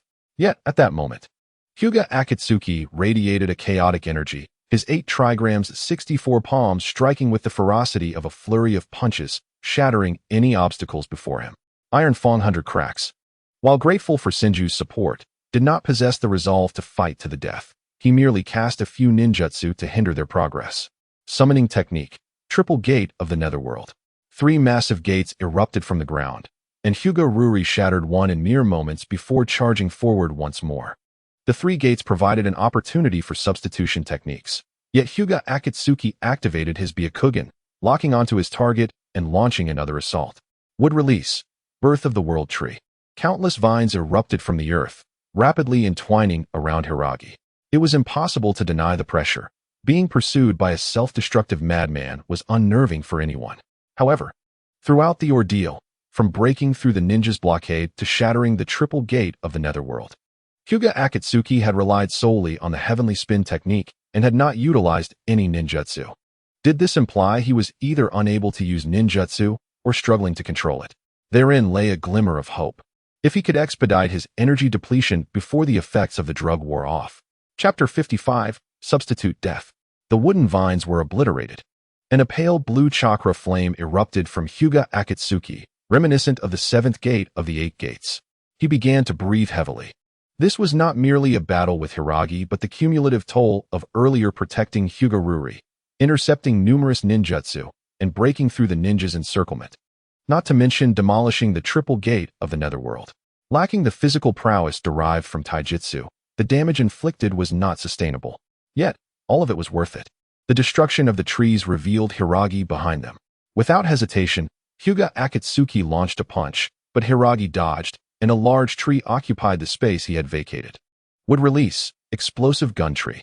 In a world where Danzo had used this ninjutsu to evade Sasuke's Susanoo arrow, Hiragi could regenerate swiftly, avoiding the fate of losing an arm. Damn it! How does this brat have so many means of survival? Hyuga Akatsuki felt a portion of his chakra drain away and withdrew his arm to continue the assault. Body flicker technique. Lightning release, cell activation. Wood release, all-embracing technique. Hiragi vanished once more, his body crackling with electricity, as some ninjas closed in on him. The wooden hands created by the all-embracing technique served as an obstacle, making it difficult to capture Hyuga Akatsuki. Senju ninjas formed hand signs, unleashing a series of defensive ninjutsu once more. Hyuga Akatsuki felt a piercing pain in his eyes, blood vessels bulging, and his Byakugan uncontrollably shut down. The uncontrolled surge of chakra, if not practiced and controlled, can lead to significant backlash throughout the body. With a swift motion, he unleashed the 8 trigrams air palm, dissipating a considerable number of ninja techniques. Grasping a katana, he began to calculate. The young one formed seals with remarkable speed, and amidst the throng obstructing his path, it was likely he would escape. In light of this, he decided to employ the technique he had just executed. Hyuga Akatsuki gathered his chakra and released it. The blade shattered, with each fragment carrying formidable force, akin to celestial beings scattering flowers. Shuwu was struck by the shards and collapsed. Success! Hyuga Akatsuki knelt upon the ground, his breath growing increasingly feeble. The potency of the medicine was limited, and life itself is similarly constrained. Enduring the overwhelming odds had drained him significantly, yet he had managed to hold on thus far due to his inherent resilience. This adversary is more taxing than the Kagaya elite Jonin I encountered 3 years ago. One misstep could lead to death, mused a Senju ninja standing beside Shu Wu. Among this assembly of shinobi were members of the Bone Maiden clan, who had cleverly employed their disguise techniques. However, due to the Byakugan's presence, their efforts were rendered futile. Yet, fortune smiled upon him, as he had witnessed others being saved during perilous moments. After narrowly evading a barrage of attacks, Hyuga Akatsuki ultimately faltered. The Byakugan could no longer sustain itself. Had it not been for this, he would surely have suffered grievous wounds, if not death. With the Byakugan's failure, the final assault targeted the disguised Bone Maiden ninja. Upon achieving this goal, it was as if a dying man had fulfilled his last wish. His breath began to wane. Nevertheless, Shu Wu refrained from approaching to deliver a finishing blow. It was prudent to exercise caution against such self-destructive entities, lest he inadvertently suffer a fatal reprisal. As more ninjas gathered around Shu Wu, they beheld the sorrow reflected in the youth's eyes, particularly evident among the 3 major clans, whose expressions bore the weight of grief. Senju Makoto swiftly decapitated Hyuga Akatsuki and detonated the head with an explosive tag, casting a forlorn glance at Shu Wu. What of the Sage of 6 Paths will? I cannot even protect a child with my techniques. At that moment, a voice emerged from the crowd. Everyone, I am still alive. Shu Wu coughed lightly, dispelling the transformation technique, revealing his hands as wood. The crowd, upon confirming his identity, collectively sighed in relief. Their sorrow stemmed not solely from Shu Wu being a good person, but from the fact that he was the son of a clan leader. Should he perish because of them, dire consequences would inevitably follow. Especially for the affiliated clans, failure to protect him could result in their demise, compelling them to fight for survival. Let us take him back for burial. In the name of Senju, Shu Wu instructed a few clansmen. Although Hyuga Akatsuki, a half-clan leader, had perished, his side had also suffered heavy losses. The final explosion unleashed by Hyuga Akatsuki was truly terrifying, exacting a significant toll on those who had sought to impede him. Crucially, the Iron Fang clan, the root of this calamity, had begun to withdraw at the last moment. Iron Fang Bai Lai gazed at Shu Wu with a tinge of guilt, recognizing the immorality of his final actions. However, after sustaining a grievous wound, he felt uncertain about confronting the drug-infused Hyuga Akatsuki, unsure if he would survive such an encounter. Shu Wu closed his eyes, deciding to set aside grievances for the time being. Having just concluded a battle, there was no need to continue fighting. Iron Fang Bai Lai remained oblivious to the fact that most of his clan's possessions had vanished. Following the resolution of the conflict with the Hyuga, the Senju ninjas commenced collecting these valuables, facilitated by their storage scrolls, making the process exceedingly simple. The Iron Fang clan had suffered a surprise attack, resulting in significant casualties, leaving them momentarily incapable of contributing further to the battlefield, and thus they sought recompense from other avenues. As ninjas guided by Senju Hashirama's will, they had established a systematic approach to addressing such matters. The group returned to their encampment, burying their belongings and the bodies of their comrades.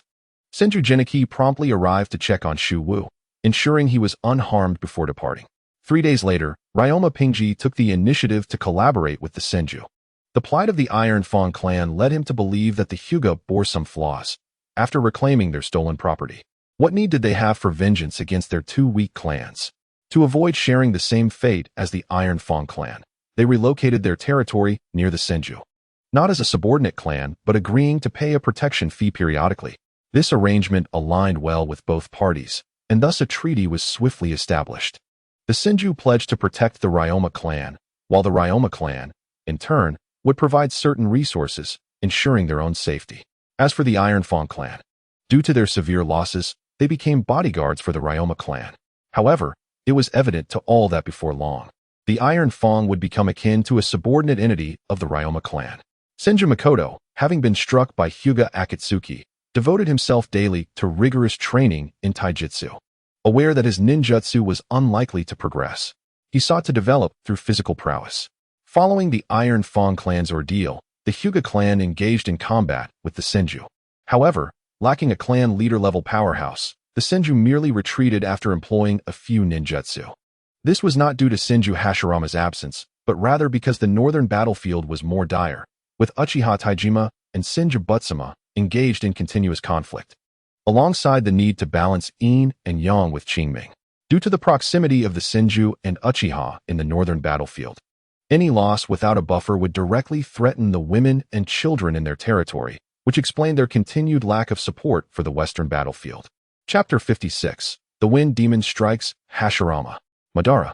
In the northern battlefield, two figures collided with remarkable speed, the sound of clashing weapons resonating throughout. It seemed that Madara and Hashirama possessed an innate ability to locate each other amidst the chaos of battle. The ninjas of both clans refrained from interfering in their duel, as Uchiha Taijima and Senju Butsuma understood that the two shared a past friendship. To sever that bond themselves was the ultimate testament to their loyalty to their clans. Hashirama, your speed has diminished since before. Madara's eyes swirled with 3 tomo, as he once again broke through his limits, increasing his speed further. Madara, I do not wish to harm you. Hashirama swiftly matched Madara's speed, their contest remaining evenly matched. You bastard. Are you implying that you can injure me whenever you wish? Madara retorted angrily, retreating to form seals. Fire style, great fire annihilation. A torrent of flames erupted from his mouth, spreading and igniting like the ocean. Wood style, deep forest wall, Hashirama calmly formed seals, summoning numerous wooden vines that rapidly grew from the ground, forming a formidable barrier. The flames engulfed the wooden wall, yet it successfully contained the blaze. Such a bothersome wood. Madara scoffed, his 3 tomos spinning as he unleashed the fire style, great fire dragon technique, sending a fire dragon hurtling over the wooden wall towards Hashirama. Madara, this battle holds no significance, Hashirama declared loudly, as 2 wooden hands emerged from the ground, seizing the fire dragon. Madara replied coldly, Hashirama, do you truly believe that your dream holds any meaning? This is a battlefield. It's either you die or I do. If you continue to fight with such thoughts, you will inevitably perish, and in the end, I shall annihilate the Senju. Hashirama's voice was resolute. I will not perish, nor will I allow you to do so. Madara laughed. Yes, that's the spirit. You finally take this seriously, Hashirama. Wood style, birth of the deep forest, Senju Butsuma observed the battle between the two, striking fiercely at the enemy. Taijima, it seems that Hashirama holds the upper hand. Uchiha Taijima switched to his other blade, responding calmly. That is merely because Madara has yet to fully master the 3 tomo. Inyang Qingming retreated to Taijima's side, remarking, Jinkan, your sword is indeed swift. Senju Jinkan replied nonchalantly, yet his words were piercing. You flaunt your prowess while only releasing 3 of your 12 summoned beasts. Do you wish for me to peel back your scalp to see how your brain functions? Senju Butsuma's lips twitched. It was said that a father's influence shapes his son. Yet Jinkan appeared to be influenced by his own offspring. Uchiha Taijima expressed surprise, noting that this remark was more Uchiha than they themselves. Senju Hashin was not particularly concerned about others' opinions. Although his initial remarks felt somewhat awkward, familiarity revealed their value. As the two sides clashed once more, Hashin and Jinjin began to coordinate seamlessly. Their synergy was unparalleled, far exceeding the partnership of Inyang Qingming and Uchiha Taijima. Left with no choice, Uchiha Taijima retreated. In a one-on-one confrontation, he held his ground against Hashin, but in a two-on-two scenario, he lacked a reliable comrade. Their combination posed a significant challenge. However, he devised a plan upon hearing that Gungan's son was on the western battlefield of the Senju. By applying pressure, he could diminish the Senju's strength. Uchiha Taijima refrained from using Uchiha power, as it would be counterproductive. The Hyuga clan had recently engaged in fierce battles with the Senju clan, but due to their lack of ranged capabilities, progress had been limited. Thus, they resolved to collaborate with the Fuma clan. The Fuma clan would need to traverse Uchiha territory to reach the Hyuga, and for mutual benefit, the Uchiha consented to their passage. Returning to the battlefield, Senju Hashin immediately set about organizing intelligence. Suddenly, his demeanor shifted to seriousness.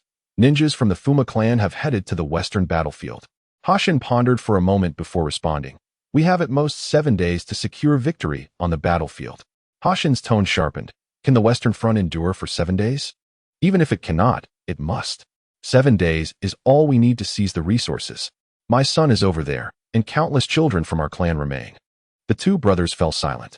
The situation on the Eastern Front was stable, making it unwise to send reinforcements, and the Senju's high-tier combat strength was already stretched thin. Hashin contemplated. Send a letter to the Uzumaki. Yes, came the reply. The Senju clan had the Uzumaki clan as an ally, and although their assistance was not without cost, the urgency of the situation rendered such concerns secondary. Are you satisfied? Hashin inquired of Jinjin. What are you talking about? I am worried about my child, Jinjin replied flatly, contrasting his earlier anxious demeanor with a faint smile. Rest well. Tomorrow we face the Uchiha. News of the Fuma clan aiding the Hyuga swiftly reached the western battlefield. The western position began to suffer relentless bombardment, shurikens, kunai, and explosive tags raining down upon the walls. Senju's water techniques were no match for the overwhelming numbers.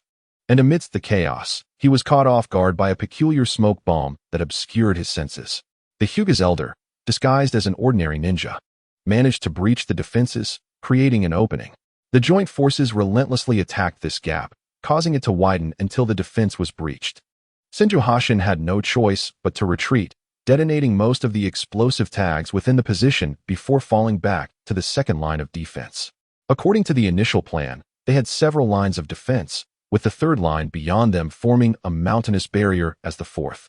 Despite having multiple layers of defense, their numbers remained constant, and the second and third lines were notably weaker than the main fortifications. The Ryoma clan, adjacent to the battlefield, also suffered heavy casualties, with only about 1/6 managing to escape. Ironfang Bai Lai critically injured, a target due to his status as a peak jonin, remaining forever trapped in place. Within the second line of defense, Hashin coughed, exasperated by the relentless onslaught. These trash are truly troublesome, he muttered, drawing a shuriken from his side. The shurikens wielded by the Fuma clan were imbued with various ninjutsu techniques. One-on-one, Senju was unafraid. He could withstand even simultaneous assaults from Hyuga and Fuma ninjas, but he was painfully aware of his dwindling high-tier combat strength. Senju Hashin had advanced to the brink of clan leader level during the previous battle, yet he still found himself outmatched by the Hyuga elder. Meanwhile, Senju Makoto was driven to the brink of despair, having exhausted every method to no avail. An unrestrained clan leader-level adversary could not be withstood, no matter how resilient Senju Hashin's physique was. Hashin, his face pale, gazed at the map. How long until the Uzumaki arrive? A nearby Senju ninja responded, estimated arrival in 3 days. They have not engaged in large-scale battles for quite some time, so preparations will take longer. There was little to be done. After all, they were Uzumaki, not Senju. Hashin carefully stored the map and removed his armor, which bore visible signs of impact and wear from prolonged combat. That old fool Hyuga Shin gets more troublesome by the day. Shiro, having repaired his shattered wooden armor, remarked. Their offensive has weakened somewhat today. That is not a good sign. It indicates they have the energy for other endeavors, Hashin sighed. According to the latest intelligence, Their most likely strategy was to encircle them. They intend to surround the second position, directly trapping us. Should we attempt to break free? No, we would perish even faster. As long as Hyuga Shin remains alive, our escape seems implausible. That old man is infuriating, indulging his children while neglecting the clan's duties. Shiro examined the map. The Hyuga clan should have dispatched most of their ninjas to the western battlefield, correct? Given their ability to collaborate with the Fuma clan to suppress Senju's strength, yes. This leaves their western position quite vulnerable. Do you intend to assault their defenses? That would be exceedingly perilous, and breaking through would be immensely difficult. Holding out for 3 days is our best strategy. Generally, that is true, but if Hyuga Shin strikes again, our second line of defense may not withstand. We must divert their attention to create an opportunity. Senju Hashin pondered for a moment before asking, "What is your plan for escape?" "I can fly. I have not revealed this ability, though my speed is not remarkable. However, if I ascend to a sufficient height, I can escape. That method is too perilous. Do you have an alternative?" Hashin remained silent for a while before conceding, "Very well. I would prefer for you to escape rather than assault their position. What assistance do you require from me?" "Create a diversion to buy me time." "Understood." Shiro immediately rose to prepare. The Hyuga had been closely monitoring the Senju's movements, and upon noticing Hashin's attempt to break the encirclement, chaos ensued once more. During this turmoil, Shiro successfully utilized his peacock technique to fly away. The Hyuga defenses also featured walls, making a direct assault challenging. He could only fly in first and devise a strategy later, though this would inevitably expose him. As Shiro landed, he took a moment to catch his breath. Prolonged flight had indeed drained his chakra, and he had dealt with several Fuma ninjas along the way. Now within the Hyuga stronghold, he found himself surrounded by their ninjas. They detected Shiro's presence, but their range was insufficient to stop him. Flying techniques occasionally proved effective. "How audacious of you to attempt a surprise attack on our position," Hyuga Miyuki coldly declared. Shiro scanned the area and identified her as the leader. After a moment of recognition, he replied, "You are Hyuga Miyuki? My name is known even to children like you?" "Not quite. It is because I killed your husband that others caution me to be wary of you." Hyuga Miyuki's eyes narrowed with anger. "You caused such severe injuries?" "Not precisely. But I did throw something at his head." Hyuga Miyuki coldly commanded, "Capture him alive." Elite Jonin surged toward Shiro, who charged at Hyuga Miyuki. "Do you think a Jonin can handle me, an elite Jonin?" Hyuga Miyuki found Shiro's attack amusing, executing a swift 8 trigrams palm strike, only for Shiro to evade as if anticipating her move. A flash of crimson light appeared, followed by the ensnaring of vines. Hyuga Miyuki's expression turned puzzled. Through her Byakugan, she had anticipated that her strike would connect with the enemy. "Do not move.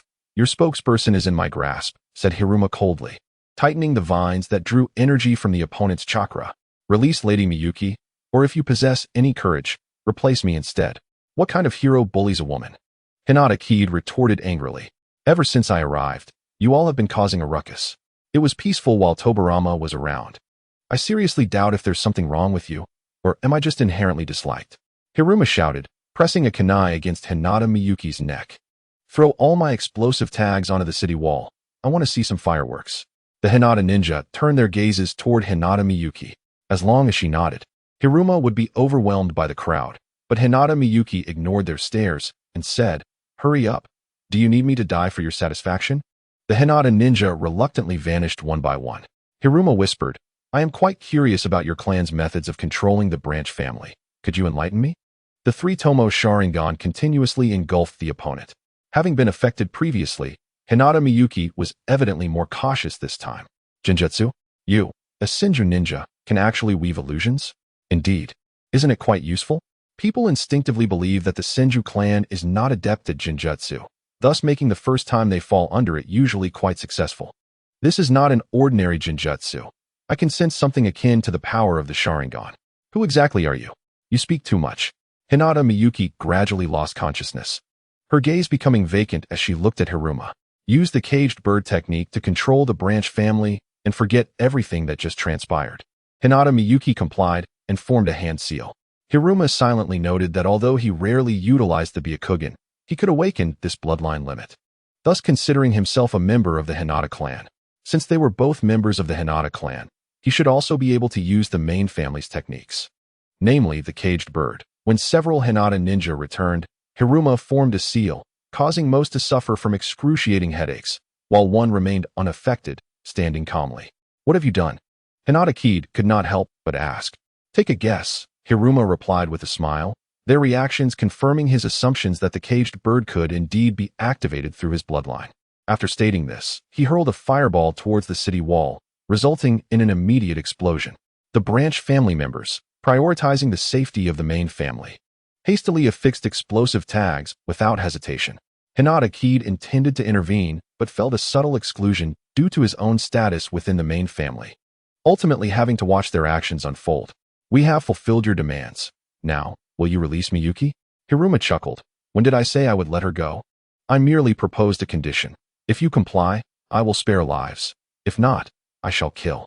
You despicable scoundrel. Who is truly despicable here?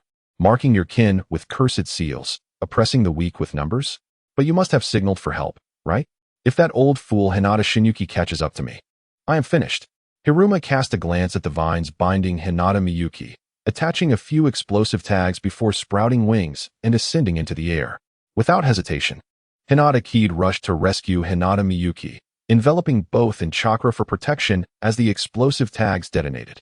Chapter 58. Chun. When Hinata Shinyuki arrived, he saw several branch family members with their heads blown off by wooden branches and 2 individuals severely burned. Half of Hinata Kid's face was scorched, and Hinata Miyuki bore burn marks all over her body. "How many Senju came?"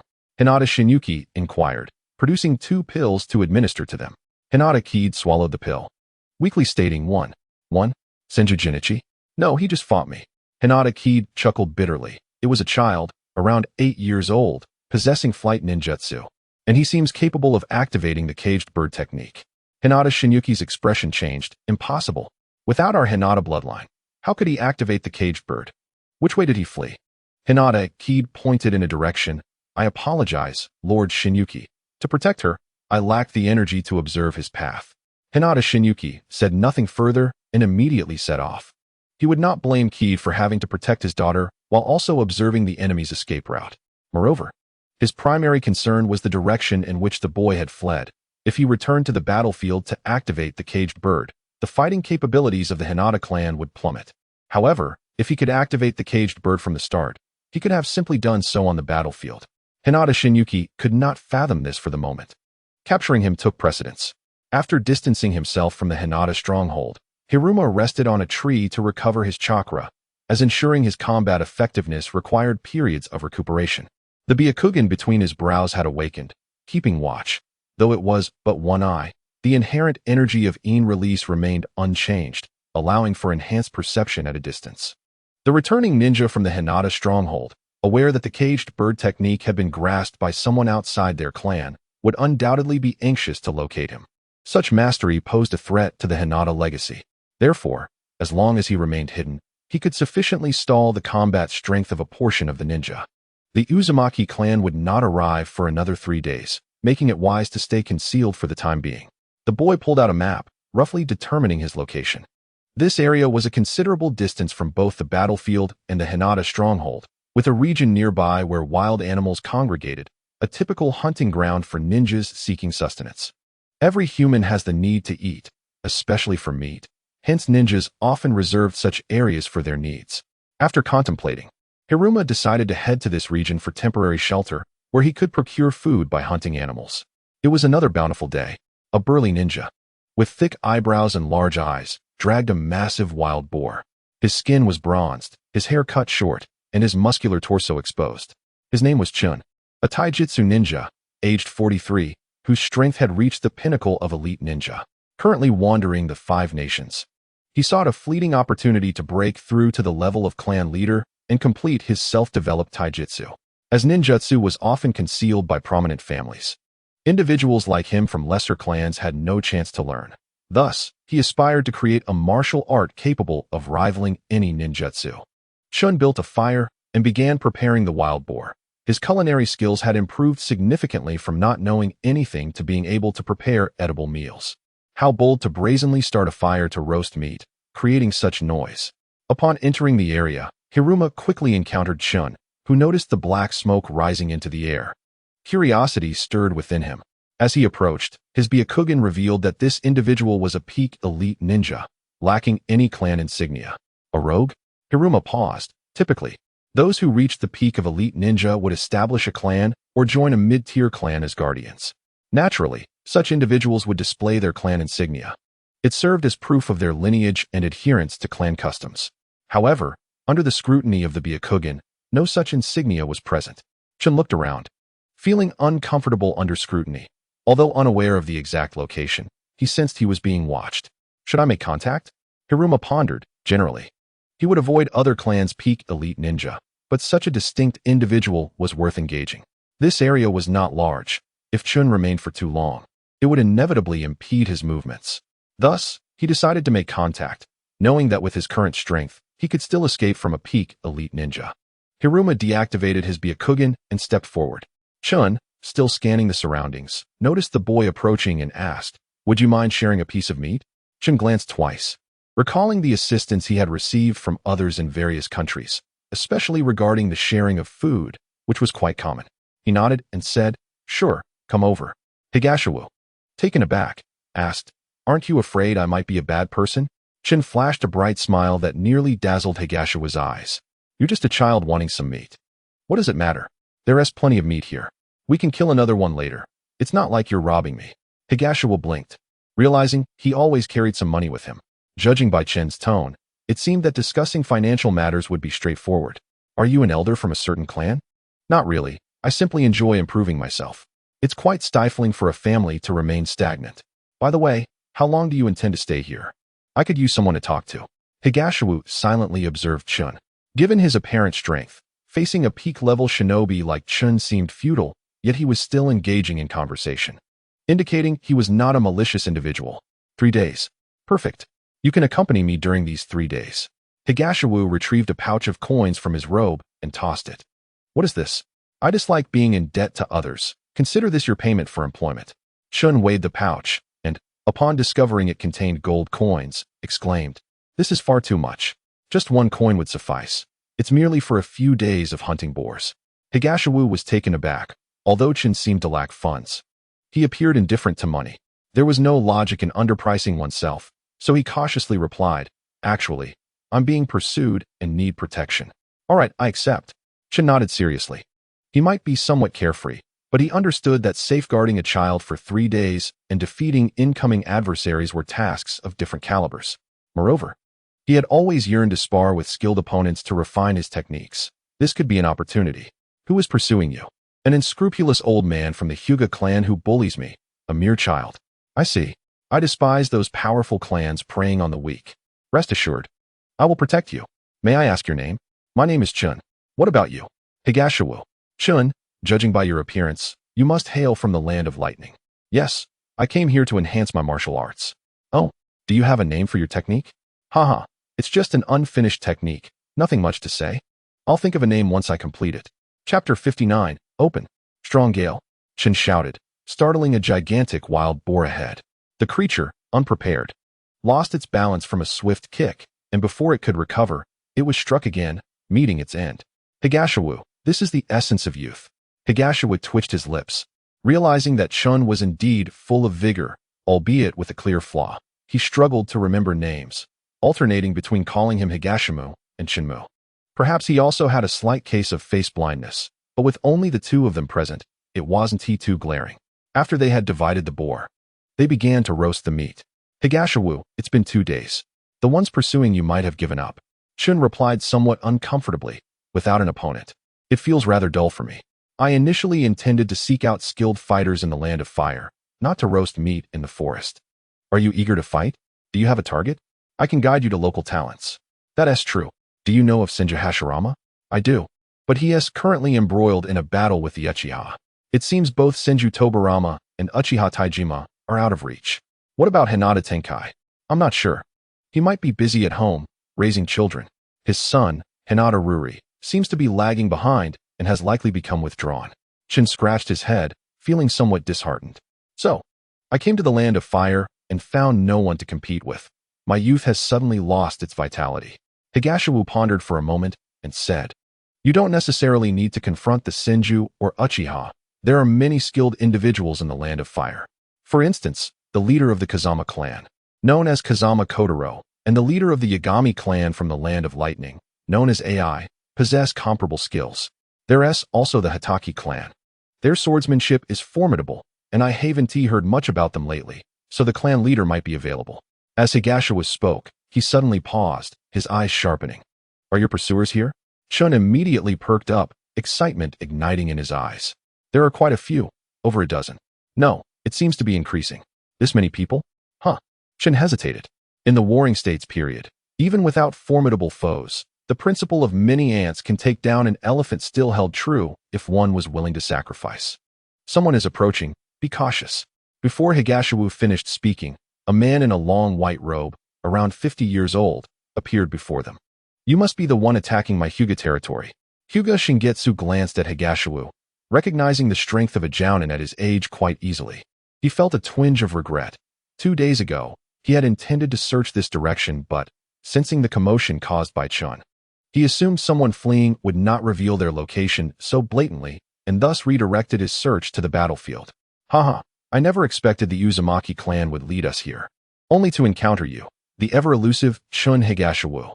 Hyuga Shingetsu laughed heartily, his previously cold demeanor vanishing as he swiftly closed the distance to Higashiwa, reaching for his neck. Explosive iron fist.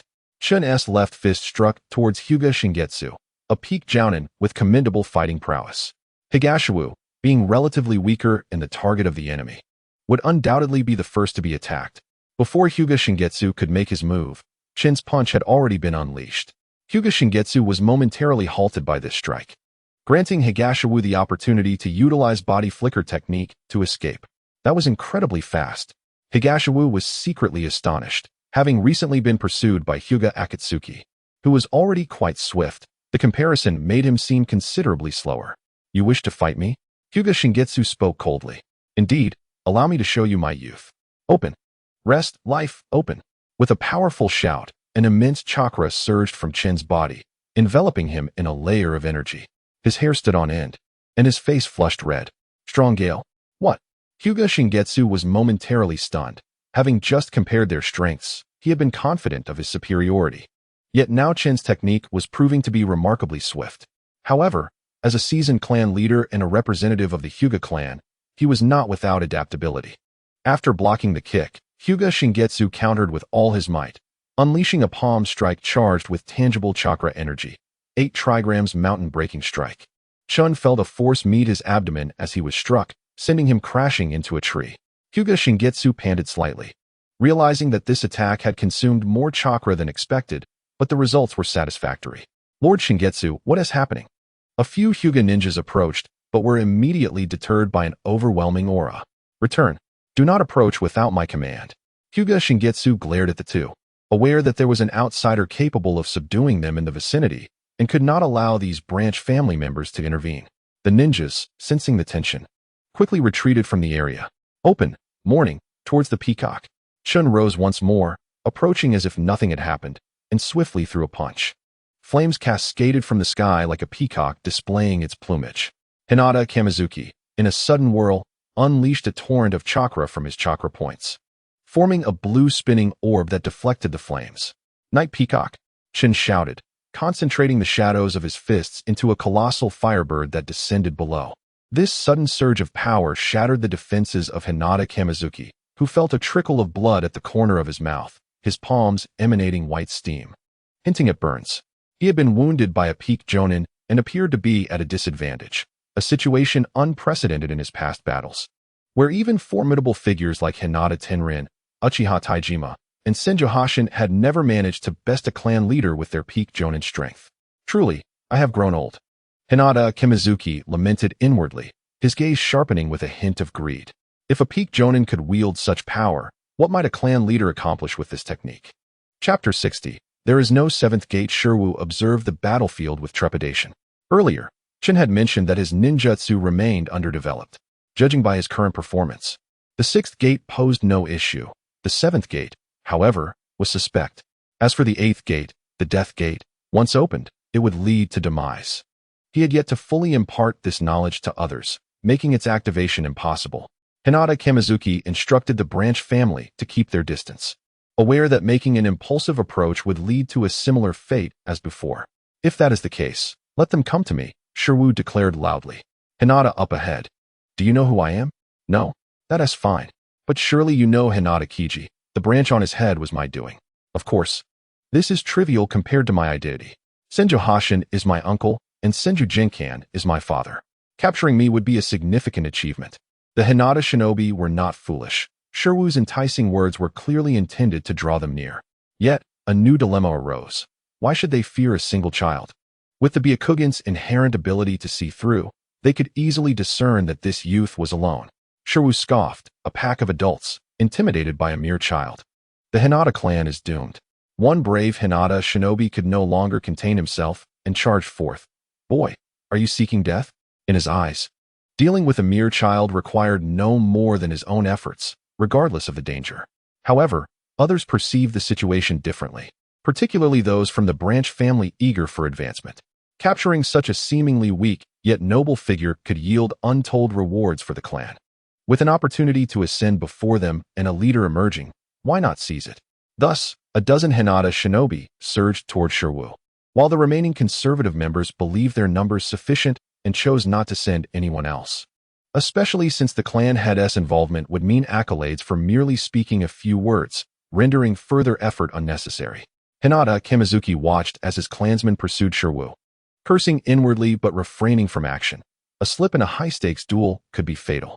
Moreover, the allure of Shirwu's techniques was irresistible to strong opponents. Once a certain level of power is reached, breakthroughs become elusive. Now, seeing the potential for something beyond clan leader strength in Chun, he could hardly contain his excitement. 8 trigrams double wolf fist. Great strength whirlwind. Hinata Kimizuki's hands became enveloped in chakra, morphing into wolf-like shapes, countering a whip kick. The two figures began to intertwine. Flames erupting intermittently, with tangible chakra wreaking havoc around them. This truly ignites my youthful spirit. Chun laughed, though his expression suddenly darkened. Hinata Kimizuki's eyes flickered. It seems your ninjutsu takes a toll on your body. At this rate, you will inevitably fall to my hands. Will you not concede? His words were not born of goodwill, but rather a wariness of Chun's prowess. Otherwise, he would have unleashed a barrage of 8 trigram strikes. Gasping for breath, Chun unleashed a surge of chakra, declaring, Youth knows not the word defeat. Open the shock gate. Hinata Kimizuki's expression shifted as he sensed Chun's intent to go all out.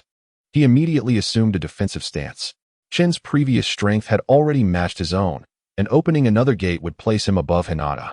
Yet, after a brief moment, the anticipated attack never materialized. Chun had simply vanished, or more accurately, he had fled, now beyond the detection range of the Byakugan.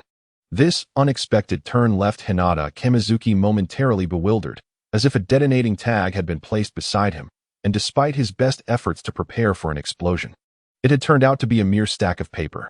Damn it! Chun reached Shirwu's side, discovering a cluster of Hinata shinobi cradling their heads in pain. Their expressions contorted in disbelief and agony. Why? How is this possible? It can't be true. They lamented, struggling to comprehend their suffering. Chun, unfazed by their plight, did not ponder the sequence of events, but instead tucked Shirwu under his arm and made a hasty retreat. Had his ultimate technique been complete, he would not have feared Hinata Kimizuki, but as the shock gate was not yet perfected, the corresponding techniques remained undeveloped, leaving him no choice but to avoid direct confrontation. Instead, he employed a technique taught to him in the Land of Lightning, calling out loudly before turning to flee, a tactic that had proven effective after opening the view gate. The only downside was that it could only be used once on the same individual. As Chun fled with Shirwu to a nearby mountain, he finally released the technique. If they pursue us, we will have no choice but to continue fleeing. This opponent is indeed formidable. Shirwu donned a helmet reminiscent of Tobirama's, activating his Byakugan to survey the area. I do not know about Hinata Kimizuki, but these Hinata shinobi will certainly lack the will to fight for the time being. The reason he spared them was to ensure that word of an outsider capturing a canary in a cage would spread, while the clan could restrain the branch family. It could not suppress their changing mindset. Such rumors would be sufficient to diminish the combat spirit of these Hinata members. Hinata Kimizuki hesitated but ultimately led his clansmen in retreat, having glanced back to see shinobi racing toward his position. Following the Hinata's withdrawal, Shirwu also noted a group approaching, led by an unfamiliar elderly figure from the Uzumaki clan, accompanied by Senju Jinkan and others. Shirwu joined them, and upon inspection by medical shinobi confirmed that there were no significant injuries. A collective sigh of relief emerged. Shin was also checked and taken for treatment, as Senju had always been amiable towards those friendly to him. Once the trivial matters were settled, Shirwu spotted a familiar white-haired figure. Tobirama, what brings you here? Tobirama shot Shirwu a glance. I couldn't stand the East. It was overrun with your people. It made no difference whether I was there or not. And what about you? 3 years. 3 whole years. And aside from a box sealed with a sealing jutsu, you Haven T brought back a single book. Guess where the money for your equipment came from? Excuses, all excuses. By the way, you did manage to protect the books I left at the stronghold, didn't you? In my scrolls. Tobirama sighed in relief. That's good. Really? You don't care whether I'm alright, just about your books. You seem perfectly fine. They bickered for a moment, after which Tobirama handed a money box to Shirwu, who in turn presented a book to Tobirama.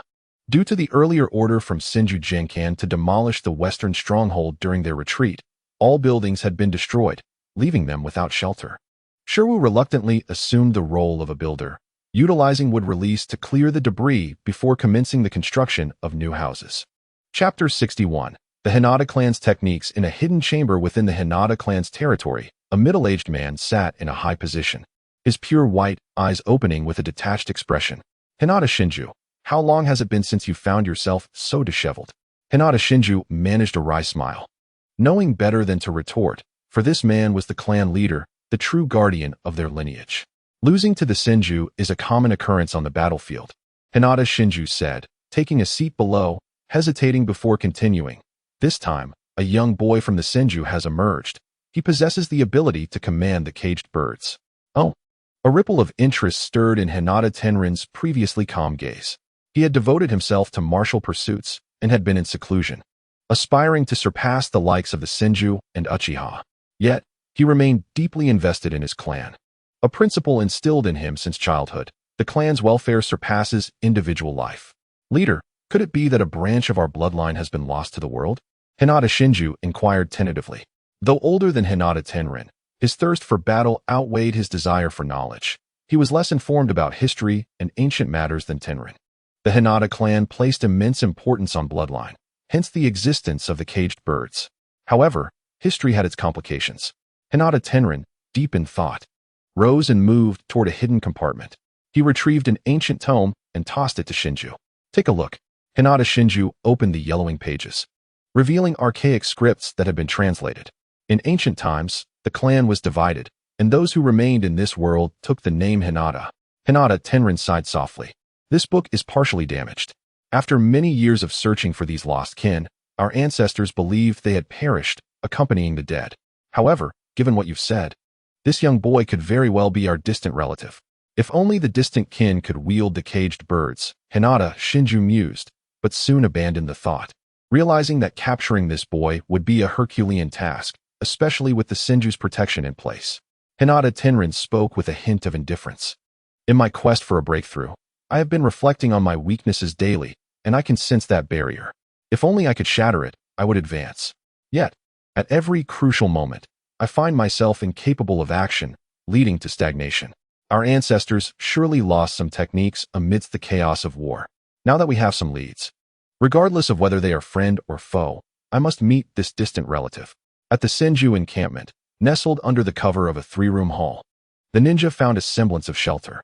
Tobirama conversed with Elder Uzumaki, while Shiho was preoccupied with a ninja named Uzumaki Timing. Elder, teaching you sealing techniques does not imply you should use them to lock up money boxes, Uzumaki Timing remarked, feeling a sense of pride in his sealing skills, only to realize the boy viewed them as mere locks. That's just a method for daily practice. In battle, where blades are merciless, one can kill before casting a sealing technique. Shiho replied casually, munching on his meat. The elder, seemingly of similar age to his father, had an air of vague animosity towards him. This feeling was more akin to mild annoyance than outright dislike. Your sealing technique is too crude. Tomorrow, I shall teach you a few finer points. Do not embarrass the elder said. Come on, you're so enthusiastic, Uzumaki Timing frowned. You shouldn't call me elder. All right then, how about uncle? That's acceptable. Ah, good evening. Shiho, a figure approached, exuding a medicinal scent. How is your recovery? Tatsu. I'll be back on my feet soon, Shiho. I must leave in a few days. Why the sudden departure? I cannot linger in one place for too long. Understood. Best of luck. Tatsuo's character was such that forcing him to stay was futile. He needed money but did not relish it. Or else he wouldn't be constantly negotiating his worth. As for ninjutsu, he had no need, as the incomplete 8 gates technique already allowed him to contend with clan leaders, making his survival in this world quite manageable. Moreover, a person who sought neither wealth, nor ninjutsu, nor power would only arouse suspicion among clan members. Wind Demon's secret technique, triple shuriken, mountain splitter. While some Senju ninjas focused on fortifying their encampment, Senju Jiniki led a contingent in pursuit of the Wind Demon clan. The Wind Demon's assistance to the Hinata clan was limited, and after several days of battle, coupled with the Uzumaki reinforcements onslaught, their numbers had dwindled significantly. Wind Demon Shuichi hurled 3 enormous shurikens, each imbued with wind blades, lightning, and flames. The trio of shurikens rapidly spun and converged in a unified strike. Senju Jiniki drew his blade and delivered a heavy strike, dispersing the 3 shurikens with a single blow. Damn it! Wind Demon Shuichi cursed. His status within the Wind Demon clan was akin to that of Senju Jiniki within his own, despite both being peak jounin. Facing off against a Senju left him feeling repulsed. He employed body flicker, and so did his opponent. He cast ninjutsu, and so did the enemy. He replenished his chakra, only for the opponent to accelerate once more. Wind Demon's secret technique, Thousand Rainfall. Wind Demon Shuichi released a scroll, which, upon unfurling, floated in the air, releasing a torrent of kunai like a gentle rain. Water release, Water Dragon Bullet. Senju Jiniki scoffed, as a water dragon coalesced beside him, charging towards the scroll to bring it crashing down. Bastard! We're merely assisting, why pursue me? Wind Demon Shuichi, while running, tripped over a stone and fell, gasping for breath, utterly exhausted. Enough, I surrender. It hasn't come to the point of life and death between us. Hearing this, Senju Jiniki approached slowly, glancing around before speaking. Have you set your trap? Why not activate it and test it? Wind Demon Shuichi's face stiffened as he quickly formed hand seals. Wind Demon's secret technique, Chaotic Blade Stream. Fine threads emerged, ensnaring Jiniki instantly, while surrounding ninja tools converged towards the center, many of which were explosive tags. The struck Senju Jiniki transformed into a torrent of water, crashing to the ground, followed by a deafening explosion. How did you see through my setup? Wind Demon Shuichi exclaimed, feeling the chakra within him dwindle as he raised his hands in surrender. Senju Jiniki appeared behind him in an instant, pinning him to the ground and casting a sealing technique. Strictly speaking, he had not discerned Wind Demon Shuichi's trap, but years of instinct warned him against underestimating someone who surrendered. It felt improper not to test the waters. Chapter 62. I can already see the scenery behind me. Rain began to fall from the sky, carrying a somber undertone. Senju Jiniki and Senju Shin Ichi sat in a cart, behind which lay a cage containing the Wind Demon Ninja. Sometimes, the living are more valuable than the dead. The clan cherished time's worth, preferring to expend funds to redeem their kin rather than invest time in their training, for it was uncertain what may transpire during that period. The two remained vigilant, for despite their recent triumph, they could not guarantee that the enemy would not retaliate. We are nearing the encampment. At this distance, we should be safe from ambush, Senju Shin Ichi remarked, rubbing his eyes. Continuous high-intensity battles even required a sage's rest. He remained dry, cloaked in a thin layer of chakra, which shielded him from the rain, a minor skill in Senju water release. Indeed, Senju Jiniki replied lightly. The closer they drew to the encampment, the more secure they felt, knowing that no one would dare intercept them. For swift reinforcements meant that failure to conclude the fight immediately could result in being overwhelmed. Chakra Master Senju Shinanai bit down on a blade of grass and lamented. What a pity, that old man Hyuga Kimizuki fled before I could finish our fight. But why isn't Hyuga Tennin showing himself? He hasn't closed the loop, has he? At that moment, the carriage began to slow, as a figure stood in the middle of the road. To perception, he appeared as an ordinary person. Yet he emanated a palpable sense of impending doom. You cursed harbinger, Senju Jinichi muttered, a bead of cold sweat trickling down his brow. He recognized the figure, having encountered him 8 years prior. Hyuga Tennin, the current clan leader of the Hyuga clan. Fortunately, this particular ninja possessed a peculiar temperament. His father had once remarked that Tennin's pursuit of strength transcended that of all others he had encountered, with an unwavering interest only in the powerful. Hyuga Tennin distinguished himself from the two by his method of blocking the rain. He merely needed to emit his aura to ward off the downpour. This was not only a testament to his control over chakra, but also reflected his own rigorous training. His pristine white eyes, devoid of any bulging veins, regarded the two with a calm demeanor. Which of you is Senju Jinichi? Raindrops pattered against the ground, and both men dared not be careless. They had engaged with Hyuga Kamizuki before and understood that relaxation equated to death. I am, Jinichi replied. The heavy atmosphere was abruptly disrupted as Senju Shinonai glanced at Senju Jinichi and dismounted the carriage. In the prison, Fuma Shuichi suddenly regained focus and shouted, Hyuga clan leader. This man is Senju Jinichi. Hyuga Tennin glanced over and remarked indifferently, your courage is commendable, but I detest being deceived.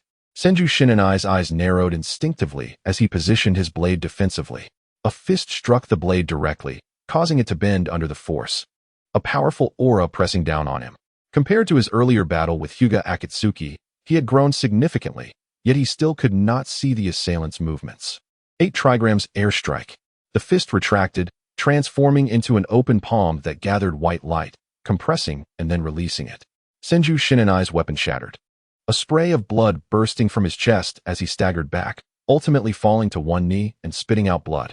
Hyuga Tennin, rather than delivering a finishing blow, observed Senju Jinichi, veins bulging at his temples.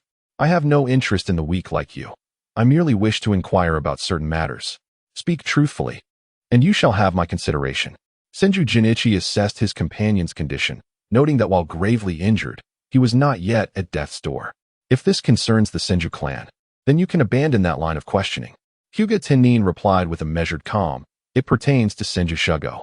I wish to know the name of his mother. Senju Jinichi's gaze sharpened, and after a moment's contemplation, he stated, I do not know her name. Upon hearing this, the tension in Hyuga Tennin's veins receded as he turned to leave. His insight allowed him to discern the truth in the response, and further inquiry would prove futile. As he walked away, he paused and remarked, you possess considerable talent. When you believe you can defeat me, I shall grant you a fair duel. Senju Jinichi, astonished, replied, but I am a Senju ninja. We are both ninjas. Hyuga Tennin boldly turned his back to Senju Jinichi, exposing himself to potential attack, rife with openings and traps. Hyuga clan leader, save us. We are allies. Fuma Shuichi banged against the cage. Hyuga Tennin glanced back and sighed lightly, wishing at times to be merely a ninja, not a clan leader. Yet, the duties of his family and the survival of his kin were responsibilities he could not shirk. In an instant, a surge of white light expanded before the Fuma ninja, destroying a section of the cage, providing enough space for their escape. The Fuma ninja rejoiced and hastily fled the cage, but did not see Hyuga Tennin's figure, for after delivering a blow, this seeker of martial prowess had lost interest and departed. Due to the sealing of chakra, the Fuma ninja had no choice but to scatter in flight. Cough. I didn't expect to take a beating alone. It seems the Hyuga clan leader is quite accommodating, Senju Shinonai weakly remarked as he rose. All strong individuals have their peculiarities. Couldn't you wait for my decision before acting? I hardly know you. If you were to devise a plan, it would surely involve sacrificing yourself for my escape.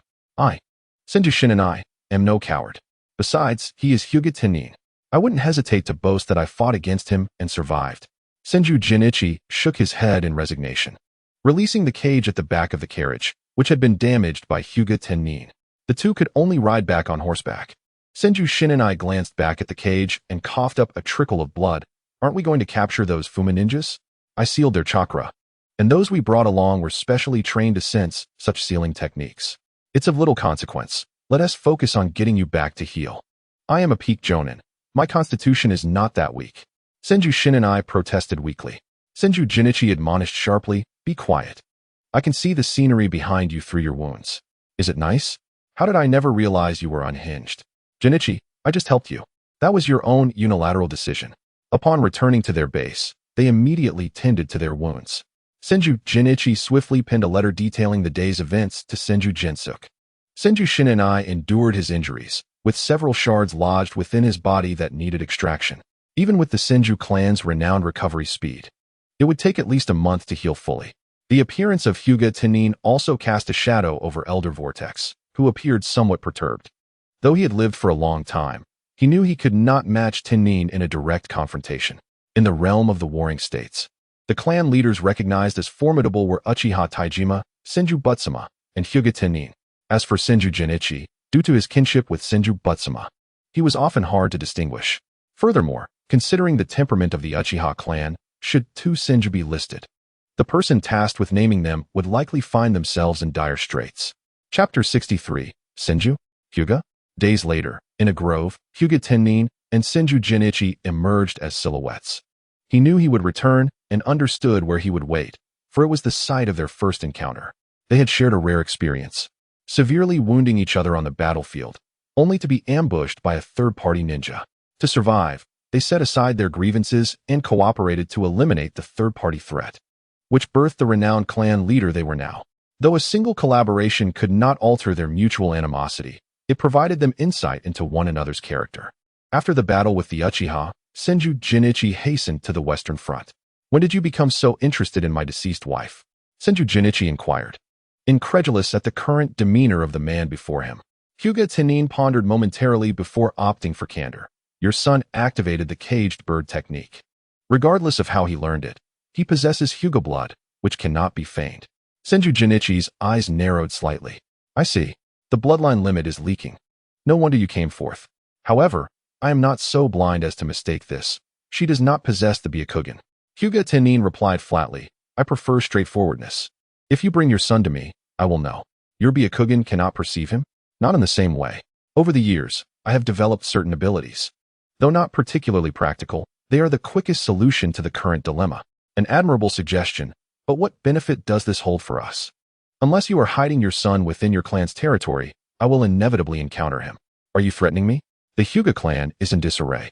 If this matter is not resolved promptly, I shall have no choice but to pursue a child without regard for my dignity. If you wish for a peaceful resolution, the Hyuga clan can guarantee no aggression towards the Senju for 5 years." Senju Jinichi scoffed. "Upon further reflection, it's quite easy to deduce your intentions. During these 5 years, you plan to refine the caged bird technique and pass it on to a select few of your clan members. Let's be practical, Tennin. At worst, I will protect my son." Hinata Tenrin hesitated for a moment before speaking. "If he truly possesses the Byakugan, I could teach him the techniques of the Hyuga clan. However, a person of impure bloodline is generally unfit for high-ranking positions. Thus, I can offer him a second choice. I will not teach him, but I will help him keep this secret, and he must never reveal the Byakugan." Senju Hashin nodded slightly, recognizing this as a commendable gesture. Subsequently, he vanished and returned 3 minutes later with Shu. As Hinata Tenrin's eyes bulged with veins, he continuously formed hand seals. With each seal completed, the veins around his eyes gradually subsided, replaced by a glimmer of blue light in his Byakugan. 1 second, 2 seconds, 3 seconds. Hinata Tenrin snorted coldly as the blue light in his eyes dissipated, leaving behind a hint of crimson in his otherwise pure white eyes. The Byakugan allows for the observation of distant areas, yet Hinata Tenrin's action was a reverse application, compressing his ocular power within his line of sight to exchange for an insight that far surpassed that of an ordinary Byakugan. Correspondingly, this technique required numerous hand seals and could only be sustained for 3 seconds. Beyond that, the Byakugan would succumb to pressure and blindness would ensue after the 5th second, requiring approximately 3 months for recovery. Consequently, he beheld 3 eyes previously concealed beneath the kaleidoscope. Their sinister and frigid gaze left him uncertain of their nature, as his thoughts were ensnared by the eye at his brow, which was suffused with a sense of urgency. Shu felt a peculiar sensation of being seen when Hinata Tenrin's eyes emitted blue light. "What do you think?" Senju Hashin inquired. "He is my distant relative." With the Byakugan at his brow, Hinata Tenrin replied in a solemn tone. "Shu, what is your choice? Will you continue as a simple member of the Senju clan? Or will you learn the techniques of the Hyuga?" Senju Hashin directed his gaze at his child. The matter of bloodline is inherently decided by one's parents. As a father, he could not blame the child for the mother's shortcomings. A child cannot determine their own bloodline. The awakening of the Senju bloodline signifies their qualification as a Senju, while the awakening of the Hyuga bloodline denotes their excellence as a ninja. One's life should be self-determined. And in Hashin's view, Shu ought to decide his own future. It would be unreasonable to not learn something. Shu contemplated before speaking. Hinata Tenrin nodded. "I will ask you one last time. If you truly wish to learn, I can teach you with utmost dedication. However, I will also announce this to the outside world, and your clan, friends, and family may regard you with different eyes. Have you truly considered this? The youth exhaled deeply. The fist is the only truth in this world. A glimmer of acknowledgement surfaced in Hinata Tenrin's eyes. This philosophy of the world resonated with him. Just as many within the Hyuga clan criticized him for being an incompetent leader, secluding himself in meditation. Yet when matters arose and resolved through force, they would then shower him with admiration. Senju Hashin inquired, "How long will the teaching take?" "Under normal circumstances, within a year. I will return him to you. However, if I need to personally instruct him, it will take 5 years. No, take care of him. Should I bring Ruri to you?" Indifferent, Hinata Tenrin replied without hesitation, handing his child over to Hashin. Hinata Ruri sighed. Having recently learned of Shu's bloodline issue, strictly speaking, he was still his brother. The brother who nearly perished at the hands of his younger sibling. After Hinata Tenrin took Shu away, Senju Hashin also took Hinata Ruri. Hashin bore no particular malice towards the son of this Tenrin, regarding him merely as a privileged hostage. In the Hyuga clan's secret chamber, "You have returned, clan leader." Hinata Shin gets greeted with joy upon seeing the two figures. "Yes, we have agreed to a 5-year truce with the Senju, the price being the teaching of this child." Hinata Tenrin stated plainly. "Won't you try branding him as a caged bird?" "Ruri is in their hands," Hinata Shin remarked. "Clan leader, forgive my bluntness. You are still young and capable." Hinata Tenrin frowned. "Do you not understand? As long as the Senju are willing, Ruri can bear children in a few years. The immediate priority is to alter the fate of the caged bird, rather than targeting a few children here." "Indeed," sighed Hinata Shin as he exited the chamber. "Is this a performance, or is it genuine?" Shu whispered. "It is both a performance and reality," Hinata Tenrin replied, revealing an ancient tome initially shown to Shin. "This is the origin of your bloodline, a clan that has been divided since ancient times." Shu glanced through it, aware that some artifacts from the Warring States period no longer existed, such as the ocular techniques employed by Tenrin today, and was astonished to encounter such a profound ancient text. Having read the original account, he knew that the Hyuga indeed had a distant relative, though not in the land of fire, but on the moon. However, such matters are difficult to verify, indirectly concealing his bloodline. Shu returned the tome and asked, "You could have kept your child, so why go to such lengths?" "Because of complications and peace of mind. Some words may be one thing, but actions speak volumes. I am not a particularly clever person. I can only simplify matters for resolution."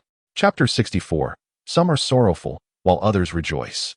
"Indeed, you learn swiftly," Hinata Tenrin complimented expressionlessly. "Do you usually praise others like this? Is it insufficient? Then you are quite remarkable." Shu, clad in a white robe, with the Byakugan activated at his brow, inquired, "What do you think of Hinata Shin's talent?" "Not bad. And your child?" "Average. Why not enhance your child's talent?" Hinata Tenrin replied expressionlessly, "Since birth, I have found it effortless to learn any clan secret technique, so I do not understand how to teach. Why should one study diligently when they can simply observe and comprehend? However, it seems the issue lies with the individual. Did you not learn after just one glance? Haha. With your speed of learning, you could master most of it in half a year. I have a suggestion for you to consider. Do tell. If the Senju cannot endure, let them come to the Hyuga. Senju Buddha is no different from Uchiha Taijima. Is it inappropriate to say such things about my clan leader in my presence? No worries. You are too weak to pose a threat. Presently, Buddha is only half your clan leader, and I am also your clan leader. Offering you advice is nothing." The stone door slowly opened, and Hinata Shin first glanced at Shu before addressing Hinata Tenrin. "The news is prepared. Shall we release it?"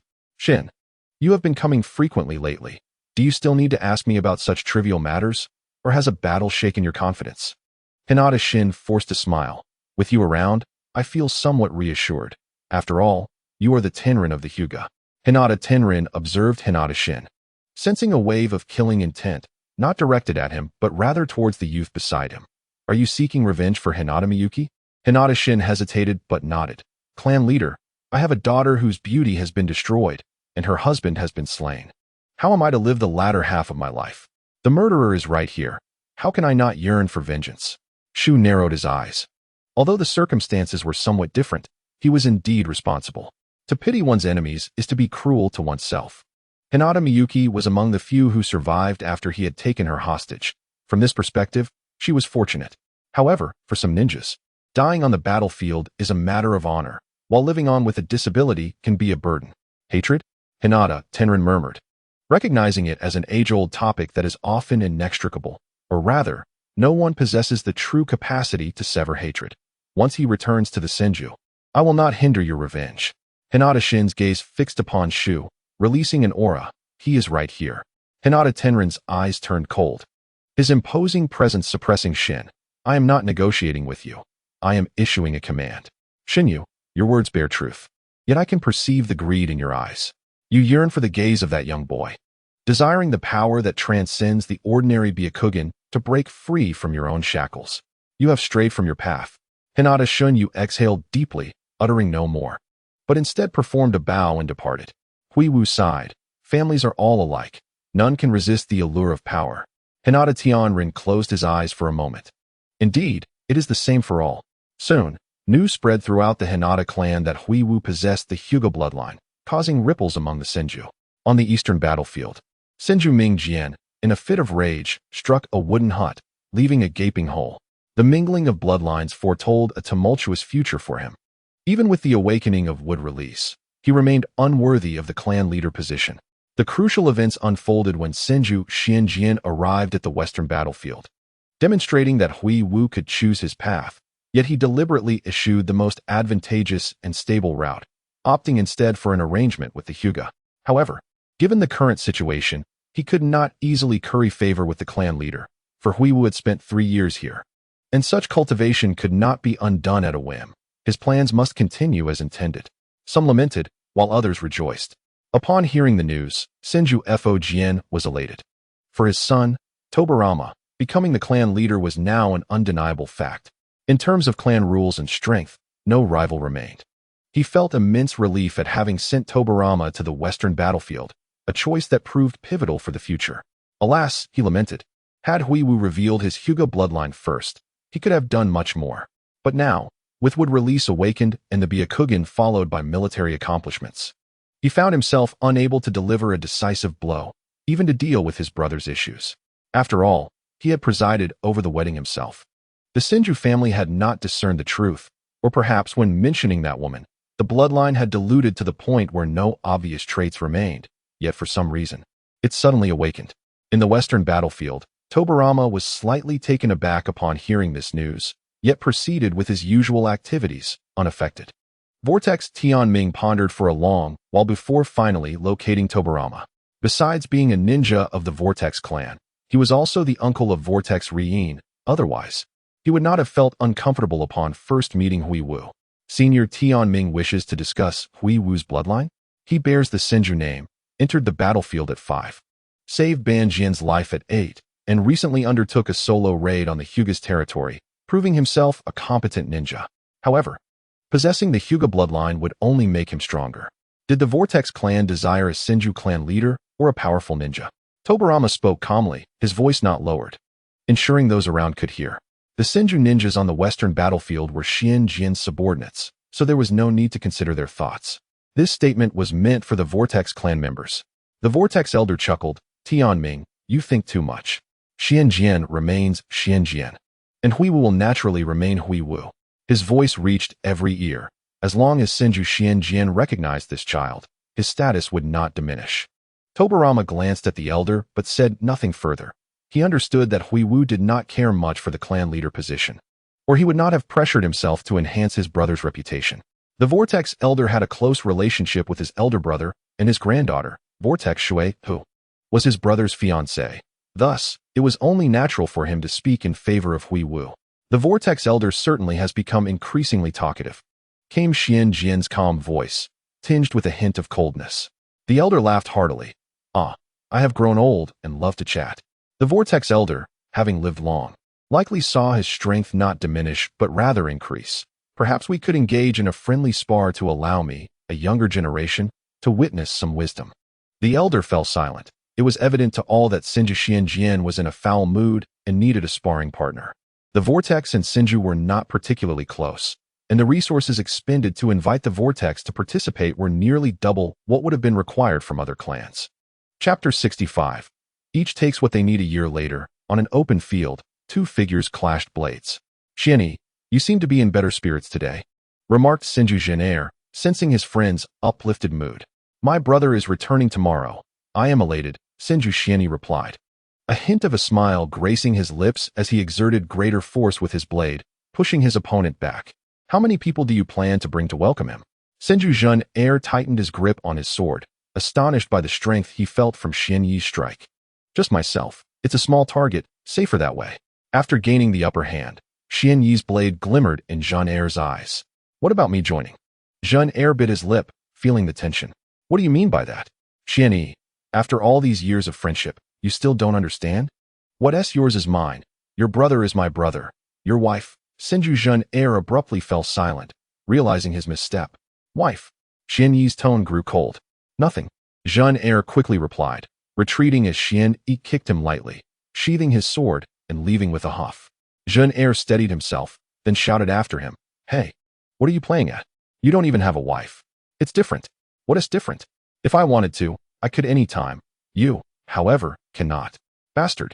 Senju Jun Air cursed, watching Xian Yi depart, feeling a tinge of loneliness. That sense of disparity returned. He once believed his talent was commendable, merely in need of a mentor. Yet, with the Six Paths Sage's help in breaking through to the pinnacle of the shinobi, and having learned numerous techniques, his strength had surpassed his previous self. Yet he still fell short of Xian Yi.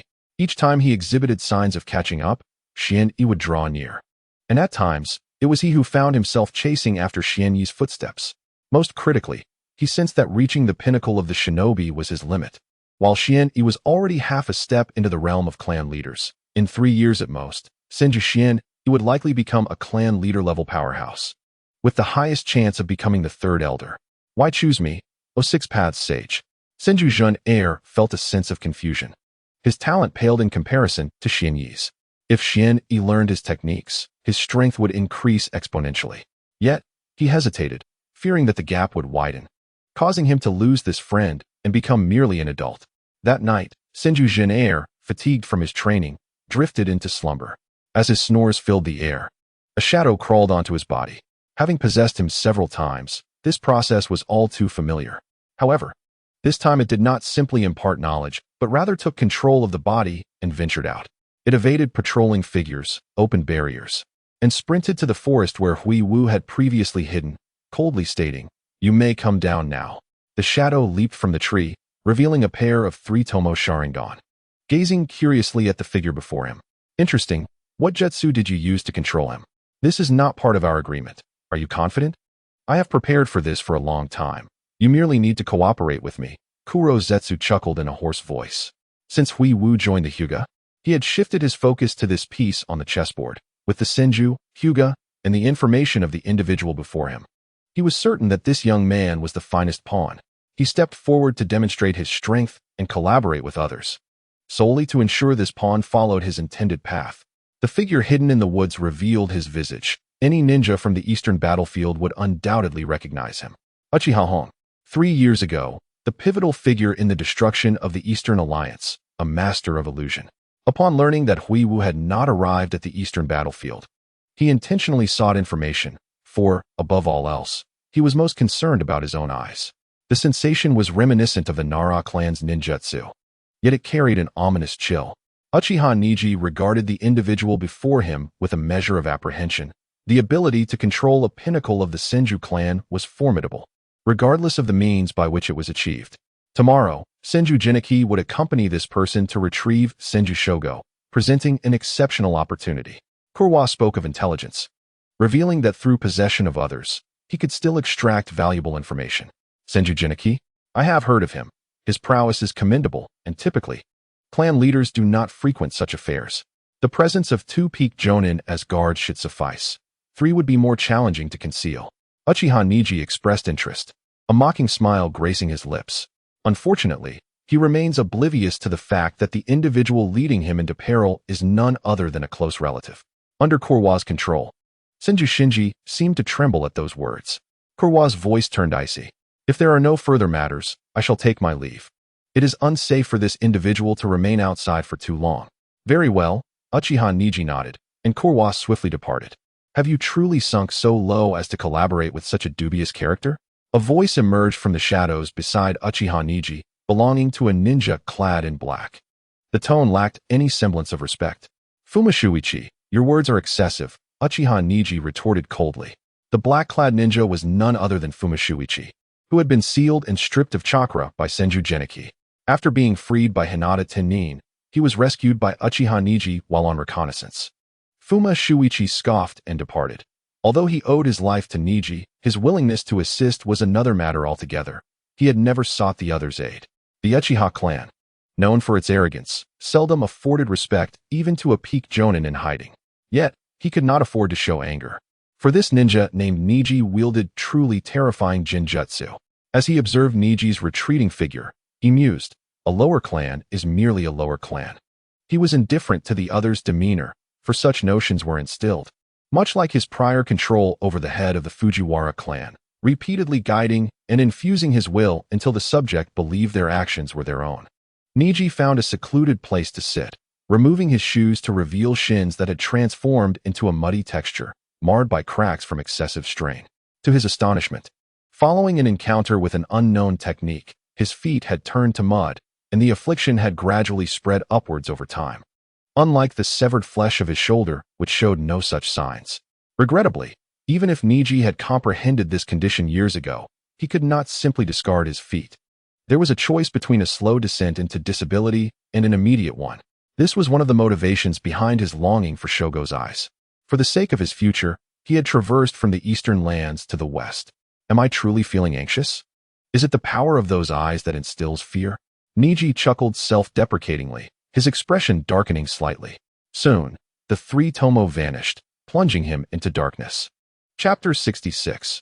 Niji's confession at the Hyuga stronghold. Hyuga Tennin set forth with Shogo, who, having cast aside his white Hyuga robe, now bore a palm-sized black crescent ornament at his waist. This relic had been unearthed from obscurity by Hyuga Tennin, holding no practical use beyond its historical significance. Once you are returned to the Senju, I shall no longer concern myself with your affairs. From this day forth, I will not hold back, Hyuga Tennin stated plainly, fully aware of the boy's talent, which was only surpassed by his own. The abilities of other members of the Hyuga clan in relation to clan jutsu paled in comparison to what this youth had learned in merely a year and a half.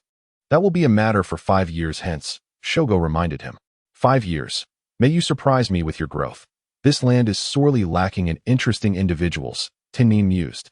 The chosen meeting place was at the center of both encampments, where Senju Geniki and Senju Shinji awaited the arrival of Hyuga Ruri. Right on time, Hyuga Tennin remarked, glancing at Senju Shinji, his gaze settling on Senju Geniki. Well done. Shogo cast a sidelong glance at Hyuga Tennin, interpreting the compliment as a mark of strength, and began to walk toward the opposing side. Hyuga Ruri approached at a measured pace, and the two exchanged a brief glance before returning to their respective positions. Hyuga Tennin turned slightly to regard Hyuga Ruri. Let us return. I shall personally train you. Your progress has been inadequate. Hyuga Ruri expressed surprise. He had always trained under the elder. Had a year apart rekindled his father's paternal affection? It seemed his time had not been squandered. As he prepared to speak, Hyuga Tennin interjected, Shogo has bested all his peers in the clan. To put it in your youthful vernacular, they have all become reclusive. You have yet to be defeated. So you must shoulder the responsibilities of the Hyuga clan. I will assist you in this endeavor, Tennin stated. Hyuga Ruri sighed. His father remained unchanged. Senju Shinji and Senju Geniki observed as Hyuga Tennin departed, acutely aware of the power disparity born from battles fought years prior. Once the Hyuga pair had distanced themselves, Senju Geniki led the way with Senju Shinji following closely, and Shogo positioned between them as they made their way back to the clan grounds. Shogo, with his Byakugan activated, remained vigilant, anticipating any dangers. Geniki chose a path that was not linear, for the space between the encampments had already been compromised, leaving no room for evasion. A slight detour would ensure greater safety. Stop, Shogo commanded, prompting Geniki and Shinji to halt. What is it? Geniki inquired, puzzled. Someone approaches, and in great numbers. We are surrounded. How many are aware of this situation? Shogo assessed with his Byakugan. Only myself, Shinji, and I. Just the 3 of us, Geniki replied. Shogo, do you suspect someone has leaked information? However, I and Shinji owe our lives to you, and we are responsible for your protection. It does not appear to be a breach of security, Shinji expressed with discontent, disliking the suspicion cast upon his kin. Calm yourself. How are they positioned? Senju Jiniki pulled out a map and indicated their approximate location. Shogo pointed to a particular area. This location has fewer numbers, yet it feels like a trap. The rest are fairly uniform. Then we can simply find a position and break through, Shinji suggested. Shogo took a few deep breaths, attempting to regain his composure. Wait. Something feels off. Their pace is too slow. With so many, why do they not directly attack? Jiniki narrowed his eyes. If there is something amiss, we should wait. They will inevitably reveal their impatience. They're accelerating. Where is it quickest? Shogo queried. To the east, Jiniki replied, leading the trio toward the area where the encirclement was most rapid. Before long, they encountered a man with crimson eyes. His hands lowered as he completed a series of hand seals. Red eyes? Shogo mused internally.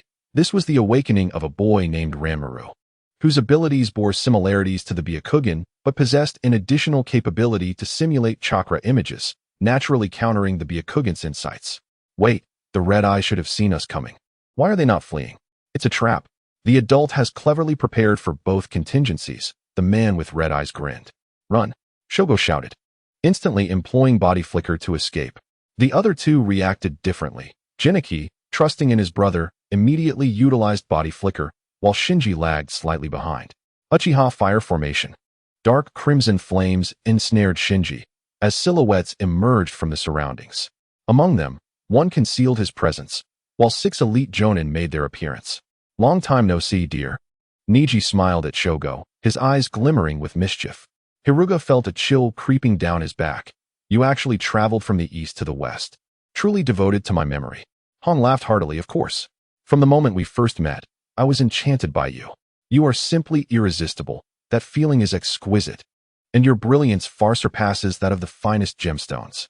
Come, step into my gaze, and I shall cherish you dearly. Xian Yi's expression turned cold. He realized his brother had provoked such a perverse individual. Heh, it seems I startled you a bit. However, do not worry, from this day forth, we shall share a part of ourselves. As Hong gradually calmed, an aura of half-step clan leader level radiated from him as he gazed at Xian Yi. What do you intend to do? Will you fight me, or save your friend? 2 against 7 is quite a challenge. Water release, great waterfall technique. Xian Yi expelled a torrent of water that crashed against the surroundings. Bored, Hong let out a cold snort and leaped onto a tree, observing the water flow as his 3-tomo Sharingan faintly rotated. The Uchiha fire formation cannot be shattered by attacks of your caliber. I do not wish to break it. Rather, I intend to seal it.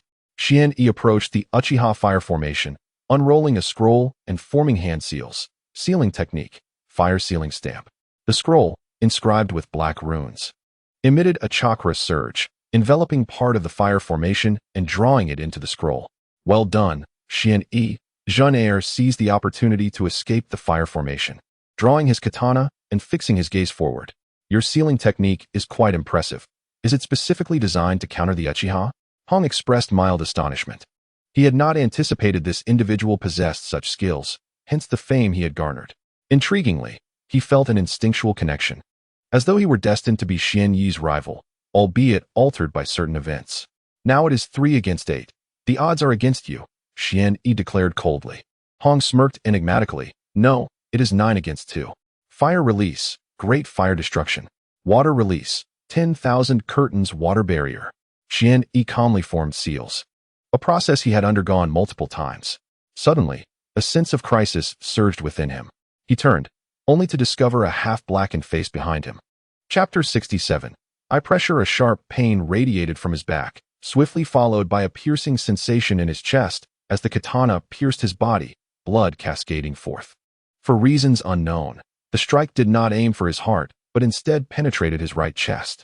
Amidst the mist generated by the fire and water techniques, Xian Yi displayed a look of disbelief as the blade withdrew from his body, the force causing him to lose his balance and kneel, a mouthful of blood spilling forth. Having just sealed the barrier, he had focused his attention on battling Hong with ninjutsu, only to find that his friend, his brother, had turned against him. Jean Air struggled visibly, but it was futile. Kuro had established a formidable control over his body. Child, have you forgotten who I am? I am your teacher. After all this time, it is your turn to repay me. Kuro's chilling voice resonated. It's you. Jean Air's pupils constricted as he gripped the katana tightly, directing it toward Xian Yi's head. The blade sliced through the air, but Xian-E transformed into a puddle of water, reappearing at a distance. Water replacement technique. Hong furrowed his brow, glancing at Kuro. Why not kill him while you have the chance? Xian-E, keenly aware, responded, I do this as a precaution. Kuro feigned a casual tone, but he alone understood that a hasty death lacked the emotional weight of a slow demise. Guiding someone through those emotions was essential. Under Kuro's influence, Jean Air began forming seals. Earth release. Earth flowing river. The earth countered water, and with Jean Air's considerable chakra, he swiftly destroyed the environment Xian-E had created. Xian-E enveloped his wound with water chakra. He had learned much, but medical ninjutsu was not his forte. However, water's gentle nature could provide some healing in dire times. How are you holding up? Hiruga murmured, his white eyes closed, fixated on the 7 elite shinobi, who exhibited a notable synchronicity in their movements, indicating their coordinated prowess.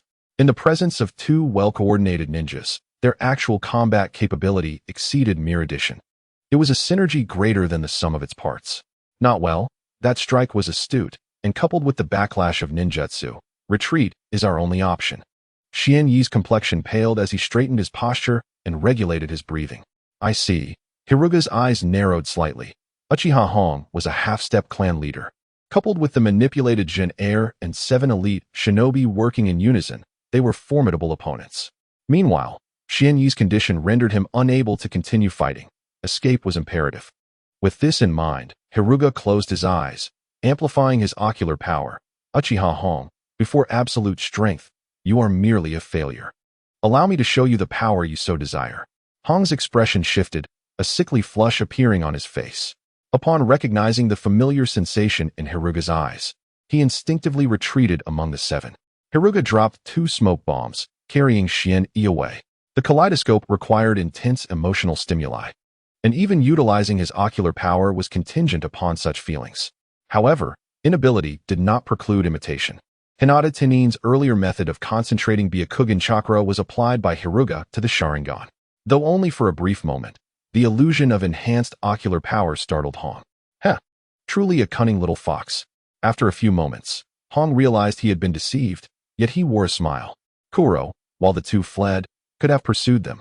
The mere flash of light did not hinder him, yet he pretended to be affected, remaining stationary. I can run by myself. You need not do this, Hiruga. Silence. Your wound is bleeding, and further exertion could lead to your demise.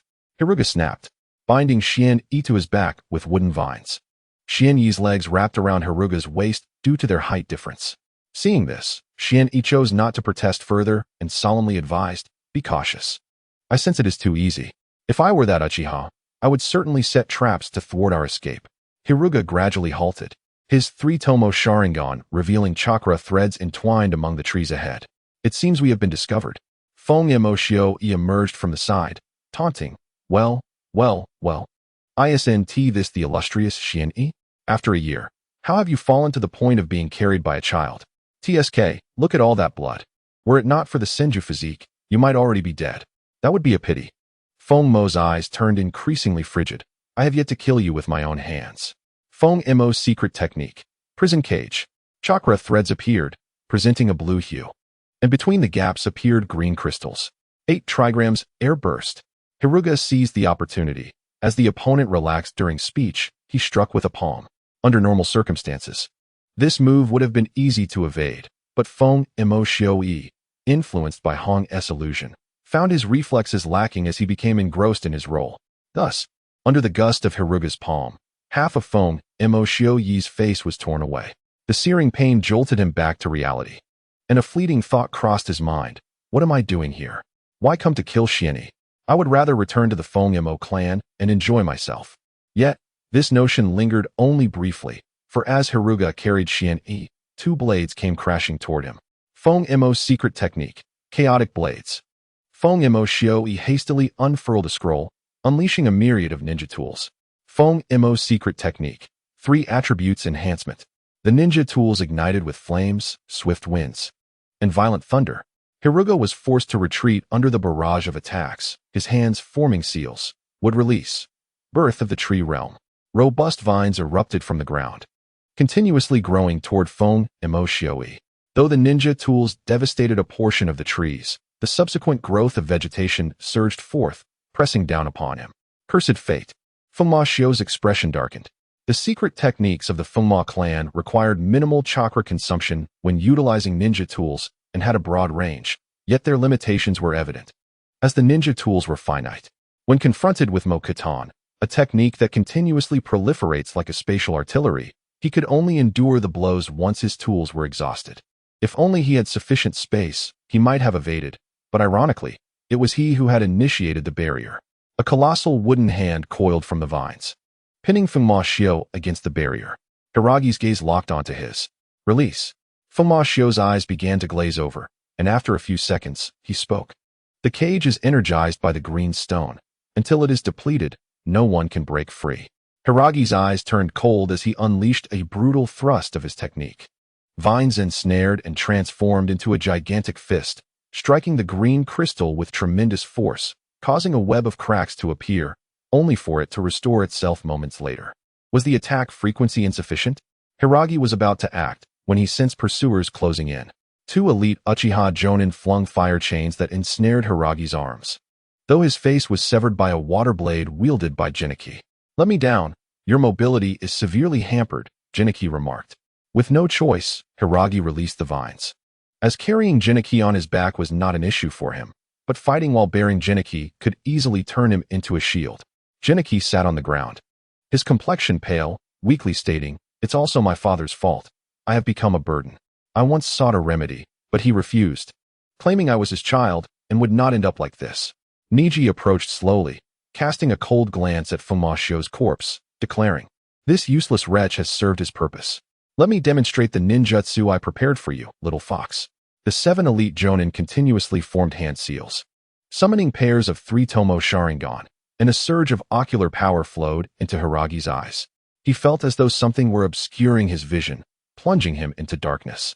Meanwhile, 1 elite Jonin's 3 Tomo vanished silently. Niji observed, these 7 were his kin, subdued through illusion, also serving as death warriors, their objective to unleash this self-destructive technique. By overwhelming the enemy with absolute ocular prowess, they would render their opponent sightless, yet the price was the permanent loss of light. The strength derived from an external source would ultimately falter against the inherent might of the opponent's eyes, likely leading to the blindness of the second and third eyes as well. Clearly, this technique had ample room for improvement, yet Niji could not wait, delegating its execution to others. Chapter 68. The eye of spiritual reflection. For a normal person, sudden blindness brings immense repercussions, and Hiragi was no exception. His perceptive abilities suffered greatly. After the 7 elite Jonin executed their ninjutsu, aside from the one who had lost his sight, the remaining 6 launched their assaults. Hiragi narrowly evaded 2 strikes, only to be struck by the third, forcing him back a few steps as the last 3 drew their blades, converging on his head from 3 directions. Would release, would shield. A row of wooden planks sprouted from the ground, forming a semicircular barrier to block the incoming attacks. Seizing the moment, Hiragi adapted quickly, but a tremendous force soon shattered the wooden wall. The 6 split into 2 groups, one employing fire and the other wind, the most conventional combination of elemental ninjutsu. With his defenses breached, Hiragi sprinted in a specific direction. A sudden, anguished scream pierced the air as one of the unengaged elite Jonin clutched his bleeding eyes, writhing in pain. Both eyes had turned white, robbed of their sight. 1 minute passed. Niji observed patiently, flanked by Kuro, neither in haste, as they deemed Senju Jiniki's threat negligible. Their focus lay solely on Hiragi, rendering Jiniki even more insignificant. Regarding his ninjutsu, Niji had tested it, finding that against an average 3 Tomo, the duration was approximately 10 minutes. This did not imply that Hiragi's ocular strength was tenfold that of a typical Sharingan, for there were residual powers of the Mangekyo, the enhancements of the sage body, and his own spirit's influence at play. 1 second. Hiragi mused internally, recalling that his sight had returned for about a second, just in time to notice a pair of blind eyes, mentally marking the time. A searing sensation enveloped him once more, this time from 6 directions. Martial arts, Crimson Slash. Martial arts, Setting Sunstrike. Martial arts, Flame Swing. Hiragi felt the previously birthed vines from the tree realm, akin to water and earth techniques. These vines, initially created through wood release, could be repurposed, minimizing chakra expenditure. Wood release. Insertion technique. Branches sprouted from the vines, launching indiscriminate attacks in all directions. During this wave of offense, only one elite jonin remained unscathed, arriving before Hiragi. As the blade descended, a hand seized it, flames searing flesh. Yet, the sharp edge could not pierce the palm. In that moment, the elite jonin felt as though he faced not a Senju, but a Kagaya. 8 trigrams. Airstrike. Seizing the opportunity of his opponent's astonishment, Hiragi delivered a palm strike to the jonin's chest, erupting in a cloud of blood. The elite jonin relinquished his blade, his 3 tomo spinning in his eyes, as his other hand gathered chakra, transforming into a knife aimed at Hiragi's head. Hiragi's palm sprouted branches, thrusting upward. Die! The elite jonin exclaimed, believing himself to have the advantage in speed, confident his strike would land first, regardless of Hiragi's counter. Yet, the branches from Hiragi's palm shot forth, piercing the jonin's chin from below, followed by an explosion. One down, Hiragi coldly stated, dodging the descending knife aimed at his head, then delivering a follow-up strike to the jonin's nape with a branch. Well done, Genichi thought to himself.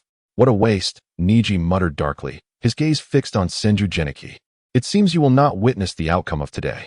Genichi, propped up by his blade, smiled. You are truly afraid, aren't you? Afraid that all your meticulous plans will ultimately fail. Afraid? Why would I fear, faced with a gravely wounded peak jonin and a mere child of the jonin rank? Then why don't you confront me directly? Niji narrowed his eyes, coldly retorting, your words are excessive. As he advanced with his blade, he was halted by a companion. Allow me. It is only fitting that I personally end this, for his suffering will be the most profound, Kuro stated. Very well, Niji nodded, stepping aside. Genichi steadied his breath. Come forth. Senju Shinnai confronted Senju Genichi as usual, yet this time, it was Genichi who lay bloodied on the ground. Shinnai's ambition to defeat Genichi was finally realized, yet he felt no joy. Kuro extracted a scroll from Genichi's body, coldly stating, let me see what intelligence you carry. Huh? Is this all? He scoffed. A birthday gift for someone? A bear pelt, a wooden shuriken, a small ninja tool pouch, a custom kunai, tailored armor, ninja tool scrolls, ninjutsu scrolls, medicinal herbs, and summoning beasts. After securing the scroll, Kuro sneered. These were meant for Senju Hiragi, but it seems you will have no future to deliver them. Genichi gasped for breath, his gaze becoming unfocused as he struggled to see his surroundings. An explosion resounded near his ear. At the instant his vision returned, Hiragi hurled a kunai laced with explosive tags and smoke bombs, forcing Kuro to retreat. At that same moment, the vines formed a barrier to obstruct the advance of several elite jonin. Hiragi rushed to Genichi's side, using water-based chakra techniques to provide slight healing to his battered form. Even without sight, his heightened senses informed him that death was inevitable. You are dying. Indeed, I am, Genichi replied vacantly, sustained only by sheer will. Do you have any final wishes? Longing to witness your growth, I yearn to personally bestow gifts upon you, and to repay the debt I owe your father. I do not fear death. Rather, I lament the fleeting nature of time that prevents me from accomplishing certain tasks. Shugo's thoughts were tangled. His time with Genichi had been brief, rendering deep emotional bonds improbable. Yet Genichi was inherently a person of sentiment, meticulously preparing gifts for an unfamiliar child, willingly remaining on the Western battlefield to repay the kindness shown by Genkan, and striving to embody the role of an elder brother for a stranger. Shugo, give me the detonating talisman and depart swiftly. There is no need to squander chakra for one who is nearing death. A barrage of fire techniques surged forth. Fire release. Wind Phoenix Fire Claw, fire release. Fire Dragon Flame Bomb, fire release. Dragon Flame Song, fire release. Great Fire Extinguish. As the relentless fire techniques approached, Shugo acutely sensed that Genichi's presence had vanished, seemingly relinquishing his will to live, accepting death without resistance. Why would someone wish for death? The instinct for survival is innate in humanity, akin to a drowning person desperately grasping for a lifeline. Beyond the inferno, Shugo emerged in an instant. Kurizetsu's voice echoed. Senju Shugo, you must comprehend that today's events are intrinsically linked to you. Had it not been for your Byakugan, you would not have fallen into our trap, despite your accurate analysis. Without your assistance, we could not have so effortlessly encircled you. Shugo retorted coldly. I do not deny the fact that I have been utilized. It is a consequence of my own shortcomings and lack of experience. This world is truly vexing. I merely wish to grow stronger to survive, yet I am besieged by myriad troubles. It would be simpler to remain indifferent, to care little, and to fulfill my duties quietly.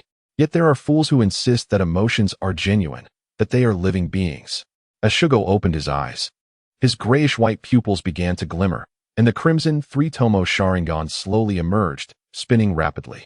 I no longer wish to be altered by this world. It is my turn to inscribe the future. The black, nine-pointed star array manifested in his vision. This time, it was not an illusion, but a reality wholly belonging to him. In the moment the kaleidoscope was activated, chakra surged violently within him, propelling Shugo's chakra concentration to the elite Jonin level, a realm typically requiring 3 to 4 years to attain, now effortlessly achieved. A trace of ocular power dissipated, while the residual power from the past flowed into his eyes, completing a cycle and endowing him with the perception of time. Screams echoed around as several elite Jonin, having their eyes compromised as a part of their ninjutsu, suffered varying degrees of injury. Those with slightly greater strength retained their vision but endured excruciating pain, while the weaker ones fell into blindness, bleeding profusely. Kurizetsu approached, manipulating his body to unleash the water release, dance of the water manifestation. Water swiftly enveloped Shugo, spinning to form blades. This technique, originally taught to Senju Shininai, now bore a heightened ferocity. Bagwazang Mountain Strike. Shugo's left eye flickered as he thrust out a palm, a white energy piercing through, disrupting the once rapidly spinning water flow and shattering its stability. Blood trickled from Shininai's mouth, the backlash of his own ninjutsu evident. Yet he cared little, as death seemed a liberation at this moment. Kurizetsu could have stabilized his injuries with his own power, but he chose not to. As a puppet master, his only recourse was death. Yet before his demise, he sought to uncover the true power of Shugo's eyes. Those who awaken the kaleidoscope Sharingan manifest 2 corresponding ocular techniques based on their innermost desires. No 2 kaleidoscopes are identical, even among brothers. Kill me, Shugo. Senju Shininai strained to cry out, but was swiftly suppressed. Kurizetsu sensed something amiss. His grip over his body had weakened. No, it was not a loss of control, but an inability to control at all. In the next instant, Shininai's head transformed into a water sphere, collapsing as the sustaining force dissipated, his body falling lifelessly, while the shadows slipped away into the gaps. Shugo's right eye rotated. He now understood the origin of his ocular techniques. The analytical prowess of his left eye, endowed by the eightfold meaning, allowed him to perceive and comprehend the world, fulfilling his desire to grasp every detail of this familiar yet strange realm. The right eye's eightfold meaning did not merely transform, but sought to alter. It birthed a technique born from the desire to change everything. This alteration manifested as semi-elemental state throughout the body, however, if only a portion. Like a head transforming into a water sphere, it would naturally disperse, resulting in an explosive effect. Fire release, dragon flame song. 7 dragon-shaped flames erupted from the rainbow, and though mere moments had passed, Shugo's perception felt drastically different. Initially, it bore a hint of threat, but now it felt like a cold kunai poised at his throat, threatening imminent death. The remaining elite Jonin, united as Uchiha ninjas, briefly panicked when their eyes faltered, yet soon followed the rainbow's lead, unleashing a barrage of fire techniques. Faced with such concentrated ninjutsu, one would typically evade or obstruct, but Shugo had a superior approach. Before the flames converged, he activated his right eye's ability, altering several elemental techniques, causing the mixed powers to clash and cancel each other out, dissipating their intended potency. Modifying ninjutsu consumed significantly less energy than altering objects. With a slight motion of his left eye, Shugo kicked Senju Shininai's blade to his side, grasping it firmly, the water blades swirling as he darted forth. The elite Jonin, deprived of vision, were mercilessly harvested.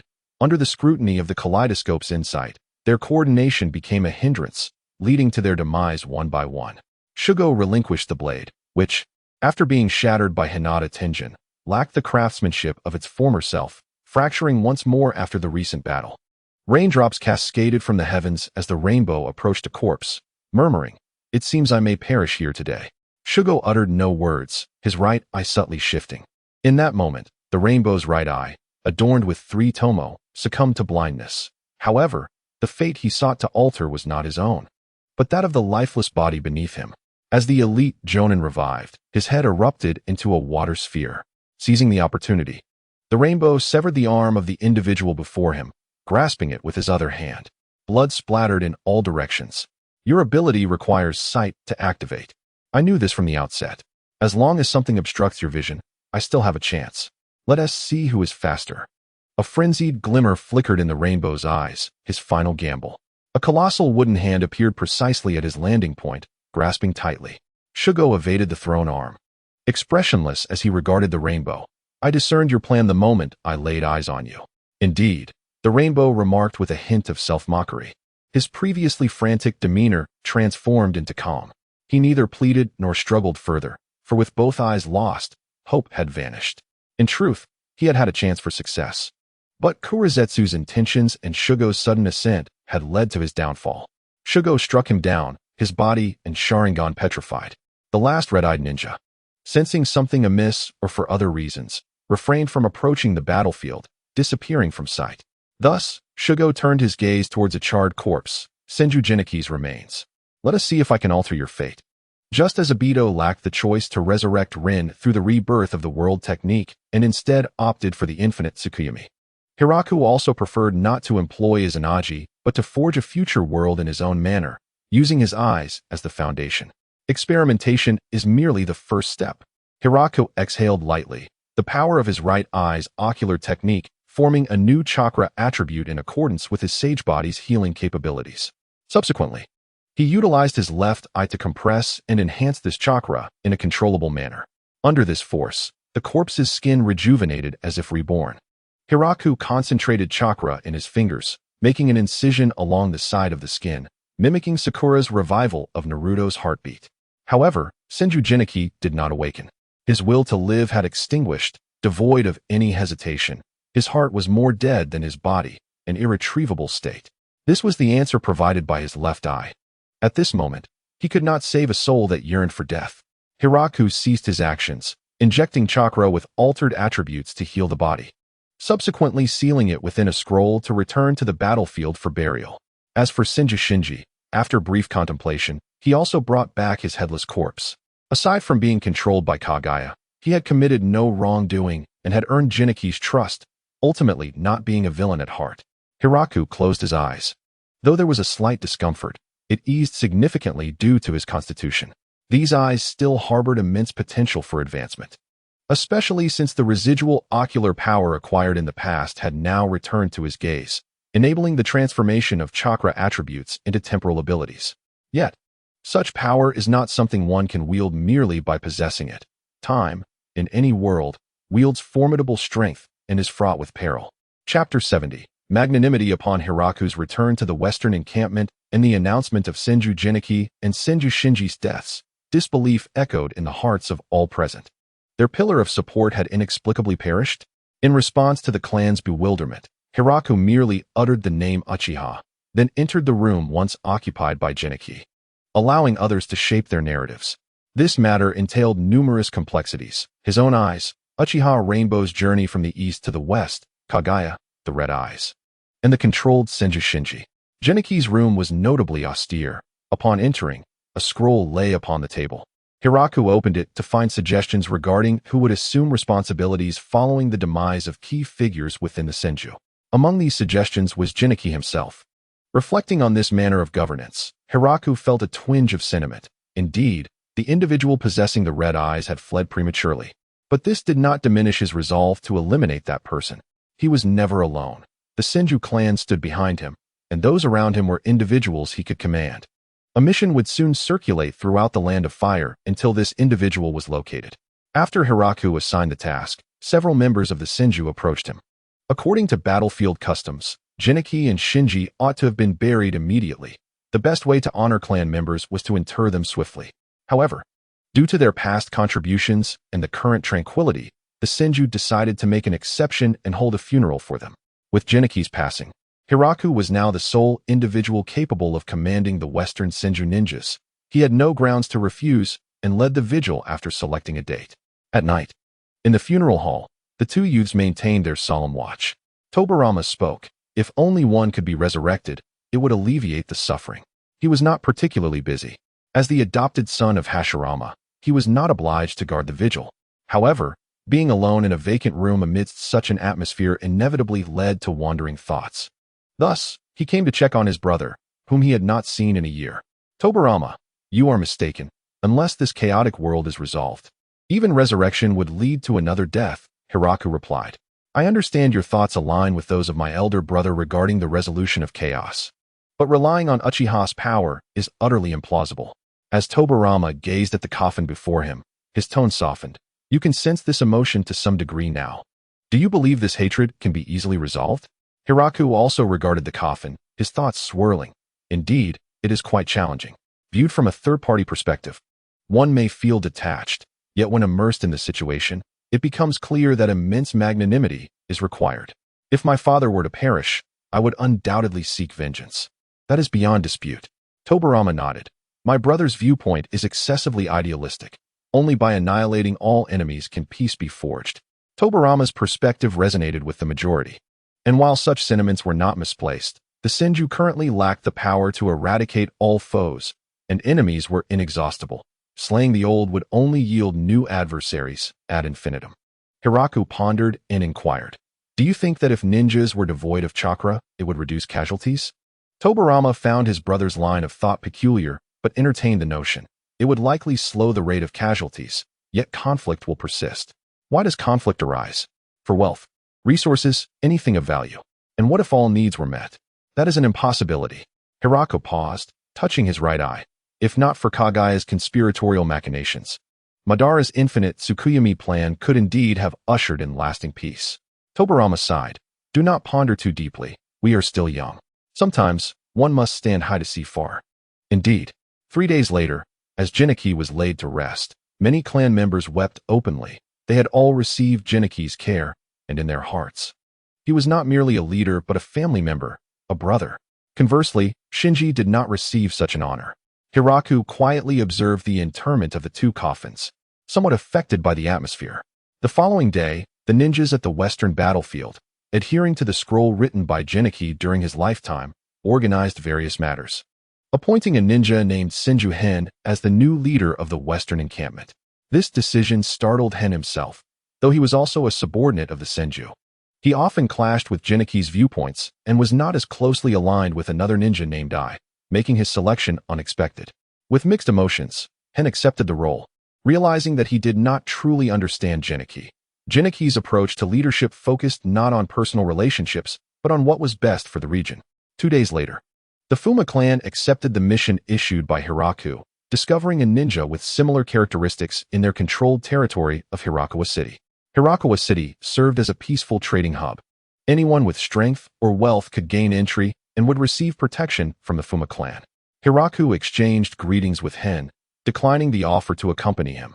Before departing the encampment, Hen did not insist, as Hiraku's safe return after the deaths of Jinichi and Shinji, along with the retrieval of their bodies, attested to his remarkable capabilities.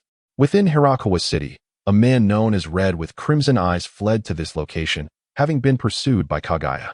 At this moment, he bore a troubled expression. It had been many days since that esteemed figure had appeared. Could it be? Red halted his thoughts, unwilling to venture further. Having been indoctrinated by Kagaya since childhood, he had long regarded the individual as a deity. His body grew increasingly frail. Without the presence of that esteemed figure, the inherent issues of this body re-emerged. Stop right there. Fumashiyu called out to Red.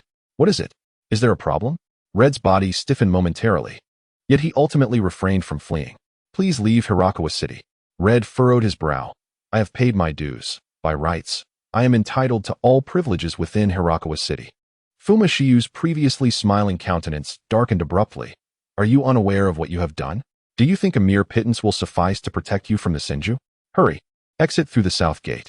The Senju clan rarely issues missions concerning the Uchiha, and this time, the bounty for locating a single individual is tenfold higher than similar tasks.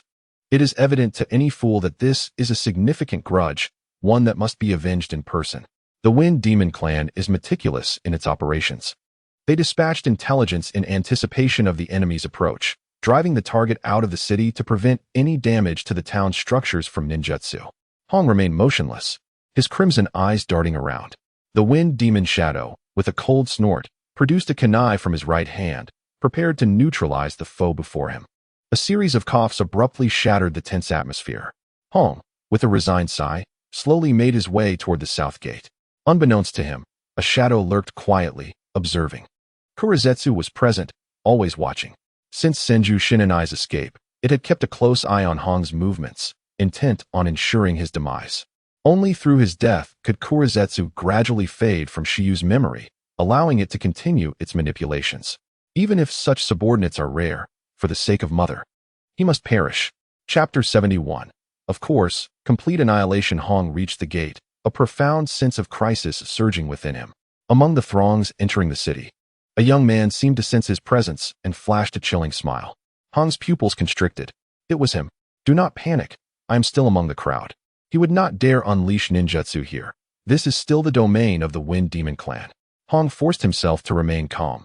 Within the gates awaited the Wind Demons, and outside pursued the youth intent on his life. What course of action could he take? Have you made up your mind? The young man's voice echoed, and suddenly, the people and objects around them vanished, leaving only a pair of scarlet tomo behind. Hong snapped back to reality, his body ensnared by vines, leaving only his feet free to move, unknowingly arriving in a forest. In the land of fire, dense with trees, he could not discern his exact location. You are not a qualified ninja, Shiyu remarked coolly.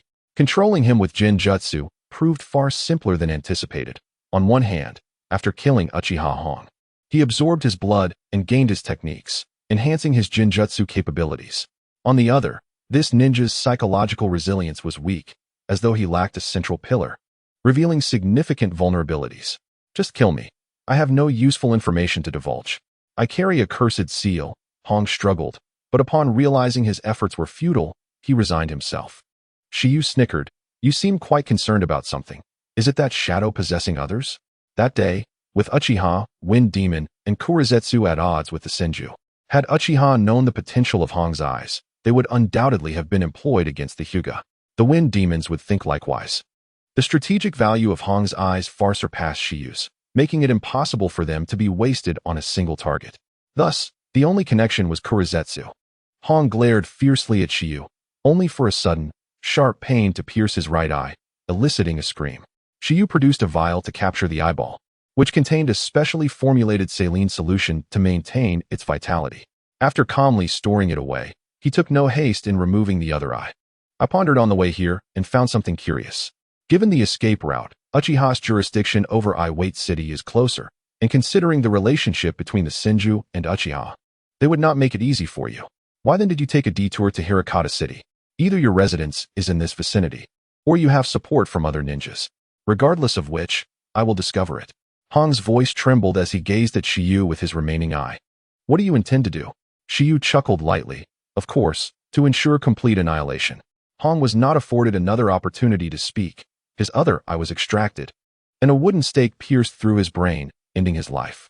Shiyu searched his belongings, revealing a wooden carving depicting an eye, half red and half black.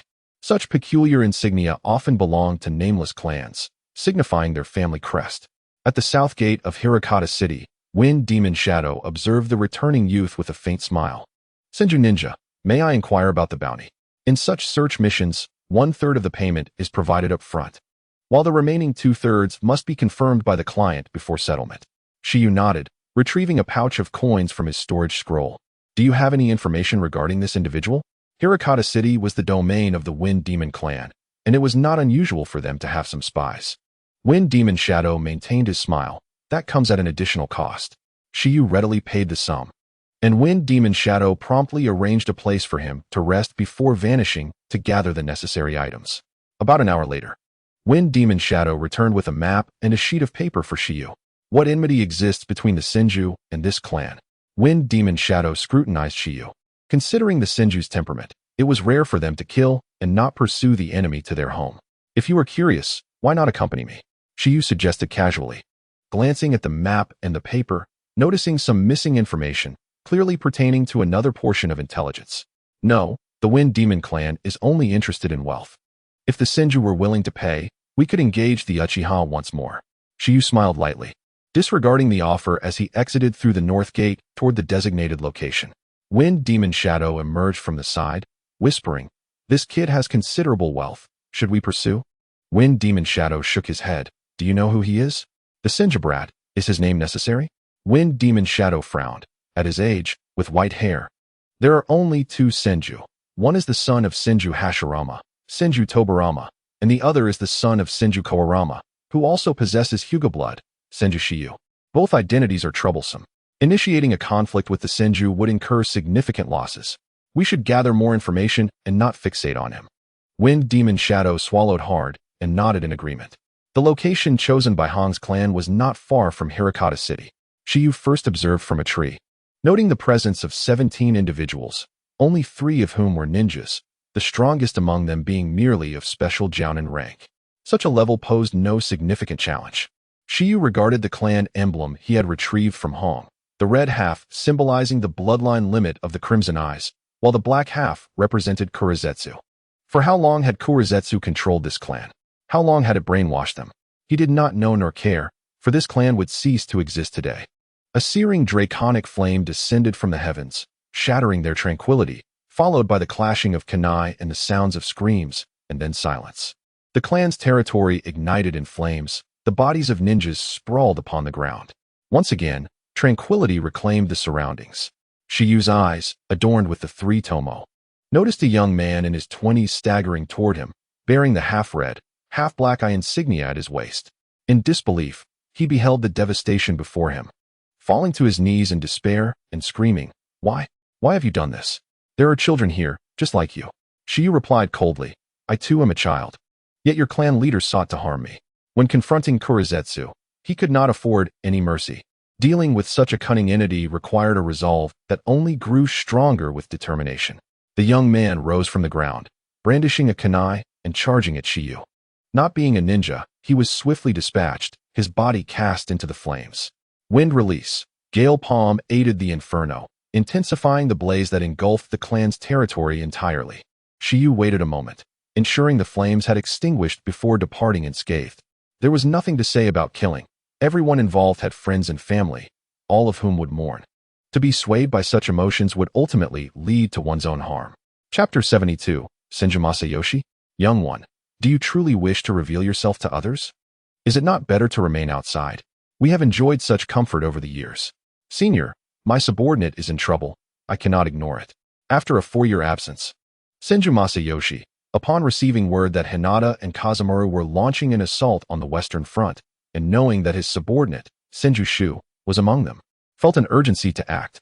Yet, having lived apart from humanity for so long, in a manner akin to a wild man, he faced severe issues with information transmission and was unaware that this battle had concluded a year prior, prompting his hasty departure. As Senju Masayoshi surveyed his surroundings, he sensed a familiar presence and instinctively followed it. He soon beheld the silhouette of a white-haired youth and could not suppress his voice. Awu.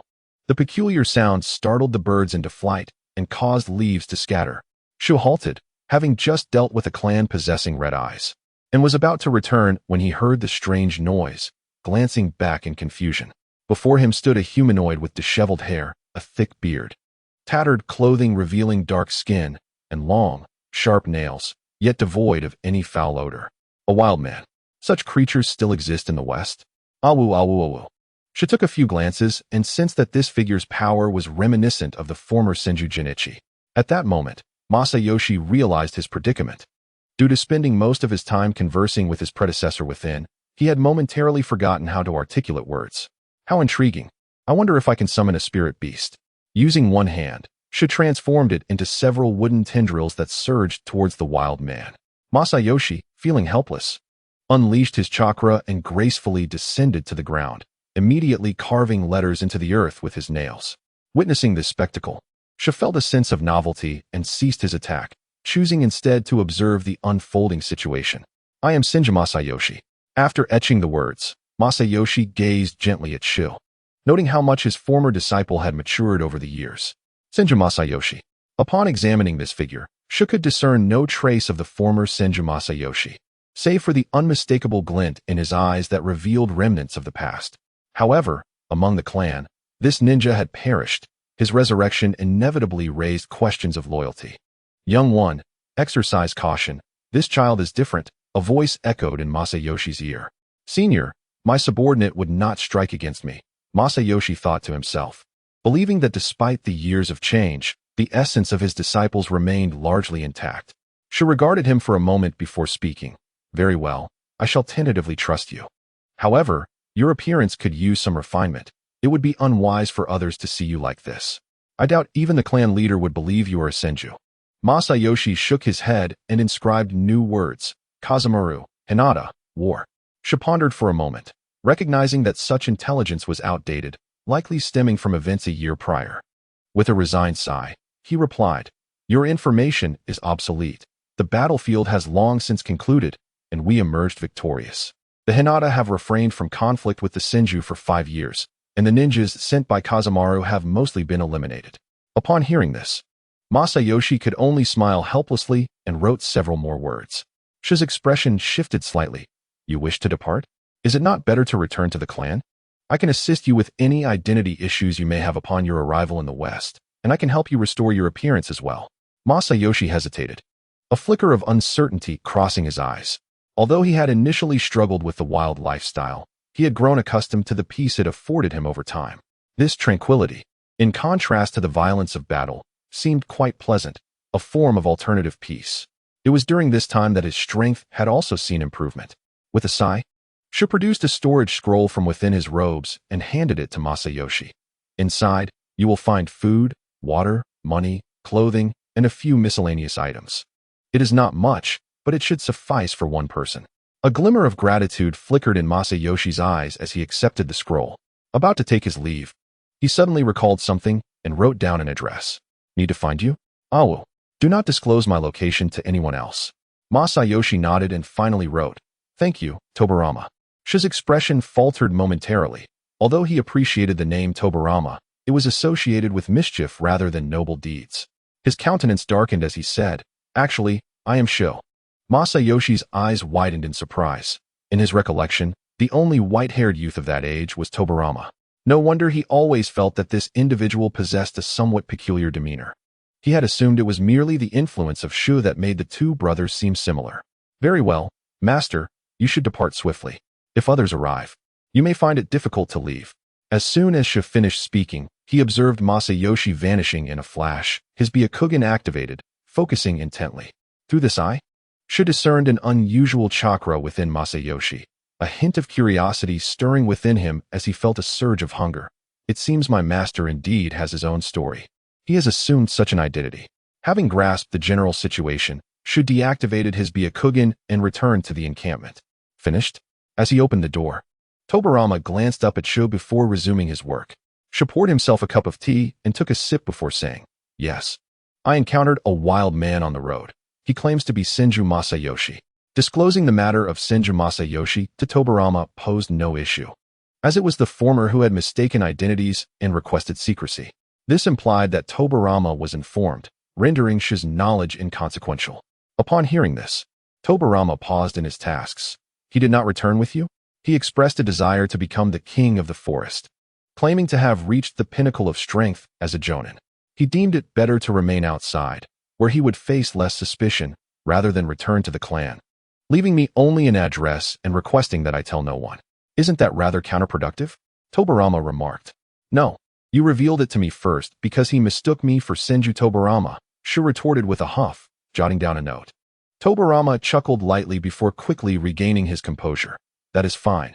The more who know, the greater the assurance. Do you intend to eliminate him? That is unnecessary. Father would not easily let him go. Senju Masayoshi has already been slain by Inyang Saimai, and even if he were to return, that name could no longer be used. Chapter 73. A respite. As the two concluded their discussion on Senju Masayoshi, Shu observed Tobirama closely and noticed something amiss. His aura seemed weaker, far more subdued than usual. Have you sustained injuries in recent days? Tobirama displayed a hint of resignation. You have discerned it. During an experiment, a deviation occurred with the space-time ninjutsu, resulting in a greater cost than anticipated. However, I shall recover in about half a month. Why commence experiments so soon? Tobirama, is there not still time? It is different. Shu, I possess my own pride. I do not wish for you and elder brother to engage in conflict with the Uchiha on the battlefield, feeling utterly helpless. Sometimes, Exploration demands courage. An unwavering focus on stability will only result in stagnation. Fear not. I am aware of the limits and will not recklessly endanger my life. I understand. With a sigh, Shi gazed into Tobirama's eyes, refraining from further persuasion and abandoning the notion of using his ocular abilities to assist Tobirama, as such an act would be a desecration of his will. He exited the room, choosing not to intrude further, for it was time to delve into his own abilities. By utilizing his right eye to convert chakra into a temporal attribute and employing his left eye to analyze and comprehend his capabilities, Shu embarked on the process. As he proceeded, he identified a particular issue stemming from the errors of his initial use of the Mangekyo Sharingan 4 years prior. For instance, the right eye represented modification and alteration, rather than the transformation he had previously perceived. The consumption of the left eye, contrary to being lesser than that of the right, depended on the complexity of the subject being analyzed and whether he truly comprehended it. For those unfamiliar with the passage of time, the consumption of ocular power may escalate to several times, even a dozen times greater. Hiraku had to proceed with caution. The kaleidoscope was akin to a battery, with every slight usage depleting its charge. Though the sage body could recharge, it too had its limits and should not be squandered frivolously. The most conventional path would be to evolve further, enhancing the bloodline within. This process could not be rushed when Hiraku was still a chunin.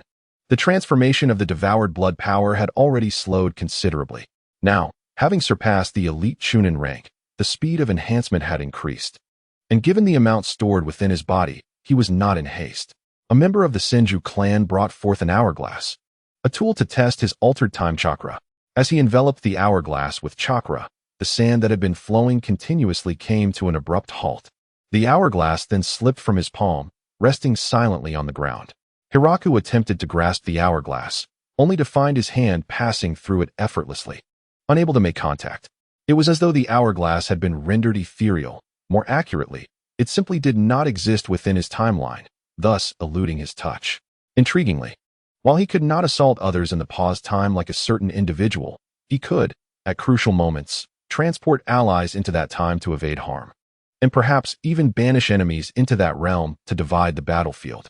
There was no weakness in temporal abilities. Their efficacy depended solely on the user's application. However, it was evident that such powers were less impactful on inanimate objects than on living beings.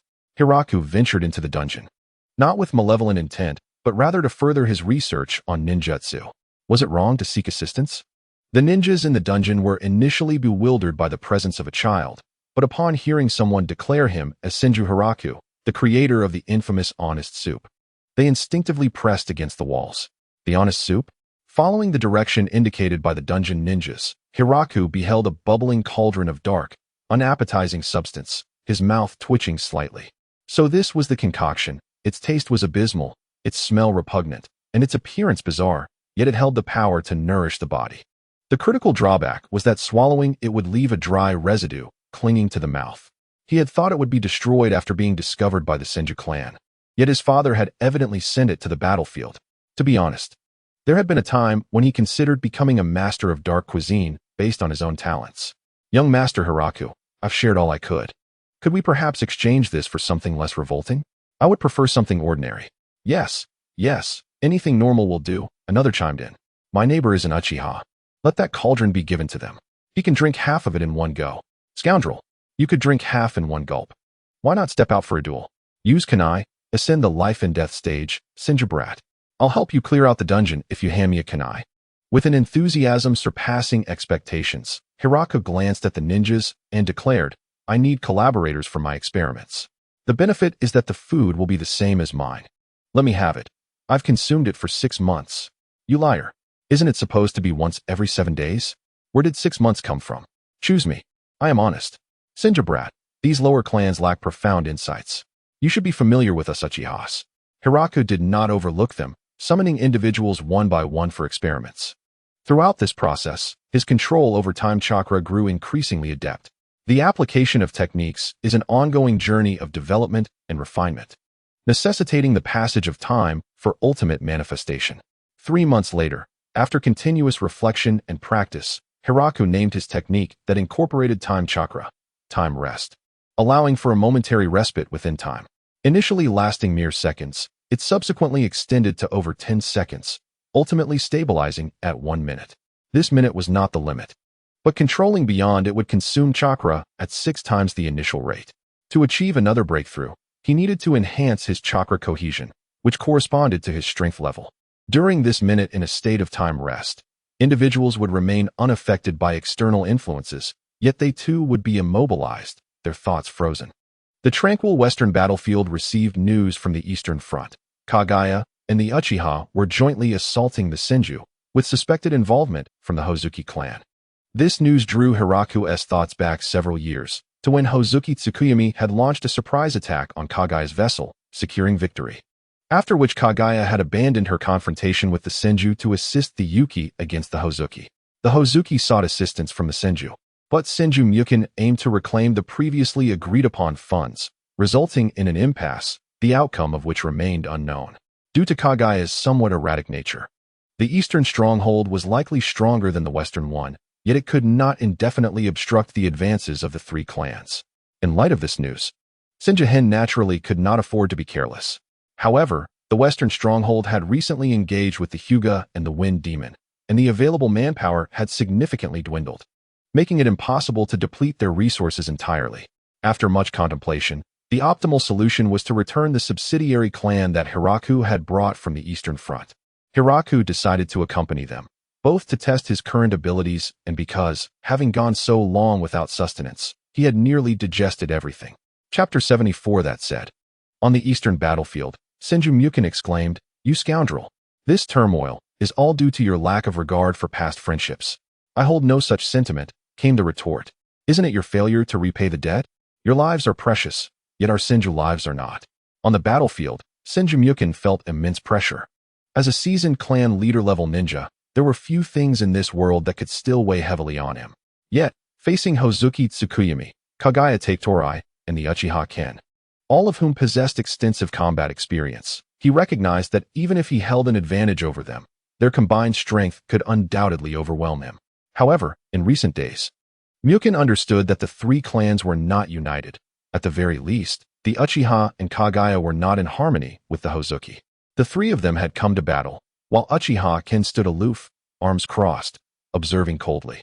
Today, however, Uchiha Ken broke the silence. "One of our Uchiha, Uchiha Niji, along with 7 elite Shunin, disappeared on your Senju side. We demand an explanation. Did you kill him?" Senju Mukun was unaware of what Uchiha Niji had done. Yet he had no qualms about taking the blame. "Indeed, it was I who killed him." "Very well," Uchiha Ken replied coldly. Uchiha Niji was one of his subordinates and one of his most promising prospects. There was no doubt he would eventually ascend to the position of clan leader. Yet he had vanished without a trace, leaving nothing behind. In an instant, a crimson blade flashed forth, followed by the body flicker technique. Fiery blades materialized all around as a second and third wave followed, with Uchiha Ken's figure appearing to multiply into dozens. Hozuki Tsukuyami and Kaguya Taketorai silently retreated. One utilized water release, while the other employed taijutsu, both knowing that they would easily be caught in Uchiha Ken's offensive maneuvers, and recklessly intervening would only lead to friendly fire. Senju Mukun focused intently, beginning to swing his blade in defense, yet he felt somewhat overwhelmed. For days on end, he had been engaged in high-intensity battles, a reality shared by all in the Eastern Front. Some had even perished from sheer exhaustion. Today, after the considerable energy spent battling Hozuki Tsukuyami and Kaguya Taketorai, he found it difficult to respond to such assaults. "Stop being foolish, old man. Only Senju Genkan and Senju Butsuma are worthy opponents for me. Individuals of your age should perish sooner rather than stand before me. Prepare to die, alongside Niji." Senju Mukun was forced back, his face reddening as a surge of fire chakra invaded his body, blood seeping forth and emitting a white vapor. Uchiha Ken breathed heavily, the three tomo glinting with a cold light as he advanced step by step towards Senju Mukun. "Mukun-sama, how are you holding up?" In a state of urgency, Senju Mingjing lamented his predicament, as he faced a formidable adversary from the Uchiha clan who relentlessly pursued him in battle. Why had his family not yet dispatched assistance? Could this be part of a sinister scheme devised by the Buddhist realm? His mind was in turmoil, filled with uncertainty regarding his family's intentions and the machinations of the Buddhist realm, as he prepared himself for the worst. A brilliant azure light emanated from his eyes, propelling Uchiha Ken back with a single strike. Senju Mingjian, feeling slightly reassured, spoke up. Shinjian, you have arrived late. I did not wish to see you. Your absence has brought me peace. Senju Shinjian replied calmly, casting a glance at Akatsuki Tsukuyami and Kagaya Taketorai, his gaze fixated on Uchiha Ken. I never anticipated that we would find ourselves fighting together again. The last such occasion was nearly a decade ago. Longevity has its merits. He summoned the fire chakra within him and rose to his feet.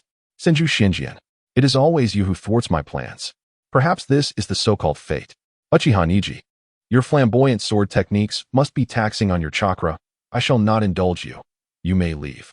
Do you perceive my eyes as blind? What assurance do you have that you can best us in a 1-against-3? Senju Shinjian chuckled softly. Indeed, this presents a bit of a challenge. With precise timing, Akatsuki Tsukuyami unleashed the water release, double water cannon technique, aiming for an opening. Senju Shinjian vanished from sight, while torrents of water cascaded from the heavens. Uchiha Ken, utilizing the 3-tomo, skillfully anticipated the trajectory and unleashed a decisive strike. His flame fall technique, a concentrated fiery slash, harnessed compressed fire chakra for enhanced lethality. Senju Shinjian coldly declared, one sword style, storm. Their clash resulted in a stalemate. Wood release, birth of the tree world, called out Hiraku, invigorating the weary Senju ninja. For years prior, this voice had accompanied the battlefield, as the dark vines had provided them with both convenience and safety in their desperate battles. The Kagaya ninjas were haunted by unpleasant memories, having previously faced this wooden menace. Now, after a brief respite, they found themselves besieged once more. They began to retreat, waiting for the growth of the wood release to cease before counterattacking. Learning from past mistakes, I see, Hiraku observed with narrowed eyes.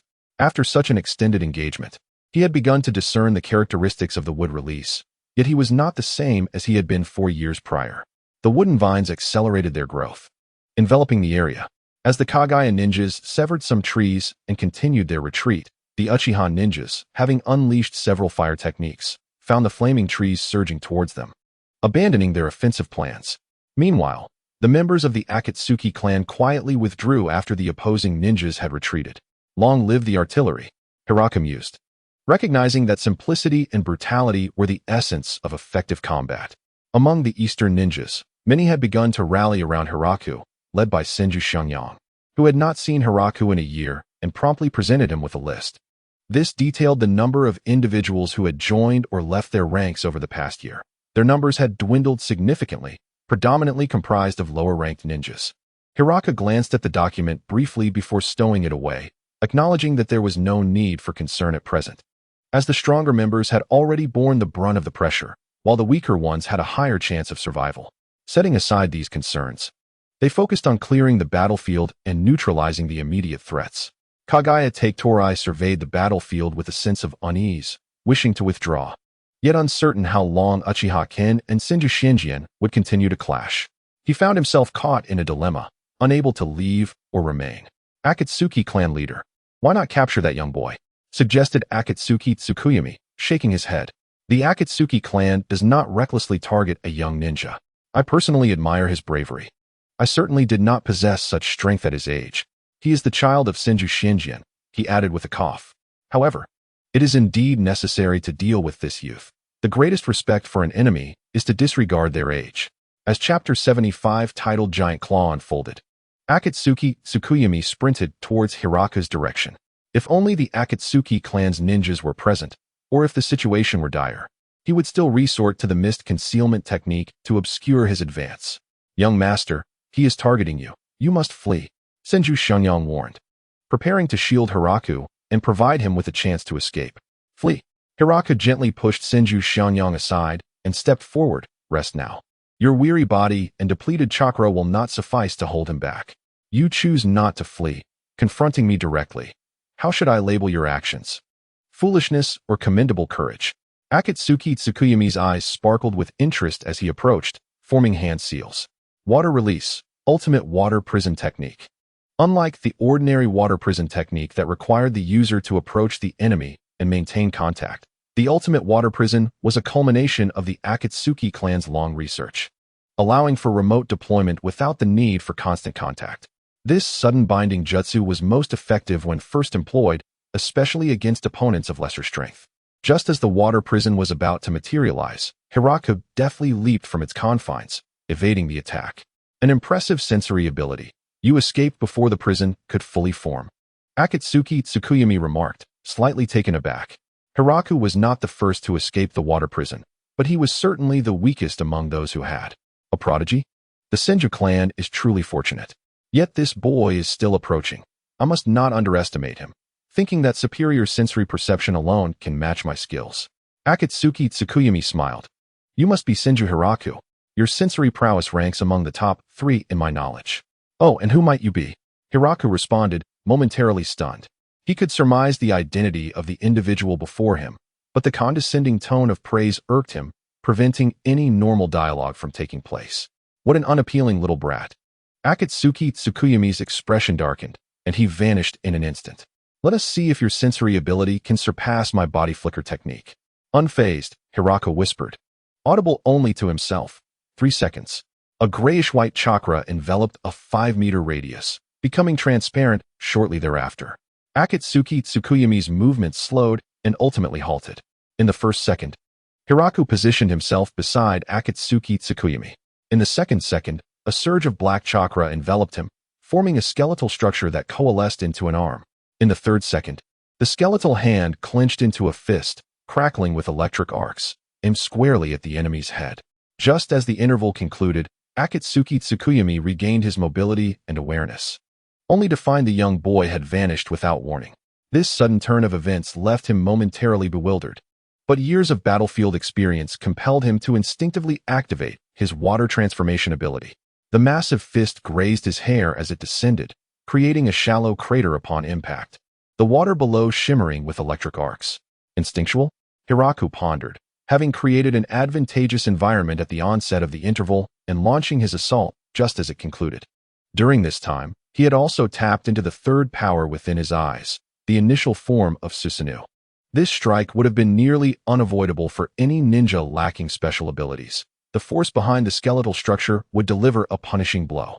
While Akatsuki Tsukuyami managed to mitigate much of the impact using his water transformation, the lightning-infused chakra still inflicted damage upon him. As the water swirled, he reverted to human form. Grateful that the disparity in chakra concentration and the fact that it was merely an enhancement rather than a jutsu prevented it from being a decisive blow. Akatsuki Tsukuyami dismissed any feelings of underestimation. In the brief exchange, it had been he, the clan leader, who found himself at a disadvantage, particularly in light of the last black skeletal fist, which had posed a grave threat, with even a moment's inattention potentially resulting in death. It cannot possibly be the body flicker technique.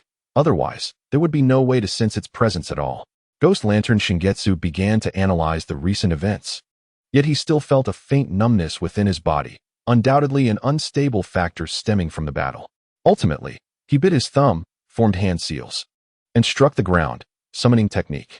After a thick cloud of smoke dissipated, a colossal crimson crab, towering over 30 meters, emerged.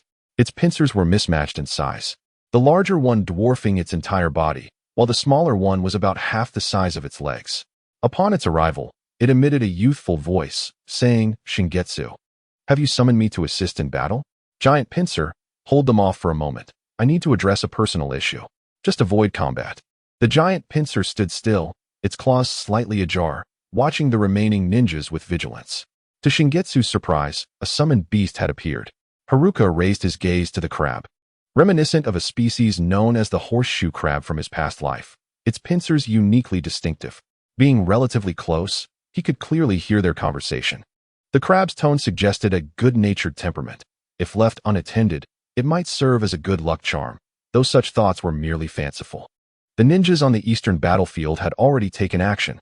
After days of intense combat, the sudden summoning of such a massive creature triggered an immediate response. Waves of ninja techniques surged toward the giant pincer, and even the most placid of tempers could be provoked by a relentless barrage of attacks. The enormous pincers flailed wildly, sending waves of attackers flying, while it also unleashed water techniques in the form of foamy jets. Haruka observed for a while, noting that the creature's abilities were not particularly extraordinary, merely larger in size. He then formed hand seals, would release, The art of the binding bag. Two massive wooden hands erupted from the ground, seizing the giant pincer, which was further ensnared by a multitude of vines that sprouted from the wooden hands. "You villain!" the giant pincer exclaimed, its voice tinged with a hint of childishness, creating a stark contrast with its enormous body. Haruka paid it no heed. Once the pincers were secured, he commanded the vines to wrap around the crab's 8 legs, climbing atop its back. Ghost Lantern Shingetsu rose to his feet, feeling somewhat embarrassed as he was being pursued by a small spirit, but his pride paled in comparison to the peculiar movement he had just witnessed. "Villain, don't stand on my back," protested the giant pincer. Unlike ordinary crabs, its eyes were elevated atop its head, providing a broader view but also exposing a vulnerability. Haruka contemplated severing those eyes but refrained from such arrogance in the face of Shingetsu, deciding instead to wait for an opportune moment. Shingetsu remained cautious, maintaining a safe distance. Though he was uncertain of Haruka's technique, he surmised that it could not be effective from too far away. After circling each other for some time, they continued to maintain a safe distance, as Haruka's speed was slightly inferior to Shingetsu's, preventing him from closing in. After a prolonged standoff, Haruka's eyes flickered, and he remarked, "Shall we each return to our respective homes?" Shingetsu nodded. While the suggestion seemed absurd, he could not quite grasp the youth's intentions. However, in the next moment, he felt as though he were immobilized by some unseen force. "Jinjutsu." Shingetsu gritted his teeth, attempting to break free, but Haruka was already drawing near with clear intent, waiting for the next opportunity to strike or to finish the battle with a single blow from his Susanu's skeletal form. Chapter 76. Mutual Destruction. Currently, the only variable in their confrontation was the summoned beast beneath them. Should it vanish, there might be a chance for survival. Tragically, despite its massive size, the giant pincer possessed a childlike mentality, a reflection of Shingetsu's earlier misfortune, its summoning only recently bound to him following the demise of its previous summoner, Kagaya. Crabs typically have short lifespans, even as summoned beasts, but they also mature quickly. Had it survived a few more months, the giant pincer would have reached adulthood without issue. Haruka's black skeletal form re-emerged, eschewing flashy techniques for a straightforward strike. With a resounding crack, Shingetsu's eyes widened in horror as he distinctly heard the sound of his bones shattering, the agony coursing through him indescribable. A fierce desire for death flickered in his gaze as he channeled chakra, unleashing a torrent of water with astonishing speed. A grayish-white domain materialized, a small hole appearing in Haruka's skeletal structure, akin to the helmet worn by Tobirama, with a trickle of blood seeping from his forehead. Haruka cast a glance at the water arrow, now halted in mid-flight, and silently withdrew from the attack range. The Susanu was merely in its initial form, and the fact that it could be breached was hardly surprising. However, in a moment of near death, the execution of such a perilous technique should not be underestimated. In truth, this battle relied heavily on the initial advantage created by Haruka, combined with the sudden onset of Jinjutsu that led to Shingetsu's demise. Essentially, Haruka had capitalized on his advantageous position and the inherent weakness of the Senju clan in Jinjutsu, leaving Shingetsu with minimal defenses. "What is this?" Shingetsu gasped, half of his face obliterated. His words slurred as he lost consciousness before receiving a response from Haruka. "Those who are dead should cease their musings," Haruka murmured, forming hand seals, leaping onto the crab's shell, and unleashing a water blade. Water release, water severing wave. The water blade descended between the giant pincer's eyes, abruptly silencing its youthful cries, which faded into smoke. The entwining wooden vines quickly converged towards Haruka's position, providing him with a landing spot as Shingetsu's lifeless body plummeted to the ground, creating a blood-soaked crater. "My lord, you actually killed Ghost Lantern Shingetsu," Senju Asahi exclaimed, eyes wide with shock, as did the other Senju ninjas who sensed the ominous chakra, realizing that power eclipsed all else. "He is dead." Senju Gunma had been monitoring Shingetsu's presence, and upon sensing Haruka, he had felt an unsettling shift, a brief disappearance, followed by a dwindling presence, culminating in death. Uchiha Ken also felt a familiar yet foreign icy chakra. "Your son seems to favor the Uchiha clan. It appears you have failed, Gunma." Gunma remained silent, his aura gradually retracting as he prepared to unleash a strike. The ultimate technique, Demon Exorcism / This was the Senju clan's aspiration for a brighter future, an intention to exorcise evil. This strike not only possessed immense power, but also temporarily suppressed the opponent's chakra. You scoundrel! Let's see who is stronger. Uchiha Ken activated his 3-Tomo Sharingan. The best course of action would be to evade, but Gunma had already locked onto him. An evasion would lead to disadvantage. Both understood each other well, knowing that a decisive victory would not be achieved in a moment. Thus, they could only clash with their strongest attacks. Ken directed his chakra, striking with his blade, which blazed a brilliant red, emanating intense heat. Ultimate technique, sun-extinguishing flame. Unlike the Senju clan's attack, this was the Uchiha's confidence in their fire techniques, symbolizing flames surpassing the sun. While it lacked the raw power of the Senju's technique, its destructive capability was superior. As their attacks collided with tremendous force, both weapons exhibited cracks, with Gunma's armor igniting in crimson flames, while Ken's armor shattered, blood seeping forth. With a deafening explosion, both combatants were sent reeling backward. Meanwhile, Kaguya was relentlessly assaulting Senju Akira with her bone blade. Akira, already injured and with chakra nearly depleted, found himself struggling against Kaguya, his body riddled with wounds. The Uzumaki clan arrived too late. Akira pondered, gasping for breath as his vision began to blur. On this day next year, it will mark your demise.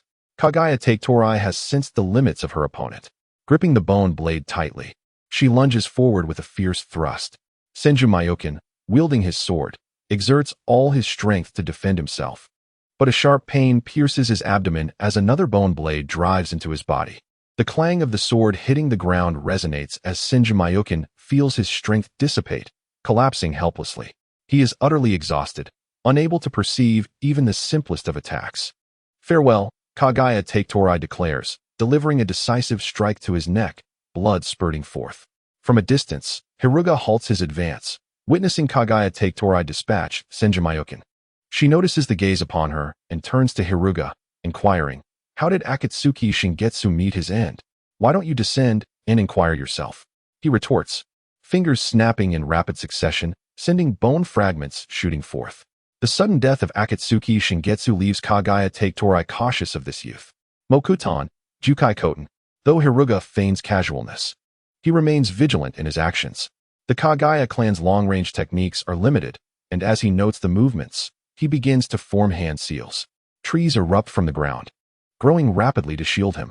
A commendable reaction, Kaguya Taketorai concedes, just as she prepares to continue her assault. Her gaze catches a flash of red. Members of the Uzumaki clan have arrived. She retreats slowly, aware that, like Senju Myokin, they have been engaged in battle for several days, and their stamina cannot match that of the Uzumaki clan. Coupled with Hiruga and Senju Jinkan, who have brought their own reinforcements, they find themselves at a disadvantage. Uchiha Ken rises from the ground, blood trickling from his mouth, his body littered with cuts. Senju Jinkan's clothing is tattered, revealing his muscular frame, flushed red. Yet he bears fewer wounds than Uchiha Ken. Retreat.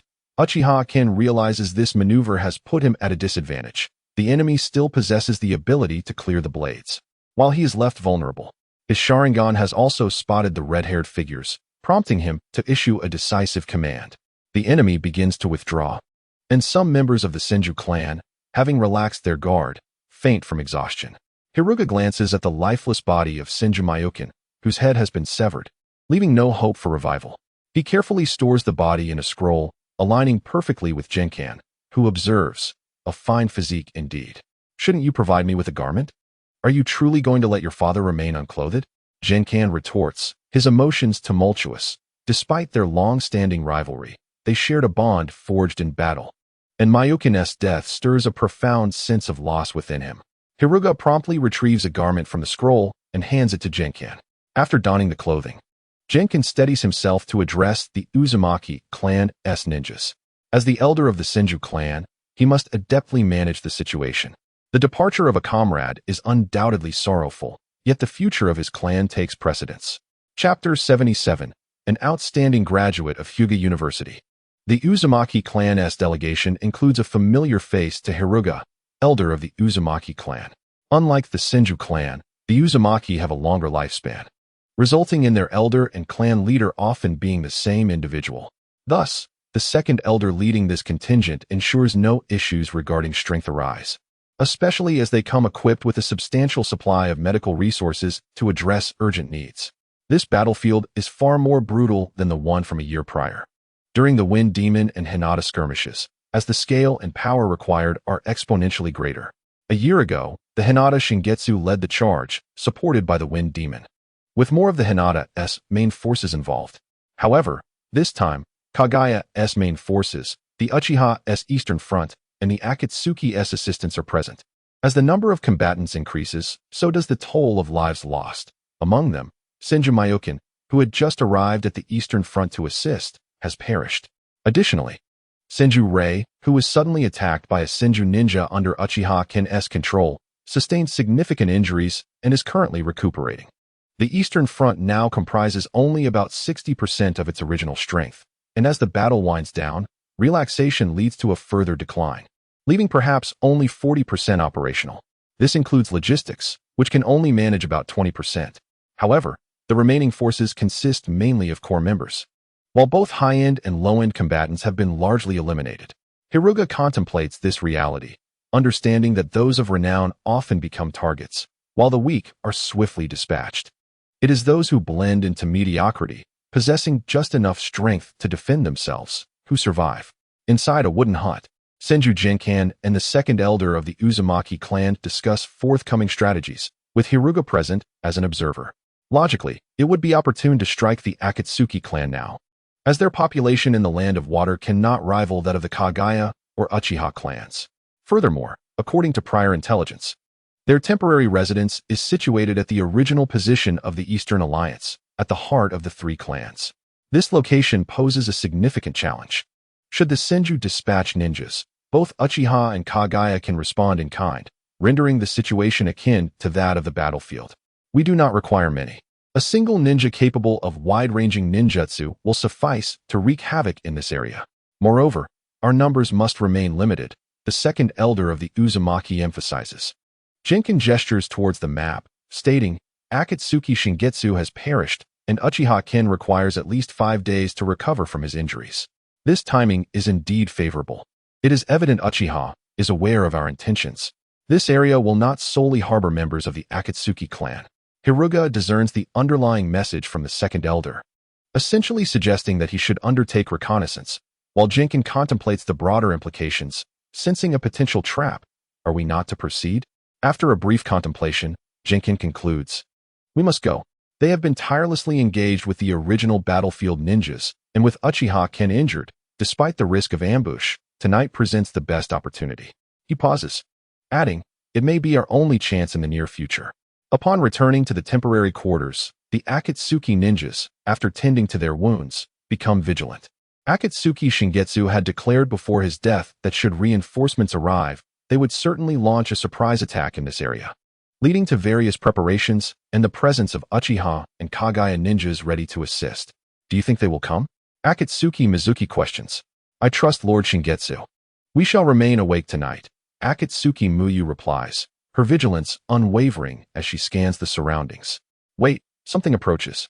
Uchiha exclaims, his Sharingan catching only a fleeting shadow. They are traversing the explosive zone. Impossible. The incantation for entry and exit is known only to us. 2 figures, one large and one small, emerge before them, causing Hiruga to close his Byakugan discreetly. The truth is, had it not been for the Byakugan's insight, Jinkan would not have ventured this way. Observing the densely packed explosive tags along the path they must traverse, a careless misstep could lead to disaster. Senju Jinkan. Uchiha's expression turns grave. We cannot linger here. Every little effort counts, Jinkan resolves, targeting a specific objective for his assault. Mokutan, Jukai Koten. Hiruga refrains from unnecessary dialogue as numerous vines rapidly grow and spread, but soon they encounter resistance from the responding ninjas who launch an attack. You shall not pass, Kagaya Yuyuki declares, wielding her bone blade, only to be ensnared by the vines. Hiruga casts a glance in her direction, remarking, you ought to behave. Komatsu no Mai. Kagaya Yuki's bones erupt, piercing through her skin, leaving marks upon the vines, but the rapid growth of the vines soon restrains her. A year ago, I would have been forced to simply fly a kite, but now I can afford to remain still, Hiruga reflects, having surpassed the elite Jonin level with his Mangekyo Sharingan. As long as he ensnares them, He can utilize their chakra absorption properties to maintain control over peak jonin. As a bloodline limit, it inherently strengthens alongside the wielder's growth in power. Following his breakthrough, his control over Mokutan has also been enhanced. 2 water blades slice past Kagaya Yuki, rescuing her from the vines. Hiruga's gaze sharpens, remarking, "The pinnacle jonin of the Akatsuki clan. These 2 must represent your strongest forces here." The trio fix their eyes upon Hiruga as explosions echo around them, prompting him to swiftly launch 3 branches. Xianjian brought numerous explosive tags from the clan territory. His intentions were clear. He did not seek to kill, but rather to destroy valuable resources. After repelling Uchiha Yen with a swift strike, he began to search for his target to detonate the tags. 3 branches were deflected, and while the 3 individuals did not exhibit perfect teamwork, they did not hinder each other either. All they needed to do was hold on until reinforcement arrived. As he stood at the center of the tree vines, Hiragami directly manipulated them to create a barrier of branches that blocked the incoming attacks. With the infusion of chakra, the newly born tree vines began sprouting branches, frantically shooting outwards, resulting in a cacophony of screams. Damn it, the expansive water release was not particularly effective. Cutting off the tree vines would only allow them to regenerate instantly. Such a repulsive ability, the bloodline limit of the Senju clan. The 2 members of the Kirigakure clan exchanged anxious glances, momentarily at a loss for a better strategy. Kagaya Ye commanded, "Clear a path for me. I will stop him." Without hesitation, the 2 Kirigakure ninjas organized their offensive. A gap was created in the tree vines, and Kagaya Ye, encased in a suit of bone armor, swiftly dashed toward Hiragami's position. Just as he drew near, he unleashed the 8 trigrams mountain smash. Hiragami turned and struck out with an open palm, a surge of white energy detonating upon impact with Kagaya Ye's chest, sending bone fragments flying and forcing him to stumble backward. The tree vines ensnared him once more, and a flabbergasted Kagaya Ye exclaimed, "The gentle fist of the Hyuga? You are clearly a Senju. The times have changed, uncle." As an outstanding graduate of Hyuga University, it is quite reasonable for me to know a bit of the gentle fist, Hiragami replied. Chapter 78. What good does it do to block? Kagaya Ye, utterly perplexed by this statement, found himself in a most uncomfortable predicament. Under duress, the brutal side of his nature resurfaced, as his exposed bones began to grow rapidly. Perhaps such a violent manifestation is indicative of an inability to control one's power. While it may suggest an increase in strength, such overt displays are not necessarily advantageous. Hiragami observed calmly as 2 branches shot forth from the nearby vines, striking directly at Kagaya Ye's eyes before splitting apart. Mist began to envelop the surroundings. Although this ambush involved only 2 individuals, the Kirigakure clan adeptly transformed the battlefield to suit their needs. Neither Hiragami nor Xianjian hailed from the land of water, and as the number of ninjas increased and began to coordinate, any advantage in rank swiftly diminished. Performing hand signs, he released a fire dragon, the Great Fire Dragon technique. The Kirigakure ninjas were well aware of the boy's intended target, as that area had been prepped as an explosive zone. A single spark would result in detonation, which would serve perfectly to disperse the thick fog. Water release, water barrier, water release, water barrier. One by one, the ninjas unleashed torrents of water, forming a colossal water wall. The boy performed another set of hand signs, conjuring a small whirlwind that entered the fire dragon, transforming it into an even larger fire tornado. Yet, this was not the end. Upon activating his Mangekyo Sharingan, his chakra control intensified, allowing him to unleash a 3rd technique, lightning release, exploding thunder.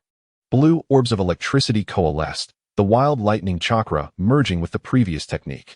Fire fueled by wind, and lightning igniting flames. These 3 elemental attributes intertwined, resulting in a vast and potent ninjutsu that collided violently with the water wall. The water wall began to evaporate rapidly, after shrinking down a size. It finally managed to hold against the assault. The Kirigakure ninjas breathed a sigh of relief. Hiragami's method of unleashing such devastating area attacks instilled a significant sense of pressure, preventing their forces from uniting. However, this defense indicated that their opponent was merely terrifying in his manipulation of wood, possessing a commendable, yet ultimately ordinary level of ninjutsu. Having successfully defended, Kirigakure Mizuki felt a sense of relief. As Hiragami prepared to unleash a 2nd technique, he rushed in this direction. Confidence began to return. This was still their home ground, and as long as they stood united, they could surely hold their ground, or at the very least, make their adversaries pay a price. At that moment, he spotted a sudden emergence of black bones within the mist. A colossal black skeleton materialized, and the boy stated flatly, "What good does it do to block?" Before his words faded, the skeletal giant leaned forward, its fists crashing through the water wall and smashing down upon the two Kirigakure ninjas, reducing them to a pulp. Understanding the nature of his ninjutsu, Hiragami recognized that the probability of breaching defenses with a mere three-element combination technique was exceedingly close to nil. Thus, after executing the jutsu, he approached while utilizing his left eye to analyze the situation, timing the activation of his Susanoo to withstand the residual shockwaves while simultaneously drawing closer, until he finally activated the first form of Susanoo. At this point, the Mangekyo had not yet been revealed, as long as he did not expose the three Tomo. Even if the Sharingan became apparent, it would only raise suspicion at most, and the same held true for Susanoo. Of course, it was also possible to break through the wooden defenses, but such a commotion was less convenient than employing Susanoo. The skeletal giant continued to swing its arms, and after several strikes, the Kirigakure ninjas regained their composure, retaliating with their own ninjutsu, though the effects were minimal. Hiragami quietly absorbed the power around him. Since activating the Mangekyo, most of his focus had been devoted to studying time chakra, and he had not developed Susanoo extensively. However, having had it activated for some time, and with the anime as reference, summoning the complete first form was still a straightforward task. At that moment, the skeletal giant condensed a hazy chakra short blade in its hand. The first form of Susanoo allowed for the use of simple weapons when the Uchiha fought against Gaara. It was with this indistinct short blade that they severed pillars in pursuit of Danzo. While it was not a divine artifact, having a weapon expanded Susanoo's range of attack. And soon, the obstacles before him were eradicated. Water release, double ultimate water prison technique. Kirigakure Mizuki and Kirigakure Muiru executed the same ninjutsu in perfect synchrony, being brothers. Their cooperation allowed for an even swifter release than that of Kirigakure Shingetsu. This was also why they could keep up with Kirigakure Shingetsu among the elite ninjas. The dual water spheres enveloped Hiragami along with Susanoo, rapidly depleting their chakra, yet managing to maintain control.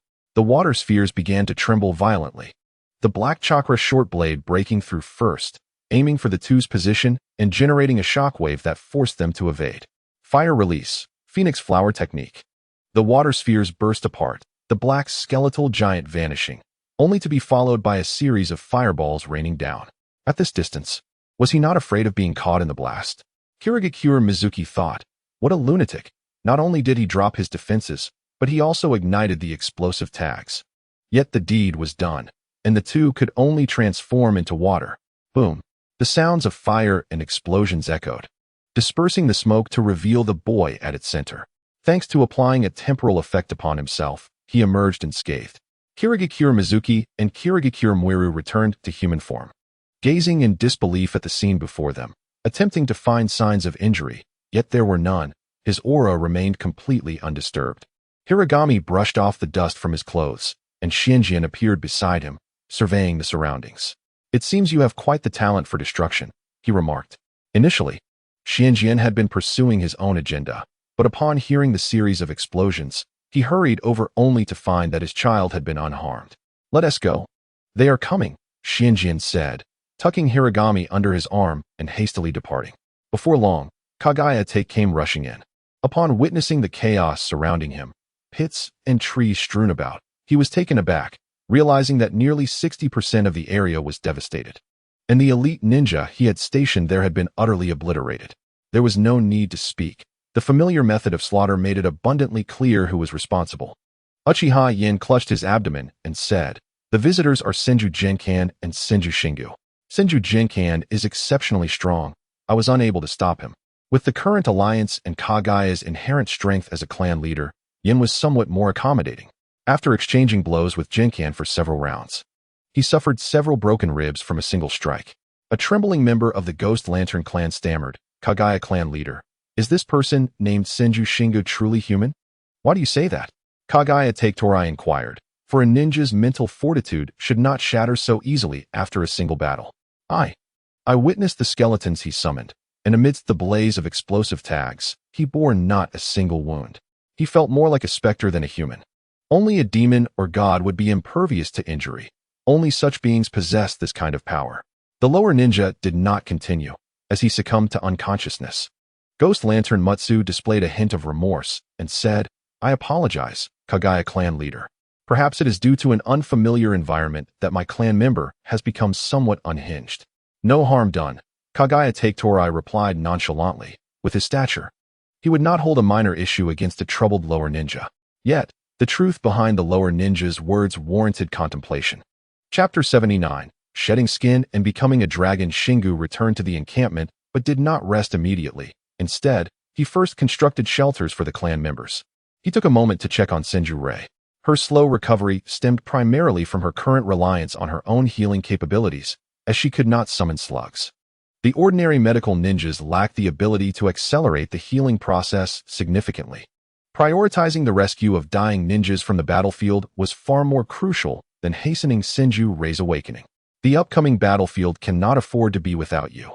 It's time to get up. Shingu altered his chakra attributes with his right eye, channeling chakra into his palm to initiate healing. After a while, Senju Rei opened her eyes slightly and rasped, "Water." Shingu handed her the warm water he had prepared in advance. After taking a couple of sips, she noticed Shingu's startled expression and exclaimed, "Wow, you're so young and already in paradise?" Shingu's lips twitched slightly as he replied, "I'm afraid not. I'm still in the mortal realm. What happens after death is beyond my knowledge." I'm alive? I thought I was done for," Senju Rei murmured to herself. Draining the cup of water, her mind gradually clearing. She fixed her gaze on Shingu's face and asked, "Did you save me? When did you learn medical ninjutsu?" "It's not my doing. You awakened on your own. I merely happened to pass by. Your clan needs you. Kagaya, Uchiha, and Ghost Lantern are all still here. The next battle is imminent," Shingu stated flatly, briefly outlining the current situation. After hearing this, Senju Rei rubbed her temples. "I suddenly think it would be better to remain unconscious. I have to save so many people. The pressure is immense. I truly detest war." Nevertheless, after resting for a short while, she began to attempt walking to expedite her recovery and immerse herself in medical duties. Currently, with the third elder of the Senju clan removed due to issues and the second elder Senju Akiken perished in battle, only Senju Jinkin remained. After this conflict, Senju Rei estimated that, owing to her contributions and prestige, she could ascend to the position of elder as a woman and medical ninja. Such an occurrence would be rare, perhaps even impossible, in the history of all clans. Shingu contemplated for a moment, deciding to return and rest. On his way, he encountered an approaching merchant convoy. This was peculiar, as ordinary merchants typically chose peaceful days for trade, yet this convoy had arrived amidst conflict. Upon seeing the emblem of the Iron Fire clan, Shingu recalled its origin. For years prior, it had been one of the 5 prominent middle clans and an essential component of the Eastern Alliance. However, due to the devastating losses from the Uchiha night raid, they had departed the Land of Fire to become merchants. "Lianai, come with me. It's not safe here. This place is no longer as it once was, where death was a daily occurrence," Iron Fire Tumyu patiently urged. Once a young leader of a middle clan, he had gained some renown after becoming a merchant through his abilities. "Thank you, but that won't be necessary. I have matters to attend to," Shueyan Lian Ai replied coldly. Though she was grateful for Iron Fire Tumyu's offer of rescue, there were certain things she could not relinquish. "You still don't understand. The Senju clan views you merely as a tool. Although they profess to cherish you, their actions bear little distinction from the Uchiha. How many of your kin remain? And how many from the Kazekage clan?" Shueyan Lian Ai fell silent. Ever since the Hyuga clan's joint ambush on the Senju a year ago, the elder of the Shueyan clan had perished, and following the death of the Kazekage clan leader, both clan standings had plummeted. Although they were not outright targeted, the disparity was palpable. For instance, she seldom had the opportunity to meet Shingu. Noticing the woman's silence, Iron Fire Tumyu softened his tone. "Come with me. We cannot compete with these 2 monsters, the Senju and Uchiha. Revenge, can it truly be fulfilled? With so many Uchiha, is it even possible to eliminate them all? And what of my clan?" Shueyan Lian Ai's beautiful eyes fixed intently on Iron Fire Tumyu. Iron Fire Tumyu's expression shifted slightly. "I cannot take so many people. You may bring along a few you trust." Shueyan Lian Ai gently shook her head, How is that any different from abandoning my clan? If I were merely a ninja, I might consider your proposal to leave and live a peaceful life, to marry and have children. But I am a clan leader, even if only a small clan leader. I must be accountable to my kin and my father's wishes. Iron Fire Tumyu's complexion paled, and he staggered back a few steps, collapsing into a chair. Shueyan Lianai cast one last glance before departing silently. A story both familiar and strange, Shingu exhaled softly. The voice, both foreign and familiar, startled Iron Fire Tumyu, who looked anxiously toward the source. Lord Shingu, is there something you require? It has been nearly 4 years since we last met. I never expected you to have the audacity to show your face again. Shingu spoke with an unfriendly tone. Should Shueyan Lian Ai have consented to leave, it would certainly incur a punishment for undermining morale. Fleeing before a battle began would raise questions among the other subordinate clans. Moreover, this was the Senju's territory, and the guarding ninjas had already recorded everything, poised to report at any moment. The Senju clan does not lack for a Shueyan Lian Ai. What is wrong with wanting to keep her alive? Iron Fire Tumyu gritted his teeth. Given your recent actions, I could eliminate you right now, Shingu replied coldly. And her? She is a capable subordinate, but should she make an unwise move, I would have no choice but to express my regrets. What can be done to forget what just transpired? Iron Fire Tumyu inquired. For years ago, you provided the Senju with a substantial supply of ninja tools. This time, we can overlook it, but you must leave the land of fire at once. I do not wish to see you here again while on Senju territory. Iron Fire Tumyu had not anticipated that an action from 4 years prior would save his life. He sighed several times. He had feelings of friendship and love for Shueyan Lian Ai, and as someone who shared a similar fate, he felt deep sympathy for her, which led to his impulsive desire to take her away. Upon reflection, he realized how foolish that act would have been. Once he took Shueyan Lian Ai away, he would face the dual wrath of the Senju and Uchiha. The former would seek to eliminate him, while the latter would want to extract information. Thank you. Iron Fire Tumyu sincerely expressed his gratitude, deciding to drive away. Suddenly, he recalled something. In these past years, I have heard you are seeking the 3 great sacred lands. Actually, within the merchant convoy, there are rumors that in the southern region of the Land of Fire, one can encounter giant serpents. By taking a piece of their skin and wrapping it around oneself, one can shed their skin and transform into a dragon, achieving the status of a sage. Oh, thank you, Shingu responded, revealing little excitement. The mere mention of a location posed a significant challenge. The southern area was too vast, rendering the information nearly useless, as the north was occupied by the Uchiha, a place he could not venture. Not long after Iron Fire Tumyu departed, several ninjas appeared before Shingu. My lord, do you wish to pursue? No need. And what of the Shueyan clan? Let them be. Let them eat and drink as they please. Let things proceed as they should. If Shueyan clan leader behaves in this manner again, Hizuki spoke in a slightly cold tone, one should not discriminate in the selection of individuals based on gender. If one proves disloyal, they shall be dealt with accordingly. In Chapter 80, Kagaya Mantake, a member of the Uchiha clan, sustained injuries while the Akatsuki clan was ambushed. Currently, only the Kagaya clan has sent a contingent to cause disturbances. Although their numbers are few, they are all elite warriors, indicating that Kagaya Mantake does not wish for excessive sacrifice among his kin. Despite the collaboration among the 3 clans, mutual distrust prevails, making future cooperation precarious. Granting command to another clan is tantamount to allowing one's own clan members to become mere cannon fodder. As Kagaya Mantake made his appearance, Senju Hashin engaged him, albeit with limited manpower. In Senju's eyes, the Uchiha clan has always been the greatest foe, and a steady approach is currently the wisest course of action. Eradicating a clan as formidable as Kagaya is no small feat. The most effective method is to inflict significant pain in a single, decisive blow to address the issue fundamentally. In confronting the forces of Kagaya Mantake, Hashin meticulously designed a near one-to-one matchup, comprising 1 half-step clan leader, 2 peak jonin, and 3 elite jonin. Hizuki remained aside, activating his Byakugan to keenly observe. Although the Senju clan no longer regarded him as an ordinary child, in Hashin's eyes, he still appeared as a mere boy, not necessitating involvement in every encounter.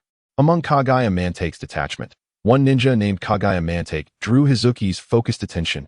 He had not previously heard of this individual.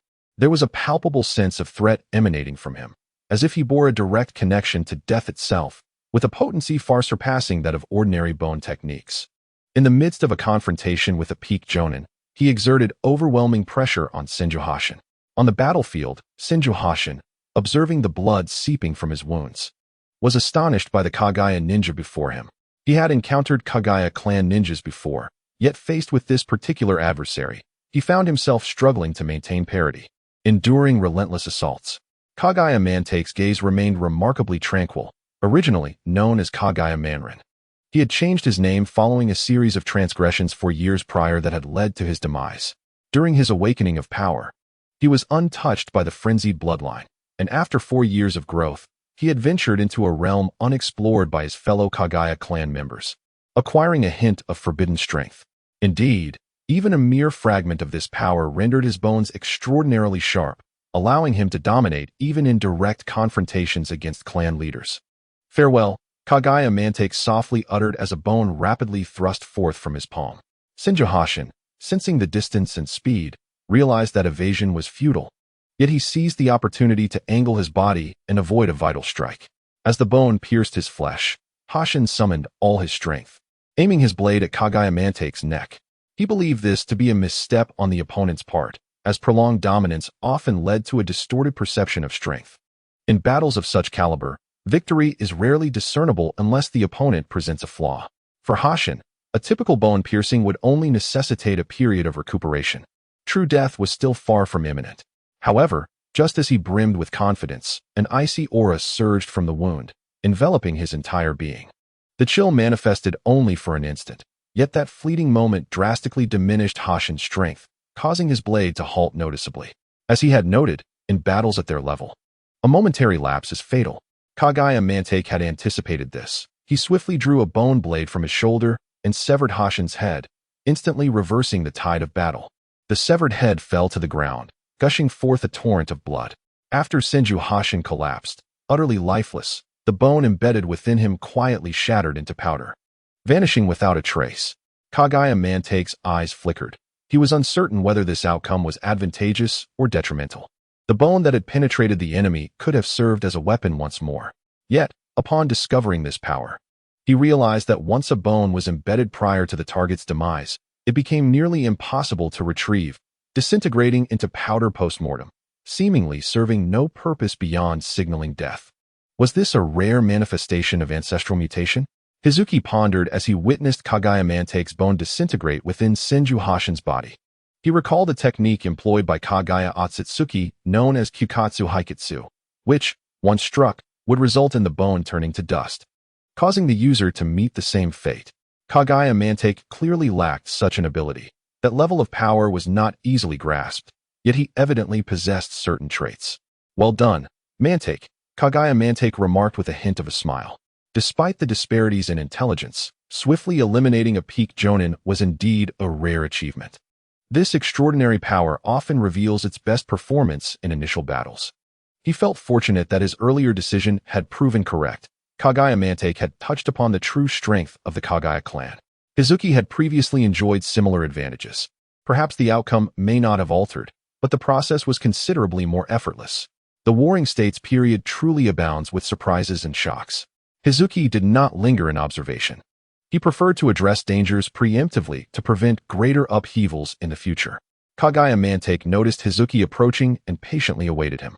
This time, his ninja mission included gathering intelligence on Hizuki, as he had been tasked with eliminating the Akatsuki's new moon and creating chaos among the Akatsuki clan in the Land of Fire. Failing to obtain direct insights would be remiss. Tenfold shot, he executed the familiar technique, but under the scrutiny of the young boy's gaze. The white bone's tip bore a faint gray hue, the very essence that had precipitated Senju Hashin's swift defeat. Such an attack was easily evaded by Hizuki. However, after dodging, he momentarily enveloped himself in a layer of transformed time chakra. It slowed, yet could not be halted entirely. A glimmer of understanding flickered in Hizuki's eyes. Although the time chakra he altered was peculiar, at its core, it remained chakra rather than time, inherently possessing chakra attributes. In confrontations with ordinary ninjas, time chakra could suppress the opponent's energy, achieving a state of stasis. Yet when confronted with energies that transcended conventional attributes, suppression became confrontation. a development that was less than ideal. Hazuki had previously tested the limits of time chakra, discovering that he could not manipulate chakra at will. Indeed, further exploration was warranted. For now, he would refrain from utilizing it. As for time, Hazuki held a sense of reverence. He would not recklessly employ untested abilities in unpredictable situations. Has it slowed? Is this your ability? Kagaya Mantake murmured, recognizing that the influence of time on him was one experience, while observing from the sidelines presented a starkly different perspective. As it was all too evident. Wood release, wood binding, wood release, flight. Wooden vines surged forth from the earth, rapidly ensnaring his adversary, while a heavy wooden beam descended with force toward his head. Dance of the Pine. Kagaya Mantake's body erupted with numerous bone spikes, piercing through the encasing wood and evading the descending timber, as his bone blade lashed out in retaliation. A crisp sound of metal colliding reverberated through the air. Hazuki cast a fleeting glance at the subtle cracks forming on the blade. Kagaya Mantake exhibited seasoned prowess, accurately targeting the most probable landing spot of his adversary after escaping the wooden tendrils. In the warring states, battles predominantly relied on physical techniques, with ninjutsu serving a supplementary role. Such vigilance left no room for error. Wood release, dual hands sealing technique. With a single hand seal, two massive wooden hands erupted from the ground, converging upon the center. Body flicker technique. Kagaya Mantake did not stray too far. He lowered his body, sheathing his bone blade at his waist. Unlike the body techniques of his clan, this motion resembled a samurai sheathing his sword, calm yet perilous. Unlike his fellow clansmen, he did not confine himself solely to the techniques of his lineage, having seized opportunities to incorporate a few techniques learned in the Land of Iron for use in emergencies. A pale gray energy appeared along the side of his bone blade, augmenting the power of his next strike. Essence of body technique, Iajutsu. Compared to the physical techniques exhibited by Senju Hashin and Uchiha Ken, this strike clearly lacked refinement. Yet his opponent, Senju Hazuki, was not of clan leader caliber. The wood release, forest of all creation, integrates the technique of enhancing the hardness of trees into the walls of the forest realm, elevating its defensive capabilities to a new echelon. The black trees burgeon rapidly, and bone blades emerge, slicing through the air, leaving a trail of grayish-white luminescence, with a multitude of ebony wood splinters cascading down. Chapter 81. Irony. A significant crater was blasted into the tree wall, the mark of the Iato slash embedded deep within. Yet it remained unbreached due to a layer of bark. Kagaya Mantake gasped lightly, his chakra considerably depleted, judging by the extent of the destruction before him. Even if he were to breach this wall, the residual power would hardly pose a threat. The opponent's strength exceeded his expectations. Even without the legendary Black Skeleton's manifestation, the pressure was immense. It was no wonder the Hazuki clan reacted with such trepidation. He needed to exercise greater caution. A moment's negligence could lead to his demise. A coppery taste filled his throat as he suppressed a mouthful of blood, not from injuries inflicted by the enemy, but rather the cost of wielding that power. This price, although preventing the blood from erupting forth in a dangerous manner, was directly consuming his life force. Such perilous thoughts.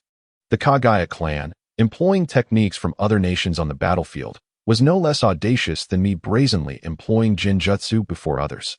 This willingness to embrace foreign powers undoubtedly marked him as a formidable opponent.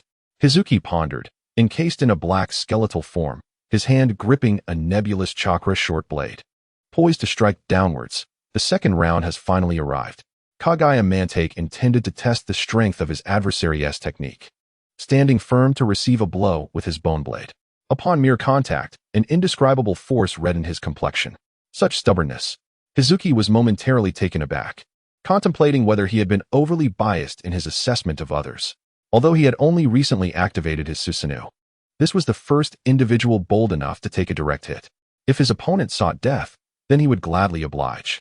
The power of the black arms intensified further. Kagaya Mantake roared, feeling his body creak and crack. His nearly depleted strength replenished once more, gradually pushing back against the black sword blade before him. Adrenaline? This was Hazuki's initial thought. It is said that human potential is drawn out through pressure, and he was witnessing a living example. The chakra short blade was continuously forced back, and with a thunderous shout, the weapon, along with its arm, was repelled. Kagaya Mantake panted heavily, realizing that he could no longer afford to take hits. Another blow like that would leave him without the strength to continue. Truly remarkable. You are the first to withstand a hit from Susanoo and remain unscathed. Hazuki applauded him, then sneered, "How many times do you think you can endure such an attack?" The chakra short blade vanished, and Susanoo shifted to deliver strikes with its fists. Though this reduced the attack range, the frequency of strikes increased. Kagaya Mantake retreated while contemplating. A faint sense of weakness coursed through his body, a consequence of overexerting himself. He realized that if he did not resolve this battle quickly, the repercussions could be dire. His earlier display against the Hazuki had proven his formidable defensive capabilities. Now, to withstand a hit suggested his offensive was equally potent. Was there truly a flawless ninjutsu at play? He scrutinized Hazuki's position, noting Susanoo creating small craters, while Hazuki stood atop one shallow pit. The ground. His ground is unguarded. Has he figured it out? Hazuki noted the surprise in Mantake's eyes, though he remained unfazed. Under such high-frequency attacks, attempting to unleash ninjutsu would necessitate a pause, and his left eye could analyze the moment to release ninjutsu, preparing to strike in advance. In other words, as long as Mantake dared to try, Hazuki's attacks would reach him first. Kagaya Mantake understood this as well. He felt somewhat drained, his chakra dwindling due to the usage of the body flicker technique. If he released ninjutsu now, the most likely outcome would be his own demise, with his opponent merely wounded.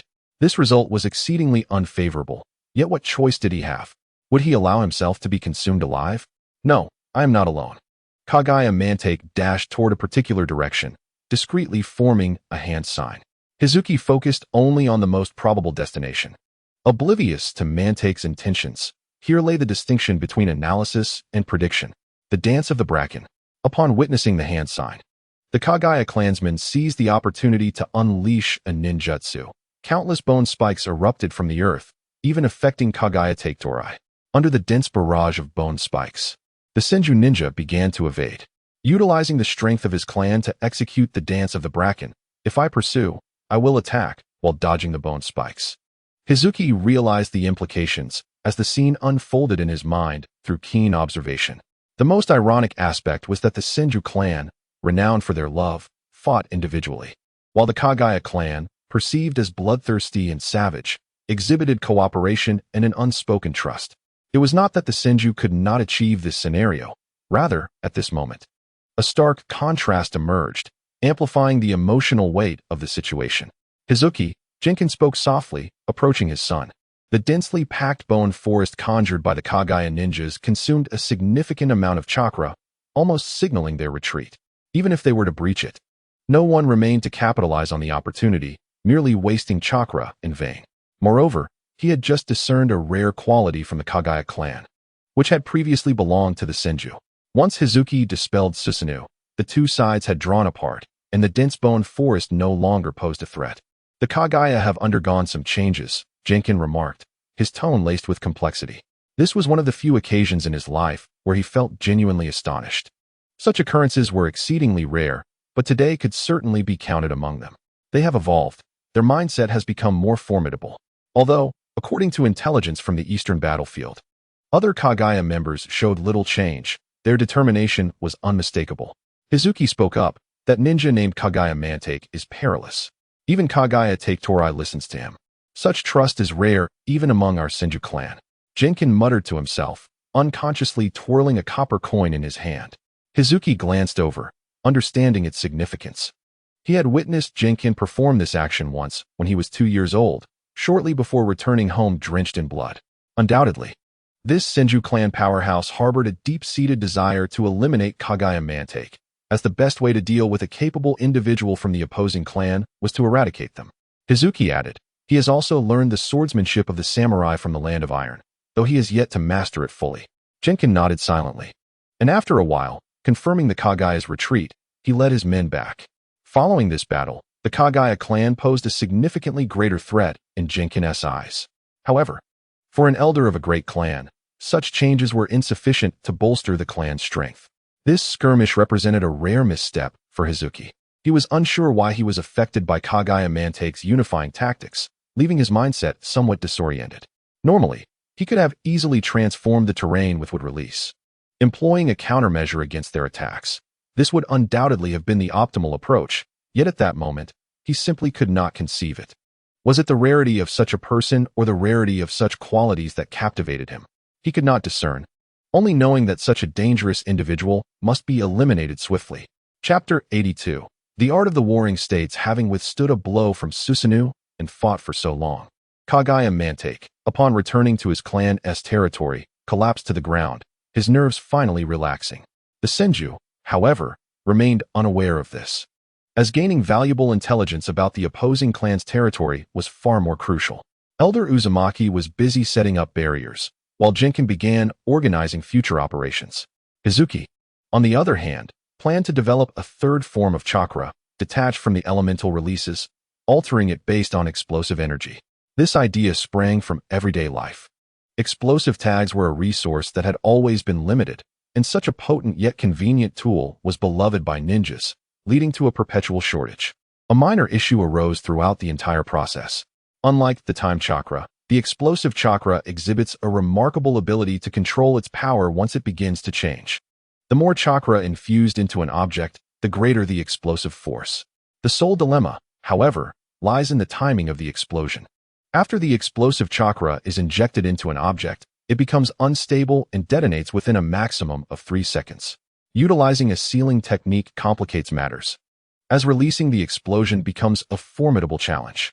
In deep contemplation, Sherwoo suddenly drew an analogy between art and the character Patrick Star, both embodying explosions. Oh no, both representing art. Could he perhaps draw inspiration from this? Though he lacked a mouth on his hands, he recalled that this special clay from the Senju clan possessed qualities that could retain chakra. After experimentation, the first batch of artworks from the Warring States period was freshly produced. However, due to Sherwoo's own victories, these clays were rolled into spherical shapes. And the only method to trigger the explosion, aside from Sherwoo himself, was through forceful impact to alter their form. Compared to explosive tags, this approach remained rather perilous. In the heat of battle, a moment's carelessness could lead to one's own demise. Regardless, these bombs were ultimately accepted. Zuankian penned a letter to the clan, requesting a pre-order of a batch of specially crafted iron boxes, each designed with circular grooves to perfectly secure the bomb's position. This supply was intended as a backup. Given the time required for production, Elder Vortex 2 added a sealing technique to maintain the bomb's functionality. As for how Sherwoo conducted his research and fabrication, Zuankian did not inquire, nor did Sherwoo voluntarily disclose, as if they subconsciously chose to overlook such details. Half a month later, after recovering, the Kagaya clan's soldiers joined the fray. Soon, an intriguing scene unfolded in the battlefield, as the Kagaya clan's ninjas found themselves utterly powerless against a single young boy, often finding themselves in a scenario where one pursued a multitude. He's here. Don't stop. Increase the distance. Retaliate with ninjutsu. It's futile. The back is already blocked by wood. The left is the same. So is the right. Damn it. Instead of targeting Uchiha or Kagaya, he solely focuses on us Kagaya, merely because the wood possesses a restraining ability against our bloodline limit. While several ninjas exchanged dialogue, the boy's figure materialized before them, calmly stating, "Isn't it normal for plants to absorb water and grow? The education of the Kagaya clan leaves much to be desired. I hope you fare better in your next life." Kagaya Akira shouted, "Senju Sherwoo, the Kagaya clan once aided the Senju. We can surrender. You may seal us, and we can negotiate in the future." Sherwoo shook his head, "Too troublesome. We are in dire need of manpower. You may as well perish here." The inky black would continue to surge towards them, ultimately burying them completely. Although they possessed the ability to liquefy, the wood release dramatically enhanced the speed at which they absorbed chakra, rendering them helpless in an inevitable death scenario without chakra. In the end, only blood remained. Almost simultaneously, the boy felt a burning sensation atop his head. Fire release, the ultimate divine sword of Kagaya. Uchiha Ken's timing for his strike was impeccable, coinciding with Sherwoo's engagement in eliminating the Kagaya ninjas. A vast quantity of chakra surged within him, forming a divine sword of flames in the air, which, upon successfully materializing, became a streak of light slashing towards its target. Following a loud explosion, a sea of fire engulfed the area surrounding the divine sword. As a ninjutsu inherited through generations of the Uchiha clan, this technique, though loud, was executed with great swiftness. Had his reflexes not been sharp, Even utilizing body flicker would not have ensured his escape unscathed. Uchiha Ken's three-tomo Sharingan fixated intently on the center of the flames. During his month of recuperation, he had heard the name Senju Shirwu far too many times and realized the imminent threat this youth posed to the Uchiha clan. Consequently, dispatching this newly recovered powerhouse to eliminate a future adversary seemed a wise choice. 5 seconds later, a silhouette leaped from the inferno. At the moment he emerged, Ken's body flicker appeared beside him, his katana aimed at the boy's neck. Clang! The katana struck the dark skeletal frame. Their eyes met, and as they landed, Uchiha Ken felt a sharp pain in his eyes. Genjutsu failed. The boy before him suddenly vanished, a potent sense of crisis enveloping him.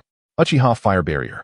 The caster was not Uchiha Ken, but his aide, Uchiha Kogi, who had come to assist after learning that Kagayasuke had perished at the hands of the opponent. The Crimson Barrier intercepted the Dark Blade. Shirwu calmly remarked, "So this is the pride of the Uchiha." Ken's expression remained unchanged as Kogi opened one side of the barrier and retreated to his side. "Did you discover anything?" Ken inquired. Confident that as a wielder of the Sharingan, his kin could discern their opponent's abilities better than outsiders. "Sir, you seem momentarily lost in thought," Kogi replied earnestly. Ken's eyes narrowed. He was uncertain whether his Genjutsu failure affected him, as breaking the three tomos Genjutsu was already a challenge. Just as the Kagaya and Kagaya had indicated, this boy was indeed extraordinary.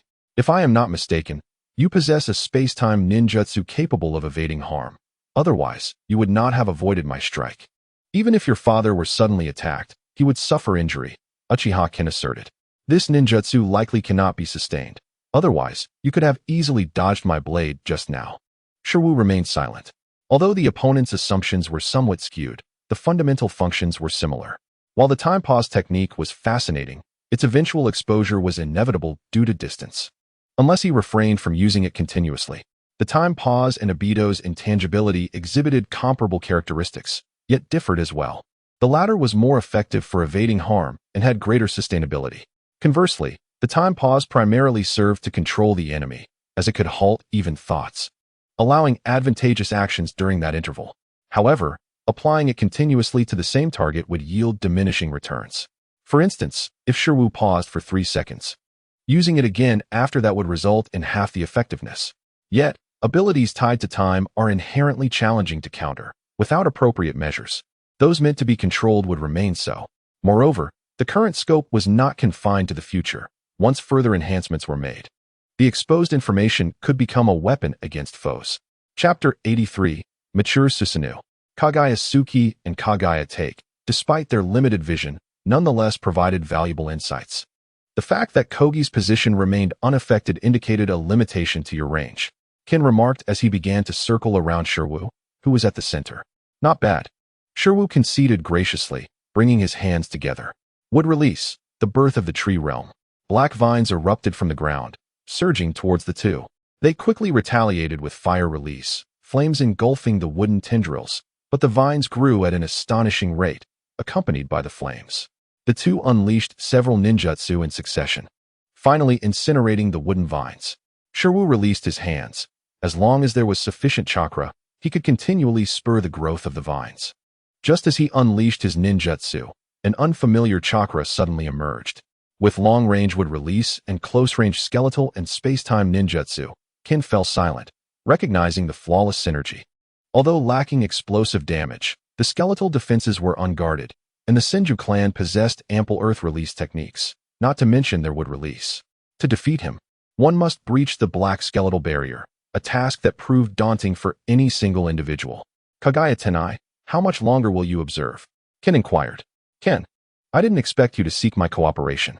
A middle-aged man appeared from the side, revealing his bare upper body as bony spikes grew as he approached. He was the elder of the Kagaya clan, who had been discussing strategies with the clan leader of the Yuki clan in the Land of Water. The Kagaya's assistance to the Yuki clan in battling the Kagaya clan came with the condition of allowing their ailing clansmen to recuperate in the Land of Water, significantly alleviating economic burdens. However, unforeseen complications arose in the Land of Fire, resulting in a disadvantage in the conflict, prompting his recall to address the situation. With little preamble, and recognizing our mutual objective, I am amenable to collaborating this once. You must have heard the earlier dialogue. You are near to me, yet distant. Resolve this. Jin coldly commanded.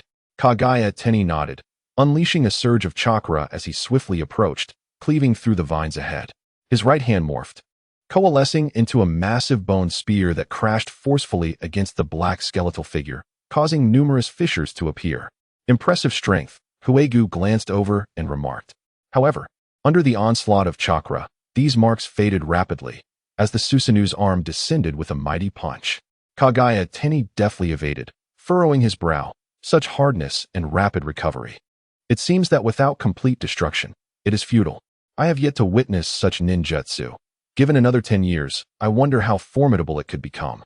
Lost in thought, several wooden vines suddenly erupted from the ground, ensnaring his feet, followed closely by a colossal fireball hurtling towards him. Amidst the inferno, apart from the crucial areas shielded by an unknown force, the remainder of his garments had been nearly incinerated. Beneath his skin, a layer of bone membrane had formed, augmented by external bone spikes, rendering his defenses formidable. Even when struck by the fire release, he appeared merely disheveled. Several bone spikes erupted from the ground, immobilizing the Susanu's arms, and new smaller spikes began to sprout from them, continuously growing. Dance of Thorns. Kagaya Tenni infused a considerable amount of chakra into the ninjutsu, maximizing the hardness of the bones. Against such a level of defense, the element of surprise was the best tactic. After Huegu analyzed the opponent's position with his left eye, he compelled them to endure a barrage of fireballs, only to find himself subject to countermeasures. Both were seasoned ninjas, their mutual resolve to inflict harm upon one another palpable, particularly among the Kagaya clan, where pain served to stimulate suppressed emotions. Both Kagaya and Uchiha sought to eliminate one another swiftly, rather than engaging in a mere exchange of ninjutsu. In a battle where both sides are evenly matched, it was likely that one had fallen into an illusion. Two flaming divine swords descended in an instant, the Uchiha sword and Uchiha Kangi attacking a singular point in succession. After Kagaya Tenni's previous strike, they understood that only a continuous assault could breach the defenses. Has it been resolved? Uchiha Kangi inquired. Uchiha Jin remained silent, drawing his sword. The flames parted, revealing a colossal black figure, now distinct with veins and flesh, though much of it was still in the process of recovery. The ultimate technique of taijutsu, Sun's annihilation. Uchiha Jin advanced swiftly, channeling his last reserves of chakra into the attack. Should this fail, retreat would be his only option. The searing blade struck the skeleton, shattering upon impact, creating a breach that revealed a fiery red hue.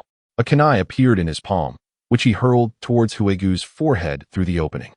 Huegu infused chakra into the special kunai, manifesting a water blade that deflected the assault. This encounter with the three individuals showcased starkly differing combat styles. To draw an analogy, previous battles resembled Ultraman battling monsters, proceeding step by step until a red light was unleashed, whereas this time, they unleashed their power the moment they appeared. Recognizing his own shortcomings, he realized that his recent battles had become somewhat reckless. Aware of this, the formerly nebulous chakra short blade in the black giant's hand transformed into a substantial long blade. The mature Susanu took shape. Unlike the previous skeletal form, this Susanu possessed discernible facial features, seemingly adorned with a mocking grin. It actually withstood the attack, Uchiha Kangi exclaimed incredulously. The black giant wielded its massive blade, unleashing a wave of sword energy. Run! Uchiha Jin did not possess the future Shadow's conviction to fight for the village. Fleeing against an unwinnable opponent was no disgrace. Regardless of the perspective, the black giant, now endowed with veins and flesh, undoubtedly boasted enhanced defenses. After such relentless assaults, the resultant impact was minimal. Even a fool would realize the necessity of retreat. As for Kagaya Tenni, a veteran in the art of battle, after briefly restraining the Susanu, he discerned the two ultimate techniques from Uchiha and decided to withdraw. Should it succeed, he would not need to execute the concluding moves. Should it fail, his early departure would be prudent, especially since they could not even breach Uchiha's most potent ninjutsu. Uchiha Kangi hastily went to assist, but, at the moment of their reunion, was flung backward by Jin. Why? Uchiha Kangi's eyes widened in astonishment. Regardless, two fleeing together was preferable to one escaping alone, even if Uchiha Jin possessed limited chakra. Yet Jin's intentions were clear. He wished for Kangi to provide cover. The fiery barrier began to fissure under the onslaught of a sword wave, soon followed by a second, then a third, as the flames began to fracture. Huegu regarded the ninja left behind with no trace of compassion, only a thirst for slaughter. Uchiha Kangi's expression darkened. How could he impede the advance of an adversary that could not even be harmed by their ultimate techniques? Perish! The black giant's strike descended, leaving nothing but a puddle of flesh. Nonetheless, Huegu lingered for a moment, waiting to see if the opponent would employ Izanagi before departing. Chapter 84. Taijima's Ruthlessness Within the Clan Grounds. Buddha received news that the eastern battlefield had been pacified, the Uchiha had retreated, the Akatsuki had surrendered, and Kagaya was to pay reparations. In just a few months, the eastern front has been subdued. Buddha, upon further inquiry, discovered that all accolades were attributed to Senju Huegu, including from those who had previously expressed goodwill towards him during the Hyuga's bloodline declaration. In summary, the words conveyed an aura of invincibility, slaying Akatsuki's Suki, single-handedly forcing two clan leaders to retreat, and killing as if it were a divine decree. Good heavens, you claim he achieved what even I find challenging? Upon returning from the Hyuga, Buddha mused whether Hyuga Tennin had bestowed all his chakra upon Huegu. He remained skeptical, even harboring a slight suspicion that Genji was inflating his son's achievements. Yet he quickly dismissed this notion. Strength is easily tested. A mere superficial evaluation suffices, rendering such a show unnecessary. But if it were true, Senju Buddha furrowed his brow, lost in contemplation. Rarely did this Senju leader feel his intellect insufficient, as conflicting thoughts clashed within him. Meanwhile, in the Uchiha clan, Uchiha Taijima had gone 3 days without sleep, spending all his time in the basement poring over ancient texts. He regarded this history with disdain, believing that few could attain his level of cultivation and that only a handful of contemporaries could rival him. History, to him, was merely the lingering resentment of the departed, entrusted to posterity in a futile attempt at realization. In the current warring states, he considered only Hyuga Tennin and Senju Buddha as rivals. Even Senju Genji, due to his gentler nature, ultimately fell short of his brother's ferocity. However, the defeat experienced by the 3 clans in the eastern battlefield was intolerable, especially in light of Uchiha Jien's exaggerated claims. A black skeletal giant, the reincarnation of the Sage of 6 Paths, such legendary beings could not possibly reincarnate as a mere child. To investigate further, he had sought a glimpse of the black giant, whose oppressive presence was both unfamiliar and eerily reminiscent. Unlike ordinary clansmen, Uchiha Taijima found that as he ascended in his training, he encountered insurmountable barriers, and the closer he drew to these obstacles, the more acutely he felt his own insignificance. Though certain perceptions were heightened, from the moment he laid eyes on that black giant, he suspected it was likely derived from their Sharingan. No, it must certainly originate from the Uchiha Sharingan. In the throes of intense psychological turmoil, he lost composure, opting not to engage but rather to seek answers in ancient texts. Why is there nothing? Uchiha Taijima hurled the book from his hands, having scoured most volumes without uncovering a single clue. A scroll gradually unfurled, eventually coming to rest at Taijima's feet. Taijima narrowed his eyes slightly, his memory serving him well. This scroll had seemingly materialized from thin air, no longer among the pile of objects. Yet, this was the Uchiha's secret chamber, steeped in history. How could that be? He hesitated for a moment before reaching for the scroll, which bore the weight of ancient times. For reasons unknown, an instinct within him suggested that it contained something he desired. Yet the act of unveiling it would inevitably lead to certain consequences. Consequences? The only thing in this world that instilled fear in me is the inadequacy of my own power. As Taijima unfurled the scroll, he discovered it was blank at first. But upon activating his Sharingan, the inscriptions became clear. When an Uchiha faces the death of a beloved family member, the eye known as the Mangekyo will be born, bestowing the power to bring peace to the world. Taijima felt a pang of disappointment. Such trivial words lacked credibility. However, upon fully opening the scroll, he noticed another passage. The abilities of the Mangekyo differ, yet they all possess a third power, Susanoo. A pattern, formed by the gathering of chakra, manifested between the two statements. Taijima was elated. These symbols undeniably indicated that the power known as Susanoo had been awakened by Senju Hiragi. To kill a beloved family member? Taijima's gaze darkened. For him, family consisted only of Madara, Izuna, and the child born from the union of Inyang Qingming and his sister, Inyang Qingniao, Uchiha Hamura. Though Madara and Izuna had initially struggled to accept this child, they ultimately cared for him, compensating for the pain of their brother's demise. To kill Hamura? To murder his own child? Taijima's fists clenched involuntarily, his heart torn, yet eventually he released his grip, powerless to continue. He understood that from the moment he began to wrestle with these thoughts, the child's fate had already been sealed by his own hand. Compared to the other two children, Hamura was more a tool to connect the two clans, the emotional bond not as profound as that between Izuna and Madara. Taijima exited the secret chamber, his chakra growing increasingly frigid. In the shadows, Kurizetsu revealed a sinister smile. Yes, just like that. Expose the Uchiha bloodline of Senju Hiragi. Let him harbor resentment towards this world. When you strive for your clan, a mere drop of blood can breed suspicion among your kin. Centuries of hatred cannot be resolved so easily. In due time, I shall guide you, revealing the beauty of the dream world. It retreated into the shadows once more, for although this was the Uchiha's secret chamber, it was crafted under his watchful eye. None knew it better than he. Shortly thereafter, the child named Hamura met an untimely death, and the caretaker responsible was none other than a servant brainwashed by the Senju. Grieved to the core, Taijima executed the servant and held a funeral for his child. Madara and Izuna displayed expressions of disbelief. The love within the Uchiha was no less than that of the Senju. They possessed deep emotions, often protective of their younger brother. And despite initial reservations about this newly emerged sibling, they ultimately embraced him as family. As the instigator, Taijima never anticipated that despite all his preparations to awaken a new power, he would ultimately be thwarted. The Mangekyo required intense emotional stimulation, and the hollow feelings he had constructed within himself could not catalyze such a transformation in his eyes. No matter how fervently he professed his deep affection for the child, he could not deceive his own heart. The moment he received the news and hastily made a decision in mere breaths determined that he would never attain this power. Unlike him, Madara and Izuna, pure-hearted youths shaped by the brutality of war, bore the desire to protect their clan and brothers. Their hearts were unclouded by self-interest, striving only to safeguard all that they cherished.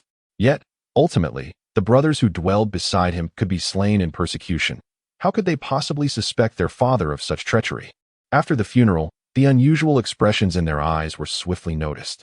Taijima, upon realizing this, felt a storm of frustration within him. The power he had longed for was awakening in his child, while he remained a mere jester, waiting patiently. Having gone several days without sleep and overwhelmed by emotion, he eventually collapsed. Chapter 85. The era of beautiful eyes is approaching a new eye. This formidable power. Madara used a shuriken as a mirror, revealing a pattern resembling a cylindrical design, a force far beyond the three tomo. Brother, father calls for us, Izuna exclaimed, his eyes having transformed into a pattern with a central disc supported by three horizontal lines. The brothers entered Taijima's chamber, where he had just awakened. His complexion significantly improved after a day of rest. A fleeting glint of greed crossed his eyes upon seeing them. Madara narrowed his gaze, detecting that momentary emotion, which filled him with unease, as if something grotesque had set its sights on him. You may leave for now. No one is permitted entry without my command, Taijima ordered, surveying the surrounding servants. They were mere mortals, having just heard of his son's passing, and thus were eager to depart. They bowed and gradually withdrew. Madara, Izuna, you have awakened the true power of our Uchiha clan. True power? Madara questioned, puzzled. The ultimate power known as the Mangekyo Sharingan. Are you aware of Senju Hiragi's circumstances? Taijima intended to mention Senju Hiragi, but recalling their peculiar relationship, he opted to simply state the name. Father, I find that too far-fetched. That black giant must be some unknown jutsu of the Senju. It cannot be so mystical, Izuna interjected promptly. Taijima shook his head, asserting earnestly, it is real. For this is the power that stems from the Mangekyo, a power possessed by all Mangekyo, Susanoo. What? Madara and Izuna exclaimed in astonishment. Indeed, Hiragi is a complex individual, bearing the blood of the Senju, Hyuga, and our Uchiha. That black giant serves as proof. Does that mean he is? Madara snapped back to reality, but could not articulate the answer. Your brother, in terms of bloodline, Taijima stated with conviction, tinged with anger. Yet it is evident he conceals his powers, wielding the Uchiha strength to slay his own kin. Wait, if that were the case, what about his Sharingan? Izuna pondered, unable to accept that his adversary could be his own blood. Upon awakening the Mangekyo, new powers emerge. Perhaps that is his ability. Taijima was acutely aware that the scroll indicated a third power, Susanoo, implying that the first and second powers would also awaken. In the coming days, familiarize yourselves with your eyes. Afterward, you shall execute a plan, tentatively named Buddha Slayer. Buddha Slayer? Madara and Izuna exchanged glances. Only one person could prompt their father to utter such a plan. Days later, the Uchiha launched a direct offensive against the Senju on the front lines, deploying a considerable number of shinobi. Taijima, Inyang Qingming, and Uchiha Kin broke through the defensive barrier of the front lines and seized the territory. The Senju tasked with guarding retreated to the secondary line in Chiba City. Upon learning of the Uchiha's movements, Senju Butsuma hastily made his way to the front lines. Has the Uchiha gone mad? They just suffered defeat on the Eastern Front and are now launching a large-scale assault again. Senju Chugi expressed confusion. Having served as Butsuma's aide after a rift developed between him and Jinjutsu, Butsuma scoffed. It is merely a result of excessive defeats. They desperately need a victory to bolster morale. Has Jinjutsu been informed? Yes. Excellent. Taijima is making an unwise move. After this victory, the Uchiha will undoubtedly be left severely depleted. The silence between Hashirama and Tobirama was palpable as the latter cast a glance at the former, his eyes betraying a hint of anger. Hashirama, you have undoubtedly passed the trials of the Wetbone Forest. Why do you not harness the powers it has bestowed upon you? With such strength, you could easily vanquish Madara. Father, I am yet to fully master this power. Hashirama replied, his tone obscuring the truth. While Senju Tsunade tended to Senju Tobirama, the slug responsible for healing immediately recognized Hashirama, this acknowledgement reminiscent of love at first sight. More urgent even than that of Tsunade, leading the slug to voluntarily forge a pact. During the time Shinju entered the Hyuga clan to learn secret techniques, Hashirama gradually acquired the powers imparted through various trials. Tobirama, slightly dissatisfied, noted that unlike Uchiha Madara, his son Hashirama seemed to cling to some ethereal notion. Were it anyone else, he would insist on correcting such an ideology, yet Hashirama was different. As a ninja, his prowess was commendable, and his amiable demeanor had garnered him a considerable following. Upon entering the battlefield, Hashirama immediately summoned the slug to heal the wounded. Meanwhile, Tobirama, while gathering intelligence, sketched a few notes on the map, his brow furrowing in concern. What is Taijima doing? With so many attacking, what will become of the clan's territory? This area is conspicuously vulnerable. One could easily breach the defenses and reach the clan's grounds. Chief, this must be a trap. Why would Uchiha leave such a path unguarded? Senju Shinto remarked without hesitation. While Tobirama understood the rationale behind his words, he pondered another matter. Why leave such an obvious weakness? Was it a calculated gamble? Assuming I would not dare to strike, unable to decipher this conundrum, he resolved to observe patiently. However, the Uchiha seemed relentless, pressing their advantage. Tobirama felt the mounting pressure. Judging by the number of ninjas, it appeared the Uchiha had forsaken their eastern defenses in favor of a direct assault, a phenomenon previously unheard of in their battles. The disparity on the front lines would not suddenly widen, for in past skirmishes, Hashirama's emergence had momentarily halted Senju Masayoshi's training of the two, leading to an assignment that should not have been his, thus allowing Ine and Yang to join the Uchiha ranks. The Eastern Front was not only occupied by Uchiha, but also by Kagaya and Senju. A hasty concentration of forces could easily lead to a collapse if Kagaya and Senju allied against them. Yet, Kagaya had recently suffered a defeat, and the Senju had engaged in prolonged conflict across the Eastern Front, incurring significant losses. A retreat from the front lines would be far more detrimental than a retreat from the Uchiha's Eastern Front. For the sake of strategy and to stabilize the situation, Senju Tobirama had no choice but to venture into that perilous zone, daring to attack the Uchiha stronghold. On this mission, he took only 3 shadow ninjas, leaving behind the rest, including Hashirama. A ninja proficient in wood release would serve better in withstanding pressure on the battlefield than in launching a surprise attack on the Uchiha. Moreover, fewer numbers would enhance the element of surprise. Little did he know, this decision would become one of his most regrettable choices in life. Not only did he fail to achieve his ambitions, but he also came perilously close to death. Oh no, with someone's assistance, he found himself in a fate worse than death.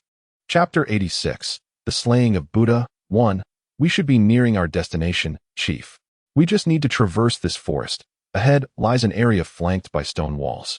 With only a narrow gap for entry, spoke Dark Ninja 2. The geography of the Land of Fire had long been understood by their ancestors. Not solely by the Senju, but also by the Uchiha. As long as no significant changes occurred, it remained highly reliable for navigation. Be cautious, Senju Tobirama instructed solemnly. Accompanied by Dark Ninja 1, who had suffered a severed hand, along with Dark Ninja 2, 3, and 4. Clad in black attire that concealed their features save for their eyes, they suppressed their chakra, minimizing their presence. Suddenly, a glimmer of cold light materialized at the center of the group as a katana swiftly struck towards Dark Ninja 3. As he attempted to react, he was met with a pair of bloodthirsty, malevolent eyes and a complex circular pattern. Dark Ninja 3's eyes glazed over, his body immobilized. The youth's katana descended, leaving a gory trail. The excruciating pain jolted him from the illusion. Yet, the area struck was precisely where he had previously battled a Konoha ninja, causing old wounds to flare anew, resulting in his immediate demise. A strange essence seemed to escape his corpse, entering the right eye of the youth wielding the katana. In the distance, 3 fiery dragons rapidly approached, their colors intensifying as they drew closer, enveloping the area in a searing heat. Fire release, dragon fire technique. Senju Tobirama and the other 2 shadow ninjas evaded, but the 3 fire dragons split, pursuing them relentlessly. Tobirama narrowed his gaze, drawing his katana and infusing it with chakra, cleaving through a fire dragon. Such mastery over compressed flames was unheard of among the Uchiha, not to mention the youth who had just slain one of his shadow ninjas. If this boy had struck a fatal blow to the head, it would have been understandable. Yet, he had dealt a lethal cut from shoulder to left chest. A feat unimaginable against seasoned shadow ninjas equipped with the finest gear. You are Uchiha Madara, Dark Ninja 2 exclaimed, astonished. How could you have advanced from elite jounin to pinnacle jounin in just a few days? In those eyes, you have been distracted for too long. Madara retorted coldly, his figure vanishing. Clang, clang, clang. The clash of blades echoed as Dark Ninja 2 gritted his teeth, perplexed by the boy's focus on left-side attacks. A position previously injured by a Hyuga ninja. In typical combat, this might not pose a problem, but under such continuous pressure, it would inevitably take its toll. Blood. Dark Ninja 2 caught the scent of blood, not from the boy but from himself. His old wounds had flared up alarmingly fast. Senju Tobirama furrowed his brow, rushing forward as his trained shadow ninja was being overwhelmed, inciting the resurgence of old injuries. Madara's left eye flickered, as if he had foreseen the attack, and Tobirama deftly turned the hilt of his katana for a horizontal strike. A blue skeletal structure emerged, blocking the blow, sending Madara flying to the side. Dusting off his armor, he remarked nonchalantly, as expected of Hashirama's father, "You indeed possess some skill." A glint of seriousness crossed Senju Tobirama's eyes. What is this ninjutsu? This is the heavenly gifted mind's eye of the Uchiha, a power capable of reshaping the world. The victories you take pride in are but products of these very eyes, Madara proclaimed, his long hair billowing as chakra surged. The blue skeletal structure transformed into a colossal skeletal giant, radiating an aura of destruction that sent shivers down the spine. Skeletal giant. Senju Tobirama exhaled deeply. He had encountered similar records on the Eastern Front, reminiscent of the form Shinju assumed before unleashing the Black Giant. In essence, they were likely employing the same ninjutsu, yet such matters could be deliberated at a later time. Chief, do we fight or retreat? Dark Ninja 2 inquired, feeling an unsettling aura surrounding him, a faint sense of death lingering in the air. Retreat. Senju Tobirama hesitated briefly before issuing the command. This was not out of fear of the ninjutsu, but rather a precaution. Given the uncertainty of the situation, it would be prudent to gather more information before engaging again. Apologies, this path is blocked. A voice resonated from behind them as a green skeletal giant emerged, flanking the blue skeletal giant ahead. Izuna gazed coldly at the enemies before him, his eyes subtly shifting. Are we surrounded? Senju Tobirama's gaze sharpened, preparing for battle.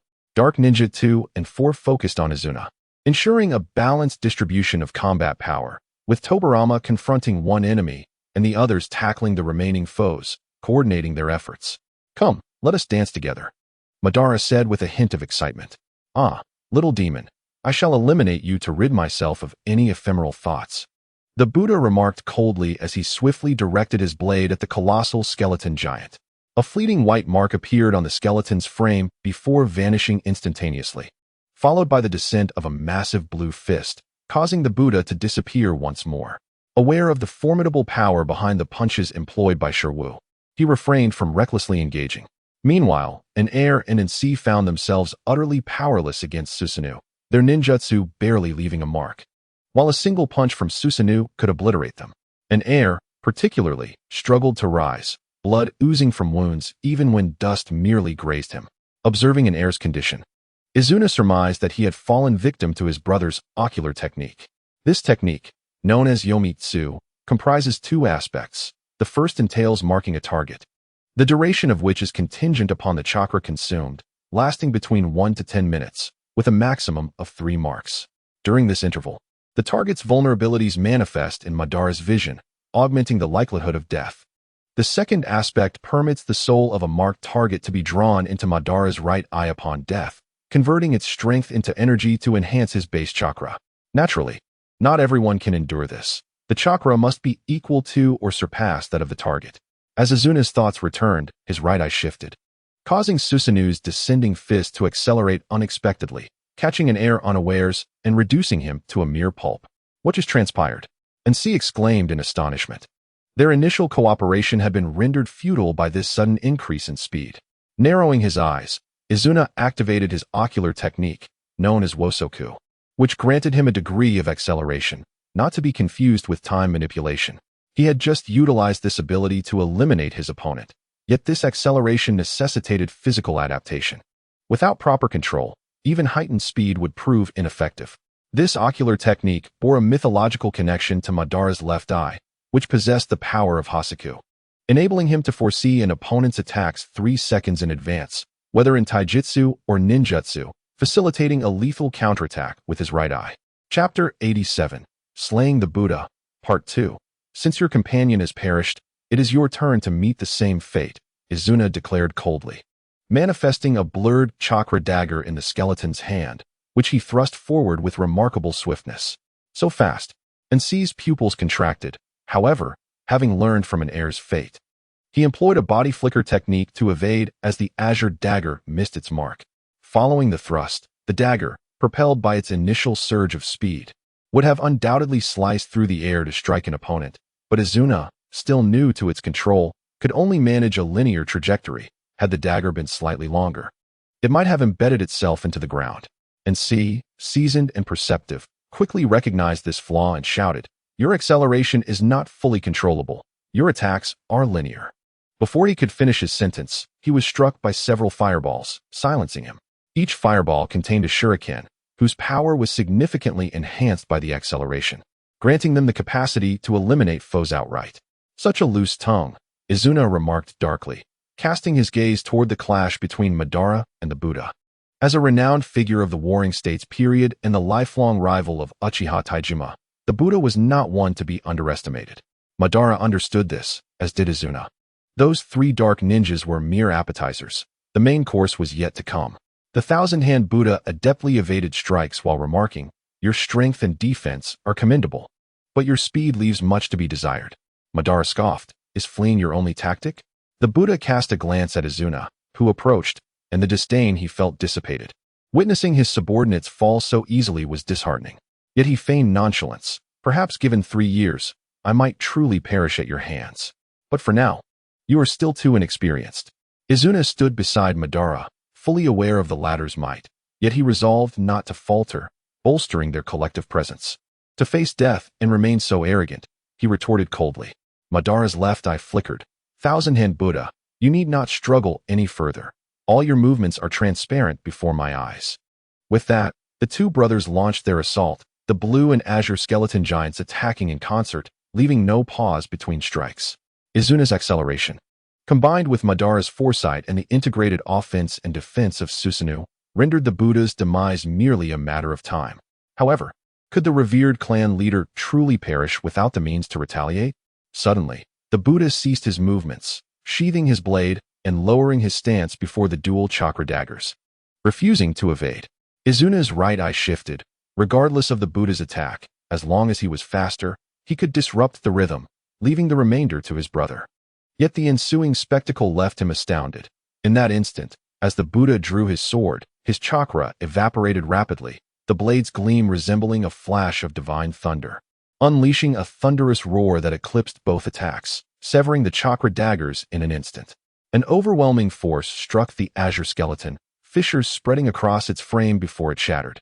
This technique, known as Iajutsu, was a culmination of the Buddha's training in the Land of Iron, blended with the Thousand Hand Clan's legacy.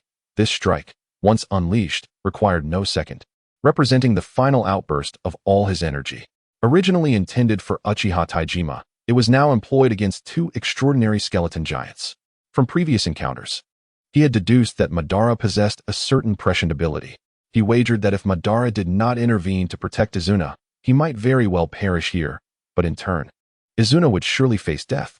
Conversely, should Madara choose to save Izuna, he could escape unscathed and settle the score later.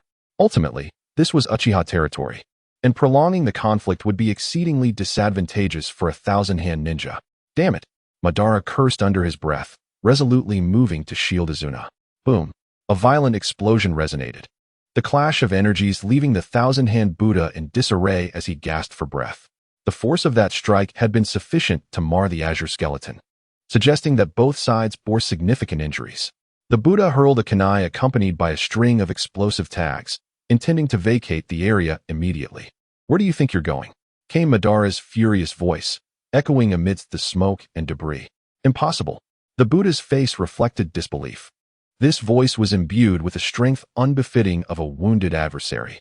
As the smoke cleared, the once azure skeleton revealed veins and flesh, large swathes of skin missing from its chest, fractures running throughout its skeletal form. The Buddha's strike had been terrifying, breaking through Izuna's Susanoo while retaining much of its power. Had Madara not foreseen the attack and been fueled by his fierce determination to protect his brother, the Susanoo might not have evolved into its mature form, leaving both of them with considerable injuries. "I'm sorry, brother.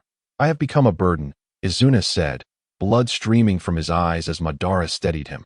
In that fleeting moment, he felt as if death were imminent, the immense chakra overwhelming his body, leaving him unwell even now. "Izuna, you have done exceptionally well. Rest for now, and leave the rest to me," Madara said, casting a sympathetic glance at his brother.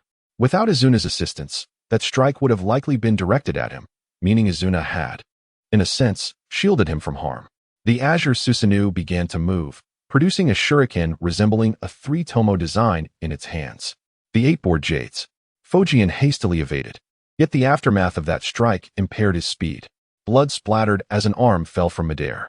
Enduring intense pain, Fujian refrained from retrieving his severed limb. Instead, he summoned fire chakra with his remaining hand to staunch the bleeding. "You shall not escape." Ban was poised to pursue when Izuna suddenly coughed up blood. "Izuna, are you all right?" "I'm fine, brother, merely injured by his chakra. A moment's rest will suffice." Ban examined him and, relieved to find no serious harm, felt reassured. Though mere seconds had passed, and Fujian had already vanished, Ban had no regrets about his reaction. His brother was irreplaceable, and if Senju Fujian could kill him once, he could do so again. Moreover, Ban was already marked. Employing such formidable taijutsu, coupled with a severed arm, would inevitably exacerbate old wounds. Whether Fujian could return alive to the Senju was uncertain. Indeed, as Ban surmised, after fleeing for a considerable distance, Fujian suddenly spat out blood. He tore at his collar, discovering a prominent, searing scar on his chest. How could an old injury resurface? Fujian was perplexed, yet the sensation was unmistakable, like wildfire coursing through his veins. A residue of chakra left by Uchiha Taijima lingered in the wound, having been mostly expelled but still potent enough to pose a threat. Under normal circumstances, he could have resolved this minor injury with his chakra, but now, with reserves nearly depleted and having just stemmed the bleeding. Damn it! Leaning against a nearby tree, Fujian attempted to refine his chakra, yet under the mark of Huangquan, he found it impossible. That small remnant of chakra grew increasingly formidable. His consciousness began to fade, ultimately succumbing to darkness as the raging fire consumed his foundation, scorching his meridians. The prowess he once took pride in diminished until he became an ordinary man. Time passed, and he vaguely sensed his body being moved by someone. Struggling to open his eyes, He glimpsed a green mist and faintly heard words. Poor descendant of the Hiragi clan, fortunate to have encountered me. Otherwise, you would have fallen into Uchiha's grasp. Chapter 88. Hypocrisy. When Genkan and Hiragi arrived, accompanied by reinforcements from the Eastern Front, they learned that the Uchiha had ceased their assault. It must be the clan leader's success. The Uchiha were compelled to retreat, Senju Chugi remarked, recounting the leader's exploits. You mean to say the Uchiha offered you a ration, and you found it palatable after just 2 bites? Hiragi's furrowed brow relaxed as he sat down with tea. Oh, it was the clan leader? Then all is well. I trust he will return unscathed. Senju Hiragi, what do you mean by that?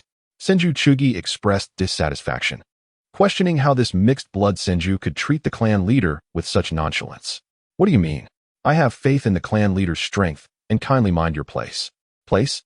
I am the clan leader's deputy, temporarily overseeing the northern front. Apologies, but I currently manage the eastern position and serve as deputy elder to Genkan, a key player in quelling the 3 clans' aggression.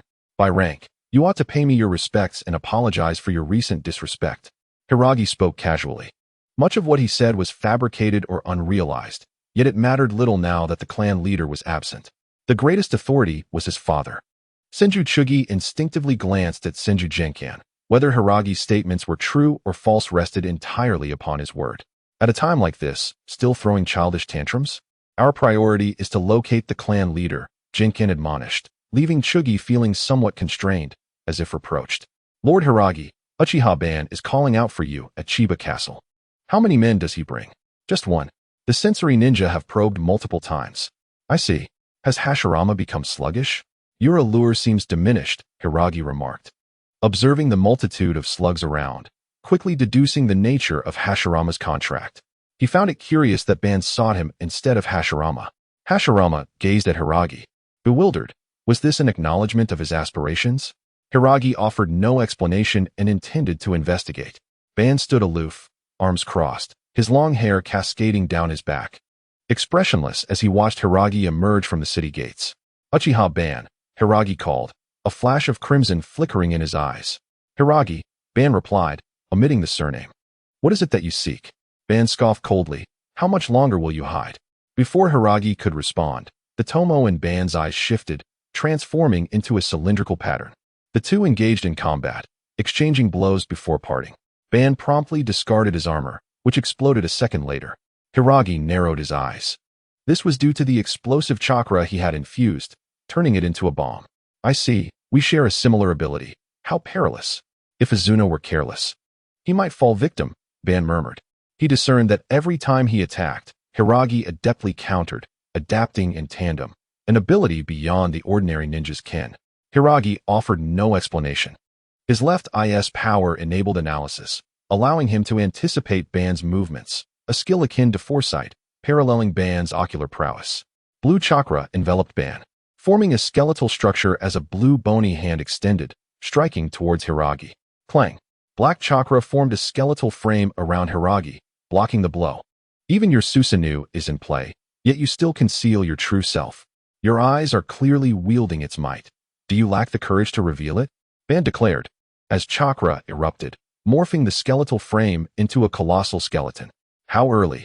I did not anticipate such a moment, Hiragi mused, though he had no intention of revealing his Sharingan. Indeed, such a display could garner favor, yet the repercussions would be significant. While the Senju may tolerate some idle gossip, for the Uchiha, it is a matter of life and death. Although the Senju could only support Genkan's lineage now, one could not dismiss the possibility of a fool recklessly pursuing change. Moreover, who among the sane would invite trouble upon themselves? He would wield his ocular prowess, activate his Susanoo, and keep his eyes concealed. Regardless of Uchiha's opinions, the Senju would treat it as mere bluster. Who would trust their adversary over their kin? Ban, perceiving Hiragi's demeanor, felt a surge of anger. You are truly hypocritical. Ha! Hiragi chuckled, but remained silent as the colossal black skeleton materialized, leading to a fierce clash between the two giants. This was a rare spectacle, though the confrontation was brief. Breaking through Susanoo's defenses was no simple task and demanded considerable time. Ban and Hiragi, should they engage earnestly, would surely find it difficult to determine a victor in such a short span. Ban ultimately declared, I shall cleanse the ranks, and vanished, returning to the Uchiha stronghold. This marked the inception of their clash. Hiragi pondered as he sought to return to Chiba Castle when a figure engulfed in green steam leaped forth, revealing a gleaming smile. Chin. Ah, Hiragi, long time no see. What is that on your back? Oh, just something I picked up along the way. It resembles one of your kin. So I brought it back. I heard the Uchiha were pressing you, Senju. I was just lamenting the lack of opportunity to confront them. A warmth blossomed in Hiragi's heart. Truthfully, their relationship had not been deeply intertwined, yet he appreciated the gesture of support amidst the Senju's plight. Thank you, Chun. It's nothing. We are friends. By the way, you should check on your kin. He seems to be on the brink of death. Shin gently laid the person he carried onto the ground. Shogo narrowed his eyes slightly, then offered a faint smile. His Byakugan activated, and he pressed several chakra points, transmitting his voice. My dear uncle. It has been years since we last met in such a dire state. The figure, upon being stimulated, opened his eyes, weakly recognizing the person before him. Shogo, save me. It's futile, uncle. You have become incapacitated, merely an ordinary man now, no longer the formidable clan leader of the Senju. You lie to me. Can you not feel it yourself? That sense of helplessness resembles a child forced onto the battlefield, does it not? I dispatched Umbu to protect you. Oh, then I suppose I should thank you? You cannot. Fear not. Once we reach Chiyu City, I shall not take your life, but some fates are more dreadful than death. You will be rendered mute, unable to cultivate or move. You will require assistance for even the most basic needs. I believe that is sufficient to settle our scores. You cannot do this. I held you as a child, but you also sought to kill me when I was young. The figure fell silent, closing his eyes. Shin felt somewhat perplexed, for the voice transmission from Shogo felt akin to a monologue. Shogo began his actions, using his Byakugan to ascertain that the injuries were caused by a small ball of fire-type chakra, with the remaining marks being fabrications. With a sample in hand, it was not difficult to alter the appearance using his right eye. All that remained was to sustain a breath with healing chakra, leaving the rest to the slug. Chapter 89. A change of eyes. Senju Hashirama, under the influence of the slug and Senju Tobirama, managed to survive, yet apart from his eyes. The rest of his body could no longer move, rendering him a mere shell of a man. Consequently, Senju Tobirama convened a brief meeting to discuss how to present Hashirama's condition to the outside world. After multiple crises where Hashirama's absence was noted, many ninjas had started to anticipate the worst. To unify thoughts and provide clarity to the clan, Tobirama ultimately announced the news of Hashirama's death in battle. To the clan, it was preferable for their once mighty leader to die gloriously than to become a mere shadow of his former self. This decision was swiftly ratified. Though it sparked profound sorrow among the Senju, it also ignited a fierce resolve for vengeance. Shortly thereafter, several elite jonin and peak jonin jointly recommended Tobirama as the clan leader. With both Hashirama and Minato deceased, there was no one more fitting for the role than Tobirama. Tobirama did not decline, but instead initiated a meeting to strategize against the Uchiha. Most present were former leaders from the eastern battlefield, along with Hashirama and Loyalty. A few individuals sat on either side of the long table, with Tobirama positioned at the center. He cleared his throat and stated, "The Uchiha clan has suffered losses comparable to ours. Their current large-scale offensive is primarily a reaction to their failures on the eastern battlefield, as they desperately seek victory to stabilize their morale." Tobirama paused, directly addressing Hashirama, as he did not require titles for him in the eyes of most Senju. Hashirama's strategy was fundamentally sound. Kin, Taijima, and Aom exposed themselves fully, pushing their main forces forward to create an illusion of vulnerability in our territory. Theoretically, with his prowess, he could have retreated unscathed even if enemies lurked elsewhere. Senju Tobirama questioned, how did the former clan leader end up like this? Even if they returned immediately, it should not have led to such grievous injuries. Tobirama placed a blank sheet of paper on the table, inscribed with a name. Uchiha Madara, a mere boy in his teens, capable of wounding the clan leader? Senju Tobirama stood in disbelief. Tobirama's gaze remained calm. Tobirama, the old era has faded. A new era has begun, just like Hashirama, who, upon leaving, used would release to block the Uchiha's assault. Senju Tobirama shook his head vehemently. Leader Tobirama. Hashirama possessed the sage powers of the Wetbone Forest. The Uchiha do not share such abilities. The eyes, Madara's eyes have undergone a transformation. We must prepare for the worst. That blue skeletal giant is quite formidable. Senju Tobirama instinctively glanced at Shogo, realizing that a similar giant was nearby. He contemplated, yet refrained from voicing his thoughts, choosing instead to sit quietly. Shogo pondered before speaking. Aside from Madara, we must also keep an eye on another individual. Who? Senna.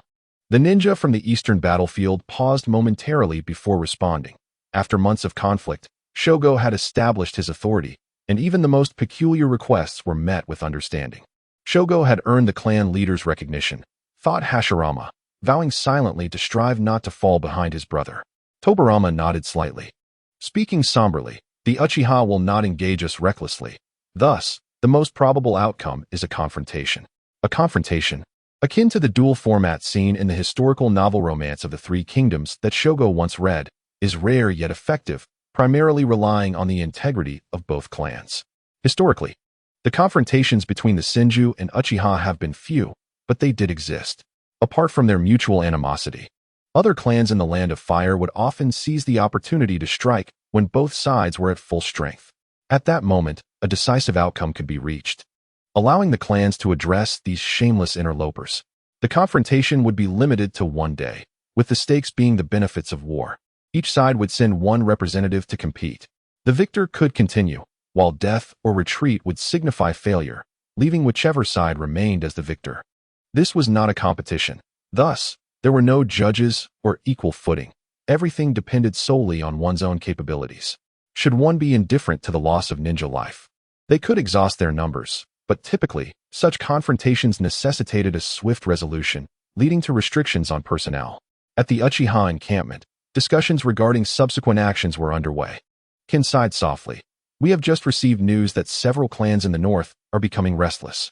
We have eliminated Senju Minato, and now Tobirama has declared Hashirama deceased. Given his character, it is likely true. This presents an opportunity, yet these lower-tier clans remain unsettled. Taijima calmly shook his head. The Senju are the sole obstacle to us Uchiha. Even with Minato and Hashirama gone, they are not easily resolved. The Hyuga in the west and the Kagaya in the east have ceased their activities, allowing us to focus our full strength against them. Our clan members are weary. Some have just returned from the eastern battlefield, having endured intense battles and sustained injuries. While we may have breached the Senju stronghold, capturing Chiyu City would only lead to further unnecessary sacrifices among our wounded. Let us prepare for the confrontation. Will the Senju agree? They certainly will. After Taijima finished speaking, he exited the room, with Inyang Aom shadowing him closely. Your eyes appear unchanged, yet Madara and Senna. Silence. This power, these two children cannot wield it. As long as I possess this power, neither Senju Tobirama nor the Senju clan will pose a problem. Taijima's expression darkened. Inyang Aom's gaze grew colder. You previously acted against Hoka. Now you wish to harm your own children? You truly are despicable. I have stated that I will compensate for Hoka's matter, and it is not difficult to regenerate another with medicine. I will not kill them. I merely require one person to exchange eyes with me. Taijima spoke ambiguously. Senna is a good child, obedient. I believe he can comprehend my intentions. Inyang Aom's eyes flickered. I see. You wish for tomorrow's confrontation to unfold with a clash of Mangekyo against Mangekyo. The Senju lack substantial numbers, and Shogo will undoubtedly take the stage. Should he falter, acquiring his eyes would be optimal, and if it were Senna. Taijima smiled. Experiencing some discomfort from overuse of the eyes is normal. Once I adapt, no one shall seize my eyes from me. You should understand that relying on external forces is not a matter of shame, such as your spiritual beasts. Whatever the case, I shall pretend I did not see.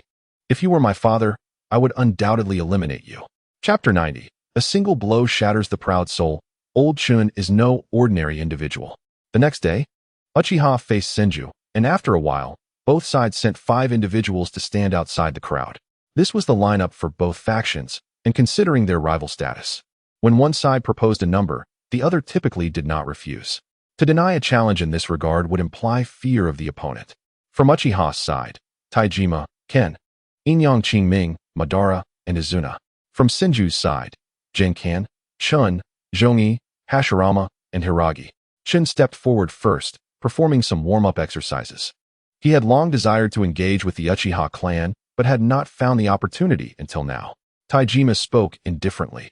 Who among you will take the field? Ken glanced at Chin's peculiar green attire, quickly recalling no similar figures, and declared, "Leader, I shall go." Taijima nodded in agreement, his three-tomo Sharingan fixated on a certain individual. Hiragi sensed the unusual gaze and silently raised his middle finger. This gesture was lost on the Warring States ninjas, yet they could still perceive the underlying emotions.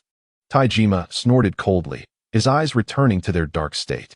Ken, having received permission, paid no heed to these nuances and boldly advanced, his three-tomo manifesting as he mockingly stated, "Is there truly no one left in Senju to send?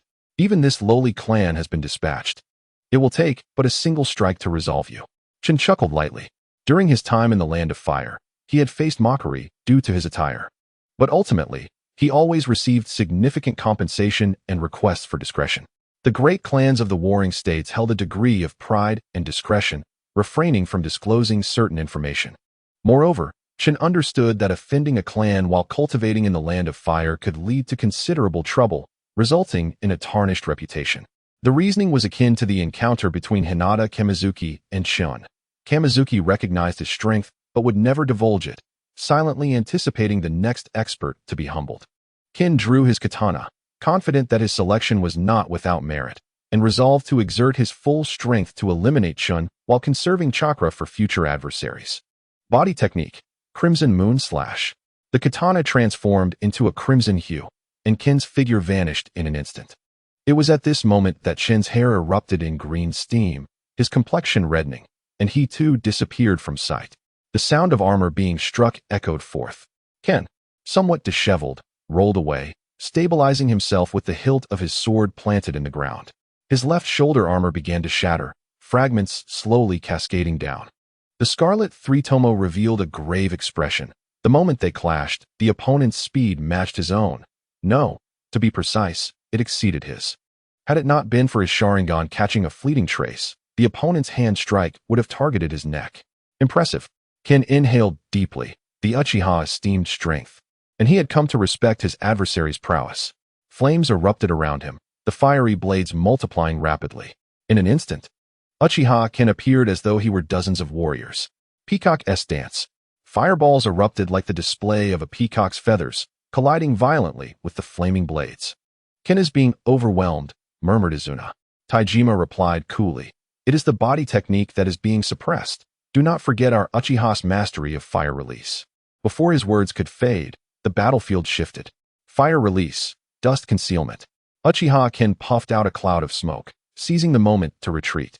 His chakra depleting rapidly as a flaming divine sword formed above him. Fire release, ultimate art, radiant divine sword. The flaming divine sword descended upon the location where the smoke had shifted, and based on Ken's assessment, with the opponent's current speed. Evading this attack without prior prediction would be impossible. As the divine sword neared its target, a blue light emerged from the smoke. Seventh gate, the gate of shock, open.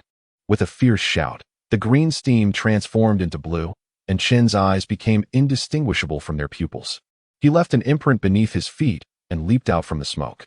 Ken's eyes widened in disbelief. In a split second, a fist enveloped in blue flames appeared before him like a specter. This is bad. Ken had underestimated the situation. Believing that with the cover of dust concealment and the use of the radiant divine sword, he could eliminate his adversary. This mindset inevitably led to a lapse in vigilance. Just as Senju Butsukane did not comprehend the intricacies of Madara and Izuna's Mangekyo Sharingan, Ken too paid the price for his lack of information. Crack! A crisp sound resonated in Ken's ears. What is shattered? Oh, it seems to be my head. Realization dawned upon Ken as he gradually lost consciousness and collapsed, breathless. The three-tomo in his left eye dimming in the next moment. Izanagi. This was a confrontation with a formidable opponent, fraught with peril. Hence, Ken had prepared in advance. After rewriting his fate of death, he did not continue to fight, but swiftly returned to the crowd. The remaining four advanced to support him, and Shin chose not to press the attack further. Ken exhaled a sigh of relief. His battle with Chun was unlike that of ordinary ninjas. For losing the ability to observe with one eye would be fatal in the ensuing skirmish. However, he humbly offered an apology. "I am sorry, leader, it is my inadequacy." "No matter," Taijima replied, acknowledging that the opponent's sudden surge in speed and power would have posed a challenge even for him. It was better to observe Uchiha Ken's performance. Next, Jinken urged, not granting them a moment's respite. Taijima's expression darkened. It was clear they were sending someone up to take a beating. As the clan leader, his keen insight allowed him to discern that this enhanced body technique came with significant burdens, and delaying was preferable. Scanning the surroundings, Taijima was about to speak when Inyang Qingming stepped forward, a series of talismans floating around him, his aura gradually becoming enigmatic. Excellent. A spark of excitement flashed in Chen's eyes. Before reaching his limits, he could still contend with such a powerful adversary, whose strength appeared to surpass that of the previous ninja. Shattering Fist. Ninjutsu, mysterious stability of 4 directions. A talisman swiftly merged with Inyang Qingming, burrowing into the ground. He had no intention of engaging Chun in combat. As the leader of the Inyang clan, he had long since surpassed the age of reckless fervor. Had he been 20 years younger, he would have faced Chun head-on. However, circumstances had changed. Living under another's roof necessitated a show of strength, and he could not afford to fail like Ken.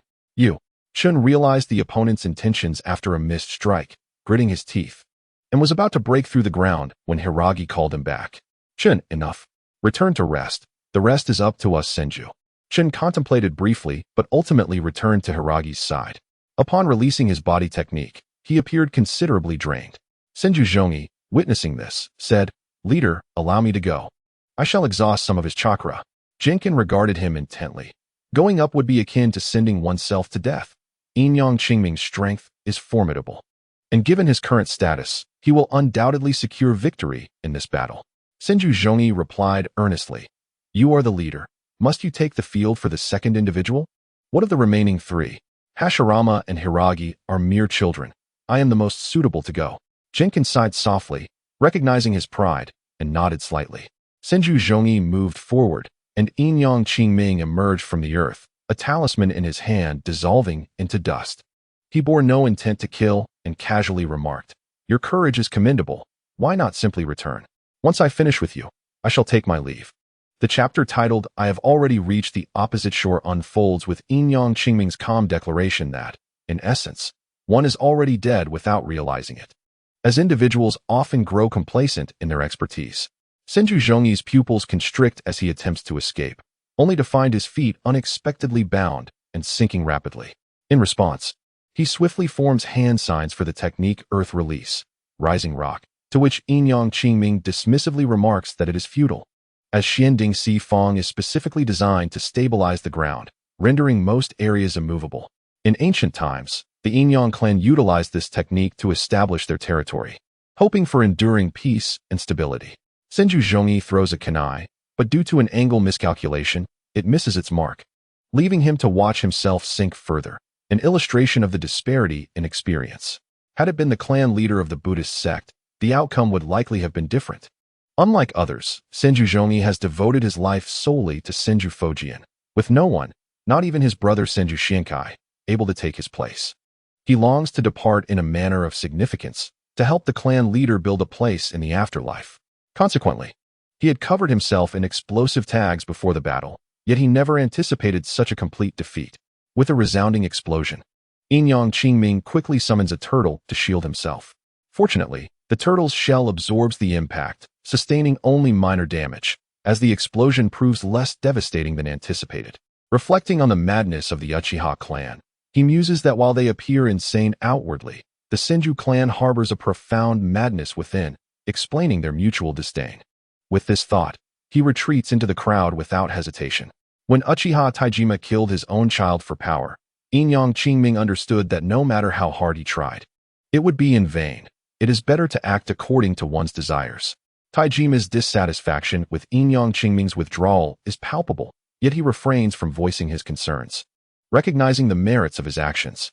With Inyang Qingming stepping back, both sides send forth their next ninja. Senju Hashirama and Uchiha Madara emerge as if they had conspired, stepping forth as the third combatants. Hashirama, you have indeed chosen to avoid being the last to enter the fray, opting instead to support the fight like a pillar. Madara, do you not feel the same? One is your brother, the other your father. There is no point in further discussion. I have transformed, and now I can reach the opposite shore. With his new eyes, Madara's Sharingan morphs into a kaleidoscope as he charges at Hashirama with a drawn katana. I will not be defeated. Hashirama counters, wielding his weapon, dark streaks forming around his eyes, and a target-like pattern appearing on his forehead. He has entered Sage mode, perfectly integrating natural energy into his chakra for enhanced abilities. Their clash is fierce, with Madara's taijutsu taught by Taijima and Hashirama's skills honed by Fujian.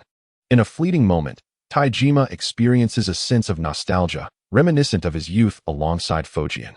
However, he realizes they are not the same. Their strength is greater, their speed swifter, and their potential boundless.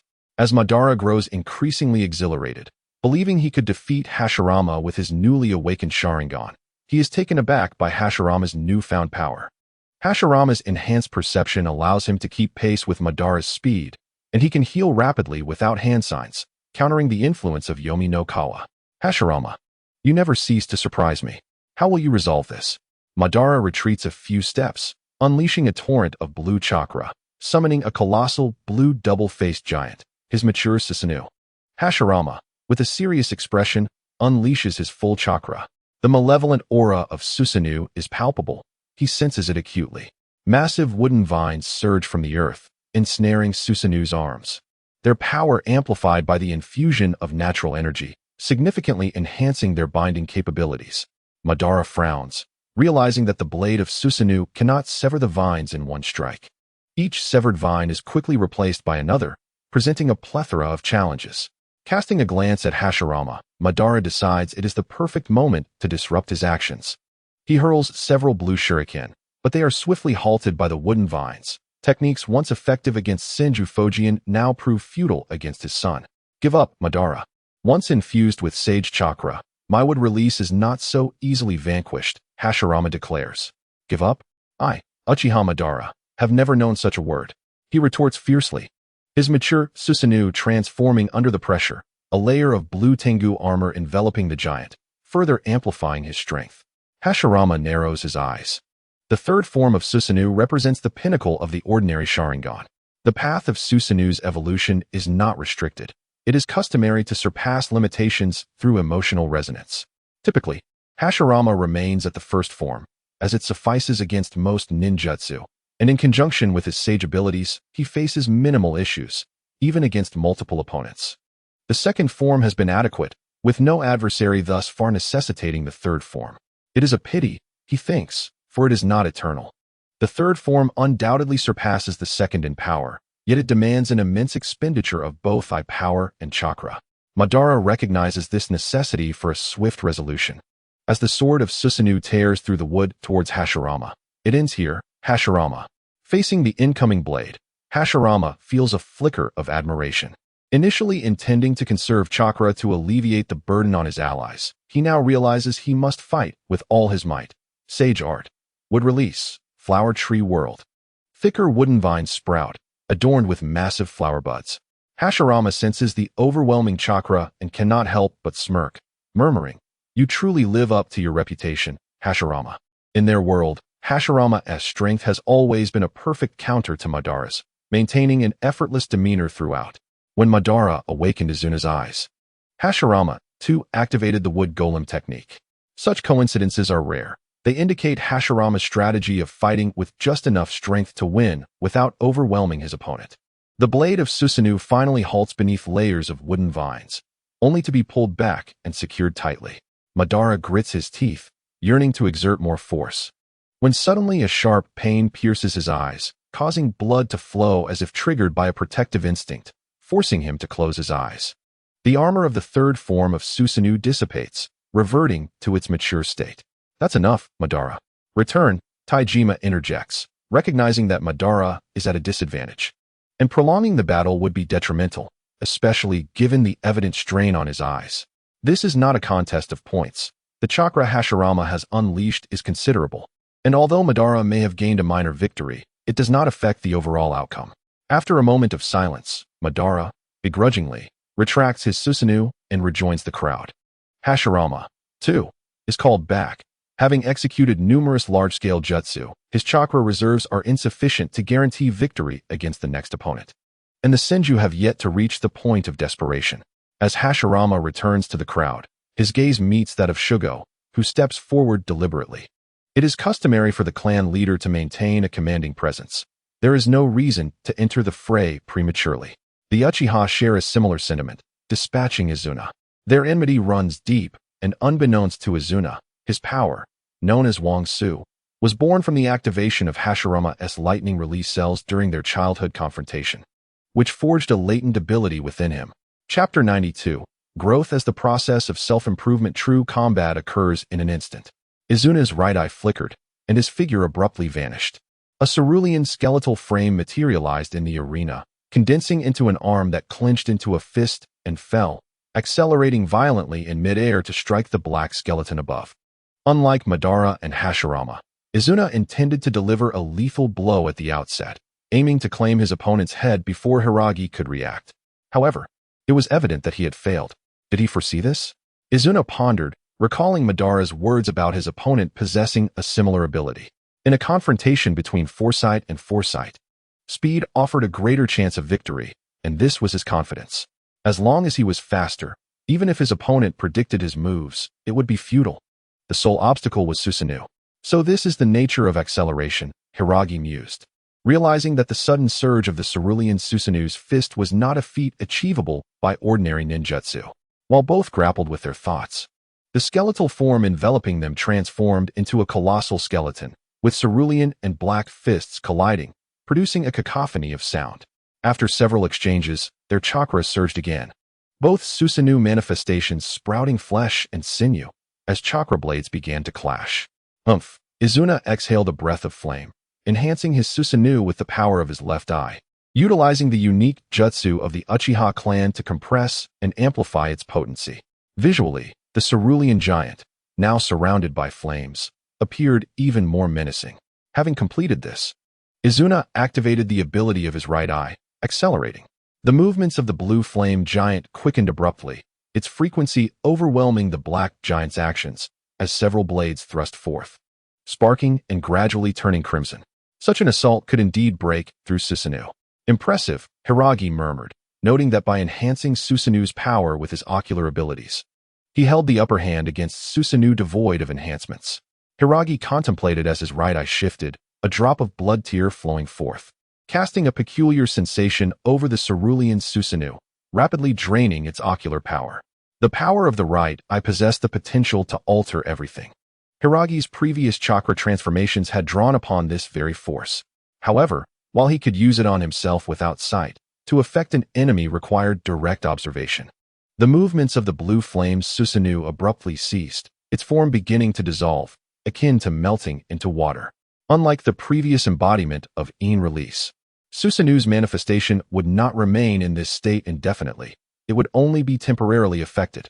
Izuna's pupils constricted as he hastily dispelled Susanoo and accelerated away, his instincts warning him of imminent danger. Had it not been for Susanoo shielding him, death could very well have been a possibility.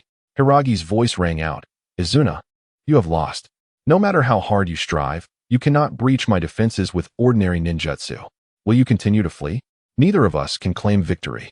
We can either prolong this stalemate or you can employ a method akin to Hashirama's, utilizing area of effect ninjutsu." Izuna replied coldly, asserting that as long as he maintained distance and launched intermittent attacks, he was not breaking any rules. With his acceleration, he could evade Susanoo's strikes. If Hiragi resorted to wide-range ninjutsu, it would be akin to Hashirama's approach. A minor victory or a draw would make little difference, and ultimately, his father would surely defeat Senju Hashirama. A smirk crept onto Hiragi's face as he mused to himself. Do you understand what growth is? For me, growth is the continuous process of self-improvement. Izuna, you are formidable. You just showcased your ocular technique splendidly, and I too have made an effort to remember this power. In other words, the black giant dissipated, and Hiragi's eyes bore the same pattern as Izuna's. As he utilized the power of his right eye, his form began to fade from view. In a state of acceleration, Izuna exhibited a look of incredulity, sensing an entity matching his pace, akin to a shadow. A voice he despised emerged from behind him, lightly uttering, "We now possess the same abilities." Izuna could hardly believe this reality, exclaiming, "What kind of jest is this? Foresight? The ability to melt Susanoo and replicate ocular techniques? How can a single pair of eyes achieve such feats?" He desperately sought to escape Hiragi's entanglement, Yet their confrontation in the realm of acceleration was inseparable, akin to light and shadow. Their exchange consisted solely of strikes, neither drawing their blades, yet the force was substantial, shattering pieces of armor. Izuna gritted his teeth, unwilling to accept defeat at the hands of an impostor. As anticipated, Hiragi was the first to withdraw from acceleration. This was Hiragi's initial attempt to analyze with his left eye and subsequently alter a portion of his ocular power with his right. It was evident that he was somewhat unrefined, and thus could not maintain it for long, naturally falling to a disadvantage. However, Izuna too covered his eyes. Appearing from a distance, the intense acceleration placed a significant burden on his vision, yet it proved one undeniable fact: the counterfeit could not rival the authentic. Yet the remaining chakra. Izuna clenched his jaw, recognizing he still had the strength to fight, the power of his left eye, and the ability to unleash fire techniques. Just as he prepared to make a final stand, a voice echoed, "Stand down, I shall handle the rest." Uchiha Taijima materialized beside Izuna, his gaze burning with intensity as he regarded Hiragi. Following their recent clash, Izuna had become this way, leading Taijima to surmise that Hiragi would not fare much better. Now was the moment for Uchiha Taijima to acquire new eyes, marking the inception of his conquest over the land of fire. For this, he instinctively breached a few rules, yet promptly sought to rectify the situation. Izuna silently returned to the Uchiha ranks, greeted by Madara, and together they observed the unfolding battle. At present, you cannot summon Susanoo, can you? According to the rules, Hoshigaki cannot come to your aid. You must return on your own, or perhaps Senju may choose to break the rules, but in any case, the Uchiha shall not suffer loss, Taijima stated, regarding Hiragi as if he were a work of art. He felt an urgency, and, upon regaining composure, cast Izuna aside. Does the once great warrior dare not even meet my gaze? Hiragi's eyes streamed with blood tears, casting a rather pitiful sight, yet he was far from weakened. I merely seek to act prudently. Boasting is not a commendable habit. I am quite satisfied with your power, thus I shall accept it. Taijima sneered coldly. Do you not find it strange? Why is it that only youths like us awaken this power, while you scurry like a rat merely peering at these eyes? Hiragi retorted, his Byakugan flaring open. Taijima immediately drew his blade, questioning, why? He had personally slain his own child, only to discover that the hoped-for power did not exist. He could only gaze upon this strength, unable to possess it. Hiragi refrained from direct confrontation, instead responding, because your emotions are false. How can a hollow thing reflect the soul? Chapter 93, Self-Inflicted Vulnerability. False Emotions. Taijima smiled coldly,